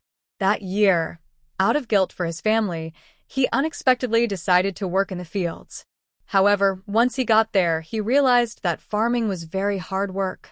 The heavy hoe felt like it weighed 1,000 pounds, and his shoes were caked with thick mud. Every step required all his strength. By the end of the day, he was covered in dirt, and his body felt like it had been crushed by a heavy object. Since then, he has been filled with deep fear and dislike for farming. Seeing how easily he convinced his parents to sell the land, Chen Zhanchai felt quite pleased. Dad, Mom, since we've agreed on this plan, I'll head back to town now. I still need to review my studies this afternoon. All right, travel safely. Tell Fingjiao not to worry and that everything at home is fine, Grandma Chen said with a smile as she stood up. Let me see you off. Mom, you don't need to walk me out. You all stay inside and rest. I can go by myself, Chen Jiansai said as he prepared to leave. Chen Zhanliang quickly added, "Third brother, we haven't finished dealing with things at home. Why are you in such a hurry? If we're selling the land, you should write a notice to post at the village entrance. Otherwise, how will anyone know we're selling? Second brother, how many people in the village can read?" What's the point of writing that? Chen Jiansai replied, slightly annoyed. Besides, if we post a notice, everyone will know we're selling the land, and that would be embarrassing. It's better for Mom to talk to Wu Baohan and see if anyone in the village wants to buy it. As long as they can offer 50 taels of silver, we can sell it quietly without making a big fuss. This struck a chord with Grandma Chen, who nodded in agreement. What the third brother says is true. Selling land isn't something to brag about. It's better if fewer people know. Sun Shi scoffed and muttered, "There's no such thing as a wall that doesn't let the wind through. We're selling it anyway. Why worry about being laughed at? That's just fooling ourselves." Chen Jiansai pretended not to hear her and said to Grandma Chen, "Mom, I'm leaving now. You and Dad can decide about selling that piece of land." He felt anxious inside. The car was waiting for him at the village entrance. If the driver got impatient and came looking for him, he wouldn't be able to explain to his family. Thinking of this, he lifted his leg to leave. Seeing his eagerness, Chen Zhanliang grabbed his arm. "Third brother, wait a moment. The situation at home started because of you. Don't think you can escape to town and find peace until everything is resolved." "Oh, my dear second brother, what do you mean by calm your heart?" "I came to town to study," Chen Jiansai said, glaring with a serious face. "My parents handle family matters, and I can't help by staying home. I have classes this afternoon." "Stop it. The academy isn't even open. What are you studying?" Chen Zhangliang said angrily, pointing at him. "Everyone at the academy said they won't start classes early. Tell me the truth. Have you been having fun in town and not studying at all?" What are you talking about? "Let go of me," Chen Jiansai said, unsure of what excuse to make, and looked at Grandma Chen. "Mom, look at what my second brother is doing." "Let go. You shouldn't act like this as an older brother," Grandma Chen said, glaring. "You're both grown-ups. Why are you fighting? If you scare the third one, I'll be very upset with you." Chen Zhangliang released him, feeling dissatisfied. "Mom, don't protect the third one. He lies all the time. I just went to the academy and they told me there are no classes. What has he been doing in town?" Grandma Chen frowned. "Third one, what's going on? You wouldn't really lie to your mother, would you?" Chen Jiansai stomped his foot. "Mom, you know my character. When have I ever lied to you? Of course I trust you, but your second brother isn't a liar either." What is really happening? "You need to explain," Grandma Chen pressed. Chen Jiansai's eyes darted around as he tried to think of a reasonable excuse. Suddenly, he had an idea. "Mom, here's the thing. The teacher gave me special attention and asked me to study at his home to avoid gossip at the academy." "Oh, I see. It seems the teacher has high hopes for you." "Yes, the teacher sees how hard I work and sometimes even invites me to dinner at his house." "Wow, he must be a great benefactor to our family." "You must not let down the teacher's expectations." Don't worry, Mom. "Next year, I promise to pass the exams." Chen Jiansai knew he couldn't delay any longer. "Mom, I have to go now." Just then, someone shouted from outside, "Is anyone there? Is the guest who took the carriage staying here? If you're not leaving, please settle the payment quickly. I need to get back to work." Chen Jiansai felt a rush of panic. The driver had really come looking for him. What should he do now? Grandma Chen was surprised. Who is that? "Why are they coming to our house?" Sun glanced at Chen Jiansai and coldly said, "Third brother, are they looking for you?"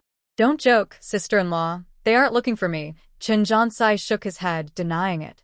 Old Lady Chen looked furious. "This is ridiculous. Shouting in front of someone else's house. People will think something happened to us. I need to go chase him away." Chen Jiansai, sweating nervously, quickly said, "Mom, you stay inside. I need to go out anyway. I'll just tell him to leave. You all don't need to come out." Sun smiled slightly. "No need, Jiansai. You rest inside, I'll handle it.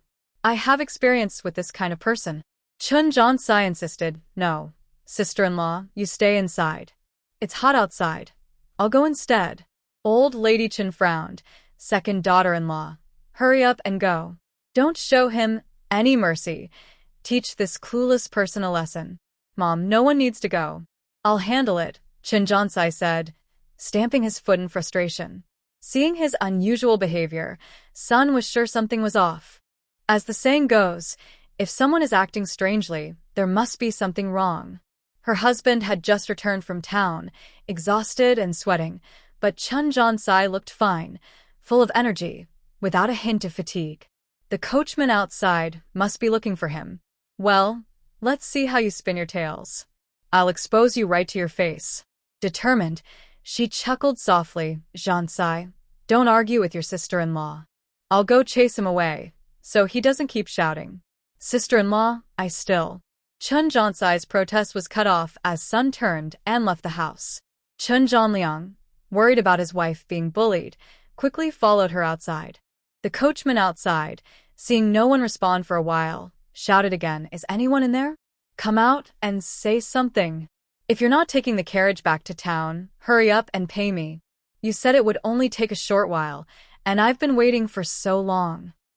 Sun quickly stepped outside and saw a carriage waiting at the gate, with the coachman looking into the yard.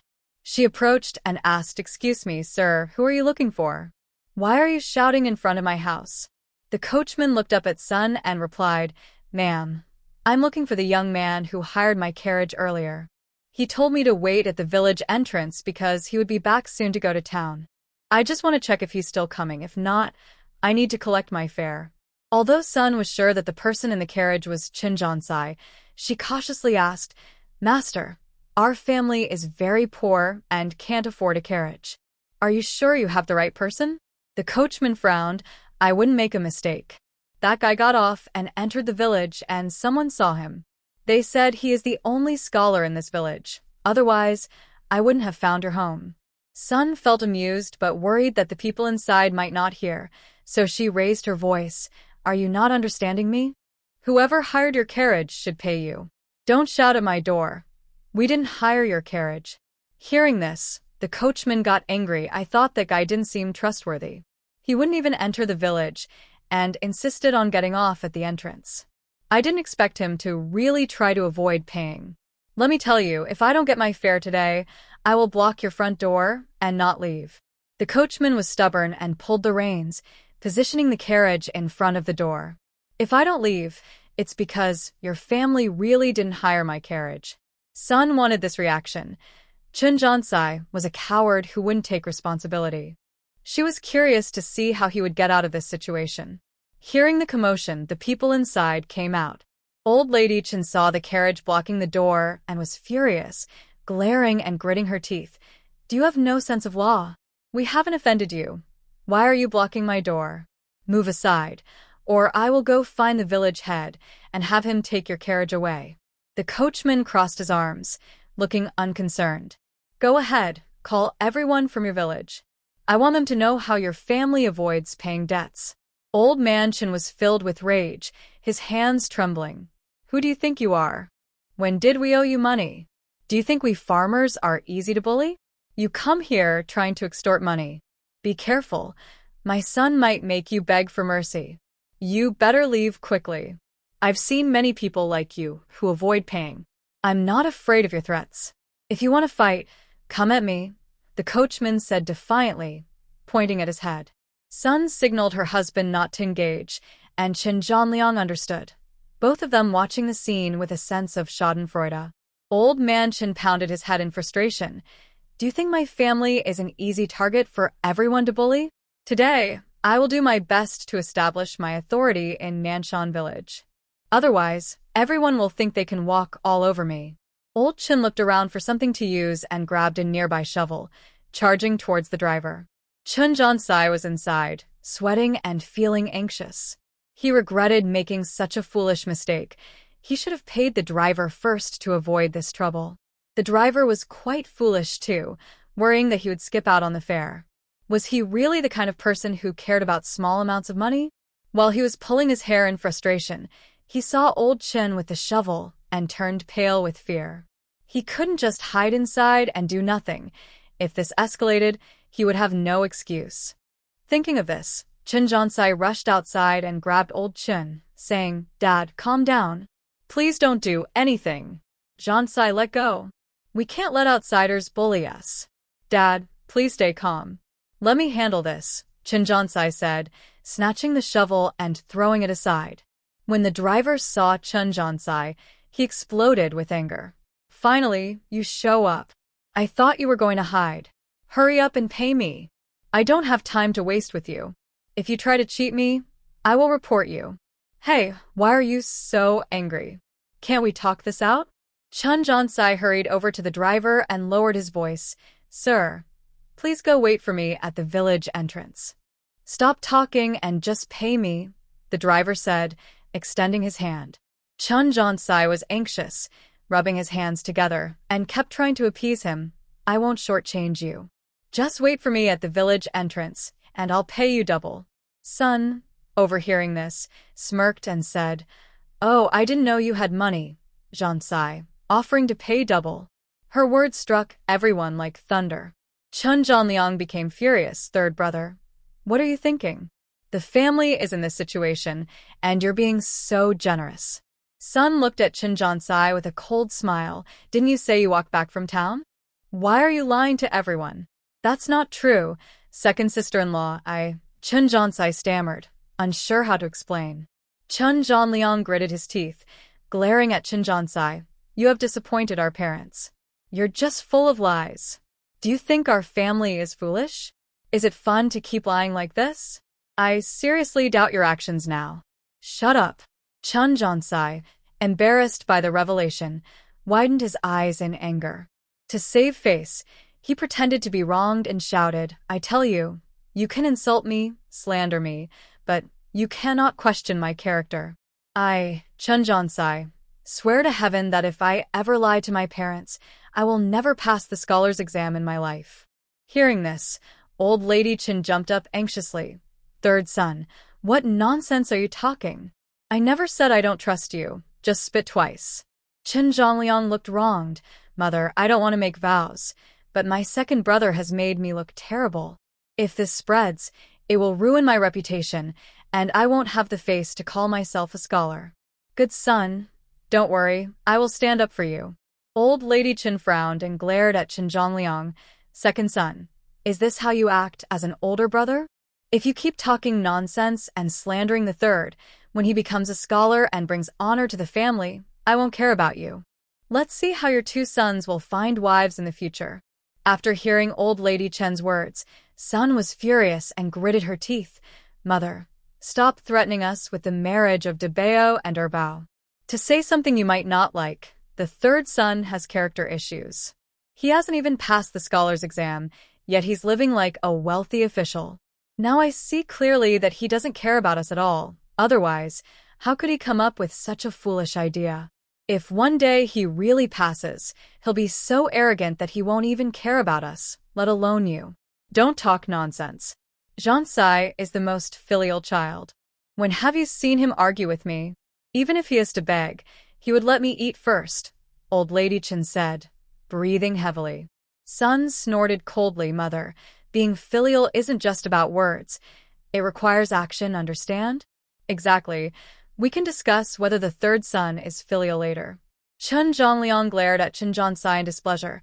"I just want to know, our family has spent all our money on his education, yet he not only has money to ride in a carriage, but also lied to us that he walked back.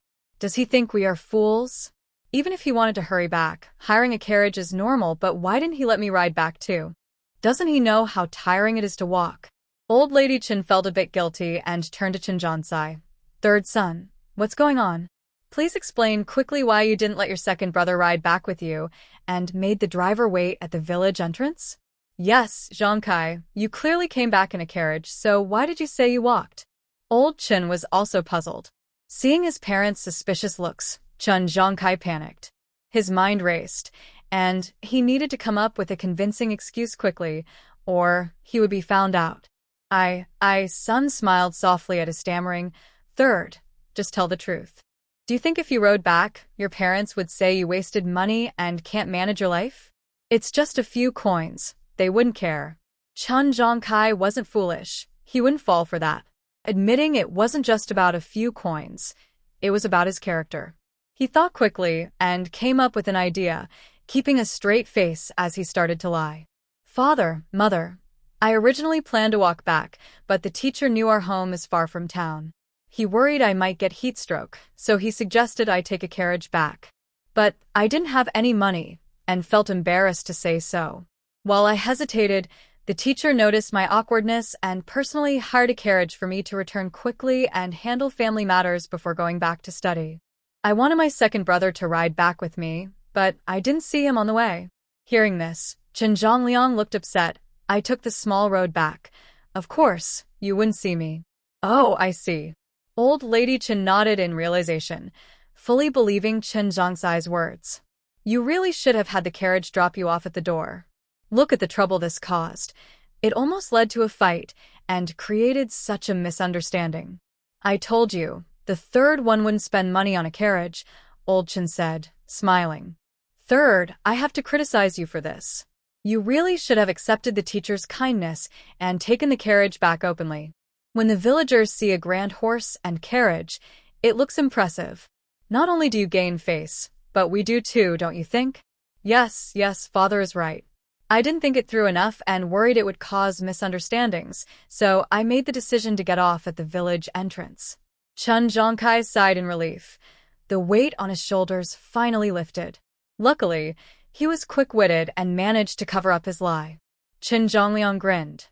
Father, mother, are you okay? Old 3 is clearly lying. Why don't you think about it? How important do you think he is? What makes him special? Can the old scholar really hire a carriage for him? He's just talking nonsense. Be quiet, Grandma Chen shouted sternly. Old 2, why are you always targeting Old 3? What do you mean by asking how important he is? Didn't you hear Old 3 say that the scholar thinks highly of him and has great expectations for him? What's wrong with the scholar hiring him a carriage? Why is that impossible? You tell me. All right, Mom, you don't have to glare at me. I won't say anything more. Chun Zhongliang felt frustrated and wanted to shout. Having such biased parents was truly unfortunate. Grandma Chen rolled her eyes at him and turned to Chen Zhonsai. Son, since you're in a hurry to go back to study, then hurry up and don't keep the carriage driver waiting. Old 3, hurry up and leave. Don't delay your studies. Old man Chen waved his hand. Father, mother, I'm leaving now. Chen Zhonsai didn't want to waste time, so he quickly got on the carriage and urged the driver, let's go quickly. As he watched the carriage leave, Grandma Chen called out loudly, Old 3, don't work too hard. Buy whatever you want to eat. Son sure looked annoyed. Enough, Mom. He just finished a big meal. What else do you want him to eat? I'm just being polite. When are you ever polite to me? Why don't you take some eggs from the cupboard to satisfy my cravings? Grandma Chen pouted. What eggs? Don't you know we need to save them for money? Son sure scoffed. Save for money? That's like a mouse saving food for a cat. You can keep saving for your youngest son. What's wrong with saving for Old 3? It's all for the good of our Chen family, to bring honor and a better life for us. I'm doing all this for our family's sake, so don't be ungrateful. I don't know if it's for the family's good, but I do know that life is getting harder because of Old 3. You can keep your few eggs. I won't interfere. You should think about how to clean up after your youngest son. After saying this, Sun sure turned to Chen Zhongliang and said, let's go. We won't deal with this nonsense. Let's go back inside. Seeing the couple go into the house, Grandma Chen stomped her feet in anger. These two ungrateful ones, we can't rely on them for anything. Old man Chen waved his hand. Dear, don't be angry. Let's quickly discuss which piece of land we should sell. What is there to discuss? Just sell that 4 acres of sandy land in the west of the village. I'm thinking the same thing. The sandy land doesn't yield much food. Yes, every year we toil away. It's exhausting and time-consuming. Selling it would be easier. Grandma Chen sighed. Tomorrow, let's go talk to Wu Baohan and see if anyone wants to buy the land. It would be best to get the money back tomorrow. Otherwise, I won't feel at ease. Grandpa Chen nodded, still a bit anxious. You're right. Once we have the money, we can go to Zhao Matchmaker to return it. We can't let that troublesome person come back here. Otherwise, I might not make it. After discussing, the couple finally smiled. Under the blazing sun, Chun Qingqing had been hiking for over an hour and finally reached Wolf Valley. Thinking of the ginseng king on the mountain, she didn't stop and headed straight into the valley. After another hour of walking, she arrived at a steep slope where she had rested last time. Instead of sitting down, Chun Qingqing kept going. She knew digging ginseng was a delicate task that would take a long time. If she delayed too long on the road, she could run into wild animals when it got dark, which would be troublesome. Those creatures with sharp teeth were terrifying to think about. Feeling a chill, she quickened her pace. After climbing over a few hills, she finally spotted a natural stone cave not far away. Chun Qingqing felt happy, great. As long as she crossed the woods in front of her and went through the cave, she would be close to the ginseng king. Energized, she leaned on her walking stick and strode forward. Suddenly, she noticed a group of furry, gray creatures lying in the grass ahead. Chun Qingqing quickly stopped, her heart racing. What were those? Wild rabbits? No, they looked bigger than rabbits. Wild goats? Probably not. They didn't seem to have horns. Was she imagining things? She rubbed her eyes and took a step forward. Maybe hearing her footsteps, one of the furry creatures suddenly lifted its head. Oh no! Chun Qingqing almost screamed. She finally saw clearly that the creatures in the grass were a group of resting gray wolves. Having never been this close to hungry wolves, she froze in fear, unable to move as if in a dream. The more dangerous it felt, the less she could budge.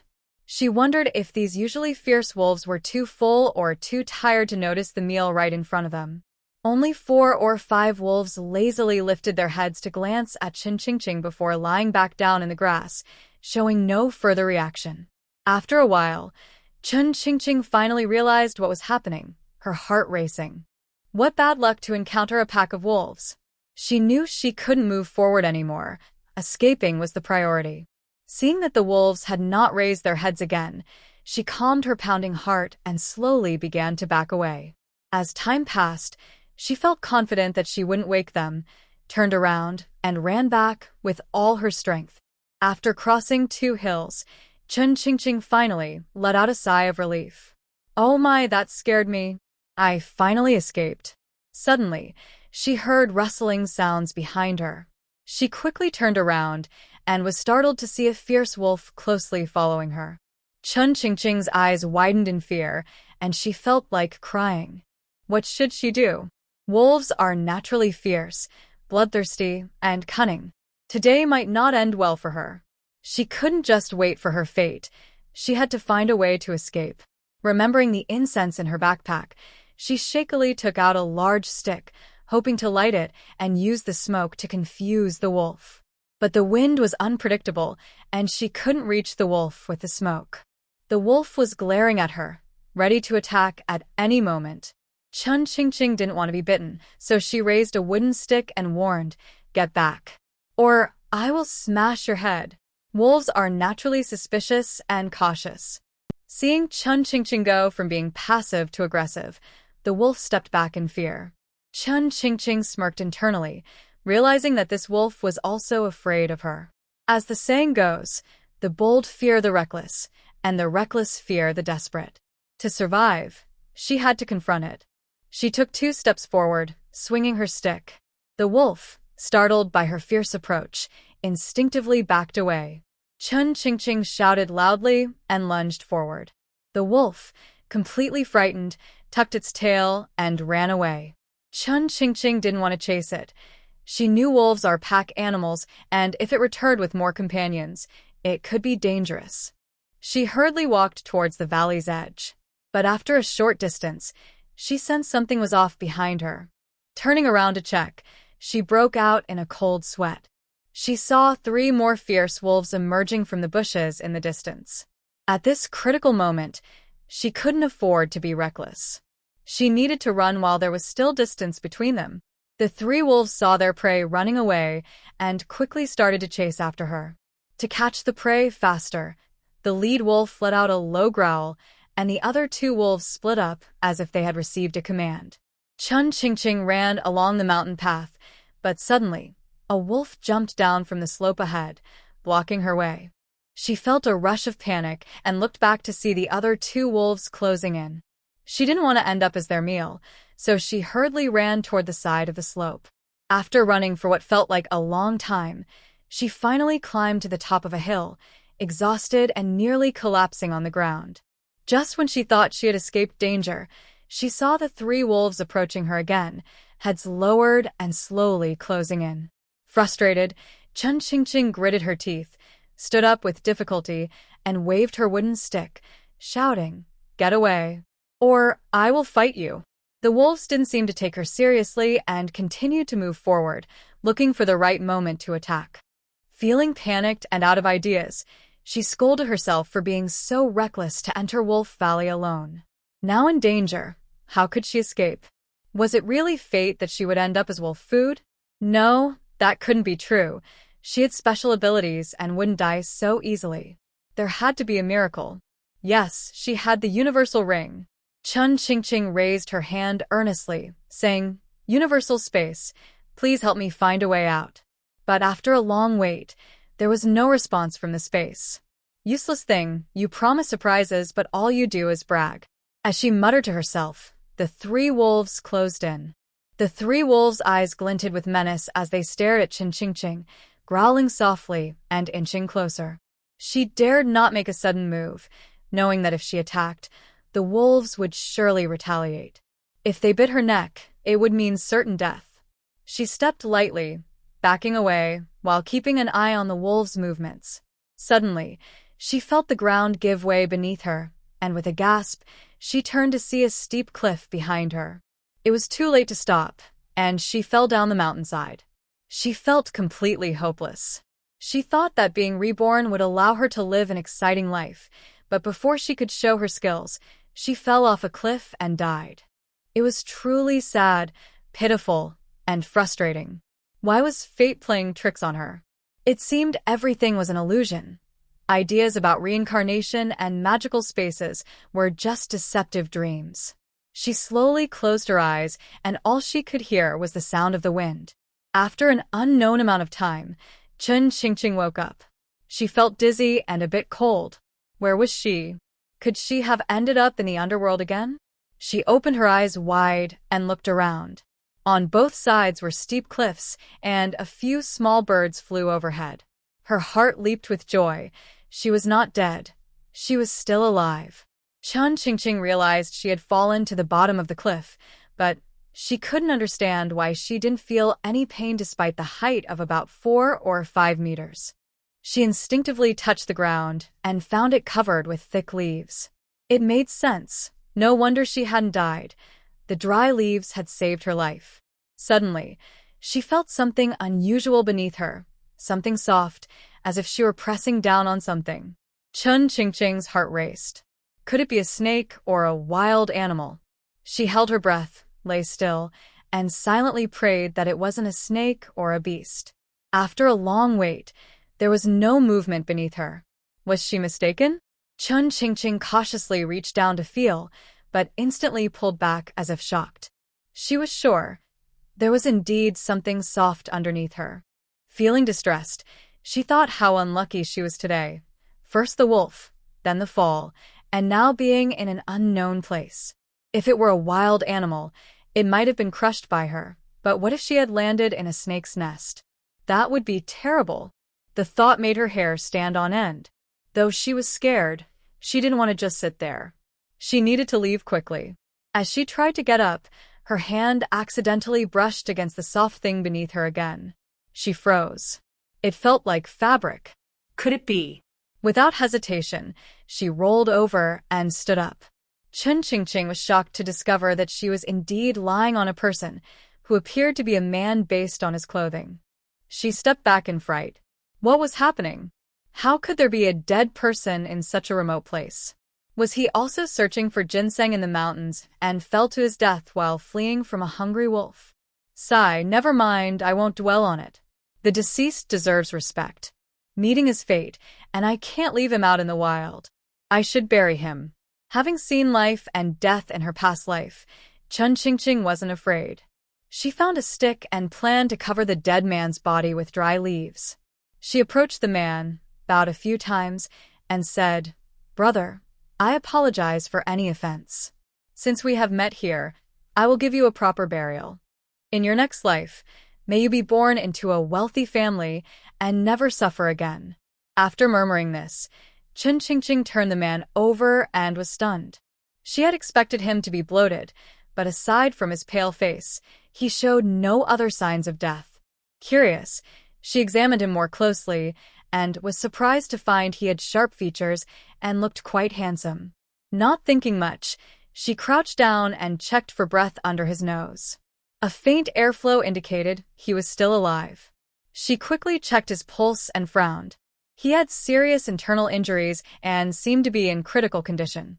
If she didn't get him out of there soon, he would surely die. But how could she carry him alone? Chun Qingqing felt troubled.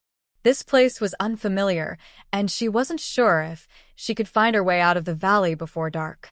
If she took someone with her, it would take much longer, and they could encounter wild beasts, putting them both at risk. No, as a doctor, she couldn't just stand by and watch someone die. There must be a reason for their meeting, and it was her duty to save him. Even if it was dangerous, she had to get him out, otherwise, her conscience wouldn't be clear. Just as she made up her mind, a notification sound echoed in her mind. Ding. Host has high medical ethics, saving lives and healing the wounded. Medical space upgraded, successfully activating wilderness survival space. Chun Qingqing frowned. "You useless thing, stop flattering me. Are you the one behind all this? Please calm down, host. I am just a multifunctional space with special abilities and cannot control your body. Besides, didn't you just say that everything happens for a reason? Some things you can't escape. You're lying. You can even hear my thoughts. What can't you do? You're overthinking it. We are connected, so I can sense your thoughts. Stop making excuses. I was almost eaten by a wolf just now. Why didn't you feel that? Why didn't you respond when I was talking to you? Don't be angry, host.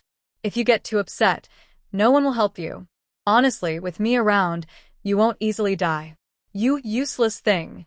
If that's the case, why didn't you say it earlier? Then I wouldn't have to be scared. Come on, host, don't blame me. If you weren't scared, how could you fall off a cliff? If you didn't fall, how could you meet him?" Chun Qingqing laughed in anger. "I'm not wrong. You are the one causing trouble behind the scenes. Don't doubt it, host. Everything is destined. Hurry and save the person." "Wait a minute." Chun Qingqing wanted to say more, but the broken space fell silent. She gritted her teeth in frustration. This broken ring is so annoying. You talk and then stop. Forget it, I won't argue with you. Let's see what useful things are in the open space. Suddenly, her eyes lit up as the panel displayed the words Wilderness Survival Space. She noticed the red subtitles above were moving. With a swipe of her finger, the medical space disappeared and revealed a medicine space filled with basic medical supplies: glucose, saline, iodine, and disinfectant swabs. The medical equipment space only had simple diagnostic tools: stethoscopes, thermometers, and blood pressure monitors. The poison space was even more ridiculous, filled with many bottles and jars. Upon closer inspection, she wanted to curse. Weren't these just hallucinogenic drugs? There was even arsenic, commonly known as rat poison. Why was there poison in the space? Did it want her to poison this person? Chun Qingqing glanced around quickly and continued to scroll, revealing another space labeled Wilderness Survival Space. Inside were knives, ropes, sleeping bags, first aid kits, compasses, compressed biscuits, and canned beef, everything needed for wilderness survival. Chun Qingqing was speechless. Wouldn't it be better to give her some gold and jewels? What use were these things? Did they really want her to survive in the wild? Well, no matter what, some of these items might still be useful. She quickly took out the first aid kit, forced the unconscious man's mouth open, and fed him some glucose to keep his strength up, hoping he wouldn't give up halfway. Then she took out a knife and cut a few branches to make a simple raft. After all, she was a weak woman and couldn't carry a big man. Once everything was ready, Chen Qingqing put the rope over her shoulder and slowly dragged the makeshift raft out of the valley. After walking for more than an hour, she was exhausted, panting heavily and sweating, feeling like she couldn't go on. But she didn't dare to rest. If she didn't get out of the valley before dark, who knew what dangers might appear? After walking a long distance, she could no longer hold on and collapsed on the ground. She glanced at the raft and muttered, "I must have owed you something in my past life to suffer like this. Once I save you, I hope you disappear quickly. I don't want to see you again." While she was complaining, a sudden howling sound came from a distance, startling Chen Qingqing. "Oh no, that must be the wolves starting to move. I need to hurry. If I get lost, those wolves will get me." With heavy steps and gritted teeth, she continued on her way. After some time, the sky began to darken. Chen Qingqing finally exited the valley and came to a dense forest. She stopped and looked around, feeling a surge of energy as she noticed a small path leading into the mountains not far ahead. If she walked for another hour, she would be home. She glanced back at the man behind her, who was still motionless, shook her head, and sighed. "You're lucky to have met me. Otherwise, you would have been eaten by wild animals." With that, she gritted her teeth and dragged the simple raft forward. As night fell, at the entrance of Nanshan village, Chen Zhanshan and his wife were anxiously waiting. Their daughter had been out for a day and still hadn't returned. Lin Shi kept looking outside the village, her face filled with worry. "Do you think Qing girl might be in danger?" Chen Zhanshan held a torch, also worried, but tried to comfort her, saying, "Xiaomei, don't worry. Qing girl is a sensible child. She will be fine. I believe she must have been delayed by something. When she left, she said she was going to gather herbs, so she should have been back by now," Lin Shi said, her eyes showing panic. "I can't shake this uneasy feeling. She wouldn't get into trouble, would she?" Chen Zhanshan felt uneasy as well. He had already searched the nearby woods and found no sign of their daughter. Seeing his wife on the verge of tears, he gently patted her shoulder and said softly, "Don't worry. Qing girl went to gather herbs, not into the deep mountains. There shouldn't be any danger." Hearing his father mention the deep mountains, Chen Han immediately remembered the last time he went there with his sister. He jumped up and said, "Dad, my sister might really have gone to Wolf Valley.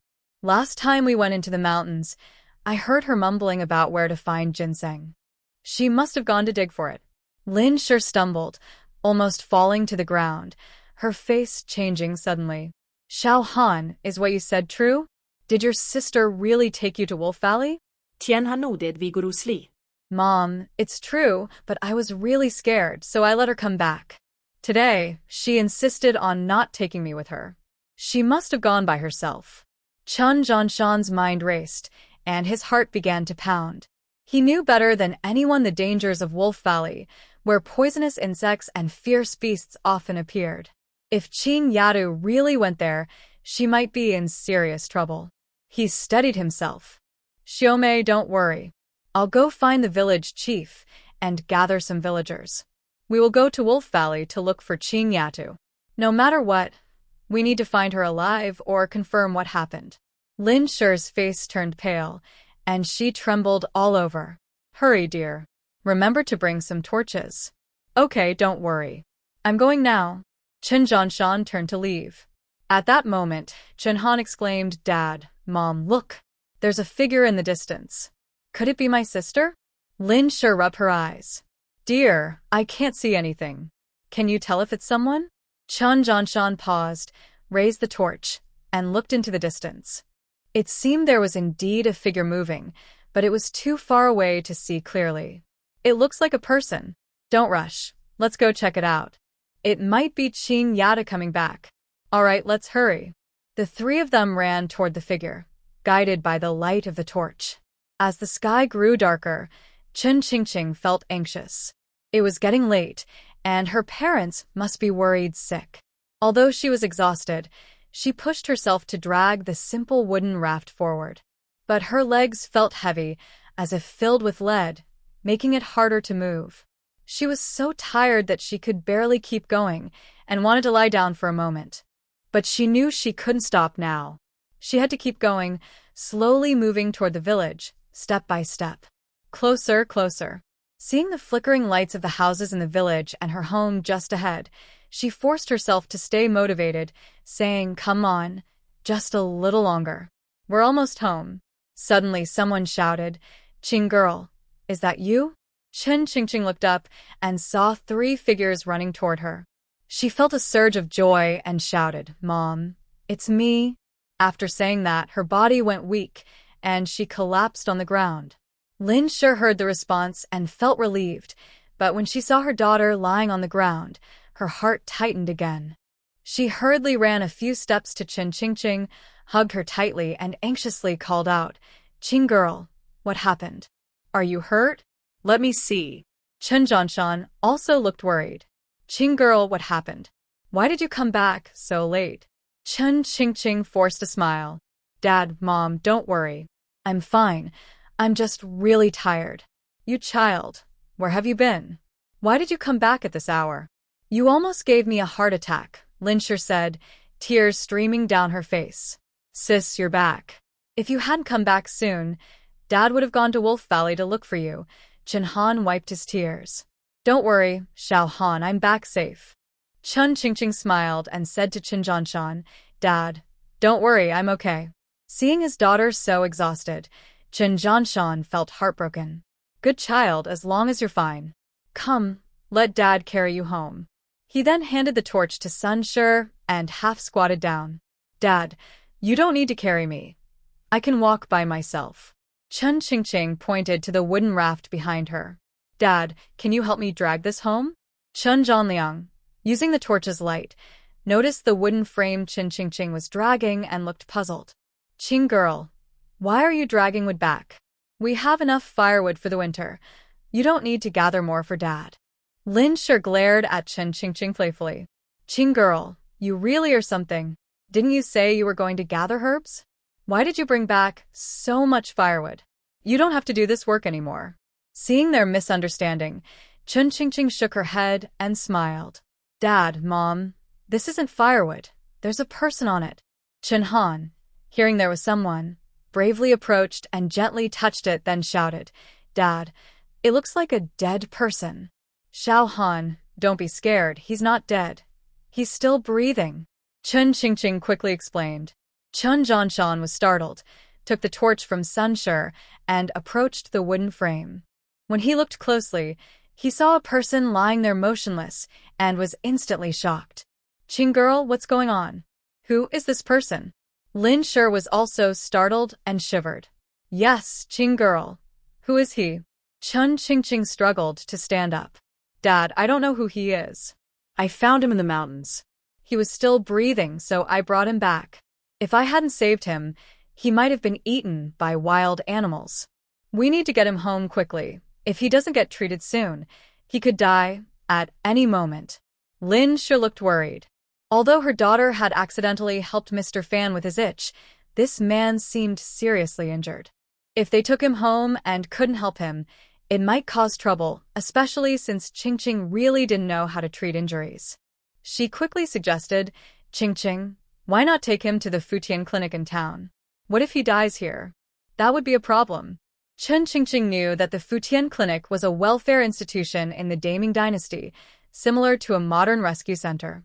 Understanding her mother's concerns, she replied, "But he is very badly hurt. If we take him to the clinic, he might not get the help he needs in time and could die within 3 days." Don't worry, Mom. "I can help him," she insisted. Seeing her daughter's determination, Lin Shi didn't argue further. Chen Zhanshan, feeling calm, said, "Xiaomei, you don't need to worry. There are many people who go into the mountains to hunt or dig ginseng. It's easy to fall off a cliff. Since Qingqing found him, it means he has a chance. We can't just leave him to die. We can deal with any problems later." Lin Shi nodded. "All right, let's go home first." Chen Zhanshan pulled the rope and hurried home. At the Chen household, Lin Shi quickly cleared out the room where Chen Han stayed and laid the injured man on the bed. Once everything was settled, Chen Zhanshan asked, "Qingqing, where did you find this man?" Chen Qingqing didn't want to tell the truth.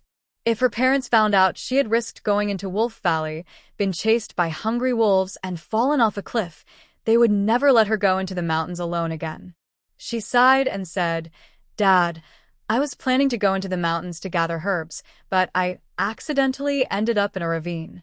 When I tried to turn back, I saw this man lying motionless in the grass. I thought he was dead and was scared, but my curiosity got the better of me. I bravely went closer and saw him move a little. I couldn't just leave him, so I made a raft out of branches and dragged him back." "I see."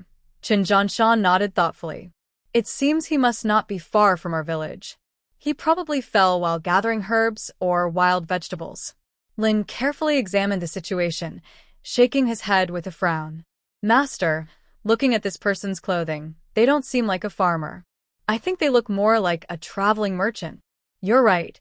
Chen Zhanshan realized that the young man's outfit was indeed unusual. Although it wasn't made of silk, it was very comfortable and well-made. It seems he is an outsider who got lost and ended up in this trouble. When he wakes up, we should let him continue his journey. Chen Qingqing had not paid much attention to the young man's clothing until now. Hearing her parents talk, she took a closer look and realized he didn't resemble the villagers nearby. Could it really be true that he is a merchant from another town? That was possible, as Qingshui town was on the way to Fengyang City. Perhaps this person had bad luck and encountered a pack of wolves, panicking and falling off a cliff, resulting in serious injuries. However, he was somewhat lucky. If she hadn't gone into the mountains to dig for ginseng, he might have been in worse trouble. Thinking of this made her a bit uneasy. "Dad, Mom, although this person doesn't seem to have any visible injuries, from the pulse I felt earlier, he is gravely hurt. Not only are his internal organs damaged, but he might have also hit his head when he fell. I estimate he won't wake up for a while." Chen Zhanshan sighed. "It's fine.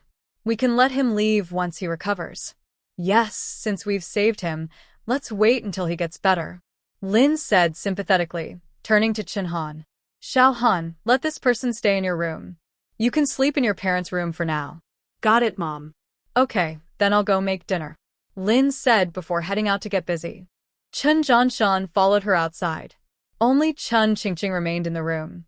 She opened the system panel and selected the medical space, looking at the simple healing tools inside and sighed, realizing they were insufficient. Suddenly, she noticed an upgrade button at the bottom of the screen. She reached out and clicked it. "Do you want to upgrade the space?" Without hesitation, Chen Qingqing pressed yes. "The space is upgrading 1%. 2%. Congratulations, the host's medical space has successfully upgraded. The space is upgrading 1%. 2%. Congratulations, the host's pharmaceutical space has successfully upgraded. The space is upgrading 1%. 2%. Congratulations, the host's poison space has successfully upgraded. The space is upgrading 1%. 2%. Congratulations, the host's outdoor rescue space has successfully upgraded." Chen Qingqing looked at the upgraded medical space, her eyes shining. Inside were high-tech diagnostic instruments, minimally invasive surgical equipment, multifunctional treatment beds, and sterile operating rooms, all available. The medical space contained various modern synthetic medicines, antibiotics, cardiovascular drugs, pain relievers, and a large supply of traditional Chinese herbs. It truly had everything. The poison section gathered unique toxins from around the world, along with various antidotes. Chen Qingqing was overjoyed. It seemed she had made the right choice in selecting this ring. As a doctor, her duty was to heal and save lives. With this large space, she felt empowered, much more useful than any gold or silver jewelry. Ding host, do not be too pleased. Even greater surprises are yet to come. More surprises? This truly is a versatile space. I will wait for them. With the help of the instruments, Chen Qingqing conducted a full-body examination on the man, and the results came quickly. He had lung bruising causing pleural effusion and intracranial bleeding leading to temporary unconsciousness. However, what surprised her more was that the man had been poisoned with a rare toxin from the western regions.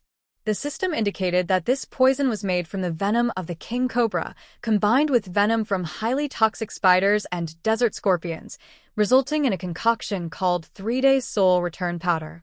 The production of this poison followed a specific order, meaning that to create the antidote, she needed to know the sequence of the ingredients. If she made a mistake, the antidote would not work, and taking the wrong one could be fatal. Discovering such a potent toxin made Chun Qingqing chuckle.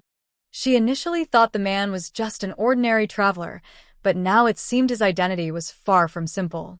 After all, who would invest so much to create such a deadly poison to harm an ordinary person? Chun Qingqing glanced at the man and shook her head with a smile. You really have incredible luck to encounter someone like me. That's quite a blessing. She placed the man's blood into the medical research device in the space for analysis, and soon the proportions and sequence of the poison appeared. Chun Qingqing was thrilled. This ring was indeed impressive and very user-friendly. She quickly prepared the antidote and placed it in the man's mouth, then sighed in relief. You're lucky. If it were someone else, you would surely be dead. The pleural effusion was not immediately life-threatening. As long as it was drained, he would be fine. However, if not treated promptly, the pleural effusion was not immediately life-threatening. As long as it was drained, he would be fine. However, if not treated promptly, it could lead to more complications and even death. Without hesitation, Chun Qingqing performed a thoracentesis to drain the fluid and then gave him 2 antibiotics to prevent infection. A skull fracture causing intracranial bleeding is a serious issue and the main reason for his unconsciousness. Chun Qingqing plans to treat him conservatively, using silver needles to observe him overnight. She applies silver needle treatment to the man's Shinmen, Xinshu, Taichung, Xingzhan, and Zhaohai points. After finishing everything, Chun Qingqing has a quick dinner and lies in bed, unable to sleep for a long time. Now that she has a medicinal space filled with ginseng, reishi mushrooms, and deer antler, she considers whether to dig up the ginseng king from Wolf Valley. If she doesn't dig it up, she feels a bit guilty since such a large wild ginseng is rare. The ginseng in her space is all cultivated, and its medicinal effect is far less potent. She thinks about selling some to have money to spend, deciding to wait a bit longer before digging up the ginseng king. With this thought, she feels relieved and falls into a deep sleep. As dawn breaks, Chun Qingqing wakes from her slumber. She gets dressed, skips washing up, and heads to the room of the man she saved. After a careful examination, she finds that after yesterday's treatment, his pulse is stable, the poison in his body has been cleared, and his complexion has improved significantly. Although the scans show that the blood clot in his brain has not fully absorbed, it is slowly shrinking, but there are still no signs of him waking up. Chun Qingqing gives him some medicine and applies silver needles again before stepping out of the room. Chen Han, seeing her come out, can't help but ask, Sister, you said this person is alive, but why is he not moving? Will he ever wake up? Chun Qingqing smiles gently and replies he won't. He is just in a short-term coma. If he recovers well, he should wake up in 3 to 5 days. If not, it may take longer, possibly 10 days to a month or even longer. Hearing this, Chen Zhanshan furrows his brow slightly. Qing girl, since this person can't leave for a while, you should inform the village chief. It concerns a life, and if anything goes wrong, it's good to have someone as a witness. Okay, Dad, I will report to the village chief shortly. Chun Qingqing understands Chen Zhanshan's concern. If this man were to die, no amount of explanation would suffice, and she could be facing serious legal trouble. Informing the village chief would help avoid that complication. Chun family's old courtyard. Old Mrs. Chun woke up early, had breakfast, and changed into a nice outfit. She looked in the mirror and kept fixing her hair, making herself look much more lively. Seeing old Mr. Chun sulking in silence, she said impatiently, Why are you hanging your head? Hurry up! Don't you know what we're going to do? I'm just waiting for you. Old Mr. Chun rolled his eyes, already tired of waiting. You're taking forever, changing clothes and fixing your hair. Aren't you tired? Old man, why do you care? What's wrong with me getting ready? Oh my, it's just selling land to the village chief. Is it really that important? If someone didn't know better, they might think you were getting married. Old Mrs. Chen glared at him, really wanting to slap him. What's wrong with selling land? It's for our son to go to school, to bring honor to the Chen family. Old 3 said he will definitely pass the exam next year. I'll be the mother of a scholar, with status and everything. Can't I dress nicely when I go out? You need to raise your standards when you talk and do things. Don't just let everything slip out. That not only lowers your value, but also embarrasses Old 3. Got it? Old Mr. Chen frowned. Although he hoped for that day, his son had tried for years without success, so he didn't dare to be too hopeful. Until Old 3 passed the exam, he thought it was better to stay low-key. Wife, don't say that. If our son really passes, you can show off all you want. Even if you brag every day, it's fine. But right now, it's just a dream. Hearing you talk like this makes me want to throw up. If he doesn't pass again, you'll just make people laugh at us, saying we're crazy. Though old Mr. Chen spoke the truth, old Mrs. Chen didn't want to hear it. In her heart, her son was the best and would definitely pass one day. With his filial piety, he would surely take care of her in comfort and luxury. You're the one who's foolish. Our son will definitely pass. Old Mrs. Chen said, breathing heavily with anger. Forget it, I won't talk to you. If you're embarrassed, just stay home. I'll go find Wu Baoan myself. Wife, if I don't get involved, you might really struggle to handle this. A hint of pride flashed in old Mr. Chen's eyes. Old Lady Chen's expression changed. Her husband's words were indeed true. Men handle outside matters while women take care of the home. Although the customs in daiming are open and women can go out to do business, as long as there are men in the family, they cannot take charge of public affairs. No matter how strong she is, she still has to give men some respect. With a cold face, she said impatiently, then let's hurry up and not waste time. All right, let's go. The two of them left their home and headed straight to Wu Baoan's house. Before long, they arrived outside the Wu family's gate. Old Man Chen cleared his throat and called out, "Is the village chief home?" Wu Baoan was chopping firewood in the yard. He looked up and saw Old Man Chen and his wife coming in with smiles on their faces. "Uncle, Aunt, what a rare visit." "Come in and sit down," Wu Baoan said, surprised, as he quickly stood up to greet them. Old Lady Chen smiled and waved her hand. "No need to be polite. It's cool in the yard. Sitting here is just fine." "Okay, then sit down and take a break," Wu Baoan said as he quickly brought over 2 wooden stools. Once they were seated, Old Man Chen felt a bit awkward and tried to make conversation. "I'm sorry for coming at a bad time and interrupting your work." "Uncle, you're too polite. I'm just here with nothing to do. Chopping some firewood," Wu Baoan replied. As the saying goes, no one visits the temple without a reason, so Wu Baoan was a bit surprised by their visit. He smiled and asked, "Aunt, is there something you need?" Old Lady Chen didn't want to waste time and got straight to the point. "Village chief, here's the thing. I want to sell a few acres of land." "What? Sell land?" Wu Baoan was taken aback, thinking he heard wrong. He asked again, "And did you just say you want to sell land?" "Yes, I want to sell over 4 acres of sandy land in the west of the village. I came to discuss it with you and see if anyone wants to buy." "Aunt, you can't be serious," Wu Baoan said, his eyes wide in disbelief. Old Lady Chen had anticipated his reaction and replied nonchalantly, "Village chief, I'm serious. You should know my family's situation. The butcher is pressuring me to return his money within 3 days. If I don't, he'll not only report me to the county, but also cause trouble at my son's school. If that happens, how can my son continue studying in town?" Old Man Chen sighed and added, "To be honest, our family has reached a dead end. What else can we do but sell the land? This is our only option. In Nanshan village, every family relies on farming for a living. Selling land will make life very difficult for your family." Wu Baoan furrowed his brow, seemingly deep in thought. After a while, he spoke again. "I know that Li the butcher gave your family 50 taels of silver. How much do you have left now?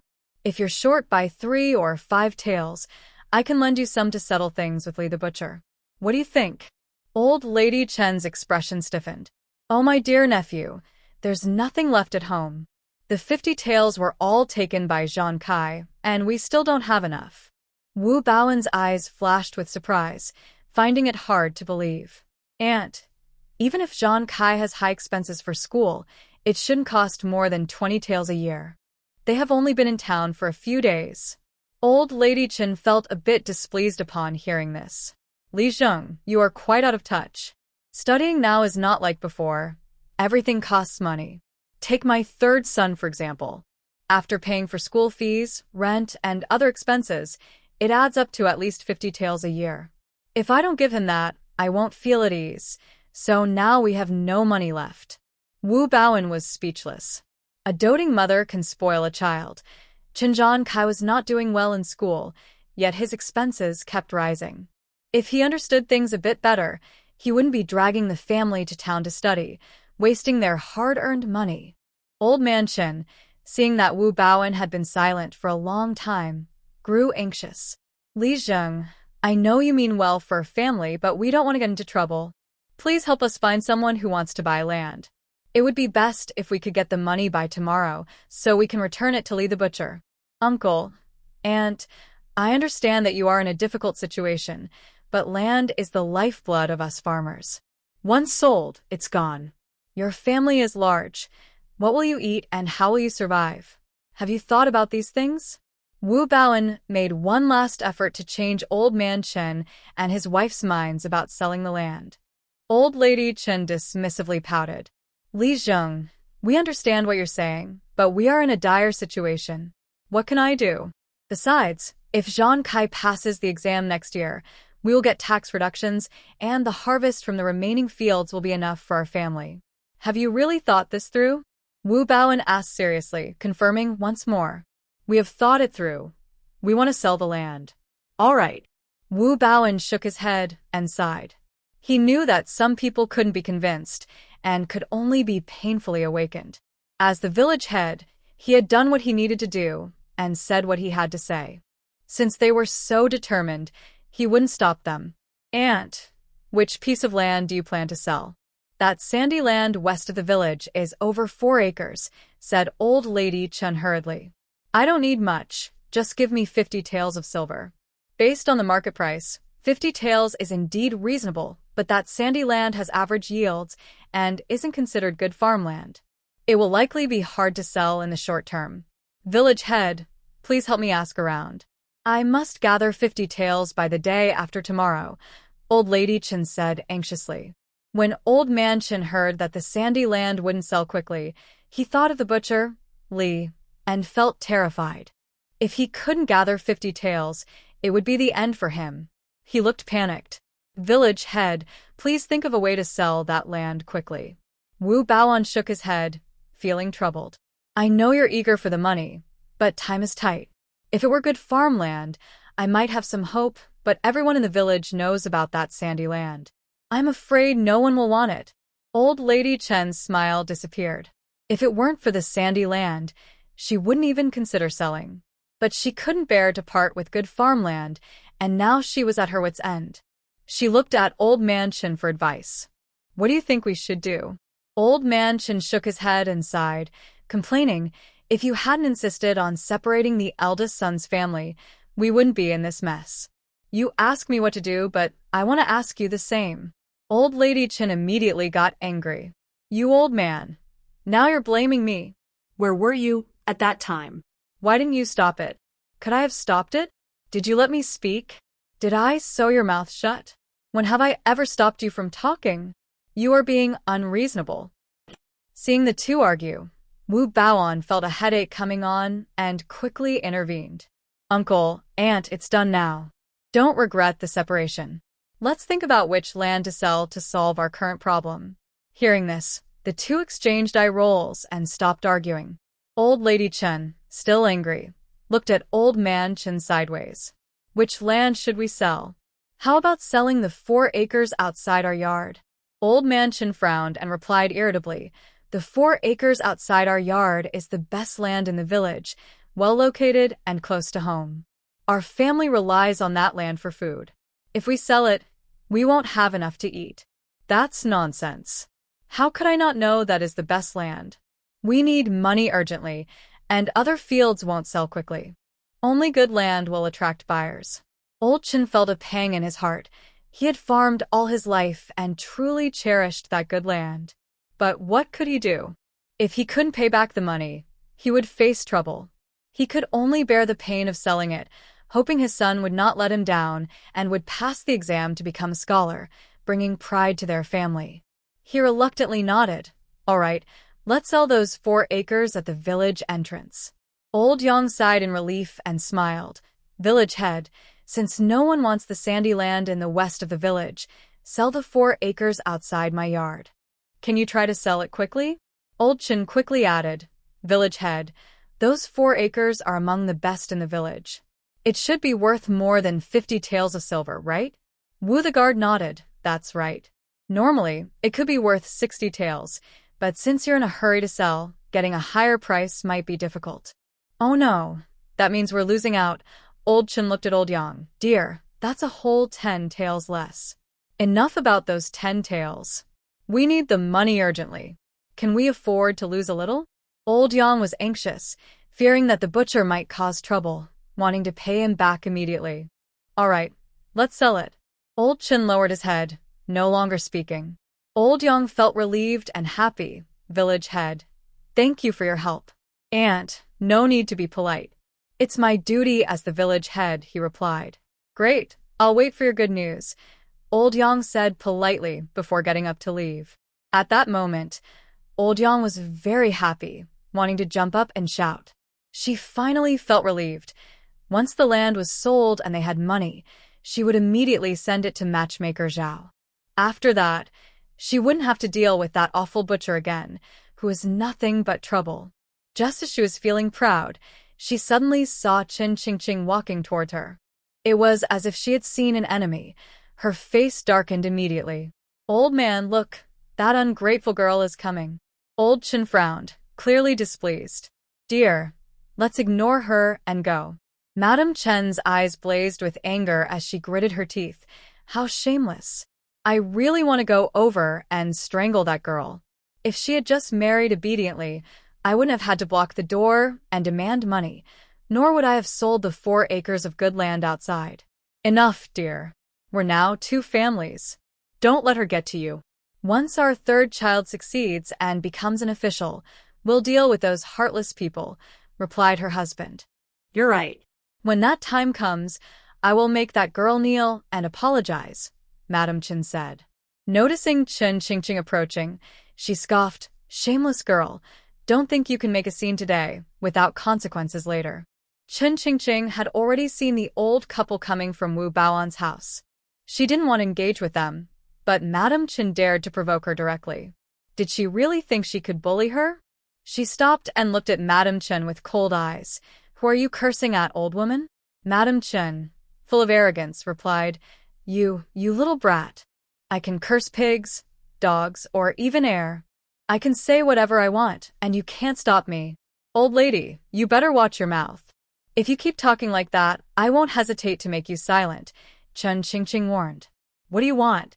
Madame Chin was taken aback by Qin Qingqing's fierce gaze and instinctively took a few steps back. What do you think? Qin Qingqing said, raising her fist and stepping closer with a cold smile. Old lady, you better not provoke me, or I won't hold back. Why you dare? Madame Chin stammered, frightened and unable to speak. Mr. Chin felt frustrated with his wife. Why did she have to insult others for no reason? Now she was the one being intimidated. It was embarrassing for someone her age to act like this. He needed to pull her away before others saw and laughed at them. Wife, stop talking and let's go, he urged. Let go of me.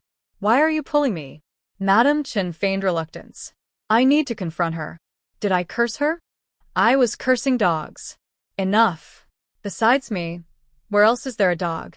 Let's go home now, Mr. Chin insisted, pulling Madame Chin away.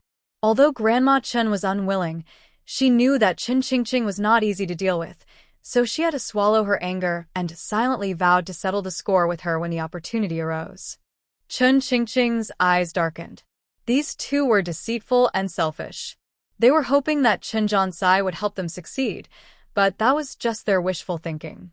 Selfish people are like insatiable wolves. One day, they will regret their actions. Seeing them hurriedly leave, Chen Qingqing ignored them and walked toward Wu Baoan's house. As she reached the gate, she saw Wu Baoan walking out of the yard with his head down. "Uncle Li, are you going out?"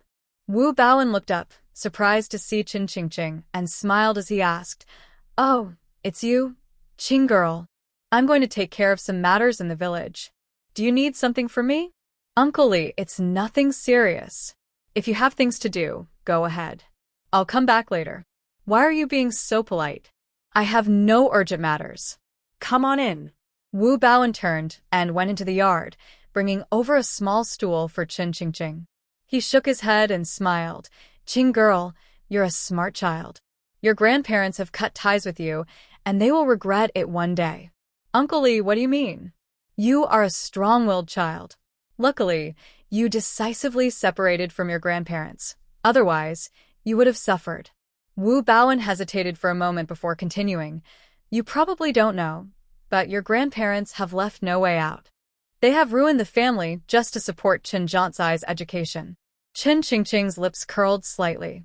"Uncle Li, is it because of the money returned to the butcher? You are really clever. How did you know?" "I guessed." Chen Qingqing smiled lightly. Chen Jiansai's family rushed to Qingshui town because they were afraid the butcher would break off the engagement. Once they take the money, they won't easily give it back. If I'm not mistaken, Chen Lao and his wife must be there to sell land. That's right, you guessed correctly. They actually want to sell the land that has been in the family for generations. Isn't that a waste? Wu Baoan sai helper. The 4 acres of land outside your house is the best in our village. Selling it would be such a shame. Chen Qingqing sneered inwardly. Old lady Chen was truly hopeless. To ensure Chen Jiansai could go to school, she would do anything strange. If this continued, the little that the Chen family had would soon be gone. They brought this on themselves. They will suffer later. Isn't that true? Your parents are so devoted, yet they were heartless enough to kick them out. Chen Jiansai only knows how to talk big. Your grandparents will have a hard time ahead. Chen Qingqing didn't want to care about their fate. Calmly, she asked, "Uncle Li, how much do they plan to sell that piece of land for?" "They need money urgently, so the price isn't high, just 50 taels of silver." "Can it really sell quickly in this day and age?" "Yes, good land is always in demand. The old Liu family's son has been eyeing that land for a while. He wants to build a few houses for his son there. If he knew it was only 50 taels, he would sign the deal right away." Upon hearing this, Chen Qingqing's heart stirred. She knew that piece of land was right behind their cowshed, a large flat area. Since such a good opportunity was available, why not seize it? They were still living in a cowshed and would need to build a house eventually. If she could buy it, they could have a proper big home. Determined, she stated her intention. "Uncle Li, that land is indeed great. I want to buy it." Wu Baoan was taken aback, thinking he misheard. "Qing girl, what did you just say?" "I want to buy that land." "Qing girl, you're not joking, are you?" Chen Qingqing anticipated his reaction. After all, to outsiders, her family seemed poor and had no money to buy land. "Uncle Li, I've thought it through. That land is crucial for my family. With it, we can build a house and won't have to share the same entrance with the Qin family. It will make things much more convenient for us." Wu Baoan frowned. Although the land isn't expensive, 50 taels is still a significant amount. Your grandparents said the money must be ready by tomorrow. "Uncle Li, can you help me by covering the money for now? I'll pay you back in just a couple of days." Seeing him hesitate, Chen Qingqing decided to be bold. She could easily sell a ginseng or a lingji mushroom from her medicinal space to gather the money quickly. Plus, if she claimed she found ginseng, her money would have a legitimate source. Upon hearing this, she smiled slightly and said, "Uncle, to be honest, I found ginseng in the mountains yesterday. Selling it for about 180 taels of silver should be no problem, which is why I'm confident I can buy that piece of land." Wu Baoan showed a hint of surprise in his eyes. "You found ginseng? Is that true?" "It's true. I haven't even had the chance to tell my parents yet, so don't worry. I'll go to Qingshui town tomorrow, and as soon as I sell the ginseng, I'll pay you back right away. Wu Baoan was quite surprised and nodded slightly. Qing girl, since you've said that, I'll agree. But I don't have that much cash on hand. I'll need to use the village's public funds to pay first. You can't deceive me. Thank you, uncle. You can trust me. I won't make things difficult for you.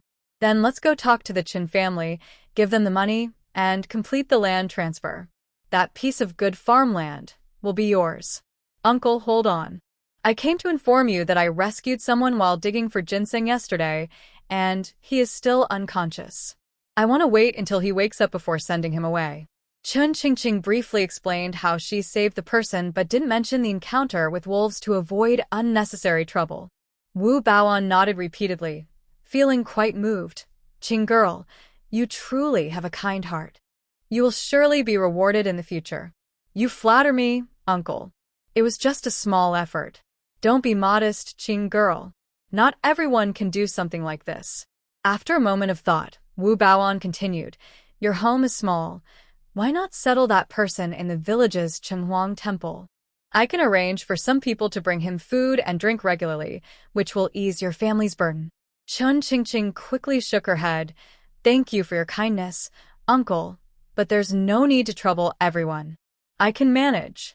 All right, if you face any difficulties in the future, just let me know. Thank you, uncle. Let's go to the Qin family to buy the land. Wu Baoan nodded, and the two headed toward the Qin family. I can't sell this land to her. If anyone from Nanshan village wants to buy that piece of land, I'll sell it, but not to her. Old Lady Qin roared with anger, as if she had been greatly insulted. As soon as Wu Baoan entered the house, he stated his purpose, not expecting such a reaction from Old Lady Qin. A hint of displeasure crossed his face. Aunt, Qing girl is buying the land and offering you silver. What do you mean by not selling? Madam Qin placed her hands on her hips and said angrily, Village chief, I'm not criticizing you, but I asked you to help sell the land, not to bring a young girl here to cause trouble. Can she even afford to buy land? This is ridiculous. Old Man Chen chimed in, exactly. You know her family situation, right? How could she possibly have enough money to buy land? Are we a joke to her? Wu Baoan frowned slightly, sounding a bit impatient. Uncle, Aunt, what are you saying? Since the girl wants to buy land, she must be serious about it. She won't shortchange you. All right, enough. Don't say anything more. Madam Qin waved her hand dismissively. I think this girl has bad intentions. She must resent me for separating her family, so she's here to cause trouble. She knows we can't return the money to the butcher, and she wants to make us suffer and laugh at our misfortune. That's right, I think she has no conscience. Old Man Qin glared at Chun Qingqing with annoyance. Don't come here boasting.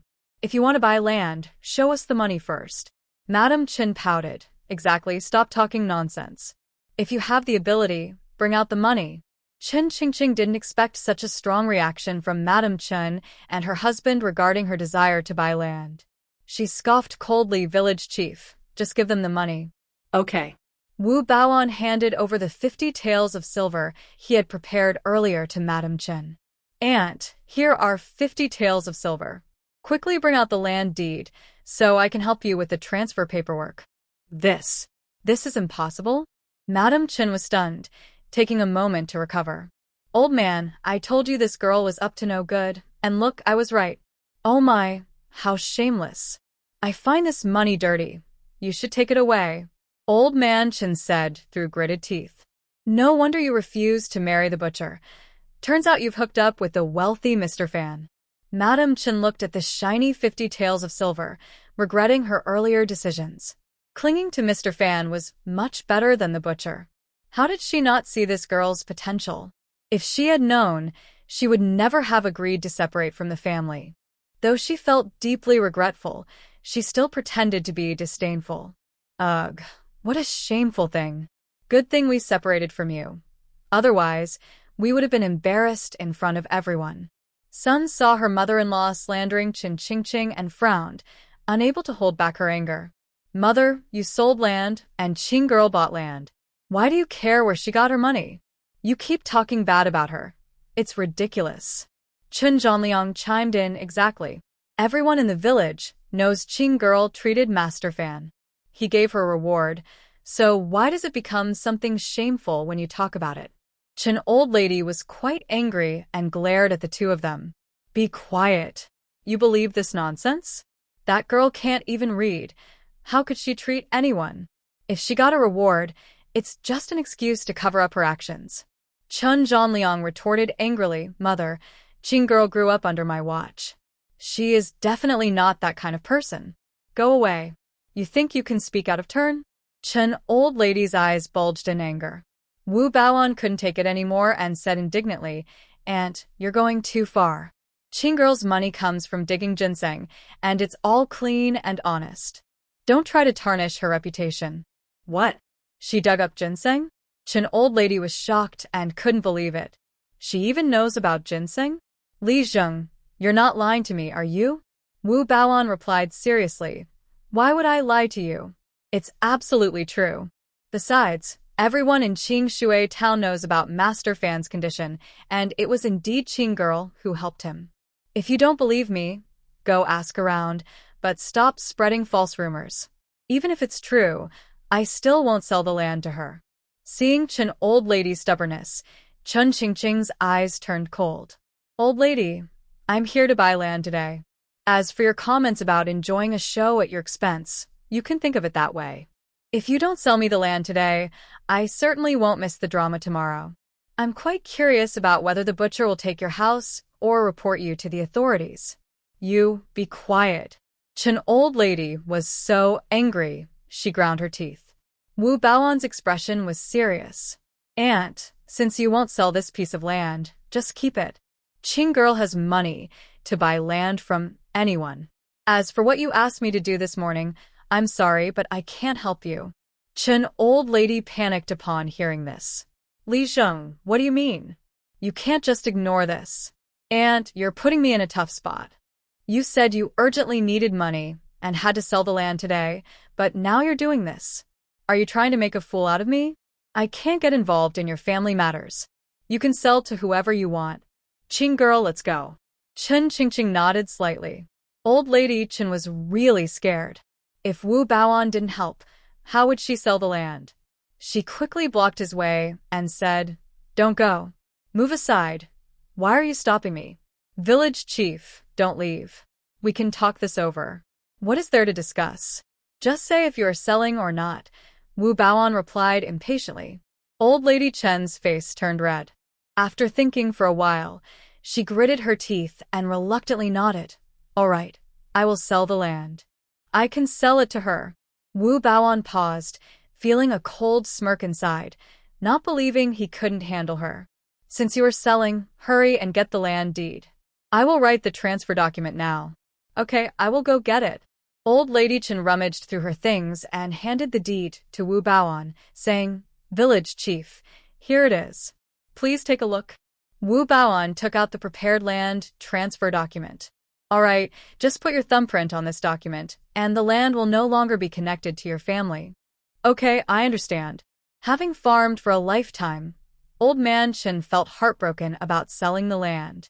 Village chief, even though we sold the land, the crops we planted this year are still ours, and they are about to be harvested. Will that grain belong to our family? Of course, the girl won't mind that little bit of grain. That's good to hear. Old Man Chen sighed in relief. The signing was completed quickly. Wu Baoan handed the land deed to Chen Qingqing, saying, Qing girl, this 4 acres of good land is now yours. Work hard, and I believe your family's life will get better. Thank you, village chief. Don't mention it, girl. If you need anything, just let me know, and I will do my best to help you. Okay, I will remember. Chun Qingqing held the land deed, feeling joyful. It was wonderful. With this land, she could help her parents build a big house. Under the blazing sun, Chun Qingqing returned home with the land deed. Chun Han was giving water to the rescued man. When he saw Chun Qingqing come back, he smiled and said, Sister, you're back. He hasn't woken up yet. Let me take a look. Chun Qingqing checked the man's pulse and did a simple examination. She found that the fluid in his chest had been absorbed and the poison was cleared. The reason he hadn't woken up was likely due to a head injury. Xiao Han, his injuries are serious. He won't wake up quickly. I understand, sister. I will take good care of him. Just then, Chen Zhanshan and Lin entered the room.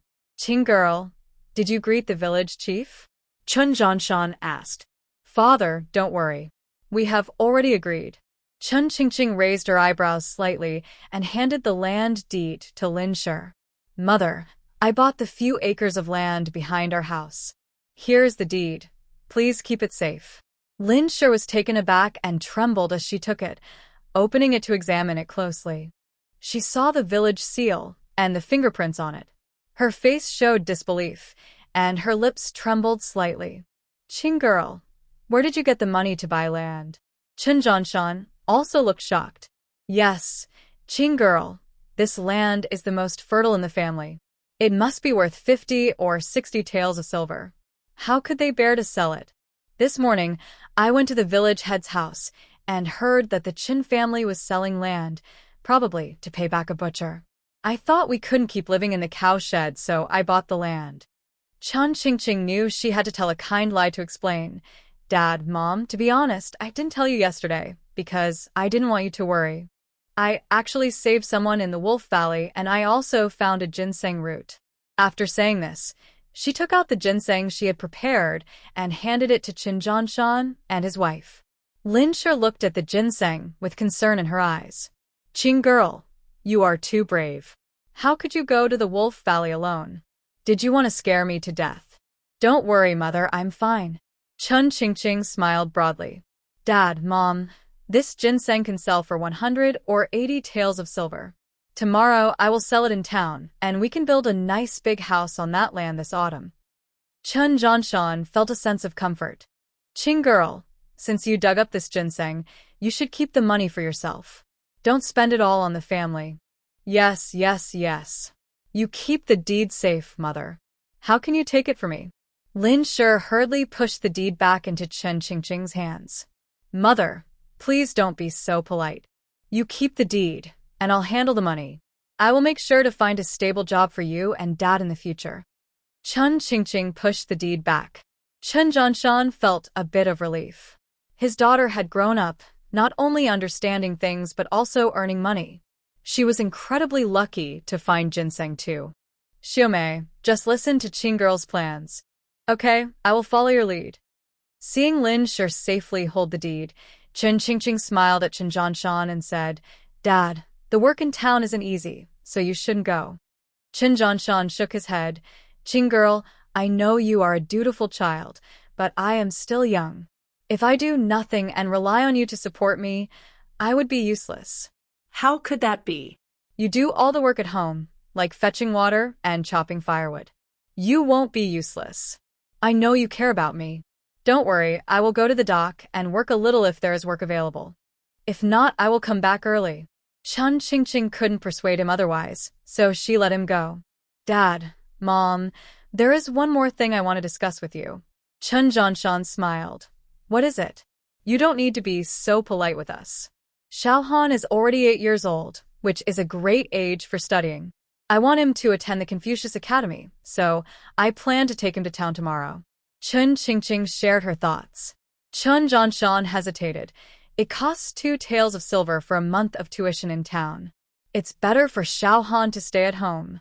Dad, leave the tuition to me. You don't need to worry. Chen Qingqing knew that studying in town would cost a lot, but if he didn't study, Chen Han would spend his life working in the fields. Besides, she had the ability to support her brother's education. Chen Han's eyes were full of hope, and he couldn't help but speak up. Dad, I want to go to school. Chen Zhanshan gently patted his little head. Xiao Han, if you enter the academy, you must study hard and not let your sister's efforts go to waste. Chen Han nodded vigorously. Dad, I will. And so the decision was made. The next day, the crowing of a rooster woke Chen Qingqing from her sleep. After getting up and washing up, she first went to check on the man in the next room. His condition was stable, so she gave him 2 antibiotic pills and used silver needles to clear his acupoints. Since the man had been in a coma, to take better care of him, Chun Qingqing had already removed his clothes, leaving only a protective pad underneath to prevent bed sores. She turned him over and cleaned his face and hands. Having received professional training in her past life, she knew that these small tasks were crucial for the patient's recovery. She would perform her duties with professionalism and dedication, always prioritizing the patient's needs and never feeling awkward or embarrassed about their condition.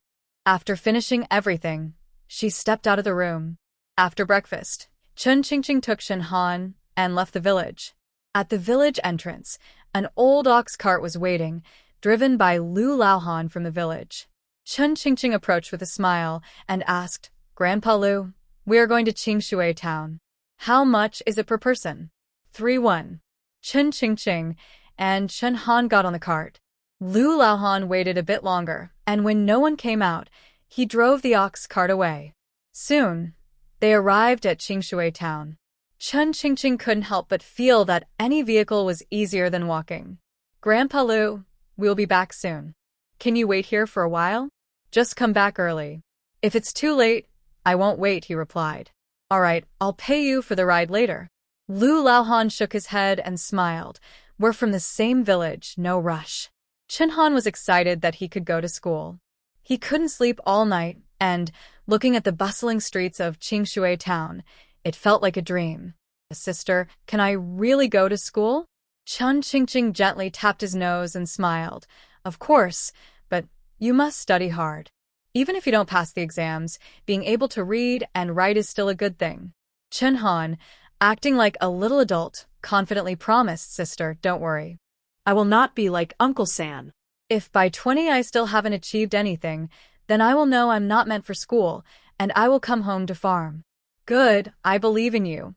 The siblings happily walked into the town. Chun Qingqing remembered that today was the day she had agreed to treat Master Fan. Even if the Fan family didn't invite her as a doctor, she felt it was her duty to check on him. If Master Fan didn't want to be dishonest, he would surely ask her to treat him, and she could take the chance to clear away the lice. If he didn't want to pay, he wouldn't let her in. Determined, she led Chun Han to the Fan residence. When they arrived, Chun Qingqing said to the servant at the door, "Hello, I am the doctor, here to see Master Fan. I have come for his follow-up appointment. Please let him know." The servant looked Chun Qingqing up and down, rolling his eyes. He secretly admired Steward Sher for having warned him that Master Fan's itch had completely healed, and if any doctor came, they should be turned away. Steward Sher had specifically instructed that if the doctor who treated Master Fan came, even if she claimed the illness wasn't cured, they shouldn't believe her. She was just trying to scare them into paying her. The servant was to firmly state that the fee had already been paid, and since Master Fan was well, he wouldn't let her in, saving money for the family. The servant frowned and impatiently glanced at Chun Qingqing. "Who are you?" "Our master's itch has long been cured, so there's no need for a doctor." "Let's go, hurry up and leave. Don't create trouble for no reason." As expected, the Fan family was trying to avoid responsibility. Chun Qingqing calmly replied, "Young man, your master's illness is not fully healed. Although it may not be itchy now, if not treated properly, it will come back." "Shut up. Who are you to curse our master?" "What do you mean by come back?" "Our master is fine, didn't you hear? Just leave." "All right, since your master is already well, please inform Steward Sher to come out and settle my consultation fee." It was clear they were avoiding payment. The servant scoffed. "What fee? Didn't we already give you that? Why are you asking again?" Chun Qingqing thought about the few large lice in the master's belly button and smiled. "Young man, you must be mistaken. The 100 coins from the other day were a reward from your master. The consultation fee has not been paid yet." "You're talking nonsense. Our master's family is wealthy. Why would we care about a few coins?" "You must be tired of living, daring to come to the Fan residence to extort money." The servant puffed up his chest and called to a few others nearby. "Hey, there's someone here causing trouble. What should we do?" The Fan family servants laughed out loud. "What can we do? Beat her until she can't stand, and see if she learns her lesson." "Beating her would be too easy. Let's send her to the authorities and accuse her of extortion." Let the county magistrate punish her properly and see if she dares to come back here. Chunhan had never seen such a scene and was scared, trembling, and pulling on Qin Qingqing's hand. Sister, let's go. Don't be afraid, Xiaohan. Qin Qingqing was not intimidated by their threats and remained calm. I'll say it again. Your master's illness may seem fine, but the root cause is still there. If you don't believe me today, tomorrow his old ailment may return, and it will be worse than before. If it worsens, don't blame me for not warning you. The servant laughed loudly. Nonsense. Our master was at the Drunken Fragrance Tower enjoying himself all night yesterday. If he wasn't well, how could he have that kind of energy? Then we'll see who regrets it first. Get lost. Don't scare us. Our master is doing just fine. Exactly. Speak any more nonsense, and we won't be polite to you. The Fan family servants threatened. Qin Qingqing remained unfazed and left with Chunhan without looking back. Chunhan recalled the earlier scene and still felt uneasy. Sister, where are we going? Qin Qingqing decided to sell the ginseng at the pharmacy first. Otherwise, they wouldn't have any money to do anything. Let's go to the pharmacy first, then I'll take you to register at the Confucius Academy. Before they knew it, they arrived at the busiest street in town. Qin Qingqing walked straight into Miraculous Healing Hall. Dr. Miao was treating a patient and looked up to see Qin Qingqing. He shook his head and smiled. Miss, why are you here again? Dr. Miao, I found a ginseng on the mountain. Can you tell me how much it's worth? Quick, let me see it. Dr. Miao's eyes brightened. Qin Qingqing took the ginseng out of her cloth bag and placed it on the table in front of Dr. Miao. Dr. Miao examined it closely, and a look of surprise crossed his face. This ginseng is big and thick. It must be quite old. For something this size, I'll give you 100 taels of silver. What do you think? Qin Qingqing almost jumped up. This ginseng was cultivated in modern times. Although it looked plump and large, its medicinal effect was not even a tenth of wild ginseng. 100 taels of silver was an incredible deal. That's fine. Qin Qingqing nodded. Dr. Miao's eyes sparkled. Buying such a large ginseng for 100 taels meant he could easily double his money. He quickly handed Qin Qingqing the silver. Miss, if you find more ginseng of this quality, don't forget my shop. Of course. After leaving the pharmacy, Qin Qingqing felt incredibly relaxed. With this 100 taels, she could not only pay off the debt to Wu Baoan but also have enough for Chunhan's school fees. However, earning money this way felt a bit uneasy. Oh well, since the mysterious brother had given her such a treasure, it was meant to help her succeed in this time. Chunhan was completely amazed, looking at her with admiration. In his eyes, Qin Qingqing was powerful and confident, unafraid of bullies and able to make money. He was determined to learn from his sister. Sister, let's go register at the academy. Qin Qingqing looked at Chunhan, who was wearing a worn-out coarse cloth shirt. Although it was clean, it was still too shabby. Wearing this to the academy would surely invite ridicule from classmates. She didn't like comparisons, but she also didn't want her little brother to be looked down upon. As the saying goes, clothes make the man. Since they were going to school, she believed it was better to dress nicely, showing respect for the teacher and boosting their confidence. Xiao Han, let's go register later. I'll take you to get some new clothes. Sister, it's fine. I can still wear this. Chunhan knew that it was not easy for a sister to make money. She risked her safety to dig ginseng in Wolf Valley. If he wanted this and that, how was he different from Qinjiansai? Listen to me, we must buy the fabric, Qin Qingqing said firmly. The two arrived at the largest fabric shop in town. Chunhan followed behind Qin Qingqing, feeling timid as he looked at the various fabrics on display. He whispered, Sister, just buy me the cheapest coarse cloth. Qin Qingqing smiled slightly. Don't worry, Xiaohan. I know what kind of fabric to buy. The shop assistant, seeing customers, hurried over with a smile. Miss, what kind of fabric are you looking for? As he spoke, he noticed their worn-out clothes, patched and tattered, clearly from a poor family. He thought it was impressive they could afford any fabric at all. A hint of disdain flashed in his eyes as he pointed to the coarse cloth on the counter. Miss, this is our new coarse cloth. It's sturdy and durable. How many yards do you need? Chun Qingqing glanced around. I want to buy cotton fabric. The assistant was surprised. Given their shabby appearance, they hardly seemed able to afford cotton. Coarse cloth was 20 coins per yard, while cotton was 40 coins. Making a full outfit would require 10 yards of fabric. Even for coarse cloth, it would cost 200 coins. He wondered if she knew the price of cotton. He kindly reminded her, "Miss, coarse cloth is more durable and offers better value than cotton. I know coarse cloth is sturdy, but cotton is softer and more comfortable, isn't it?" Yes, you're absolutely right," the assistant said, though he felt displeased.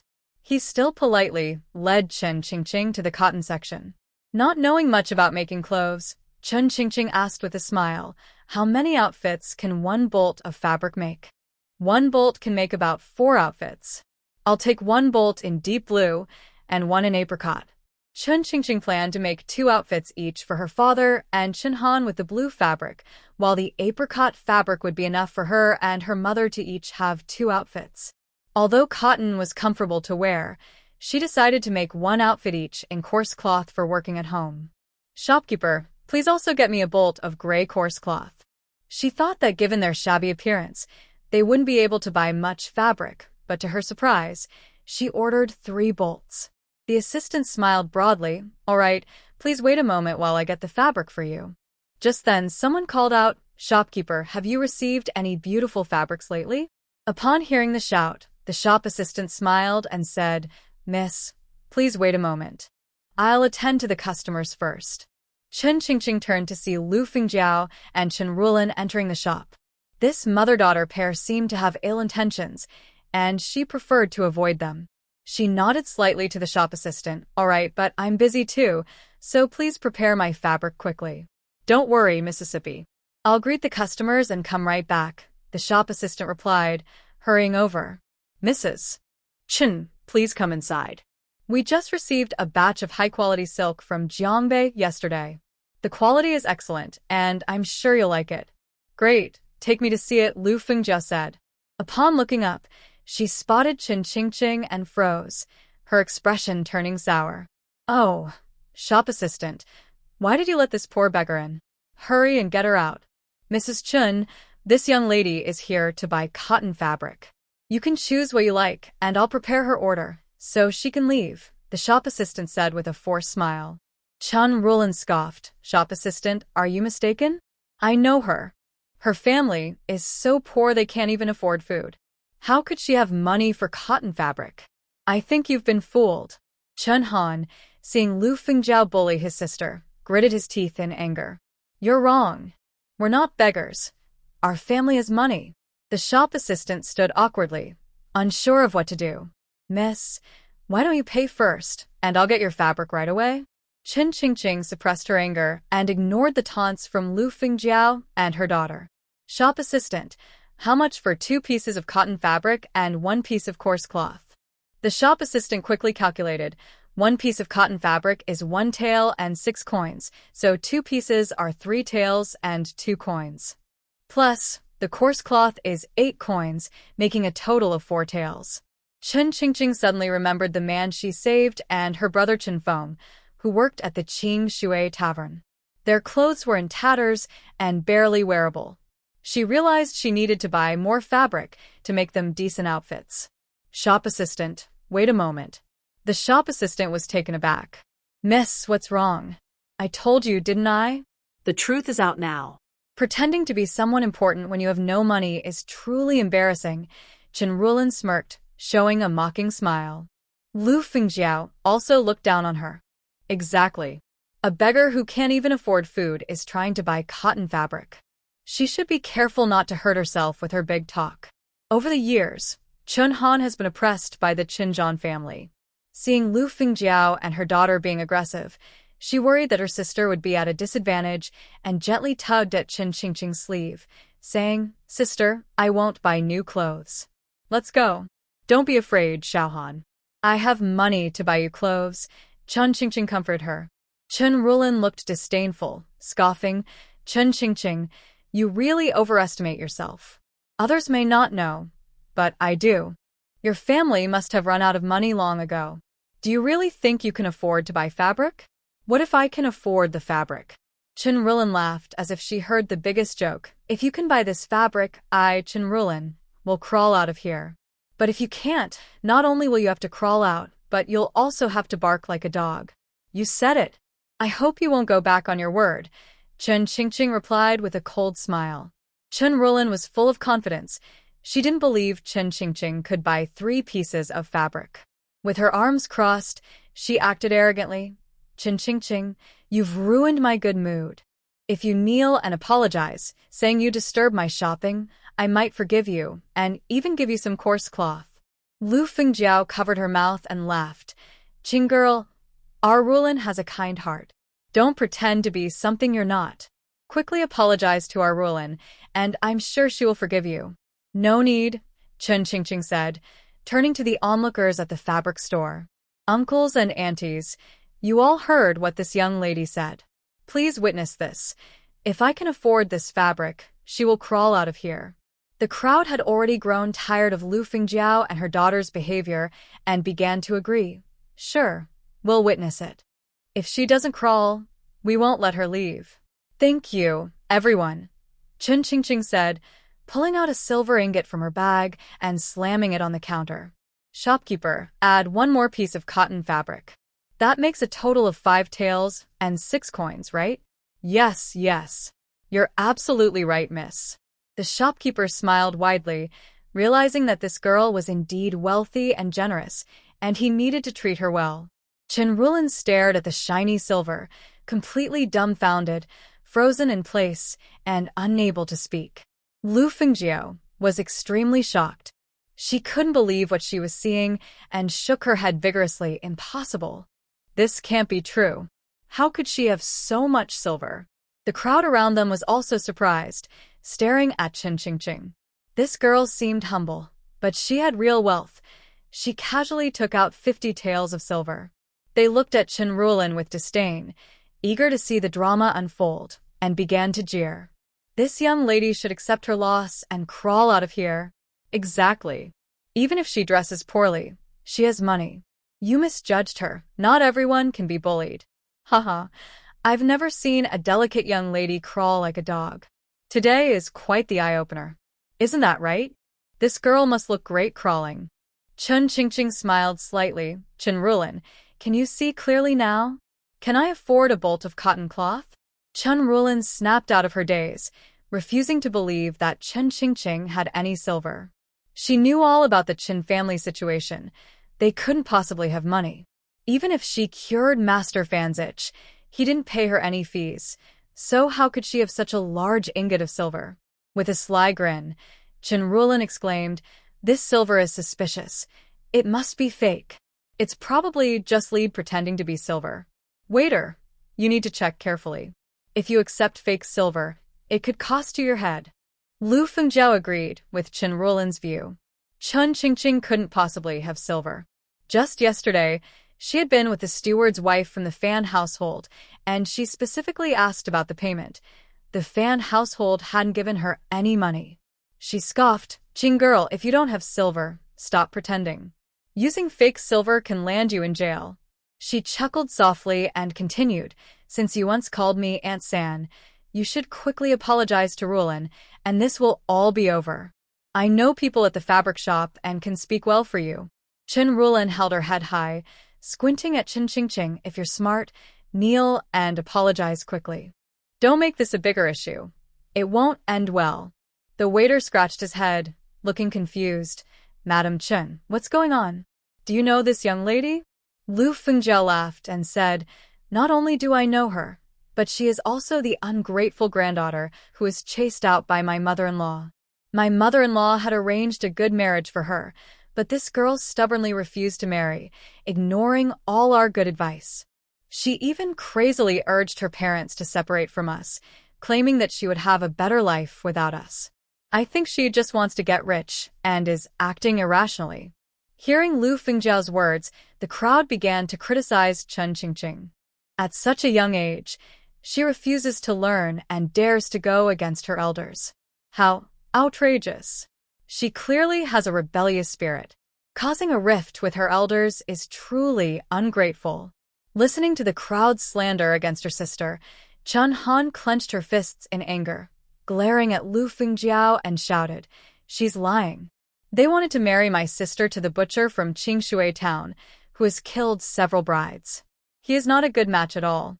As soon as Chun Han finished speaking, those who had been criticizing Chen Qingqing fell silent, their gazes turning to sympathy.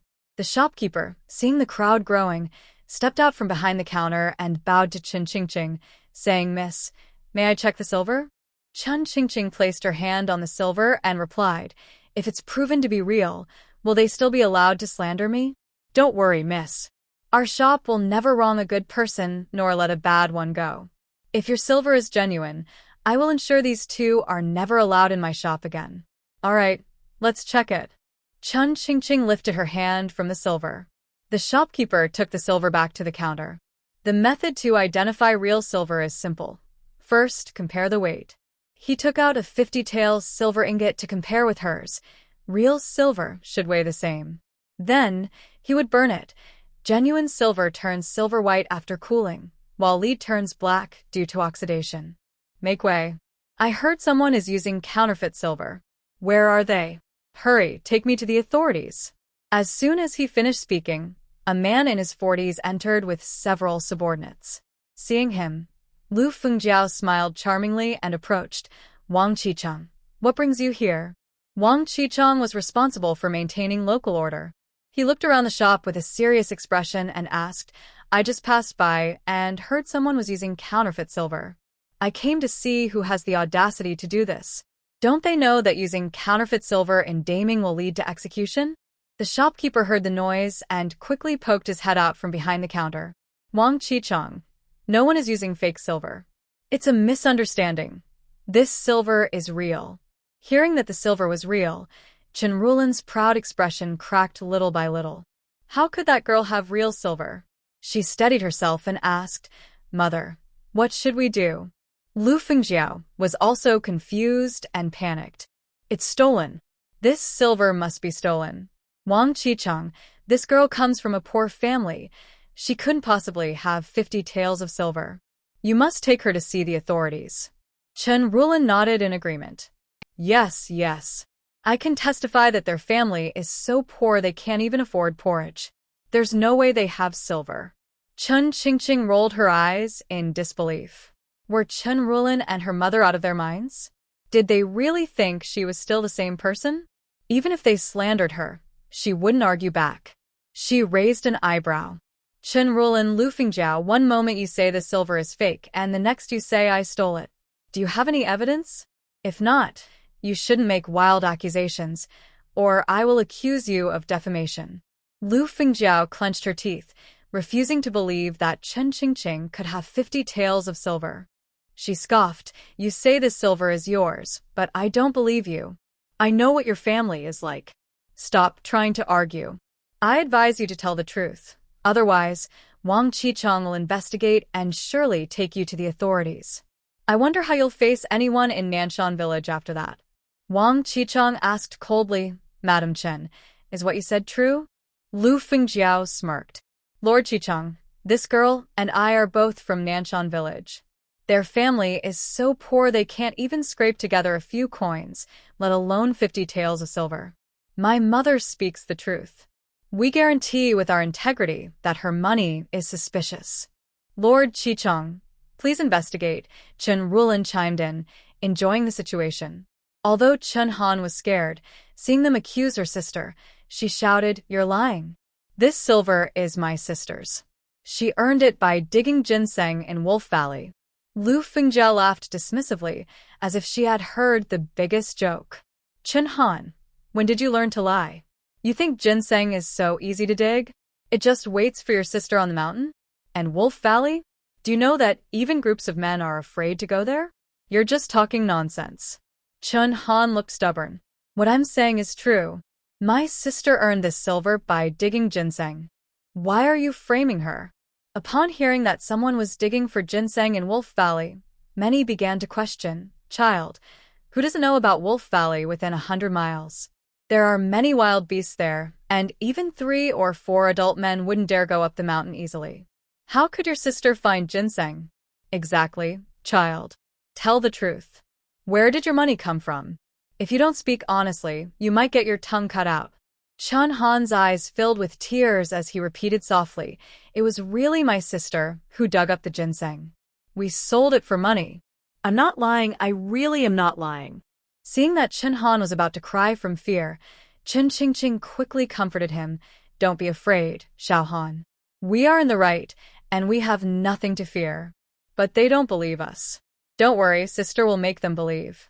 Chun Qingqing smiled slightly. "Wang Qizheng, may I ask, if I used my own money to buy cloth, but someone falsely accused me of it being fake, and after the shopkeeper verified it, they then claimed I stole it, what would happen if this money truly belongs to me and I was wronged? Wouldn't they be guilty of false accusation?" Wang Qizheng looked at the 2 siblings. Although they were dressed in rags, their eyes were clear and did not seem like those of wicked people.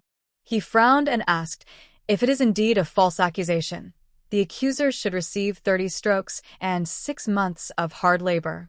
If the young lady cannot prove the source of her money, she will be treated as a thief and face severe punishment." "All right, since you say that, please send someone to Miaosho, Huichun Hall to invite the shopkeeper there. It will be clear after asking." Wang Qizheng nodded slightly. "Someone, quickly go, and bring the shopkeeper here." "Yes, Wang Qizheng." One person responded and turned to leave. Lu Fengjiao was taken aback, sensing that the atmosphere was off, and lost her confidence. "Wang Qizheng, I have some matters at home. You can investigate slowly. I will leave first." She then signaled to Chen Ruolin, "Let's go." Chun Qingqing stepped forward to block them, speaking sternly, "You 2 stop right there. You think you can just leave after making false accusations? It won't be that easy." The waiter glared at them. "Madam Chen, this young lady was just shopping in my store, and you came in like a mad dog, refusing to let her go. What are your intentions?" Lu Fengjiao's face turned pale, and she was speechless. Chen Ruolin looked guilty. "Waiter, we're just trying to help you. After all, her family used to be very poor." The waiter retorted, "It's surprising that your father is a scholar. Don't you know the saying, 'No one stays rich forever'? You really don't understand this? Are you saying that this girl can't have money in your hearts?"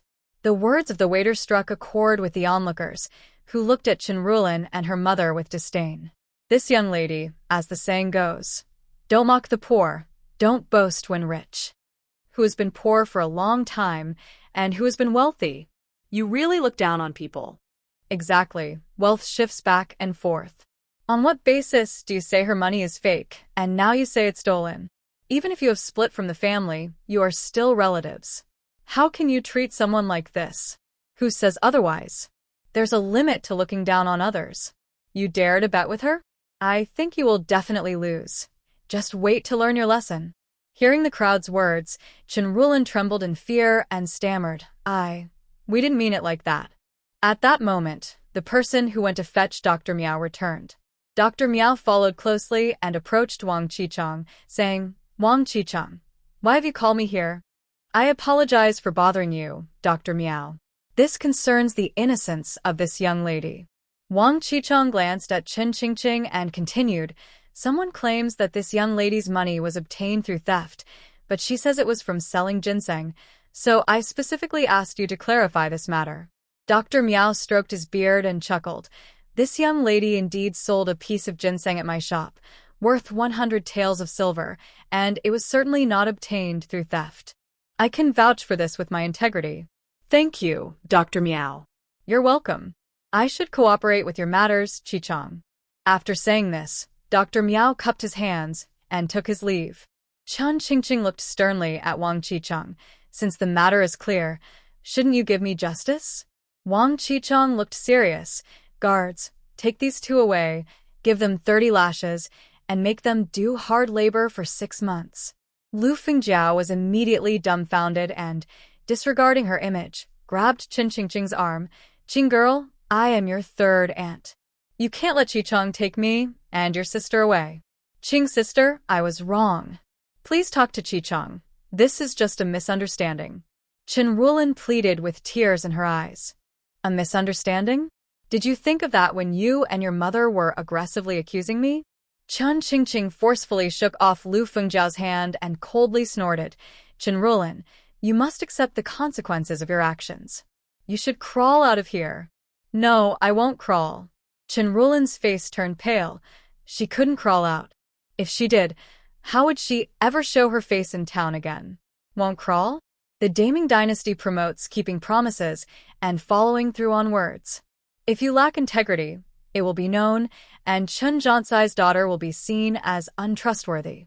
I wonder how your father can maintain his position at the Confucius Academy. Lu Fengjiao's face darkened immediately. Her husband was preparing for the scholar examination and needed to maintain a clean reputation. If she and her daughter were punished with 30 strikes and 6 months of hard labor, her husband's reputation would be ruined and become a joke in Qingshui town. Thinking of this, Lu Fengjiao disregarded her pride and smiled charmingly at Wang Qichong. Brother Qichong, can we talk privately for a moment? Wang Qichong had been interested in Lu Fengjiao for a while. Seeing her flirt with him made his heart melt. It seemed promising, so he lowered his voice. Madam Chen, what is it? Lu Fengjiao whispered, Brother Qichong, this is all a misunderstanding. You know my husband, Jiansai. I often play games with your wife. Please let me off this time. I beg you. That seems a bit difficult. It depends on your sincerity, he replied. Don't worry, Brother Qichong. As long as there's no punishment, I'll do anything you ask, Lu Fengjiao said with a meaningful glance. Wang Qichong understood her intentions. He cleared his throat and pretended to be stern. Miss, since they have falsely accused you, they will be punished. This matter isn't too serious. According to Daming law, if the offender wishes to avoid punishment, they can pay 5 taels of silver to escape the strikes and hard labor. If Madam is willing to pay for peace, we can consider this matter settled, and you should not pursue it further. Chen Qingqing was not surprised by this outcome. After all, Chen Jiansai and his wife had lived in Qingshui town for over 10 years and knew many people. Wang Qichong would not offend a scholar. If Chen Jiansai were to succeed, he would want to stay on good terms. Since she couldn't change Wang Qichong's decision, she wouldn't confront him directly. She understood the importance of being diplomatic and not offending others. Since money can solve this, let's go with Brother Qichong's suggestion. However, Chen Qingqing elongated her tone. My bet with Chen Rulin must be fulfilled. She must crawl out of this room, or I won't hesitate to spread the word at the Confucius Academy. Of course, we in the Daming dynasty value keeping promises, Wang Qichong said helplessly. Madam Lu, since your daughter lost the bet, she should fulfill it quickly. Lu Fengjiao stood frozen, unsure of what to do. Chen Rulin's face turned bright red. She knew that if she didn't crawl out today, she wouldn't be able to leave this room. Through gritted teeth, she said, Fine, I'll crawl. Chen Rulin knelt in front of Chen Qingqing, tears welling in her eyes, but she held them back. With every step she crawled, she felt immense humiliation. At that moment, she bit her lip tightly and glared at the person she despised, Chen Qingqing, silently vowing that she would make her pay back this humiliation 100-fold in the future. The onlookers laughed mockingly, as if they were watching a show, since it was the first time a young lady had to crawl like a dog. Chen Qingqing felt no pity for Chen Rulin. She wouldn't feel sorry for someone who always targeted her. If the roles were reversed, Chen Rulin would surely humiliate her even more. Lu Fengjiao's heart ached, and she hurriedly went to help Chen Rulin up. Rulin, let's go home with mother. Chen Rulin nodded blankly, and the two hurried away. Thank you, Elder Wang, for your fair judgment today, Chen Qingqing said, cupping her hands in respect. Elder Wang waved his hand. No need for thanks, Mississippi. It's my duty to maintain order in Qingshui town. Now that the matter is resolved, everyone can disperse. With that, he left with his people. Gradually, the crowd dispersed. Chen Qingqing collected the silver money returned by the shopkeeper. She stored 40 taels along with 50 taels from the cloth bag in her medical space, leaving only 4 taels of small silver and 400 won in the bag. Wealth should not be flaunted, but she had no choice but to reveal it. If someone with bad intentions took notice, it could lead to trouble. The waiter neatly wrapped 4 pieces of cloth. "Miss, where do you live? I can help you take the fabric home." "Thank you, young waiter. I live in Nanshan village, which is quite far. Can you help me put the cloth on the ox cart when I return to my village?" "Sure," the waiter replied, picking up the cloth and following Chen Qingqing. Soon, they arrived at the city gate of Qingshui town. The waiter placed the cloth on the ox cart, exchanged a few polite words, and then turned to leave. Lu Laohan was a bit surprised to see Chen Qingqing buy so much cloth. "Qing girl, why did you buy so much cotton fabric?" "My parents' clothes are too worn out. Each of them needs 2 sets, which isn't too much," Chen Qingqing explained, then smiled and added, "Grandpa Lu, I also need to take Shenhan to the Kung Fu Academy and pick up some things for home. It might take up some space, so I'll give you an extra 10 won for the fare, making it a total of 22 won. Is that okay?" Lu Laohan was delighted. It only cost 3 won for one person to ride, and it wasn't always easy to find passengers. Getting a little extra for carrying things was just perfect. His eyes were smiling wide. "Sure, Qing girl, you go ahead. I'll wait for you here. No rush to go back." The siblings entered the town again. Chen Qingqing planned to first take Chen Han to register at the Confucius Academy, as his education was the most important. After asking around, they arrived at the Confucius Academy. The gate was open, and after inquiring, they learned that classes would start in a few days, and they were enrolling students. Several parents were already in line with their children. Chen Qingqing joined the line behind them. Chen Han felt anxious. "Sister, can I really study?" "Of course you can. If others can study, why can't you?" "But I'm afraid I won't be able to answer the teacher's questions." Chen Qingqing crouched down and encouraged him softly. "Xiaohan, I teach you to memorize and do mental math every day. Do you remember?" Chen Han nodded vigorously. "Sister, I remember." "That's great. No matter what the teacher asks, just think about the knowledge I taught you. I believe you can do it." Chen Han's eyes sparkled with newfound confidence. "I understand." Before long, it was Chen Han's turn. The Confucius Academy was solemn and dignified, with Teacher Yi sitting upright. Chen Han stepped forward and bowed. "Student Chen Han, greetings, teacher." Teacher Yi looked Chen Han up and down. Seeing his clear features and lively eyes, he felt a bit more favor. "How old are you this year?" "Teacher, I am 8 years old," Chen Han replied respectfully. Teacher Yi nodded slightly. "Do you know any characters?" Chen Han glanced at Chen Qingqing, who was encouraging him, and felt confident. "My sister taught me to recognize hundreds of characters, and I can write a little." Teacher Yi showed surprise and stroked his beard. "Can you do arithmetic?" "I know addition, subtraction, multiplication, and division a bit." Teacher Yi posed a math problem, and Chen Han quickly wrote down the answer using what Chen Qingqing had taught him. Teacher Yi was quite pleased with Chen Han's cleverness, but wanted to test him further, so he asked, "If you encounter someone in trouble, what would you do?" Without hesitation, Chen Han replied, "I would help them with kindness and relieve their difficulties." Teacher Yi laughed heartily. "This child is smart and kind. He can enter my academy." Chen Han immediately thanked him. "Thank you, teacher. I will study hard and live up to your expectations." "Good. Classes start in 5 days.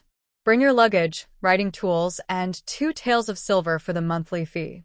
If you stay and eat at the academy for a semester, the total cost will be 5 taels of silver. Remember to bring it." "I will remember, teacher." Chen Han respectfully stepped back to Chen Qingqing's side, his earlier calmness gone, nearly jumping with joy. "Sister, I passed. I knew you were the best, Xiaohan. You need to study hard from now on. I'm counting on you to support me when you grow up." Chen Qingqing smiled gently. "Our family has always taken pride in being educated. Chen Jiansai is over 30 and hasn't even passed the lowest exams. If you succeed, it will bring honor to our parents. Understand?" Chen Han nodded firmly, understanding the importance. "Sister, I understand." "Great. Let's go buy some writing supplies," Chen Qingqing said, taking Chen Han's small hand as they walked toward the bustling street. As they walked, Chen Han felt as if he were dreaming. Could he really go to school? It felt so unreal. He remembered how chaotic things got whenever his third uncle left home. The family would prepare all the good food and supplies for him, leaving everyone else at home with very little. Would his family struggle like that again while he studied in town? Would they exhaust their savings for him, making it hard for his parents? With a worried face, Chen-han asked, "Sister, we need to pay 2 taels of silver each month for tuition, and the school is open for 10 months a year. Plus, with food and lodging, that adds up to 25 taels. Isn't that too much of a burden for our family? Will it be too hard for our parents?" Chun Qingqing gently patted his head, smiling. "Xiao Han, don't worry about these things. Just focus on your studies. I will find a way to manage the money. Remember, your job is to study hard and aim for a bright future, becoming someone useful to the country. Don't get stuck in the fields." Chen Han bit his lip, determined. "Sister, I know you care about me. I will study hard and strive to earn a good reputation, making you the happiest sister in the world and giving our parents a better life." Chun Qingqing felt touched. They say poor children grow up quickly, and it seems that saying holds true in any era. Chen Han, at such a young age, was already thinking about his family's well-being. His character was far better than Chen Jiansai's. She hoped he would always remember to be grateful. The two arrived at the stationery shop, and it was Chun Qingqing's first time realizing that ink had so many names: Yuanguang, Xiangue Wujin, Heisong Shizhe, Song Yenduhu, Xianxiang Taisho, Qing Songzi, Song Ziho, Zugui, Longbin, Longxiangji, and more. Just hearing the names sounded elegant. No wonder ancient scholars valued their writing tools so much. After buying an inkstone, a brush, rice paper, and an ink stick, I spent 2 taels of silver. It was quite expensive, no wonder it takes the whole family to support a scholar. Seeing the money spent, Chen Han felt very pained. His sister valued him so much, and he vowed not to let her down. After purchasing everything needed for studying, Chun Qingqing went to the pastry shop. She planned to buy a box of pastries for Chen Zhanliang and his wife. No matter how ungrateful the old couple was, the second branch of the family had quietly helped them during their hardest times. This kindness was priceless, and now that she had money, she wanted to show her appreciation. Chun Qingqing then went to the grain store and bought 100 pounds of fine rice for 2 taels of silver and 50 pounds of white flour for 750 won. She also bought 2 pounds of pork for 50 won and 5 pounds of lard for 200 won at 40 won per pound. Red sugar was shockingly expensive at 100 won per pound. To enjoy a meal of braised pork, Chun Qingqing generously bought 2 pounds. After buying salt and other seasonings, she spent a total of 12 taels of silver today, leaving her with 88 taels. She reflected that money is always easy to spend, but she wasn't worried. Today, Master Fan didn't let her in, but she believed that in a day or two, someone from the Fan household would come to ask for her help. At that time, she would make her demands, and she was sure they would agree. With a cold snort, she thought about how someone who wanted to avoid paying even 20 taels of silver wouldn't get her sympathy. Chun Qingqing also had the butcher change 3 taels of silver into small coins for convenience with travel expenses. After buying everything, she and Chen Han headed towards the city gate, followed closely by a young worker pushing a cart. Suddenly, Chen Han stopped, as if remembering something. "Sister, I haven't seen Big Brother in a long time.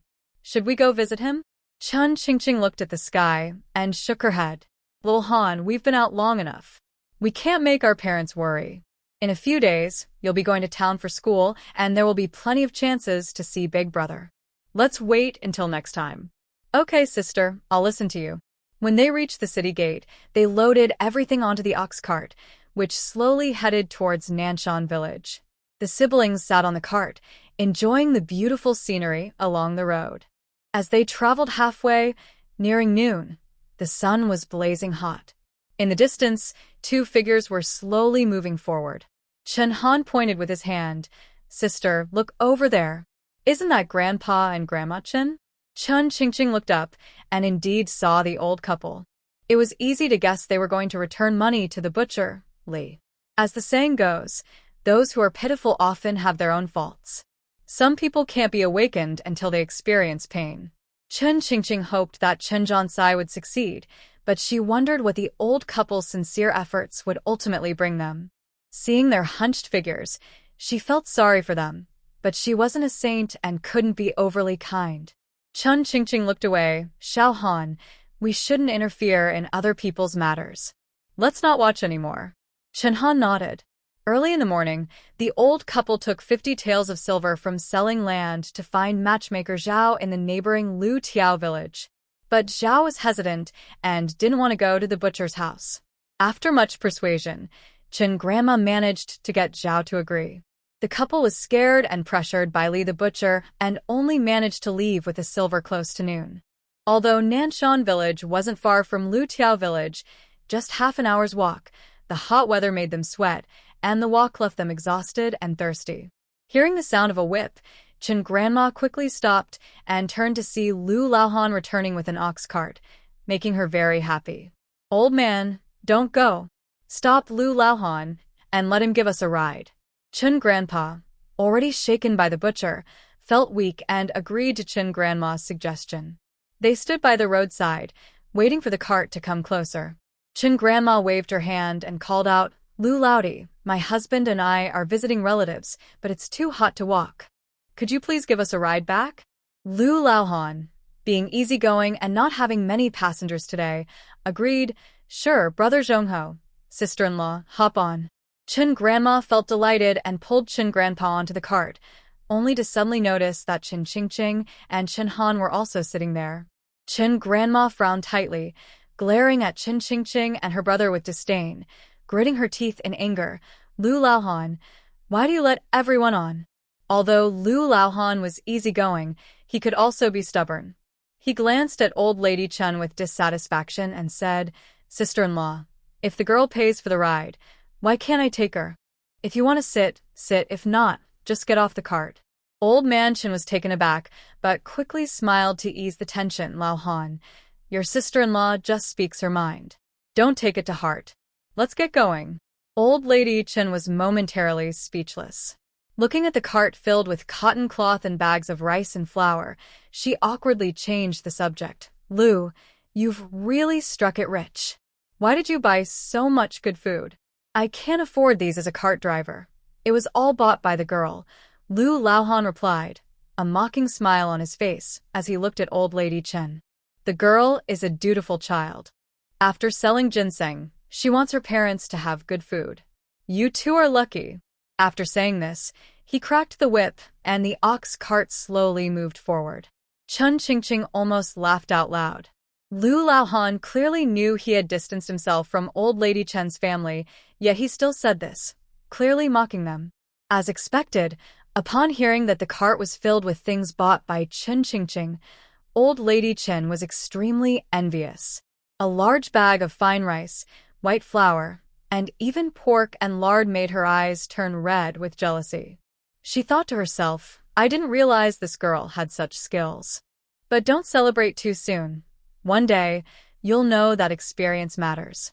She shot a glare at Chen Qingqing, quickly turned her head, and scolded old man Chen, who was also gritting his teeth. You old fool. Why are you glaring at me? Today, I'll let you be arrogant, but in a few days I'll deal with you. What's wrong with you, old woman? Old man Chen asked confused. Just sit quietly. No need for so much talk. What did I do to you? Why are you scolding me? Old man Chen looked bewildered. Old lady Chen spat. What's wrong with scolding you? You better listen. Lu Laohan, driving the cart, turned back and said irritably, Sister-in-law, if you two are going to argue, do it outside the cart. Don't shout here. If the ox gets scared, we'll all end up in trouble.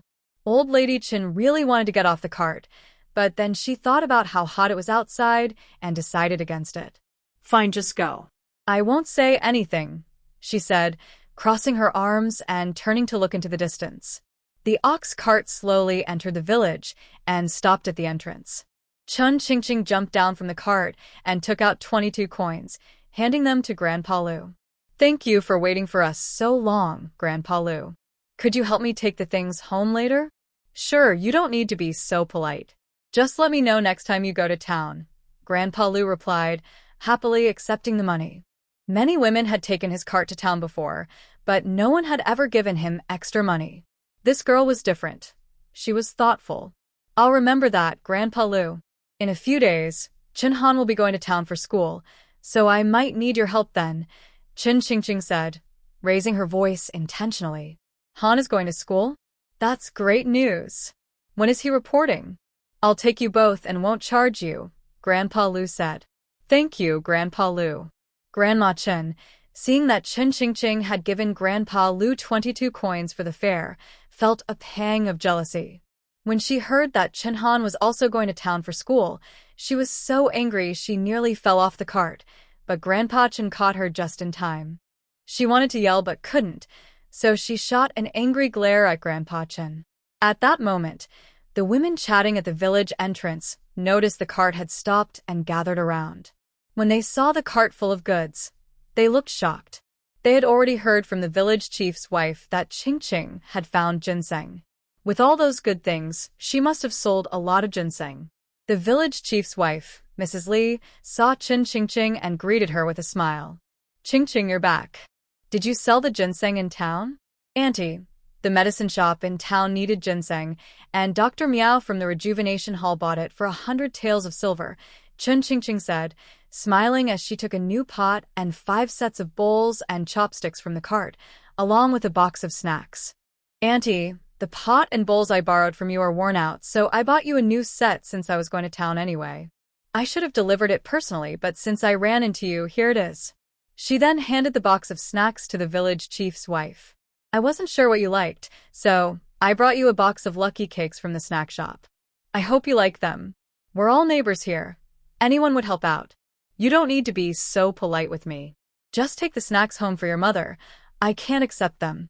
Auntie, if you hadn't lent me the pot and bowls, we wouldn't have been able to cook. This is just a small token of my appreciation, so please accept it. The village chief's wife smiled widely, saying, What a grateful child you are. Your grandparents drove your family out, and I think they will regret it soon. Chen Qingqing smiled but said nothing.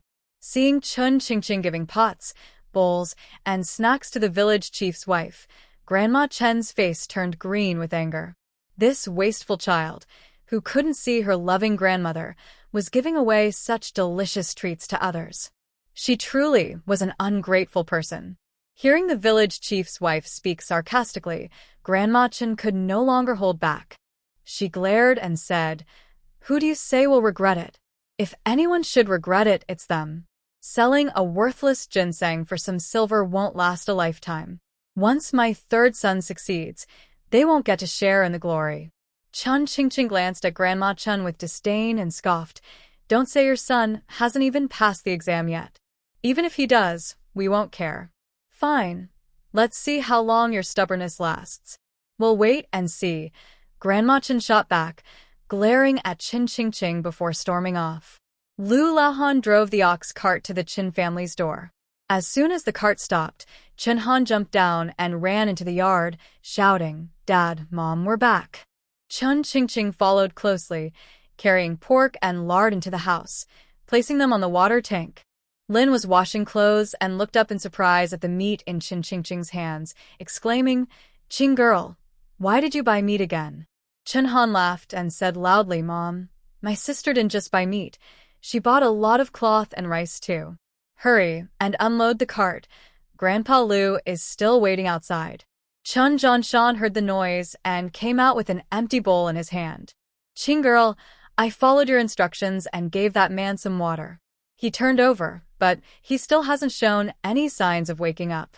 Dad, he's seriously injured and won't wake up right away, Chen Qingqing replied as she walked outside. Mom, Dad, come out and unload the cart. Don't keep Grandpa Lu waiting. Okay, we're coming, Chen Zhanshan replied as he left the house. Seeing the items on the ox cart, Chen Zhan was stunned. In his 40 years of life, it was the first time he had seen someone buy rice in such large quantities, especially fine white rice. Qing girl, we can drink corn porridge every day. As long as we're not hungry, I'm already very content. But with so much fine rice and flour, isn't this a life only the wealthy can afford? Isn't this too wasteful? Yes, Ching girl. Buying so much must have cost a lot of silver. Lin was also shocked and widened her eyes. Chun Ching smiled dismissively. We can't just eat porridge every meal. This little bit of food isn't much. Let's eat for now, and when my sister makes a lot of money, we'll eat better. Lin looked at her reproachfully. You silly girl. Even if we have money, we shouldn't spend it all. Save some for your dowry in the future. Mom, I'm only 16. It's too early for me to get married, Chun Ching said, cuddling Lin's arm playfully. Besides, you and Dad have worked hard all your lives. This is my way of showing respect to you. Chun Jianshan shook his head and smiled. All right, Xiaomei, hurry up and unload the cart. Things were quickly moved into the house. Chun Han, holding his newly bought writing supplies, excitedly announced, Dad, Mom, my sister has already enrolled me in the academy. In a few days I'll be going to school, and I will work hard to make you proud. Chun Jianshan's expression changed slightly. He thought his daughter was just joking, but he didn't expect her to really enroll Chun Han. After years of supporting Chun Jian, he knew how expensive education could be. Seeing his son so happy, he didn't want to discourage him and nodded with a bittersweet smile. Xiao Han, since your sister wants you to study, you must not let her down. Dad, I understand. Chun Ching knew what Chun Jianshan was worried about and quickly changed the subject with a smile. Dad, in a few days, when I cure Master Fan's skin condition and receive the payment, we can start building a house. Let's aim to move into the new house before it snows this winter. Chun Jianshan looked around. The room converted from the cow shed was drafty and really not suitable for winter, but he was reluctant to use his daughter's earnings to build a house. He didn't want her to suffer for money. Ching girl, earning money is not easy. Your mother and I cannot burden you. Dad, when our family was driven out, I vowed to make sure you both live well. I know you care about me. When I was little and there was good food, you and Mom always saved it for me. Now that I've grown up and can help you live better, please let me take care of you. Chun Jianshan was moved by his daughter's words, and his eyes glistened.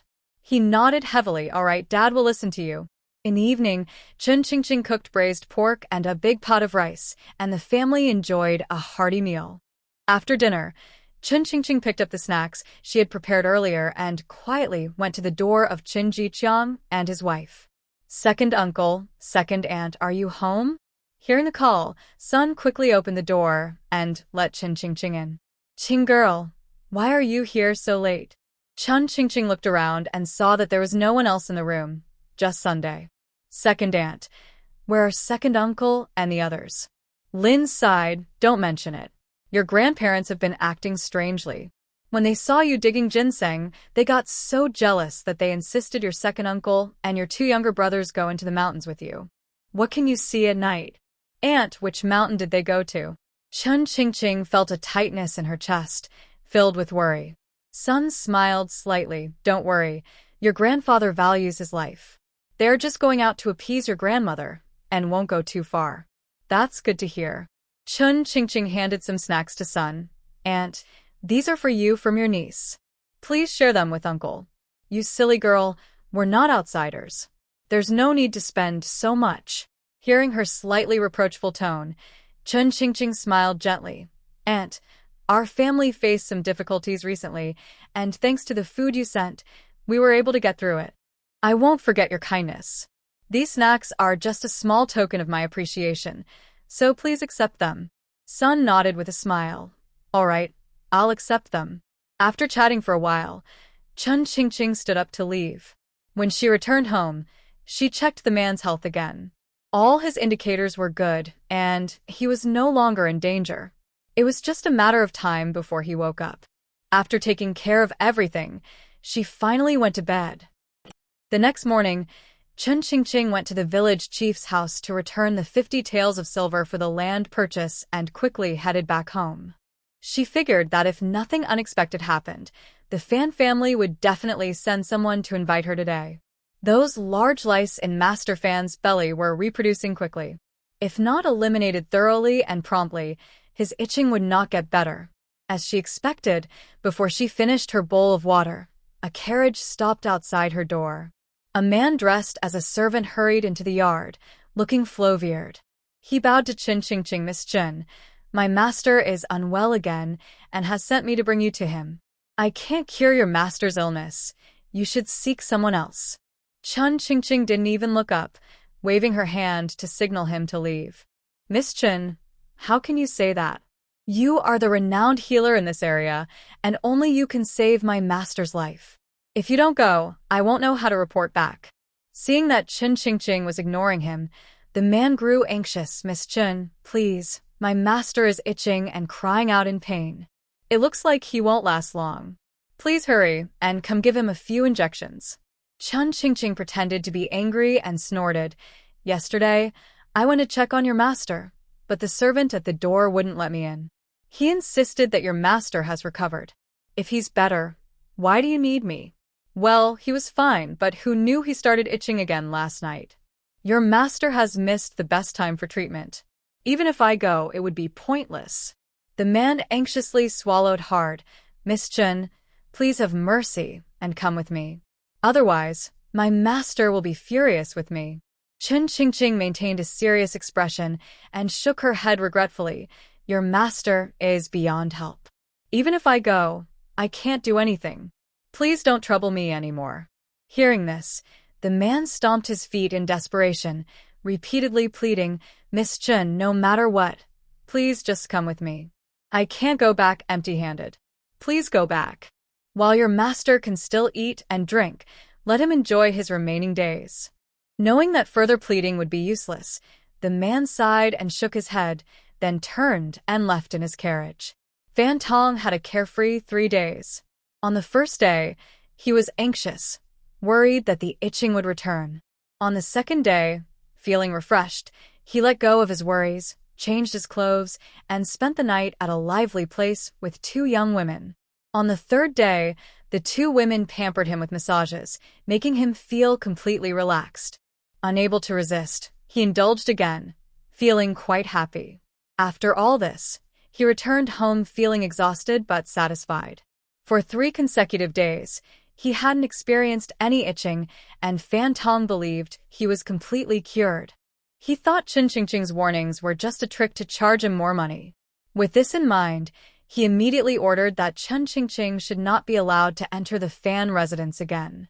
If she dared to ask for payment, they should say he had already paid. After giving these instructions, Fan Tong felt pleased with himself, thinking he was quite clever. He had cured his itching and saved 20 taels of silver. What a double blessing.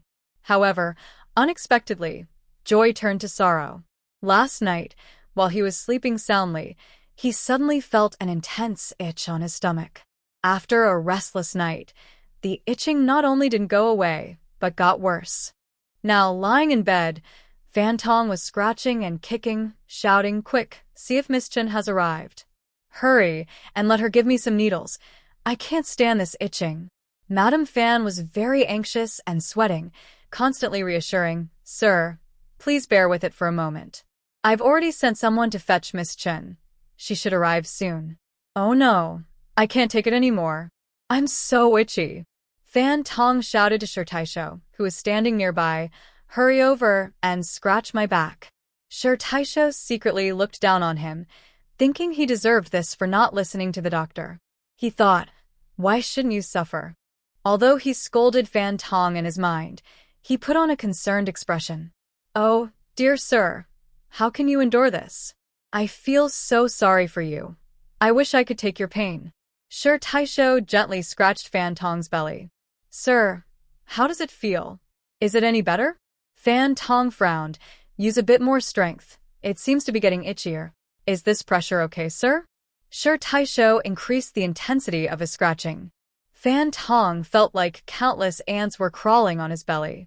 Even with the scratching, the itch was unbearable. He wanted to rip open his skin to get rid of the annoying itch. He grimaced and impatiently shouted, Stop scratching, it's too annoying. Go check if Miss Chen has arrived. If she hasn't, send someone to hurry her up. All right, sir, I'm going right now. Taisho hurried out without delay. Fan Huan saw his father making a fuss about the itch and rolled his eyes in dissatisfaction. Dad, just bear with it. Stop shouting, it's giving me a headache. You think it's easy for me? It's easy for you to say, when you're not the one suffering. Fan Tong retorted. Who else can you blame? You brought this on yourself. What's that supposed to mean? Fan Tong trembled with anger. Do you think I wanted to be itchy? Fan Huan scoffed. Dad, don't take it the wrong way. If you had invited Miss Chen yesterday, you wouldn't be suffering like this now. Be quiet. You're blaming me now? Fan Tong sat up abruptly, his eyes blazing. Do you think I wanted this? I was just trying to save those 20 taels of silver. If I had known this illness was so stubborn, I shouldn't have turned her away yesterday. All right, Dad, just stop glaring. Miss Chen is such a wonderful girl. How can you not want to give her a proper fee? Thinking of Chen Qingqing, Fan Hun was completely enchanted. Such a beautiful girl who could also heal. It was no wonder he liked her so much. He unhappily complained, I told you I liked Miss Chen, but you said you wanted to take her as a concubine and insisted I give up on her. Since you like her, as your son, I won't compete with you. But you need to take action. You're letting a good opportunity slip away while trying to keep that 20 taels of silver.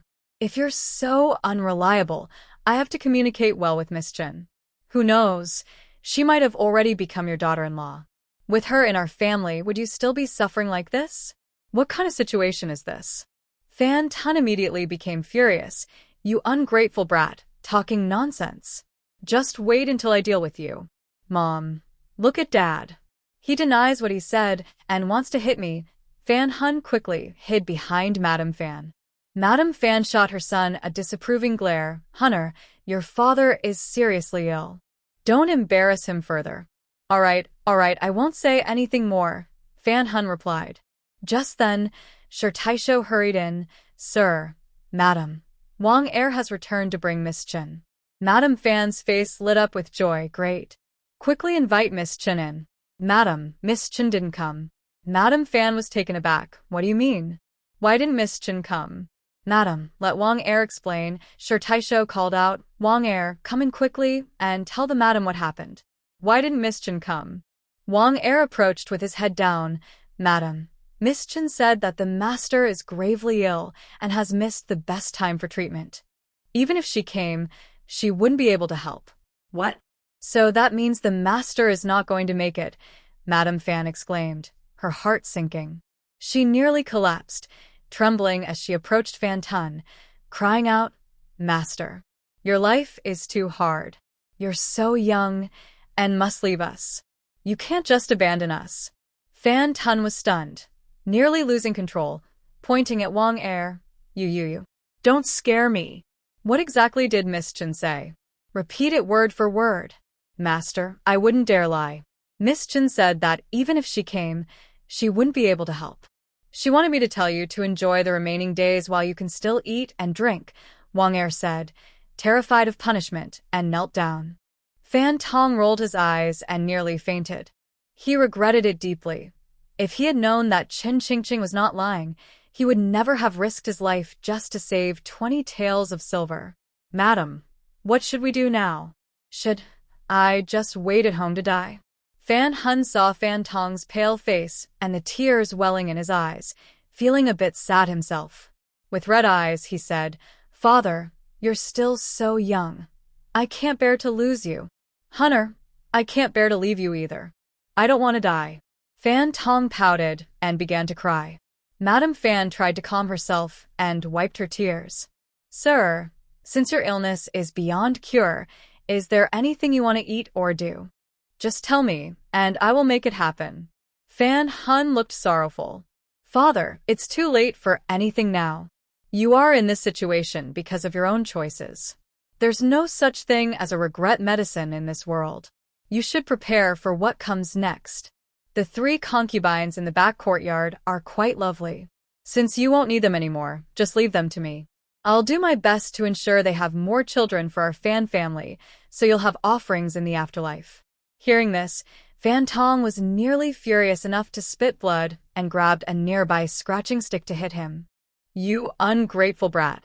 I'm on the verge of death, and instead of feeling sad, you're thinking about my women?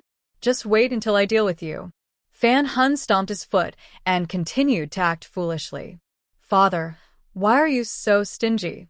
Even after you're gone, why hold on to those women? They'll be lonely without anyone to keep them company. I'm just trying to help them. Fan Tong was enraged. You dare to speak like that? Someone, take him away and deal with this unfilial brat. Madame Fan felt a jolt of fear and quickly spoke up. Sir, please don't be angry. Hunter is still just a child. His words may be harsh, but you can't harm him. He is the only son we have. If anything happens to him, our family will be in trouble. Fan Tong sighed helplessly. Hunar, I'm close to death. Please don't upset me. Do you want me to leave this world without peace? Madame Fan wiped her tears and glared at Fan Hun. Hunter, come here and talk to your father. Mother, I don't think my father will die. Not die? Son, quickly explain what you mean by that, Mrs. Fan said anxiously. Fan Tong felt a surge of joy when he heard his son say he wouldn't die. He stared blankly at Fan Huan and asked, Son, why do you think I won't die? Tell me. Fan Huan cleared his throat. Dad, at that time, you thought you were better and didn't need Miss Chen anymore, so you tried to save the 20 taels of silver. Although our family has done similar things before, Miss Chen is clearly different. I think she must have seen your intentions and wouldn't accept that loss, so she deliberately didn't come to treat you, wanting to take advantage of us. Fan Tong shook his head. A young girl couldn't possibly be that clever. Besides, after she finished the acupuncture, she told me my illness wasn't fully cured and that I needed to continue treatment with her for 2 more sessions. I overestimated my health. Fan Huan scoffed. Dad, you don't like being called foolish, but our family is known for being stingy. You would even scrape together a half-win from a mouse hole. Miss Chen must have learned about our ways, which is why she held back. Be quiet, you ungrateful child. Why do you blame me? What do you mean by being known for being stingy? If I didn't do this, would you be living a comfortable life? You're so ungrateful. If I didn't plan everything, you'd be begging on the streets. Fan Huan laughed. A miser is a miser, and you don't like hearing it. Fine, I'll say nothing.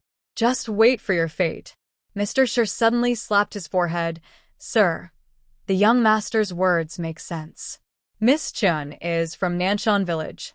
When I went to post a notice, I learned that people from her village had worked for us before. They were promised 10 won a day, but after half a month, we only paid them 15 won each. Miss Chen must have heard about this, which is why she held back.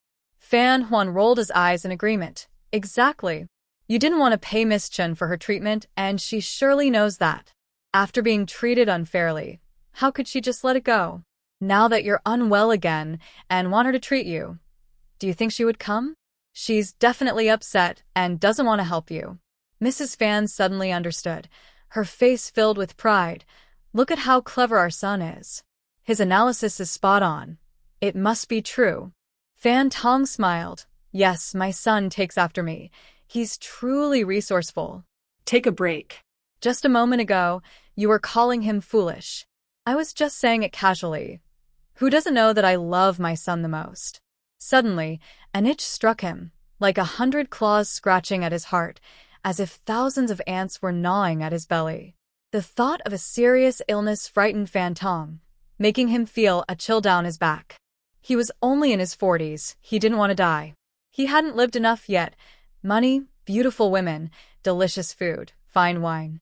There were so many things in this world he cherished. No matter how much it cost, he wanted to stay alive. Today, for whatever reason, he had to bring Chun Qingqing here. His son was right. If she could diagnose the problem, she could surely treat it. Fan Tong glared at Shi Taisho and scolded, You useless person. If you could just say something sensible, I wouldn't be suffering like this. Look at me now. I'm about to go crazy with this itch. Master, this has nothing to do with me. Didn't you say your itch was cured and you wouldn't let Miss Chen into the Fan residence? Now you're blaming me? If I hadn't stopped her from coming, you should have listened to me. Why didn't you try to persuade me? What good are you as a steward? Master, even if I tried to persuade you, you wouldn't listen to me. Shi Taisho felt wronged. What kind of person was this? He made a mistake and blamed others for it. What a useless person. Why wasn't he suffering from this itch instead? Fan Tong shook his head and sighed. Stop making excuses. You need to go to Nanshan village. No matter what method you use, you must bring Miss Chen back to me. Master, just what if, she refuses to come? Stop talking nonsense. No matter what method you use this time, you must bring her back. If you can't do it, don't come back to see me. Sure, Taisho felt a tightness in his chest. His whole family depended on him to earn a living. If he lost this job, they would all suffer. Thinking of this, he could only grit his teeth and say, Master, don't worry. Even if I have to kneel and beg, I will bring Miss Chen back. Good, hurry up. Fan Tong exclaimed, then let out a groan and began to wail again. Nanshan village. The Lin family was measuring Chen Han for new clothes, preparing for his upcoming school term in town. They needed to finish his clothes quickly. Seeing Chun Qingqing enter the room, Lin asked in confusion, Qing girl, what illness does Master Fan have that makes it impossible to treat him after just one day? Chun Qingqing smiled slyly, Mother. I can cure Master Fan's illness. I just can't stand his bullying behavior, so I plan to scare him a little. Mrs. Lin looked worried. Everyone knows Master Fan is a bully and does terrible things. He is not someone we can offend. I think you should stay away from him. If he finds out you are tricking him, you might get hurt. Chun Qingqing confidently replied, Don't worry, Mother. I am the only one who can cure Master Fan's illness. Until I do, he won't dare to harm me. At that moment, Chun Jianshan came out from the inner room, holding a bowl of leftover soup. Qing girl, I think your mother is right. You've made good money selling ginseng and bought 4 acres of good land. If we are careful, we won't go hungry. You should avoid going to the Fan family. Seeing her parents' worried expressions, Chun Qingqing reassured them, Don't worry, I will take care of myself. Chun Jianshan saw that his daughter was determined and didn't say more, nodding in agreement. Qing girl, I have already fed the patient in the house and turned him over. You can relax. I will go to the town dock to see if there is any work. I might be back late. If you go to the Fan family, please be careful. If you run into any danger, remember to go to the inn and find your brother. Okay, I understand. Chun Qingqing frowned slightly. When she returned from shopping yesterday, Grandma Chun had looked enviously at her purchases, making her feel cautious. She took out a couple of silver coins from her bag and handed them to Qin Jianshan. Father, on your way back, please stop by the blacksmith in town and buy a lock. With so much grain at home, it's safer to keep it locked up. Otherwise, if something happens and Mother goes out, no one will be here to guard the house, and we won't know who took the grain. Seeing how thoughtful his daughter was, even more so than he was, Qin Jianshan felt proud. Qing girl, 200 coins is enough for a lock. You're giving too much. Father, take this money. If you come back late, buy some food in town for lunch. All right, I will listen to you. Chun Jianshan felt warm inside as he accepted the coins and turned to leave. Sure, Taisho rushed with his driver straight to Nanshan village. When he arrived at Chen's house, before the carriage even stopped, he jumped down and hurried into the yard. Seeing no one in the yard, he called out loudly, Miss Chen, are you here? I've come to take you to see my master. Hearing the shout, Chun Qingqing stepped out of the house. Butler, sure, do you have something to discuss? Sure, Taisho was peeking inside and, upon seeing Chun Qingqing, immediately put on a flattering smile and bowed. Miss Chen, I hope you're well. I have come at the order of my master to escort you. Chun Qingqing's expression was calm, revealing no emotion. Butler, sure, I'm afraid you've made a wasted trip. Didn't the servant tell you? Your master's illness has been delayed, and I can't help him. Please go back. Sure, Taisho had expected her refusal and inwardly cursed Fan Tong for being unreliable and not offering a consultation fee, which led to her being upset and unwilling to help. He wanted to walk away, but, for the sake of his salary, he had to hold back his frustration and explained with a forced smile, Miss Chen, the servant who didn't let you in yesterday has already been punished by my master. Please be generous and don't hold it against the servants. Just come with me this once. Chun Qingqing frowned. So, Butler sure is saying that I am narrow-minded and lack vision? No. That's not what I meant. Please don't misunderstand, Miss Chen. Sure Taisho was sweating and gritting his teeth. This young lady was so mature for her age, and he had never been put in such a position before. However, since he needed her help, he forced a smile and continued, Miss Chen, I had matters to attend to yesterday and wasn't at the fan residence. My master was also out visiting friends and forgot about your appointment. We only learned of it later, and my master was furious. He even punished the servant who was on duty and ordered me to come get you last night. But seeing that it was late and my master seemed fine, I hesitated, worried about your safety on the dark road. It was all my fault. Please have mercy and come with me, or I won't know how to explain it. Chun Qingqing listened to him, pretending to believe his words, as she wanted the outcome to be payment. She lightly furrowed her brow, feigning difficulty. Butler, sure, it's not that I won't help, but your master has missed the best time for treatment. Even if I go, I may not be able to cure his condition. Miss Chern, your medical skills are exceptional. Regardless of whether you can cure my master, please just come with me this once. I beg you. All right, I'll go with you this time. I can't let you be in a difficult position. Chun Qingqing sighed lightly. But I must say up front, I can only do my best. If your lord's condition has already affected his kidneys, then there's little I can do. Sure Taisho, hearing this, smiled broadly and bowed. Miss Chun, you are truly magnanimous. Let's hurry on our way. All right, let's go. At the fan residence, Fan Tong saw Chun Qingqing and was so excited that he almost knelt down to bow. Miss Chun, please help me. I need a few needles. I'm itching terribly. Madame Fan quickly approached. Miss Chun, you have finally arrived. My husband is very ill, lying in bed and crying out in pain. He can't eat or sleep and is itching terribly.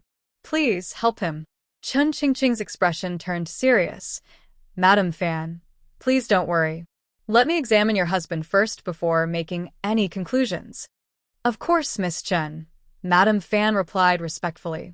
Chun Qingqing approached Fan Tong's bedside and pretended to examine him, first checking his pulse and then looking at his tongue.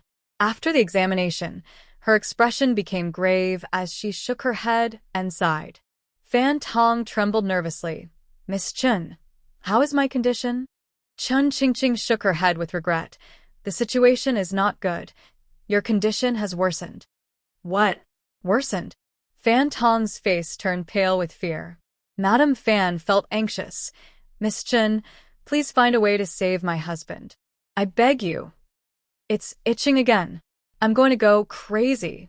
Miss Chun, please help me stop the itching. I can't take it anymore. Fan Tong shouted while scratching his belly, leaving several marks of blood on his skin. Chun Qingqing understood that itching was unbearable. It felt like one wanted to peel off their skin. Regardless, she needed to help him first. She commanded, lie still and don't move. I'll give you a few needles to stop the itching.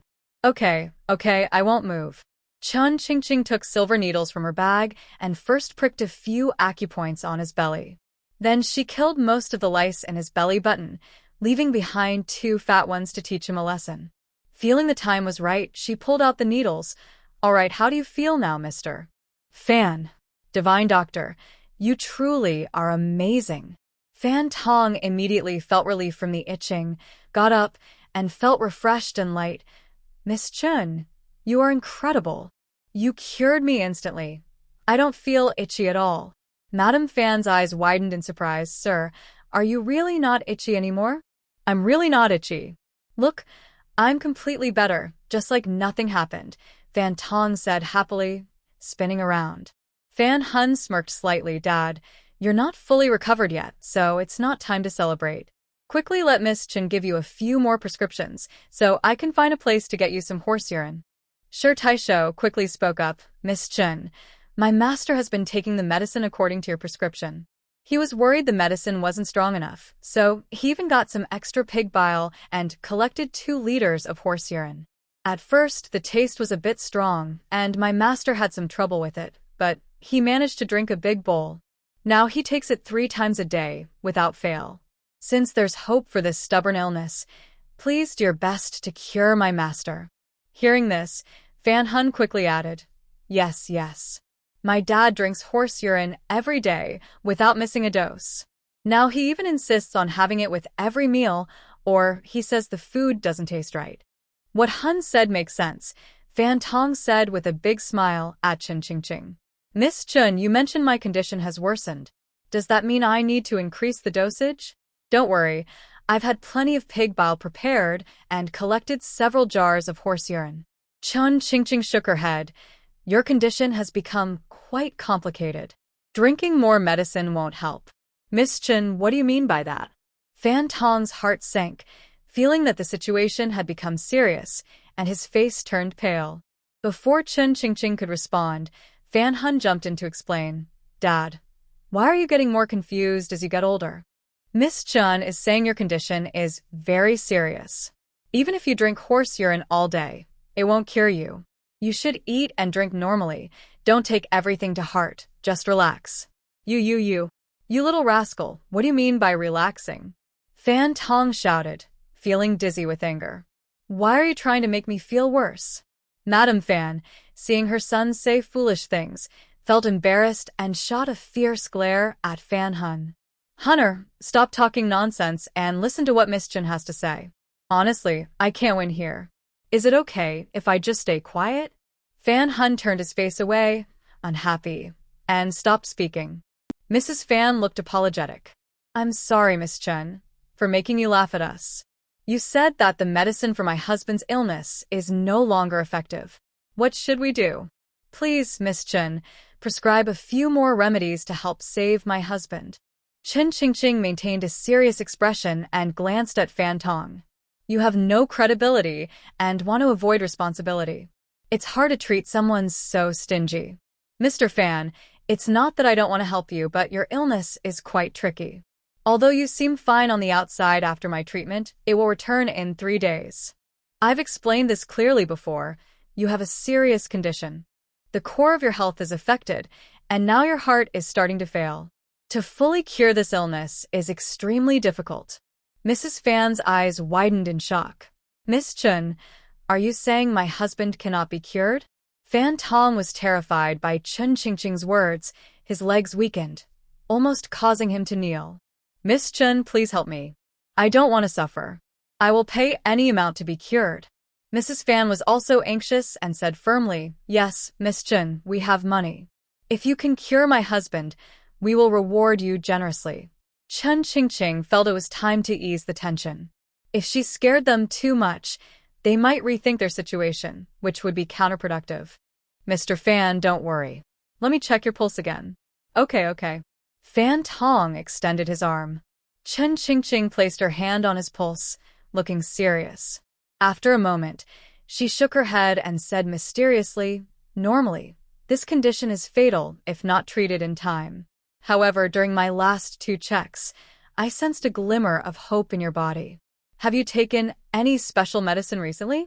Fan Tong thought hard for a moment and shook his head. "No, I haven't taken anything special. Just my regular meals and the medicine you prescribed." Hearing this, Fan Huan slapped his thigh, looking pleased. "Father, luckily I took the initiative, or you would have been in serious trouble." "Huaner, what do you mean by that?" Fan Tong was confused. Fan Huan chuckled. "Well, I thought heating horse urine would affect the medicine's effectiveness, so I instructed the servants to soak some herbs in it and give it to you directly." "What on earth?" Fan Tong frowned and said, "You little rascal, I knew something was off with my drink these past few days. So, it was you causing trouble behind the scenes." Wonderful. Chen Qingqing almost laughed out loud. She bit her lip to hold back her laughter, but her smile still crept up at the corners. "No wonder Mr. Fan has shown signs of recovery. It turns out you accidentally saved his life." "What do you mean?" "Drinking raw horse urine can cure illnesses." "Yes. While it may not solve the root problem, it does help relieve symptoms and at least gives a chance of survival. However, your illness is still a bit tricky." When Fan Tong heard that Chen Qingqing hadn't sentenced him to death, he knew there was still hope. He quickly said, "Miss Chen, just tell me what you need, and I promise to fulfill your request." "Well, Chun Qingqing hesitated. If she asked for a consultation fee, it would seem insincere. Since ginseng is valuable, why not approach it this way? A slight smile appeared on her lips, barely noticeable. Seeing that Chun Qingqing was silent, Fan Tong quickly said, "Miss Chun, please help me again and prescribe another good medicine. This time, I would even be willing to eat anything you suggest. Just wait, if you want to avoid paying, I'll make sure you end up losing more." Chun Qingqing frowned slightly and pretended to be serious. "Mr. Fan, your illness is a bit complicated. Simple herbs won't help. It will indeed be difficult to cure your stubborn condition." "Complicated means I still have a chance," Fan Tong said, his face brightening. He waved his hand dismissively. "Miss Chun, just say what you need. As long as it can be bought with money, my family can manage." Fan Hun proudly lifted his chin. "My family is the wealthiest in Qingshui town. We will spare no expense to cure my father's illness." Madame Fan chimed in. "Yes, yes. Miss Chun, please hurry and prescribe the medicine." The Fan family, believing themselves to be the richest in Qingshui town, acted as if there was nothing they couldn't buy, which was quite off-putting. Since they were so boastful, why should she hold back? This was a good opportunity to gather some resources, especially considering how they had mistreated the common people. However, if she asked for too much too soon, it might scare them off. It would be better to take it step by step. Thinking of this, Chun Qingqing hid her smile and maintained a serious expression. "To cure Mr. Fan's itching illness, I have two plans. The first can completely cure him and extend his life, but the required herbs are quite rare. The second plan uses more common herbs, but the illness may return in 3 to 5 years, or even 10 to 8 years, and it might not return at all. You can discuss how to proceed." Fan Tong showed a hint of pride, saying, "There's nothing to discuss. We have the money for the first plan." "Exactly. If it can cure my father's itching illness and help him live longer, we should choose the best option," Fan Huan added with a smile. Mrs. Fan nodded repeatedly. "I agree. No matter how much it costs, as long as it can cure my husband's illness, that's all that matters." "All right, since you have such resources, I will be straightforward. The first herb needed is the Tianshan Snow Lotus, and it must be over 100 years old to be effective." Fan Huan's eyes widened in shock. "Miss Chun, these herbs are too rare. Even with money, they can't be bought." Chun Qingqing shook her head and continued. "The second herb is a deep-sea pearl, the size of an egg, with a smooth shine and no flaws." Fan Tong's expression changed drastically. "A deep-sea pearl the size of an egg? That's hard to find." "And the third herb is a 1,000-year-old Ganoderma, which must be whole and intact." Mrs. Fan was now panicking. What should we do?" Fan Tong gasped, his legs feeling weak. "Miss Chun, I've only heard of these herbs but never seen them. Where can we find them?" Seeing them worried, Chun Qingqing felt secretly pleased but kept a calm demeanor. "These herbs are the best remedy for your illness. They can not only cure it, but also prolong life. However, in addition to these 3 herbs, you will need 1 liter of snow water from a snowy day, 1 liter of rainwater from the Grain Rain Festival, 6 qian of dew from the White Dew Festival, and 6 qian of frost from the Frost Descent Day. Combine 32 plum blossoms, lotus flowers, apricot blossoms, and chrysanthemums to make pills the size of dove eggs, and take them for 7 consecutive days to cure the illness." Fan Tong frowned in despair.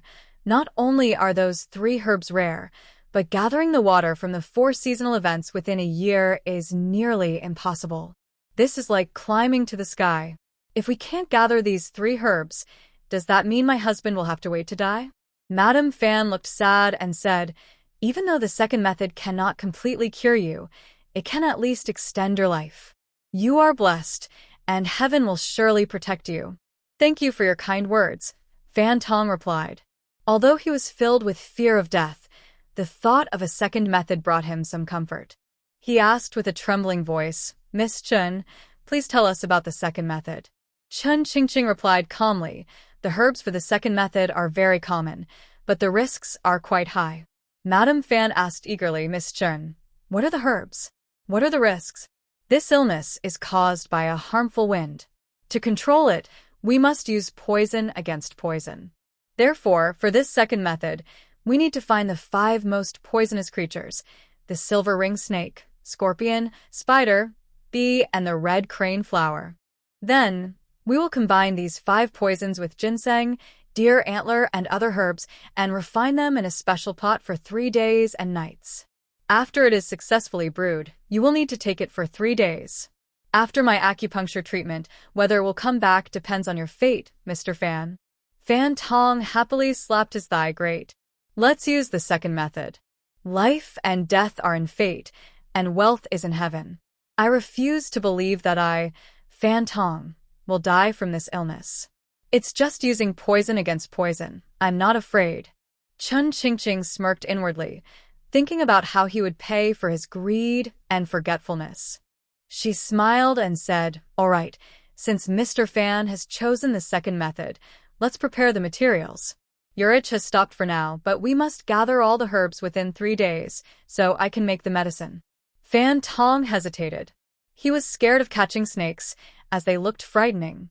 He slowly said, "Miss Chun, I have ginseng and deer antler at home, but those poisonous creatures might be hard to find.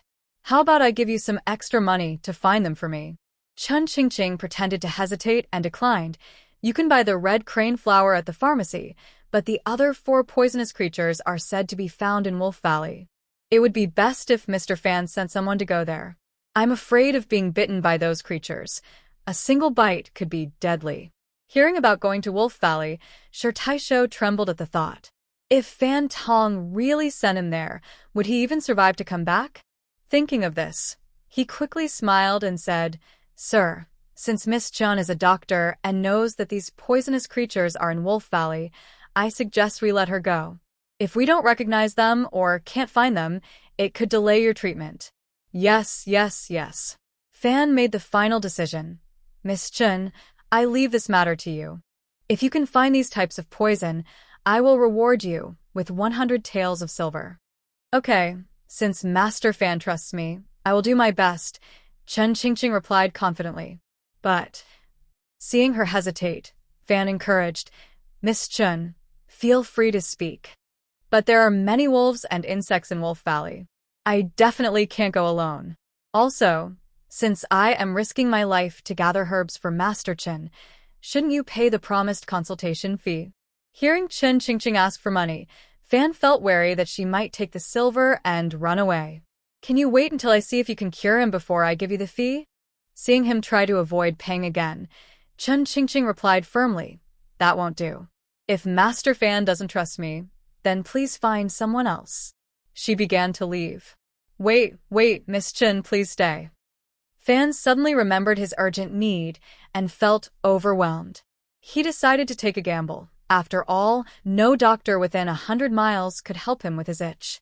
Thinking this, he quickly said, "Quickly bring me 100 taels of silver." "Yes, master." Shi Taisho turned and left. Before long, Shi Taisho hurried back with a silver note. "Miss Chun, here is 100 taels in silver notes. Please take care of my master's stubborn illness." Chun Qingqing smiled softly and took the silver note. "Rest assured, Steward Shi. Since I have accepted the Fan family's silver, I will do my utmost to cure Master Fan. If I can't relieve his pain, I will return the silver just as I received it." Seeing her confidence, Fan finally felt reassured. "In that case, Miss Chun, please go find the medicine." Find medicine? She didn't need to search for it. It was just a few lice. Curing him would be a piece of cake. The goal was to make him suffer greatly, to make him feel the pain of being bullied. "Master Chen, before I go find the poison, I must first gather the other supporting herbs. Otherwise, if I bring back the poison and can't prepare the medicine in time, it might affect its effectiveness," Chun Qingqing said seriously. At this point, Fan was already dizzy, his mind filled with thoughts of his impending doom. He was eager to take the medicine right away to survive. He waved his hand. "Shi Taisho, quickly prepare some good ginseng and cordyceps for Miss Chun to make the pills." "I will go get it right away."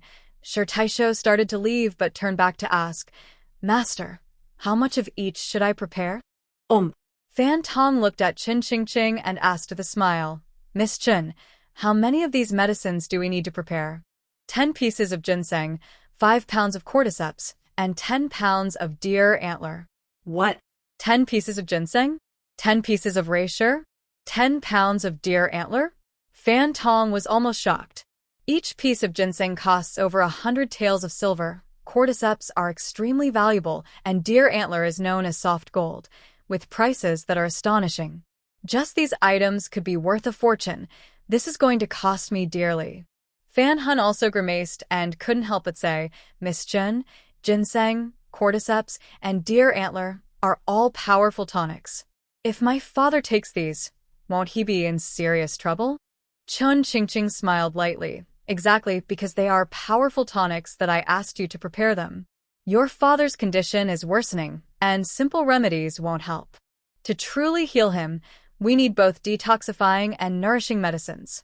Think about it. If we only use detoxifying medicine, even one type could be fatal for your father. To remove the toxins, we must use nourishing herbs, or your father won't survive. Got it, Dad. Did you hear that? Fan Hun glared at Fan Tong. You keep calling me wasteful. But look at the situation. A simple remedy could have fixed this, and now we need ginseng and reishi, which costs money. Not to mention cordyceps and deer antler. Just the ginseng alone costs over 100 taels each, and for 10 pieces, that's over 1,000 taels. That money could get me to meet so many girls or enjoy many nights out. Just thinking about it makes me anxious. You're throwing away a fortune for a small gain. You ungrateful child. What nonsense are you talking? Is your father's life less important than your outings? Go sit quietly somewhere. Fan Tong was pained. He didn't want to spend the money, but for the sake of life, what choice did he have? He wiped the cold sweat from his forehead. Miss Chen, can we reduce the amount of these medicines? They are my treasures accumulated over many years. Chen Qingqing's expression turned serious, and she said sternly, Mr. Fan, are you mistaken? This is for your treatment, not a market where we can bargain. I'm not exaggerating. If your illness isn't treated promptly, it will worsen in 3 days. If you don't take the medicine on time in 6 days, even if you have a cart full of ginseng, it will be too late. You'll just have to wait for the consequences. This statement truly surprised the clever Fan Tong. He didn't dare to joke with his life. If something went wrong again, like last time when he tried to save 20 taels of silver and ended up worsening his condition, the consequences could be serious. He gritted his teeth and made up his mind, waving to Steward Sher. Steward Sher, please bring the ginseng, cordyceps, and deer antler that Miss Chen requested. Sure, sir. I'll prepare it right away. Steward Sher quickly returned with the items, instructing the servants to place everything on the table. Please take a look, Miss Chen. Here are 10 high-quality ginseng roots, 5 pounds of cordyceps, and 10 pounds of deer antler. Chen Qingqing smiled, feeling quite pleased. She had been worried about her livelihood, but it turned out making money was so easy. She waved her hand, saying, All right, pack these up for me. I will head to Wolf Valley immediately. Once I catch the poisonous creatures, I will start making the medicine and return to Mr. Fan in 3 days for a follow-up. Fan Tong was taken aback, thinking to himself that this was all money. How could he let her take everything? As the saying goes, you can't know what's in someone's heart. What if she secretly hid a ginseng root? He couldn't let her take the items. Miss Chen, please wait. How about this? You go to Wolf Valley to find the poisonous creatures, and once you have them, you can come back to the Fan residence to make the medicine. I can have my servants help you. Mr. Fan, are you doubting me? Chen Qingqing frowned, her expression turning cold. I am making medicine, not feeding pigs. How can your servants help? No, Miss Chen, you misunderstand.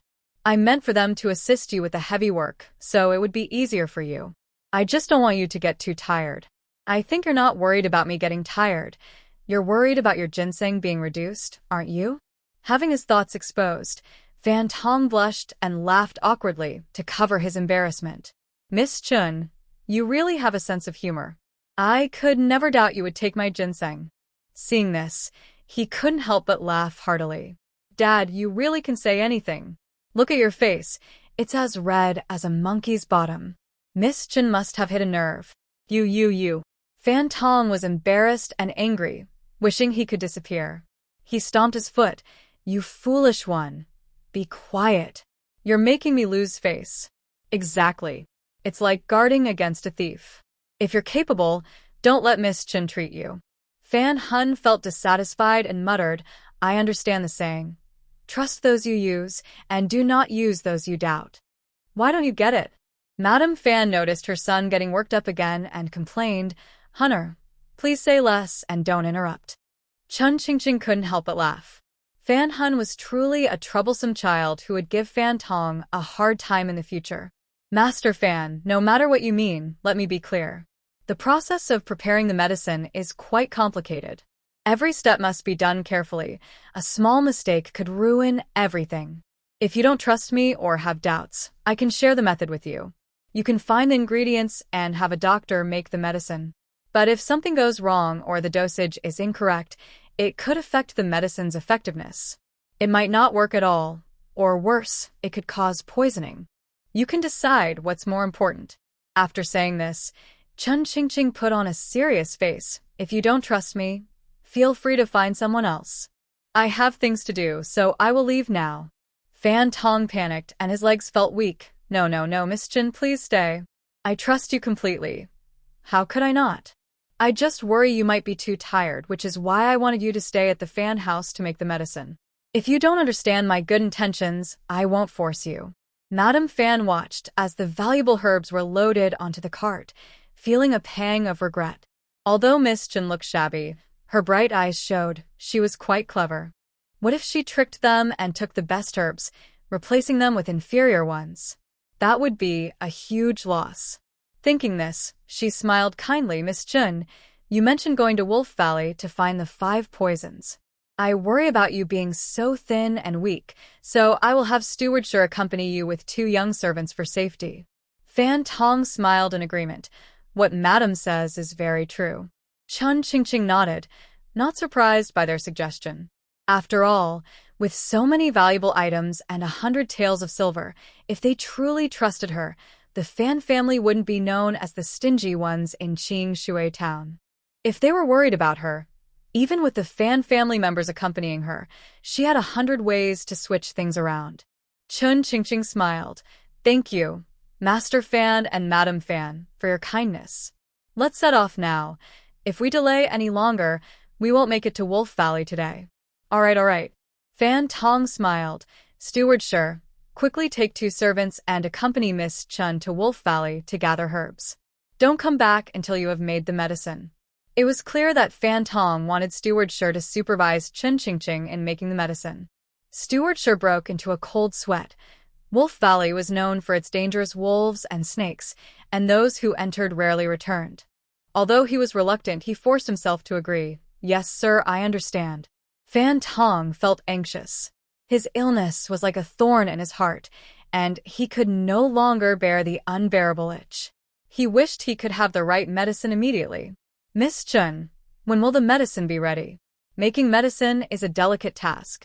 It requires extracting the essence and discarding the impurities, and it involves many steps to succeed. Chun Qingqing paused for a moment and continued, but you can rest assured, after my recent treatment, your illness is under control. The poison won't spread quickly. I will do my best to prepare the pills for you within 3 days. That's great. Thank you, Miss Chen. With her positive response, Fan Tong felt relieved. Looking at Chun Qingqing's natural beauty, he began to daydream. He glanced at her with ill intentions, his heart racing with excitement. Not only was Chun Qingqing skilled in medicine, but she was also charming. If he could marry her, having her occasionally treat him would be wonderful. Thinking this, he rubbed his hands together with a sly smile. Miss Chen, to thank you for stopping my itch and helping me make the pills, I will personally see you out.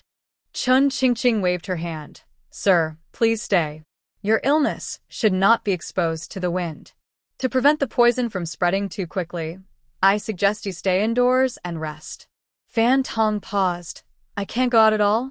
Chun Qingqing nodded in agreement. Fan Hun had been watching Fan Tong closely. Seeing the glint in his eyes, he knew he was up to no good. He felt displeased. This old man always had bad ideas when he saw a pretty girl. Last time, he had taken advantage of Chun Tao, and now he was trying to win over Chen Qingqing. This time, it couldn't happen. He needed to act first. If he could win Chen Qingqing's favor, it wouldn't be stealing love. Father, being exposed to the wind can be deadly. You should listen to Miss Chun and rest indoors. I'll see her out for you.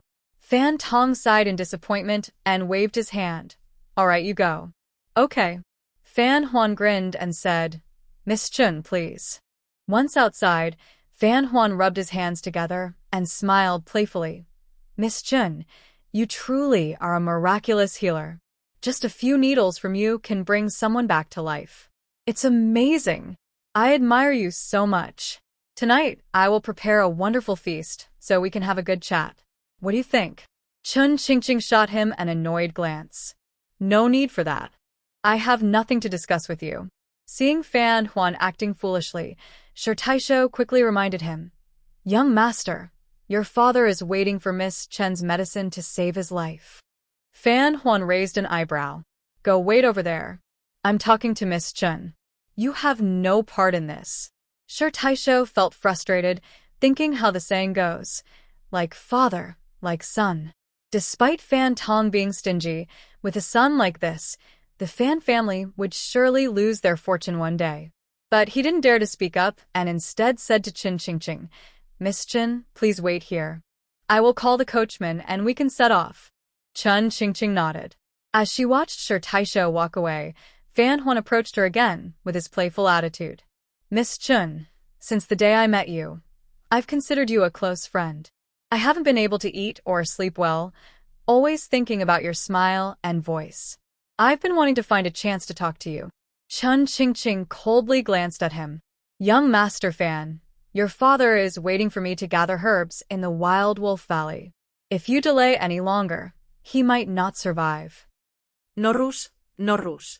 My father looks healthy and lively, not like someone near death. Your words might scare him, but I don't believe it. Chen Qingqing felt a pang of worry. Did he discover something? Would he realize she was treating Fan Tong? It shouldn't be possible. They were far apart at the time, so he couldn't have seen anything. She warned him, Young Master Fan, do not underestimate your father's illness. Although he looks well, it is just a fleeting moment of brightness. If he isn't treated in time, he may not survive for long. Fan Pun heard this and laughed loudly. Miss Chen, don't scare me. You said I was seriously ill, that my kidneys were overworked, and toxins were quietly spreading, telling me to abstain from desires. You almost gave me a heart attack. I held back for 2 days without seeing any women, and it nearly drove me crazy. Last night, I couldn't stand the loneliness anymore, so I went to the drunken fragrance house and found 3 ladies. Guess what? I felt just like before. No aches or pains, living life to the fullest. It was truly wonderful, like being a living deity. So please stop trying to scare me with nonsense. It doesn't work on me. Chen Qingqing was disgusted by his crude words and exclaimed, Shut your mouth, you shameless jerk. Miss Chen, what did you just call me? Fan Hun asked, wide-eyed in disbelief. I told you to shut your mouth. No, not that. I mean the other part. Fan Hun looked eager. Chen Qingqing was speechless, wondering how someone could be so foolish and even enjoy being insulted. She scoffed, You really are a shameless jerk. Yes. That's the one. It sounds so familiar, Fan Hun said excitedly, stamping his feet. I haven't heard such a heartfelt term in ages. It's truly touching. Miss Chen, could you say it again for me to savor? Are you crazy? Chen Qingqing was baffled by his strange behavior. Not that one, the previous one. You jerk, go away. I don't have time to waste with you. Oh, you jerk, Fan Hun said with a dreamy expression. It sounds so nice when you say it, Miss Chen. Chen Qingqing frowned, confused. What? Nickname? Who called you that? You just said it. Earlier, you were calling me jerk. You mean your nickname is jerk? Yes, my parents used to call me that, Fan Hun said seriously. You can ask my mom. If anyone doesn't call me jerk, they must be a bad person. Chun Qingqing raised an eyebrow at him. Mr. Fan, your name truly suits you. You are indeed a jerk. Too kind, too kind. Miss Chun really understands me. Last time you called me by my full name, and now you've used my nickname. It seems we are truly destined to meet. Fanfan was known for being flirtatious and couldn't help but admire beautiful women. The more he looked at Chun Qingqing, the more he liked her. With a mischievous grin, he said, Miss Chun, your hands are so fair and delicate, just like freshly peeled eggs. Who would have thought these charming hands could give someone a needle? If you were to use them on me, it would surely feel wonderful. You mentioned my back isn't great. Could you give me a few needles there too? What do you think? He was eager and couldn't resist reaching for Chun Qingqing's hands. Disgusted by his shameless words, Chun Qingqing stepped back to avoid his inappropriate touch and warned sharply, Mr. Fan, please behave yourself. You clearly haven't taken my words to heart. Given your current state, you are already at your limit. If you don't start acting properly, the consequences could be dire. In less than 3 days, you might find yourself in a very bad situation. Fan Hun laughed as if he heard a great joke. Miss Chin, do you think I'm foolish? You talk about bad situations, but why not stay tonight and see if I'm really in a bad place or just hardworking? His behavior was reckless and his words disrespectful. Chun Qingqing, holding back her anger, took out a vial of poison from her space and tossed it towards Fan Hun's face, saying, If you won't listen to good advice, then take care of yourself. Fan Hun was suddenly captivated by a pleasant fragrance. Wow, what is that smell? It's amazing. He inhaled deeply, lost in the scent. Miss Chun, do you smell that? It's wonderful. Chun Qingqing smirked. If you like it, then enjoy it here. As she tried to leave, he blocked her path, insisting, Don't rush off, Miss Chun. I still have so much to say. He sniffed again, looking blissful. I wondered what smelled so good. It must be coming from you. It's so comforting. Please behave yourself. If you keep talking nonsense, I might just have to silence you. Don't be angry. I'm just joking with you. Fan Huan was so scared that he waved his hands repeatedly and smiled slyly. Miss Chun, I truly want to invite you to dinner. We can drink and talk freely, and maybe something unexpected will happen. Seeing him blocking her path without shame, Chun Qingqing shot him a cold glare. Move aside. If I delay my trip to find medicine and your father's old illness returns, he will blame you for wasting my precious time. I wonder how he will react. You are threatening me, Fan Tong said, his expression changing. After a moment, he gave a lewd smile. Miss Chun, you think too much. I am the only child of the Fan family, and my father loves me the most. Even if I stop you, he won't do anything to me. Now, just come to my room and have some fun with me, and then you can give me a few acupuncture needles to make me feel good. Chun Qingqing was furious. With a flick of her hand, several silver needles appeared at her fingertips. All right, since young Master Fan is so interested, it would be a shame not to use these needles on you. Fan Huan, feeling bold, thought she was just trying to scare him and shouted, Come on, stab me. Let me feel good. Chun Qingqing was completely enraged. In a flash, she grabbed Fan Huan's hand and aimed for his pressure point. Fan Huan let out a loud yelp, rolling on the ground in pain. Chun Qingqing looked down at him and coldly asked, How does it feel, young Master Fan? Is it comfortable? Comfortable, very comfortable, he replied. Since it's comfortable, how about I give you another needle? No, that's enough. Fan Huan quickly scrambled to his feet. At that moment, Shi Taisho arrived with 2 servants, pulling a carriage. Miss Chun, the carriage is ready. Let's go. Okay, Chun Qingqing replied as she got into the carriage. Watching the carriage drive away, Fan Huan stood there in a daze, his mind filled with thoughts of her until he drooled. He quickly wiped his mouth and muttered, This girl is quite something. I like her. If I don't get her, I won't call myself Fan Huan. Chun Rulin was filled with intense hatred, clenching her fists tightly, her teeth grinding together. Lu Fengjiao noticed her daughter with red eyes and silent, quickly touched her forehead. Rulin, why are you so down? Are you feeling sick? Mother, I can't stay in Qingshui town anymore. Everyone is laughing at me. Lu Fengjiao frowned upon hearing this, and recalled how she went to deliver the fine to Wang Qichong last night, causing her to sway slightly. Everything started because of Chun Qingqing. If it weren't for that girl, her daughter wouldn't have cried and made a scene, breaking cups and smashing bowls, and she wouldn't have been humiliated by Wang Qichong. She hated Chun Qingqing so much that she wished she could harm her. Seeing her daughter looking downcast, Lu Fengjiao had to comfort her softly. Rulin, don't overthink it. Qingshui town is so big, not many people know us. This will be forgotten in a few days. Yes, Rulin, your mother is right.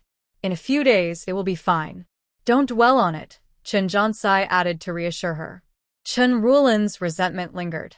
That girl dared to make her crawl like a dog in front of everyone, turning her into a laughingstock in Qingshui town. As soon as she stepped outside today, she felt people pointing and looking at her with disdain. Even her usual friends occasionally mocked her. She shook her head vigorously. Dad, Mom, my friends, including Wang Qichong's daughter, all know about me crawling out of the cloth shop. If this spreads, how can others not know? Chen Jiansai sighed helplessly, sounding a bit resentful.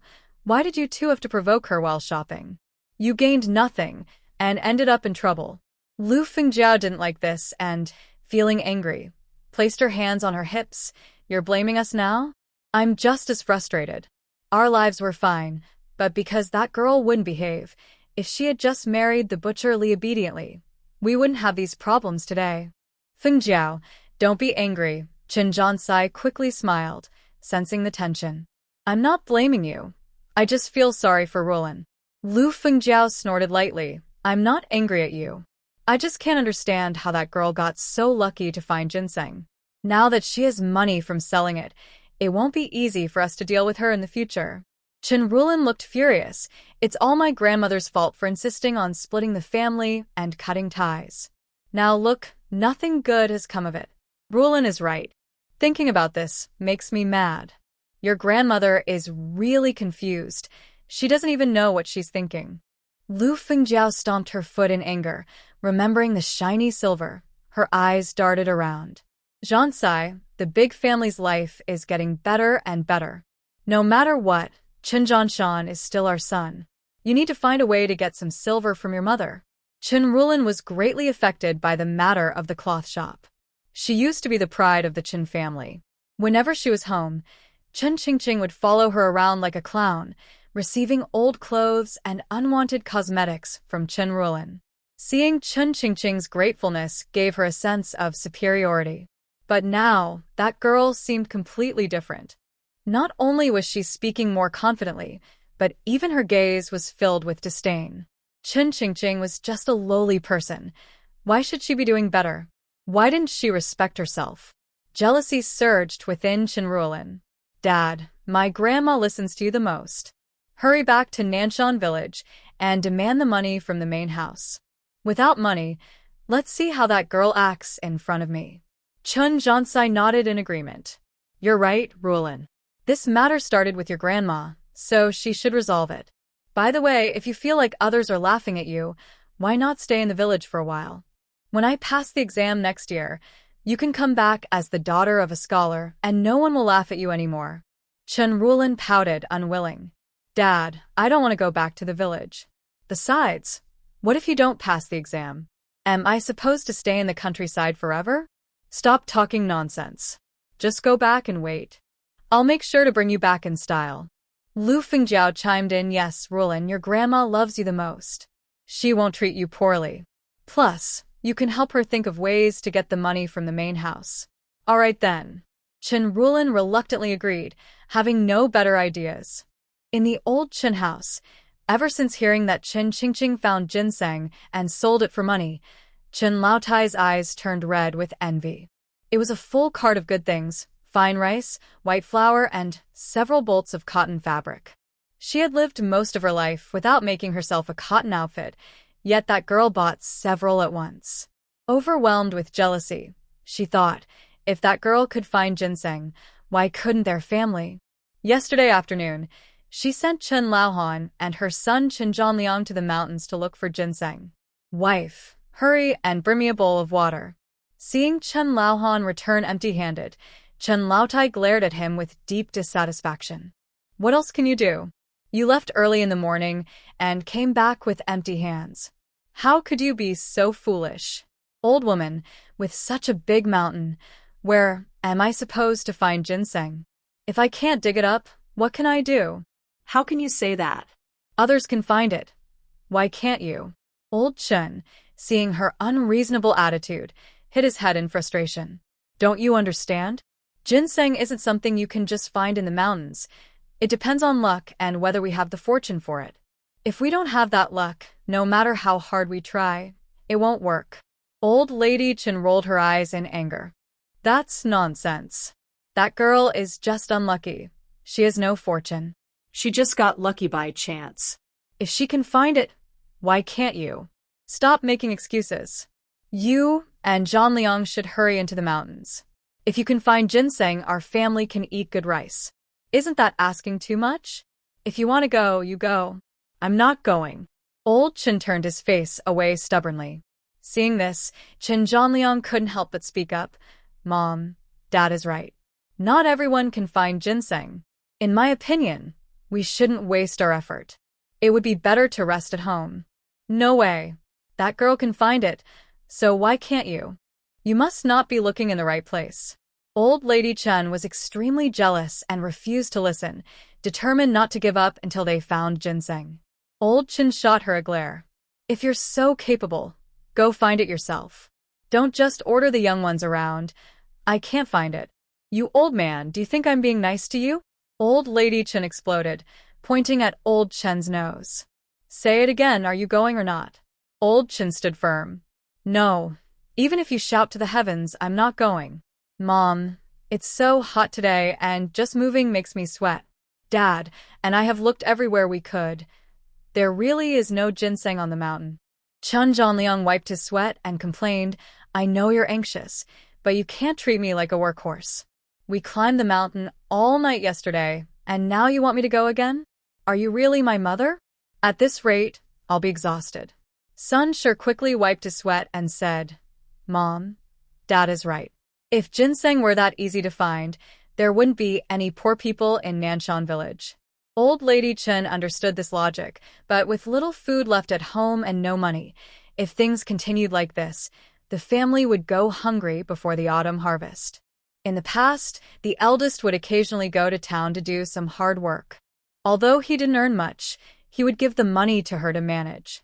While they never had a lot of money, they always had some small change, and if the food at home ran low, it could help in emergencies.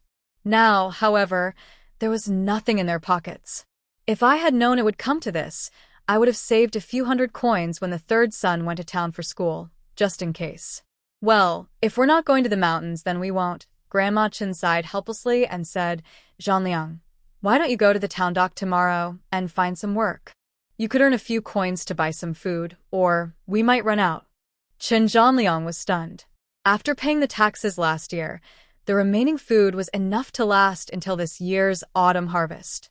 They had given food to the big house but had not given them a single proper grain, only half a bag of rice husks to fool them. He didn't believe they were out of food. Mom, we should still have plenty of food. How could we be out? Exactly. After paying the taxes last year, we had enough food to last until the autumn harvest. There are still 2 months until then. How could we be out? Sun exclaimed, raising her voice in excitement. Grandma Chen pulled at her lips and glanced at Old Man Chen.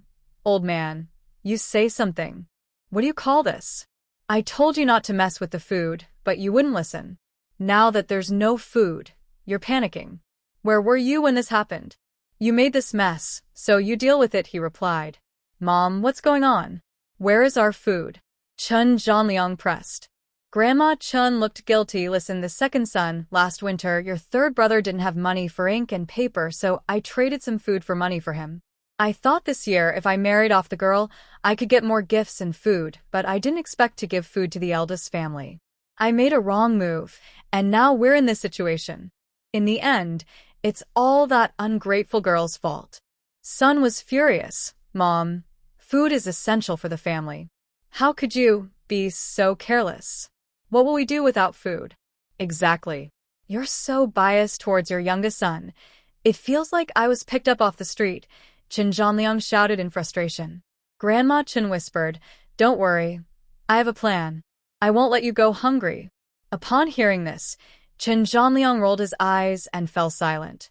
The group fell into silence, and the atmosphere became strangely heavy. Mom, Dad, I'm back. Hearing the shout, Old Man Chen felt a surge of joy. Zhang Kai is back. As soon as he finished speaking, Chen Zhang Kai and his wife entered the house with their 2 children. Just when Grandma Chen was looking gloomy, her expression instantly changed to a smile as she hurried to greet them. Oh, my dear son, why are you back? Come, sit down and rest. What brings you here today? Chen Zhansai shook his head and smiled. Mom, it's Rulin who misses you. She asked me to bring her back to spend a few days with you. Grandma Chen's face lit up with joy. My Rulin is so filial. She only left for a few days and already misses her grandma. What a thoughtful child. Unlike that girl next door, she's just a heartless brat. Chen Rulin suddenly glared, grabbed her hair in frustration, and shouted, Shut up. Who are you calling a dog? You're the dog. Grandma Chen jumped in shock, and Grandpa Chen stood there, stunned. Chen Zhanliang looked at his wife. Dear, who is this girl calling a dog? It seems she is insulting her mother. Sun Shi replied to Lu Fengjiao nearby. What happened to Rulin? How dare she speak like that? Yes, this child seems a bit off. Has she been possessed? Chen Zhanliang agreed. After a moment, Grandma Chen finally regained her composure and glanced at Chen Rulin, who was still pulling her hair, feeling a bit upset. Third daughter-in-law, who is Rulin angry with? Lu Fengjiao frowned and shook her head. Mom, you said something harsh earlier, which is why Rulin reacted so strongly. Harsh? I didn't say anything bad. Grandma Chen looked confused. I just said that girl next door is a heartless brat. I didn't say anything else. Before she could finish, Chen Rulin interrupted loudly. Are you done? You're the dog. Be quiet. What has gotten into this child? I didn't say anything. Grandma Chen's face turned pale as she looked at the silent Chen Zhansai. Third son, what is wrong with her? Chen Zhansai glanced at Lu Fengjiao. You should explain to Mom. Okay, I will. Lu Fengjiao recounted the incident from yesterday when Rulin bet with Qin Qingqing to crawl like a dog. She then added, looking upset after coming home, Rulin has been too scared to go outside, worried that others will laugh at her. Now, whenever someone mentions the word dog, she can't handle it and feels insulted. Grandma Chen gritted her teeth, unable to hold back her anger. That foolish girl dares to insult my Rulin. I need to confront her. Enough, dear. Just calm down. Grandpa Chen stopped her. You made a bet. You can't blame her for that. The air didn't come out, and now you're all messed up. What's the point of that? Sun felt relieved. They deserved it. They looked down on others with a guilty conscience, and now they knew how powerful the girl was. She smiled lightly and said, Mom, what Dad said makes sense. Just let it go. Yes, Mom. It takes 2 to argue. In this situation, we don't have the upper hand, so let's not cause trouble for them. Chen Zhanliang agreed. Chen Laotai was frustrated. Ruolan was a respected scholar's daughter and would marry someone wealthy in the future. Why should that girl bully her? She even crawled like a dog in front of so many people. If this got out, how would Ruolan face others? At that moment, hearing them stop her from standing up for Ruolan, her anger flared. Gritting her teeth, she said, You all talk so easily. If I don't show that girl a lesson, she won't know her place. Sun was already upset with Chen Laodai for secretly selling the food, and now seeing her defend Ruolan without reason made her even angrier. She scoffed and replied, Mom, you heard it too. Let's be fair. What did the girl do to Ruolan? Ruolan was the one who wanted to bet with her. If she lost, she should fulfill the bet. Why go after the girl? You're just causing trouble. Suichin is right. This was a mutual agreement. If one is willing to play, they should be ready to lose. When betting, one should think carefully. If you lose, you can't just cry and make a scene. If this gets out, people will look down on us. Chen Zhanliang couldn't help but speak his mind. Both of you, be quiet. Chen Laotai glared at them. This is getting ridiculous. Not only do you not comfort Ruolan, but you also side with an ungrateful outsider. It's heartless. Sun rolled her eyes in disdain and retorted, Mom, who in this family is truly heartless? Before you chased my brother and sister-in-law away, they worked hard all year. My brother was either chopping wood in the mountains or working in town. My sister-in-law took care of the house and farm without fail.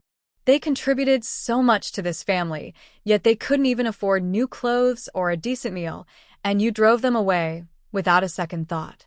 To me, the one who benefits the most in this family is the one who is truly heartless. Stop turning things upside down and blaming others, Chen Zhanliang said with a dismissive look. This statement struck a nerve with old lady Chen, making her shake with anger as she pointed a trembling finger at Chen Zhan and his wife. You two ungrateful people are driving me crazy. This is none of your business, so get out of here. Sun scoffed, if you can't handle the truth, then you prefer to live in a fantasy. You've turned a once prosperous life into this poor state, and you still have the nerve to brag. Exactly. Good intentions are met with ingratitude. You just don't know what's good for you, Chen Zhanliang muttered. Come on, dear, let's go back inside and ignore their nonsense. Seeing the couple leave the room, old man Chen held back his frustration and tried to reason with her. Dear, what they said makes some sense. Just let it go. Even if you make a fuss, it won't help. Let it go? That's all you ever say. Old lady Chen's eyes blazed with anger. I see you have little ambition. You can tolerate anything like a turtle hiding in its shell. Dear, this is ridiculous. What are you talking about? You useless coward. If Rulin is being bullied, you should stand up for her. If you were a real man with some backbone, you'd grab a stick and go confront that girl. If she dares to talk back, you should teach her a lesson. I'm not going. It's just kids having a fight. Why should I get involved? Old man Chen shook his head in refusal. Old lady Chen sneered. Look at you. Where's that courage you usually have when arguing with me? You're scared of this small matter. You're such a coward. It's not fear. If this blows up, we'll end up in a legal mess since we are now two separate families. Old man Chen emphasized two separate families to calm old lady Chen down, hoping she wouldn't cause trouble, knowing it wouldn't lead anywhere. But old lady Chen thought he was blaming her and snapped back, You useless coward. Just hide in here like a turtle while I go settle this. With a determined stomp, she raised her leg to leave. Mom, wait. Chen Zhan called her back, annoyed. What is it, third son? Mom, the situation has already happened. Don't make it worse. I'm going to stand up for Rulin. Why are you stopping me? Old lady Chen said, a bit upset. Chen Zhansai shook his head and sighed. Mother, if you go and scold Qing girl now, it will only make things worse for us. Old lady Chen frowned. What do you mean, third son? I don't understand. There's nothing to misunderstand. I mean, we shouldn't make things too tense with the main family right now, Chen Zhansai said, quickly signaling to Chen Rulin. Rulin, hurry and persuade your grandmother. Chen Rulin originally wanted old lady Chen to stand up for her. She was upset that Chen Qingqing was richer than her. In this family, she believed she should be the one with money. Growing up in the town, she knew how important money was. Having money meant happiness, with the best food and things. Just like Chen Zhansai, her goal in returning to Nanshan village was to find a way to get money from the main family. If she could take the silver from Chen Qingqing, she would show that she was the one in control. Chen Rulin wiped her eyes with a handkerchief, took old lady Chen's arm, and said sweetly, Grandma, let's just forget about this. No way. You've been wronged, and I need to stand up for you. Grandma, what good will scolding her do? She won't be hurt by it, and you'll just get more upset. Rulin will be worried about you. Look at my Rulin, so filial. Old lady Chen smiled. So you think we should just swallow this anger? Chen Rulin shook her head and smiled. Grandma, I believe scolding her won't help. Think about it. Why does Chen Qingqing have so much money? If it weren't for you, she wouldn't be where she is today. Instead, We should come up with a good plan to get the silver from her. Without money, she won't be so arrogant. What plan could we have? She won't even look at me anymore. I just want to scold her when I see her. Grandma, you can't keep thinking about scolding her. If I don't scold her, I can't let go of this anger. Don't stop me. I'm going to stand up for you. Chun Rulin stamped her foot in frustration. Grandma, standing up for you won't feed you or give you money. Listen to your granddaughter. Let's find a way to get the money. Once they have no silver, that girl won't be able to act so high and mighty. But if we cut ties, how can I ask for money? Grandma Chun felt a bit troubled. Chun Rulin saw that Grandma Chun was being stubborn and felt frustrated. She really wanted to ignore her, but thinking of Chin Ching Ching's arrogant attitude made her teeth grind in anger. She had to hold her temper and said, Grandma, even though we have cut ties with Uncle's family, he is still your son. Can she really just watch you suffer? Grandma Chun remembered the day they split up when she had begged for sympathy from Chin Jon Shan, but received none. A bitter feeling filled her heart. She couldn't understand why her usually filial eldest son had become so cold-hearted, even abandoning his own mother. She shook her head vigorously. Rulin, you don't know. Uncle's family is heartless. Even if I died, they wouldn't shed a single tear. Mom, since being tough isn't working, why not try being gentle? Lu Fengjiao said with a smile. Fengjiao, are you suggesting I go and flatter them? Grandma Chin forced a smile, looking troubled. No way. That girl treats me like an enemy. I'm afraid I might lose my temper and end up arguing with her. Mom, that's not what I meant. I'm not asking you to get close to that girl, but to talk to my brother. After all, you are his mother. If you ask him for money, I don't believe he won't give it to you. Chun Rulin added, exactly. According to the laws of the Daming dynasty, even if ties are cut, a son still has the duty to support his parents. Is that really true? Of course. I went to town specifically to ask a good friend. The laws state that just because ties are cut, Uncle can't ignore you and Grandpa.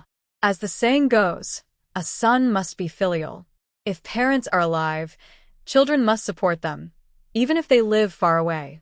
Chun Jonsai looked at Chun Rulin with satisfaction. This daughter was indeed clever. The Daqing dynasty governed by filial piety, and even if parents kicked their sons out, they still had the obligation to care for them. He pretended to be indifferent and added, Rulin, while that's true, Grandma can't really go to the county office to see your uncle, can she? Upon hearing this, Grandma Chen's eyes lit up. Rulin, I believe you, but what if they refuse to give me the money? Chun Rulin thought for a moment and said, Mom, tomorrow while Qing is not at home, you and Grandpa should go to Uncle's house. As soon as you enter, start crying and saying you are not well and need money for medicine. Have Grandpa support you by saying that without money for treatment, you might not survive. I don't believe Uncle will be heartless enough to ignore you. Will this really work? Grandma Chen hesitated. Lu Fengjiao quickly replied, Mom, it will definitely work. If they don't give you money, just sit on the ground and make a scene until they can't stand it. If they still refuse, say you will report them to the county office. Even if it reaches the emperor, they must provide the support you deserve. Right. Look at me, getting older and more forgetful. I can't believe I forgot this trick. It's time to release the anger I've been holding in. Grandma Chen glanced at Grandpa Chen, who had been silent. Old man, do you have any thoughts? I'll follow your lead. Whatever you decide, will do. Good, then let's give it a try. Grandma Chen was determined. If she didn't get something from the main house, it would feel like she had wasted her life. Chun Jonsai smiled proudly, thinking that with his mother leading, they wouldn't have to worry about the main house not giving them money. He stretched and stood up. Mom, you handle things at home. We'll head back to town now. Woolen, help your grandma with some chores and don't act like a spoiled princess expecting everyone to serve you. Chun Rulin pretended to nod obediently. Dad, I understand. Grandma Chen playfully glared at Chun Jonsai. My granddaughter can't do heavy work. I enjoy taking care of her. You focus on your studies in town and don't worry about home. Lu Fengjiao smiled. Thank you, Mom. Let Rulin rest at home for a few days. Once she feels better, I'll come back to get her. Okay, you can leave with peace of mind. I will take good care of Rulin. Grandpa Chun and Grandma Chun saw Chun Jonsai's family off at the village entrance. A few villagers sitting in the shade couldn't help but tease Grandma Chun when they saw her reluctant expression. Sister, he's already gone. You don't need to keep looking. Yeah, he's grown up and can't get lost. Don't worry. Exactly. Plus he has a wife to take care of him.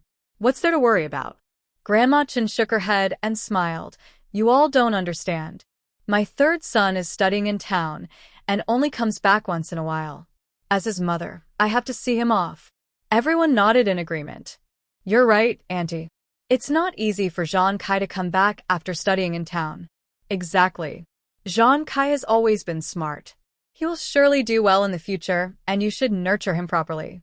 Yes, Jean Kai is a sensible child. You two can just enjoy your life. Old Lady Chen felt a bit flattered by the compliments, her smile stretching from ear to ear. You're all right. My Jean Kai said he will definitely pass the exam next year, and I'll treat you all to a celebration. Old Man Chen frowned. Didn't this old woman realize they were mocking her? He thought Jean Kai was unreliable, but he was afraid of his wife, so he just went along with her excitement. The villagers, hearing Old Lady Chen's words, rolled their eyes and thought, You talk big, but your son will never pass the exam. Though they looked down on her, they didn't show it on their faces. An older man spoke up. Well, I'll be waiting for that. You better prepare well. Don't worry, old brother. There will be plenty of food and drink for you, Old Lady Chen said, feeling quite pleased. Old Man Chen felt anxious and couldn't help but nudge her with his elbow, lowering his voice. Wife, keep it down. This is still uncertain. Let's go home. Go home if you want. Why rush me? You're so annoying. Old Lady Chen, feeling dizzy from the compliments, didn't leave, but instead pulled Old Man Chen to sit on a large rock. Everyone in Nanshan village knew that Old Lady Chen had kicked her eldest son's family out, cutting ties with them. Everyone was waiting to see what would happen, but surprisingly, Chen Zhanshan was not starving. In fact, his life got better after separating. At this moment, some felt sorry for Old Man and Old Lady Chen, while others looked down on them. A few who disapproved of their actions even made sarcastic comments. Who do you think in our village is the luckiest? That's easy. It's definitely Zhanshan. After separating, he's not only not starving, but is doing better. He has a good daughter-in-law. Exactly. That girl is capable. I heard she not only cured Mr. Fan's skin condition but also found ginseng in the mountains. That's impressive. The young girl looks like a lucky child. I saw the Fan family's carriage take her away early this morning. While they were talking, Chun Zhanshan walked over from a distance. A woman holding a fan casually said to Old Lady Chen, Sister, your eldest son's family must have made some money and bought you gifts, right? Of course. Everyone in the village knows that Zhanshan is a good son. Old Lady Chen said this to save face, even though it wasn't entirely true. Oh, really? Look, isn't that Zhanshan? He must have brought back some treats from the town for you. A few villagers laughed mockingly. Old Lady Chen's smile instantly faded. It's frustrating when they bring up things I already know. My eldest son is honest and dutiful, but he must have ignored me last time because that girl was there to influence him. Seeing the villagers laughing, she felt angry but quickly came up with a plan. If she could chat warmly with Chen Zhanshan, these old folks would stop gossiping behind her back. With that thought, she smiled proudly and said, Zhanshan is a good son. Of course, he brings me treats. As soon as she said this, the smiles on the villagers' faces froze. Old Lady Chen's words might hold some truth. After all, blood is thicker than water. No matter what happens, Chen Zhanshan is still her flesh and blood. If she asked, he would likely oblige. Feeling pleased, she approached Chen Zhanshan when he got closer, smiling, Zhanshan, you're back. You must be tired from the journey. Startled by her sudden appearance, with that thought, she smiled proudly and said, Zhanshan is a good son. Of course, he brings me treats. As soon as she said this, the smiles on the villagers' faces. Can't you see your son is back? Chun Zhanshan frowned, unsure of what Old Lady Chen was up to, and ignored her, continuing on his way. Old Lady Chen sneered at the others and followed Old Man Chen. In a moment, they reached the front gate. With Chen Qingqing not at home, Old Lady Chen wasn't worried about not getting any money. Even if Chen Zhanshan didn't have cash, bringing back a bag of rice would at least help with the food situation. The more she thought about it, the happier she felt, and she shouted, "Zhanshan, stop right there." Chen Zhanshan paused and turned back. "What do you want from me?" Old Mrs. Chen forced a very unnatural smile and said, "Zhangshan, I've not been feeling well lately. I want to see a doctor and get some medicine, but I don't have any extra money right now. Can you lend me some?" Hearing this, Chen Zhangshan sneered inwardly. No wonder the third one suddenly came back. They must be up to no good again. Chen Zhangshan firmly refused. "I have no money. Our family situation is just starting to improve, and I can't spare any. Besides, didn't you just see that he came back? If you're not well, he should take you to the doctor." "Why are you asking me?" Old Mrs. Chen's expression changed instantly. She put her hands on her hips and started to scold him. "You ungrateful child. Everyone in the village knows that Qin Yadu found a ginseng root. You say you have no money? Are you trying to fool me? The ginseng belongs to Qin Yadu, and she should manage the money. I have no right to it. You can't expect to get any of that money from me." Fine. "I raised you with great difficulty, and now that you have money, you want to ignore your mother? Do you have any conscience left?" Chen Zhangshan scoffed and glanced at old Mrs. Chen with disdain. "Did you ever think of me as your son when you kicked us out? Did you ever show me any kindness? Don't say useless things. I carried you for 10 months and gave birth to you. You are my son, and don't think a piece of paper can cut our ties. In our country, even if families separate, you still have a duty to support me. Yes, your mother is right. If you don't give us money, we will report you to the authorities and make you go to jail," Old Mr. Chen added boldly. Chen Zhangshan trembled with anger, a look of disgust in his eyes.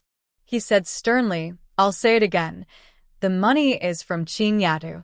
I have no money for you, so go ahead and report me if you want." The eldest son never lies, so if he says there's no money, it must be true.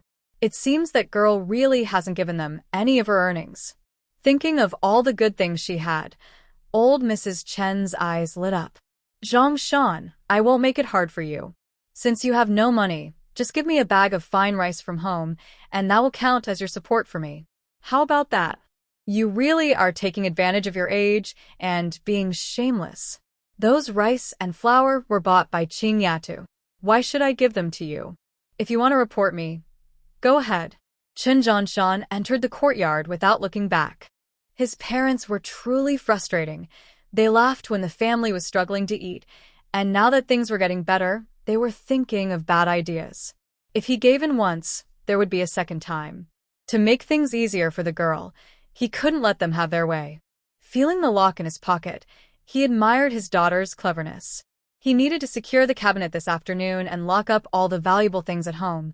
Some people had to be watched out for. Old Lady Chen was stunned.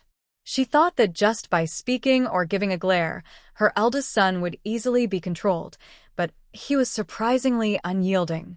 Furious, she yelled at Chen Zhanshan's back, "You ungrateful child. You'll regret this one day, and when you do, I won't even acknowledge you when you kneel and apologize." "Enough, dear. He's already gone. Stop scolding." Old Man Chen sighed and shook his head. "Your temper is too fiery. We need money, not a fight. You could at least try to talk to him calmly. Give me a break. Just seeing him makes me angry. I'm lucky I didn't slap him. You expect me to talk nicely? That's just a dream. What should we do now, dear? What else can we do? Let's go home and think of another way." The two turned around, feeling like they were fleeing. Chen Rulin listened to the conversation outside clearly and secretly blamed Old Lady Chen for being a useless burden who only knew how to eat and drink, unable to bring in even a single coin.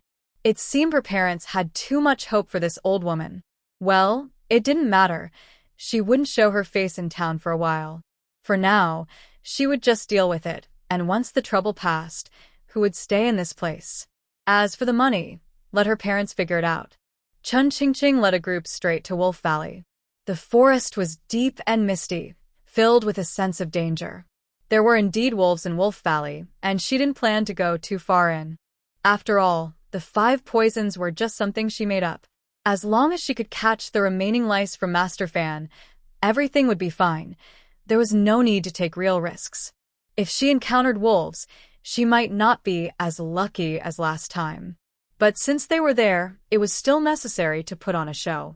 Shi Taisho and 2 young servants followed her cautiously, nervously scanning their surroundings. Seeing their silly expressions, Chun Qingqing decided to scare them a bit. Suddenly, the grass rustled, and a sly smile appeared on her face as she quickly caught a black and white striped silver-ringed snake. The snake twisted its body, flicking its bright red tongue and hissing. Without changing her expression, Chun Qingqing took out a knife, cut open the snake's belly, and removed its gallbladder and organs, placing them in a prepared container. She then tossed the snake aside, which continued to wriggle. The others were completely stunned by her actions, stepping back in fear and not daring to approach. Chun Qingqing smiled lightly. Don't be afraid. Although there are many snakes in Wolf Valley, they won't attack unless you step on them. But if you get bitten, it's certain death. Shi Taisho turned pale with fear. Miss Chun, how many snakes do we need to cure the master? About 10. You all should help find them quickly. Also, keep an eye out for those big red spiders. We need 10 of those too. I've seen highly poisonous bees and scorpions deep in Wolf Valley. We need 10 of each. Let's move quickly and try to gather everything before sunset. If it gets dark, the wolves will come out, and we could end up in serious trouble. Shi Taisho trembled all over, unable to move. Just the thought of poisonous snakes was terrifying, and adding spiders, poisonous bees, and scorpions made it worse. If he got bitten, he would surely die. No, he wasn't ready to die yet. He preferred to go back, hug his wife, and enjoy a drink. Thinking this, he decided to head down the mountain and whispered to the 2 young servants, who nodded in agreement. Shi Taisho smiled broadly. Miss Chun, we trust you to treat our master, but this forest is too vast, and we don't know much about poisonous creatures. Following you would just slow you down. Why don't we go back, and you can catch them yourself? Chun Qingqing, having achieved her goal, feigned difficulty. That won't do. Master Fan specifically asked you to accompany me to gather medicine. If you go back like this, how will you explain it to him? Besides, Wolf Valley is full of dangers. If something happens to me, no one will know. The 2 young servants exchanged worried glances and spoke up. Miss Chun is brave and clever. We believe you won't be in danger. Staying with you would only cause trouble. Yes, Lord Fan, don't worry. We will definitely not show ourselves when we return. Tomorrow morning, after breakfast, we will report back and say that all the poison has been found. We will watch you prepare the medicine carefully, and it will be perfect. All right then, since you are so scared, you can go back for now. Thank you, Miss Chun. We will see you tomorrow morning. Shi Taisho felt like he had been given a reprieve as he led the 2 young servants down the mountain quickly. Watching them leave, Chun Qingqing couldn't help but laugh. She had no intention of going into the mountains to catch any poison. She just wanted to scare those timid followers so she could escape. She stored the ginseng, cordyceps, and other treasures from her backpack into her space. These wild items were far more effective than the ones grown in her space. With so many good things, Chun Qingqing felt happy and walked much lighter. It took her over an hour to reach her home. Lin, who was preparing to make dumplings with oil residue and mustard greens, hurried out when she saw her. Qing girl, you're back? Chun Qingqing nodded. Mother, I'm back. Did the Fan family not send a carriage for you? Did you walk back? Chun Qingqing, not wanting her mother to worry about her trip to the Wolf Valley, smiled and lied. They did, but I told them to go back at the village entrance. Oh, I see. Come sit and rest, Lin said, handing her a bowl of clear water and smiling. I went to the mountains today and dug up some shepherd's purse. We will have dumplings with oil residue and mustard greens for dinner. Sounds good. After dinner, Chun Qingqing carefully checked the man she had rescued and found that his body was recovering well, so she felt relieved and fell into a deep sleep. The next morning, the Fan household was in chaos. Fan Hun was tossing and turning in bed, shouting, "Father, Mother, I can't take it anymore. I don't want to die. Please help me." Mrs. Fan was frantic. "Hun, what strange illness do you have? How did you end up like this?" "Yes, what is going on?" "My illness was just getting better, and now my son is seriously ill. What has our Fan family done to deserve this?" Fan Tong was also restless, pacing the room anxiously. Fan Hun frowned, nearly crying. "Father, Mother, please call Miss Chen. If we wait any longer, I might not make it." Mrs. Fan turned pale with worry. "Hun, don't panic. I've already sent someone to call the doctor. Just hold on a little longer. The doctor will be here soon." Fan Tong frowned at Fan Hun, feeling very worried. "Son, what did you do yesterday? Why have you become like this?" Fan Hun looked pale and spoke with a quivering voice. "Dad, I told you already. During the day, I stayed home playing with the cat and dog, taking care of the birds and fish.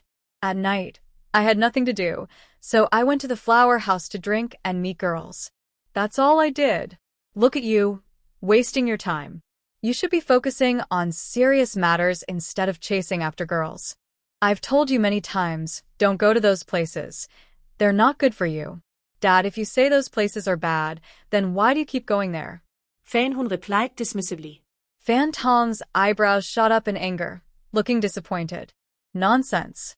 You can't compare yourself to me. I go there for business, out of necessity, but you—" "All right, dear, no need to explain," Mrs. Fan interrupted, unable to listen any longer. "This is your fault. If you hadn't taken Hun to those places since he was young, he wouldn't be so attached to them now." Fan Hun nodded in agreement. "Mom, you're right. "It's all my dad's fault. If he hadn't taken me there, I wouldn't be addicted." Fan Tong was so frustrated he started pacing. "You really learn the bad things quickly. Look at you now. You've made a mess of yourself. Are you finally realizing this?" "Mom, look at Dad, he's laughing at me," Fan Hun complained, kicking his feet and crying out, "Oh no, this is so embarrassing. I can't show my face outside like this." "Don't worry, my son. I've already sent someone to call for the doctor," Mrs. Fan said, glaring at Fan Tong. "Now that our son is in this state, can you stop making fun of him and say something supportive?" "Oh dear, I'm not making fun of our son. I'm just worried." At that moment, a servant hurried in with the doctor. Dr. Lee didn't say much, sitting by the bed to check Fan Hun's pulse. He frowned and shook his head, sighing, and after a long while, he still hadn't said a word. Fan Tong was anxious, pacing back and forth. "Dr. Lee, what illness does my son have? Why has he become like this?" Dr. Lee slowly stood up, shook his head, and sighed. "Mr. Fan, I'm sorry, but my medical skills are limited. I cannot determine the cause of your son's condition and don't know how to treat it." Fan Tong felt as if he had been struck by lightning. He swayed and nearly fell, but he steadied himself and said, "Dr. Lee, you are a famous physician in Qingshui town. Please, I beg you to save my son. I've practiced medicine for many years, but I've never seen such a strange illness. I'm truly powerless." "Please, Master Fan, seek another expert," Dr. Lee replied before hurriedly leaving with his medicine box. Fan Hun stood there in shock for a moment, suddenly recalling Qin Qingqing's words. "Father, Mother, hurry and ask Miss Qin to help. She should know how to cure my strange illness." Yes. If she can cure my stubborn ailment, she can surely help Hun's strange illness too." Fan Tong spoke in a rush, shouting, "Steward Shi, quickly go to Nanshan village and fetch Miss Qin." A young servant hurriedly stepped forward and reported, "Master, Steward Shi went with Miss Qin to Wild Wolf Valley yesterday to gather medicine, and they haven't returned yet." Fan Tong was anxious. He only had this precious son, and if anything happened to him, the vast family business would have no one to inherit it. How would he face his ancestors in the afterlife? He slapped his forehead and exclaimed, "Oh no, I've been so anxious that I've lost my mind. Quickly, prepare a carriage. I will go fetch her myself." Shi Taisho and the two young servants left Wild Wolf Valley. If they returned to Qingshui town, they would surely face punishment from Fan Tong. The three of them discussed and decided to head straight to Anyang, 30 miles away. Upon arriving in Anyang, they first found a bathhouse to relax and enjoy a bath. That night, they went to the entertainment district and had a good time until just before dawn, when they hurried back to Qingshui town. Shi Taisho instructed the two young servants to pretend to keep an eye on Qin Qingqing in Nanshan village while he returned to the Fan residence to bring good news to Master Fan. As soon as he entered the gate, he saw Fan Tong rushing out in a panic. He quickly approached and asked, "Master, where are you going?" "You came back just in time, sure. I need to ask you, has Miss Chun found those poisonous substances?" In response to your question, Master, we searched all night in Wild Wolf Valley with Miss Chun and finally gathered the necessary poisons. I return to reassure you that Miss Chun has already started preparing the medicine. Fan Tong nodded in satisfaction. That's good to hear. There's no rush on the medicine. You should quickly bring Miss Chun here. Shi Taisho was taken aback. Master, your condition hasn't worsened again, has it? Shut your mouth. Are you cursing me? Fan Tong glared at him. Shi Taisho quickly raised his hand and lightly patted his own face twice. Master, I didn't mean it that way. I'm just concerned about your health. All right, it's not me. It's the young master who has fallen ill. Please go and invite Miss Chun here, and put the alchemy work on hold for now. Yes, sir. I will go right away. Shi Taisho hurriedly got into the carriage and headed towards South Mountain Village. Qin Qingqing had woken up early. She knew the Fan family would send someone to keep an eye on her. To avoid suspicion, she took out an alchemy furnace from her space and gathered some herbs for promoting blood circulation and healing bruises, placing them in the furnace to brew. Sure enough, just as she finished preparing everything, two young servants walked into the courtyard. Seeing her brewing medicine convincingly, they relaxed. Suddenly, a sound of urgent hoofbeats was heard, followed by a carriage stopping at the gate. Shi Taisho rushed in, looking floored. Miss Chun, something bad has happened. You need to come with me quickly. Seeing this, Qin Qingqing had a rough idea of what was going on and pretended to be surprised. What's wrong? Steward Shi. What happened? Did your master pass away? No. It's not my master. It's my young master, who is in serious trouble. Your young master? He seemed fine yesterday. How did he suddenly fall ill? Yeah, I'm not sure what happened, but it looks serious. Miss Chun, you should come and see. All right, I will go with you to take a look. Qin Qingqing sat in the carriage, and with a thought, a vial of poison appeared in her hand. It was the same vial of sun erosion powder she had given to Fan Hun yesterday. This was a rare poison from a Western formula, known for its strong aroma and rapid onset of effects. In the initial stage, the poisoned person would not feel any obvious discomfort. After about a day, their hair would begin to fall out, starting with thinning hair, followed by eyebrows and eyelashes, and eventually even body hair. At the same time, the poisoned individual would find themselves struggling in intimate situations, gradually experiencing temporary impotence, and even the size of their member would shrink until it disappeared. This poison is mildly toxic, and over time, hair can naturally regrow, taking 3 months at best and up to 6 months at worst. To treat impotence and restore function, silver needles must be applied to specific acupuncture points. Qin Qingqing chuckled softly. This low-toxicity powder was just right for dealing with Fan Hun. She was curious to see if he would learn his lesson this time. If he dared to tease her again, she would make him a true eunuch. The carriage sped towards the Fan residence. Madame Fan approached with a worried expression. Miss Chun, you're here? Please help my son. He can't have any accidents. Yes, Miss Chun. My son is the only child in the Fan family.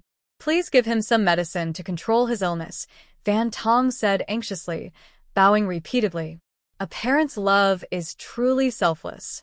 No matter how unkind Fan Tong may be, he worries for Fan Huan just like any parent would when their child is suffering. Qin Qingqing nodded slightly. Don't worry, Madame Fan. As a doctor, I cannot ignore someone in need. I will do my best. Thank you, Miss Chun. Madame Fan hurried to the bedside and said to the still crying Fan Huan, Huaner, don't worry, Miss Chun is here. Really? That's great. Fan Huan suddenly sat up in bed. wiped his tears, and shouted, "Miss Chen, please come and save me." Chun Qingqing was prepared, but when she saw Fan Huan, she almost laughed out loud. He had no hair at all, looking like a smooth winter melon. She bit her lip to hold back her laughter and pretended to be shocked. "Young Master Fan, what happened to you?" Fan Huan looked miserable. "Miss Chen, it's all my fault for not listening to your advice. I realize my mistake now. You must find a way to help me. Young Master Fan, a few days ago, I noticed your appearance and warned you about your excessive behavior. You didn't listen, and now you're suffering, aren't you? I know I was wrong. Please check me. I really don't want to die. Just looking at your face, I can tell you're quite ill." "Yes, Miss Chen, look at me now. I've lost all my hair, and even my eyebrows. What kind of strange illness is this? Please think of a way to make my hair grow back." Chun Qingqing thought to herself, "Serves you right. You let your conscience slip, and now you'll learn your lesson. Let's see if you dare to misbehave again." She said seriously, "Don't worry. There's a saying, to treat an illness, you must find the root cause. To cure your illness, we need to find out when you started losing your hair." Fan Huan pulled at the corner of his mouth and swallowed hard. "I need to start from last night. I was bored and wanted to have some fun, so I went to the Zuexiang building and found 3 girls. But after drinking, I felt a bit weak. No matter what I did, it just didn't work, which made me so angry that I went home. However, I couldn't sleep in bed, tossing and turning. After a while, I tried for a long time, but still nothing happened. I was so anxious that I started pulling my hair, and before I knew it, I pulled out a big handful. It scared me so much that I almost lost control. I kept pulling, and before I knew it, I had lost all my hair." Fan Tong frowned while listening and couldn't help but scold, "You fool. What were you thinking? Why would you even find 3 girls? You're just asking for trouble." Madame Fan glared at him fiercely. "Be quiet. Our son is in this situation, and you think your words are helpful? Madam, that's not what I meant. I'm just worried about our son. Why was he pulling his hair? If he hadn't, he might still have some left." "Yes, Huaner, why were you pulling your hair?" Madame Fan said, anxiously slapping her thigh. "You mentioned trying for a long time, but what happened exactly?" Fan Huan looked troubled, seeming hesitant to speak. "Mother, please don't ask. "It's nothing. Huaner, this is serious. You can't hide it now. If you delay, even Miss Chen won't be able to save you." "Mother, I'm just embarrassed to say it. It's so shameful. Child, there's nothing to be ashamed of. Just say it quickly." Madame Fan was getting more anxious. Seeing his son hesitating, Fan Tong grew impatient. "Huaner, where did your usual boldness go? What happened? Speak up. This isn't the time to be shy. If you don't, you could be in real danger." Okay, I'll say it." Fan Huan was scared, and cold sweat appeared on his forehead. He looked up shyly at Chun Qingqing, who wasn't looking at him at all, and then slowly began to speak. "After I came back last night, I vaguely felt something was off with my body, but I didn't give up. I called Mei Lan and Chun Lan to my room. No matter what I did, it was like a dead bird, completely still. Later, I had no choice but to let those 2 concubines help me play with it, but who knew it would get smaller and smaller, eventually becoming the size of a peanut. At that moment, I was so scared that I almost lost my mind. I grabbed my hair, only to find it was falling out in clumps. Then my eyebrows followed, and soon even the hair in that area was gone. Now I look like a plucked chicken." After saying this, Fan Huan felt a burning shame on his face. He felt he had lost all dignity, becoming a person who couldn't be treated like a man. Miss Chun must be laughing at him in her heart. He wished he could just disappear into the ground. Hearing this, Fan Tong was shocked, his eyes wide in disbelief. "Huana, are you saying it shrank to the size of a peanut?" "Yes, and now it seems to have shrunk even more, like a bean." "What? Like a bean?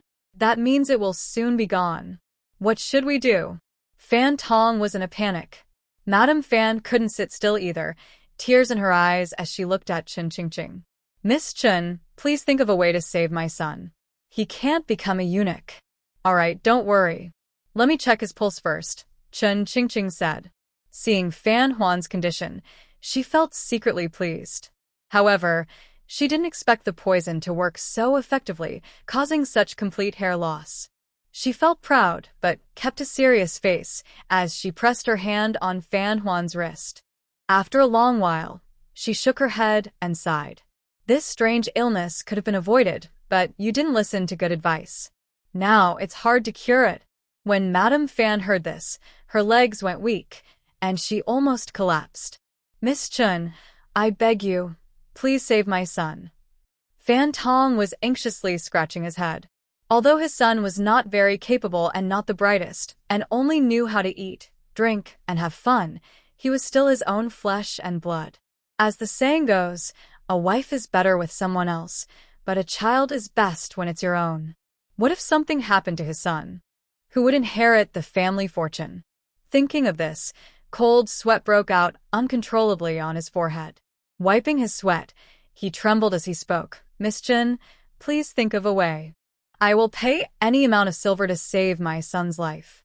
Fan Huan was already so frightened that he was shaking all over. Miss Chun, what kind of strange illness do I have? How can my manhood just disappear like that? Although Chun Qingqing felt extreme dislike for Fan Hun as a doctor, she could not show it. With a calm expression, she said, Young Master Fan, this is the result of not listening to good advice. I warned you to pay attention to your behavior and control your desires, but you did not change your ways. Now that you are in this situation, it is what you deserve. I was wrong. Isn't that enough? I thought you were just joking. Even if you gave me a beautiful fairy, I would still be able to control myself. Miss Chun, please help me quickly. I can't let it get any smaller. Fan Hun was terrified, anxiously holding his head and banging it lightly. Fan Tong, watching from the side, felt sorry for him. Son, don't hit your head. If it gets worse, it will be even more troublesome. Yes, son, don't hurt yourself in your panic, Mrs. Fan said, her eyes red. Miss Chun, what illness does Hun have? Is there any hope? Chun Qingqing began to speak seriously. From the pulse, young Master Fan's pulse is weak and floating, with a faint and powerless beat. This is a condition known as reduced vitality. What illness is that? Reduced vitality? Mrs. Fan looked confused. Fan Tong frowned. Miss Chun, what does that mean? This reduced vitality is caused by weak kidney energy and insufficient yang energy, Chun Qingqing explained.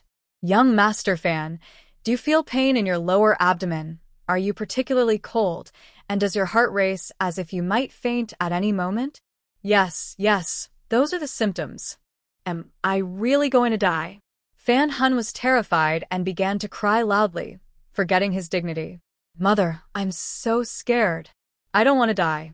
Mrs. Fan felt her heart breaking.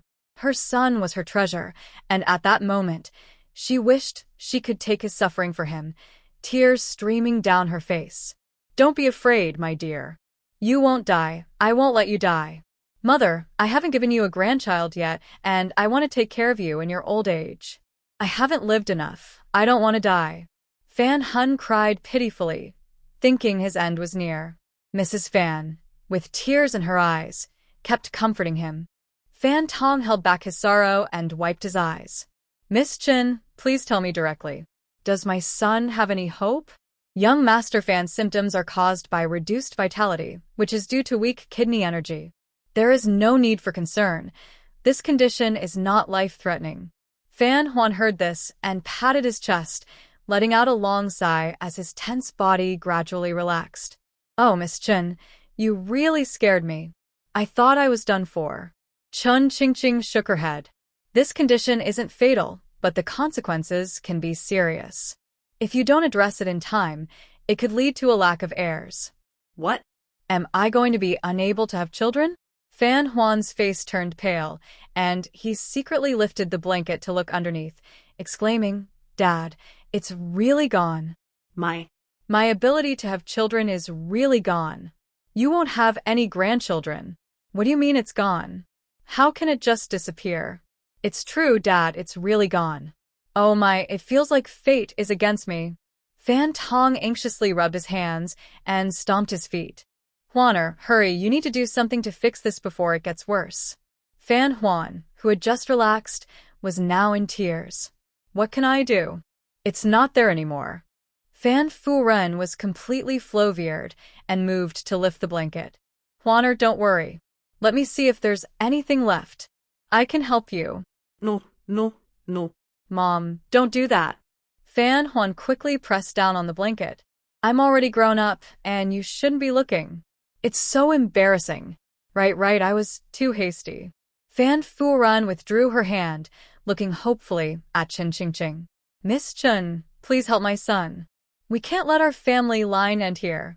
Seeing their family in such a panic, Chen Qingqing felt a cold smile inside. This is what happens when you act without kindness. Let's see if you learn your lesson. Don't worry, Mrs. Fan. Let me treat him, Chen Qingqing said, taking out silver needles. She turned to Fan Huan. Young Master Fan, didn't you want to try the silver needles? Lie down, and I'll start the treatment. I'm scared. Fan Huan shivered, recalling the scene from yesterday, and his fingers ached. He quickly pleaded, Miss Chen, could you please be gentle? If you don't want to be in serious trouble, lie down and stay still. If we delay, I can't guarantee everything will return to normal. Okay, I won't move. I'll lie down. Chen Qingqing then inserted needles into his acupoints, including the Qi Hai, Guan Yuan, and San Yin Jiao. Afterward, she stood up. All right, how do you feel now? Oh, it's warm. I think it's coming back. Seeing Fan Huan's reaction, Fan Tong grinned. Huaner, what's happening? Are you okay? Dad, I feel a wave of warmth. I think it's working. Really? Yes, Dad, it's really working. Fan Huan was so happy that he almost jumped out of bed. Fan Tong's worries disappeared immediately, and he clapped his hands in joy, saying, Great. This means the Fan family won't die out. Madame Fan relaxed her brow, excitedly putting her hands together, repeatedly mumbling, Thank you, Buddha, for blessing us and ensuring the Qin family continues. Don't celebrate too early. Chen Qingqing interrupted them with a serious expression. Fan Huan was taken aback, and his smile quickly faded. Miss Chen, what do you mean? Is my illness not cured yet? That's right. I only managed to stabilize your condition. To fully recover, you need to take good care of yourself. Chen Qingqing said seriously. From now on, you must focus on your character, avoid temptations, and remember not to stray from the right path. If you misbehave again, there will be no saving you. This is really serious. Fan Huan felt a chill run down his back, sweating nervously. He now believed Chen Qingqing's words completely. Miss Chen, I will listen to you. I won't stray again, but how long do I need to hold back?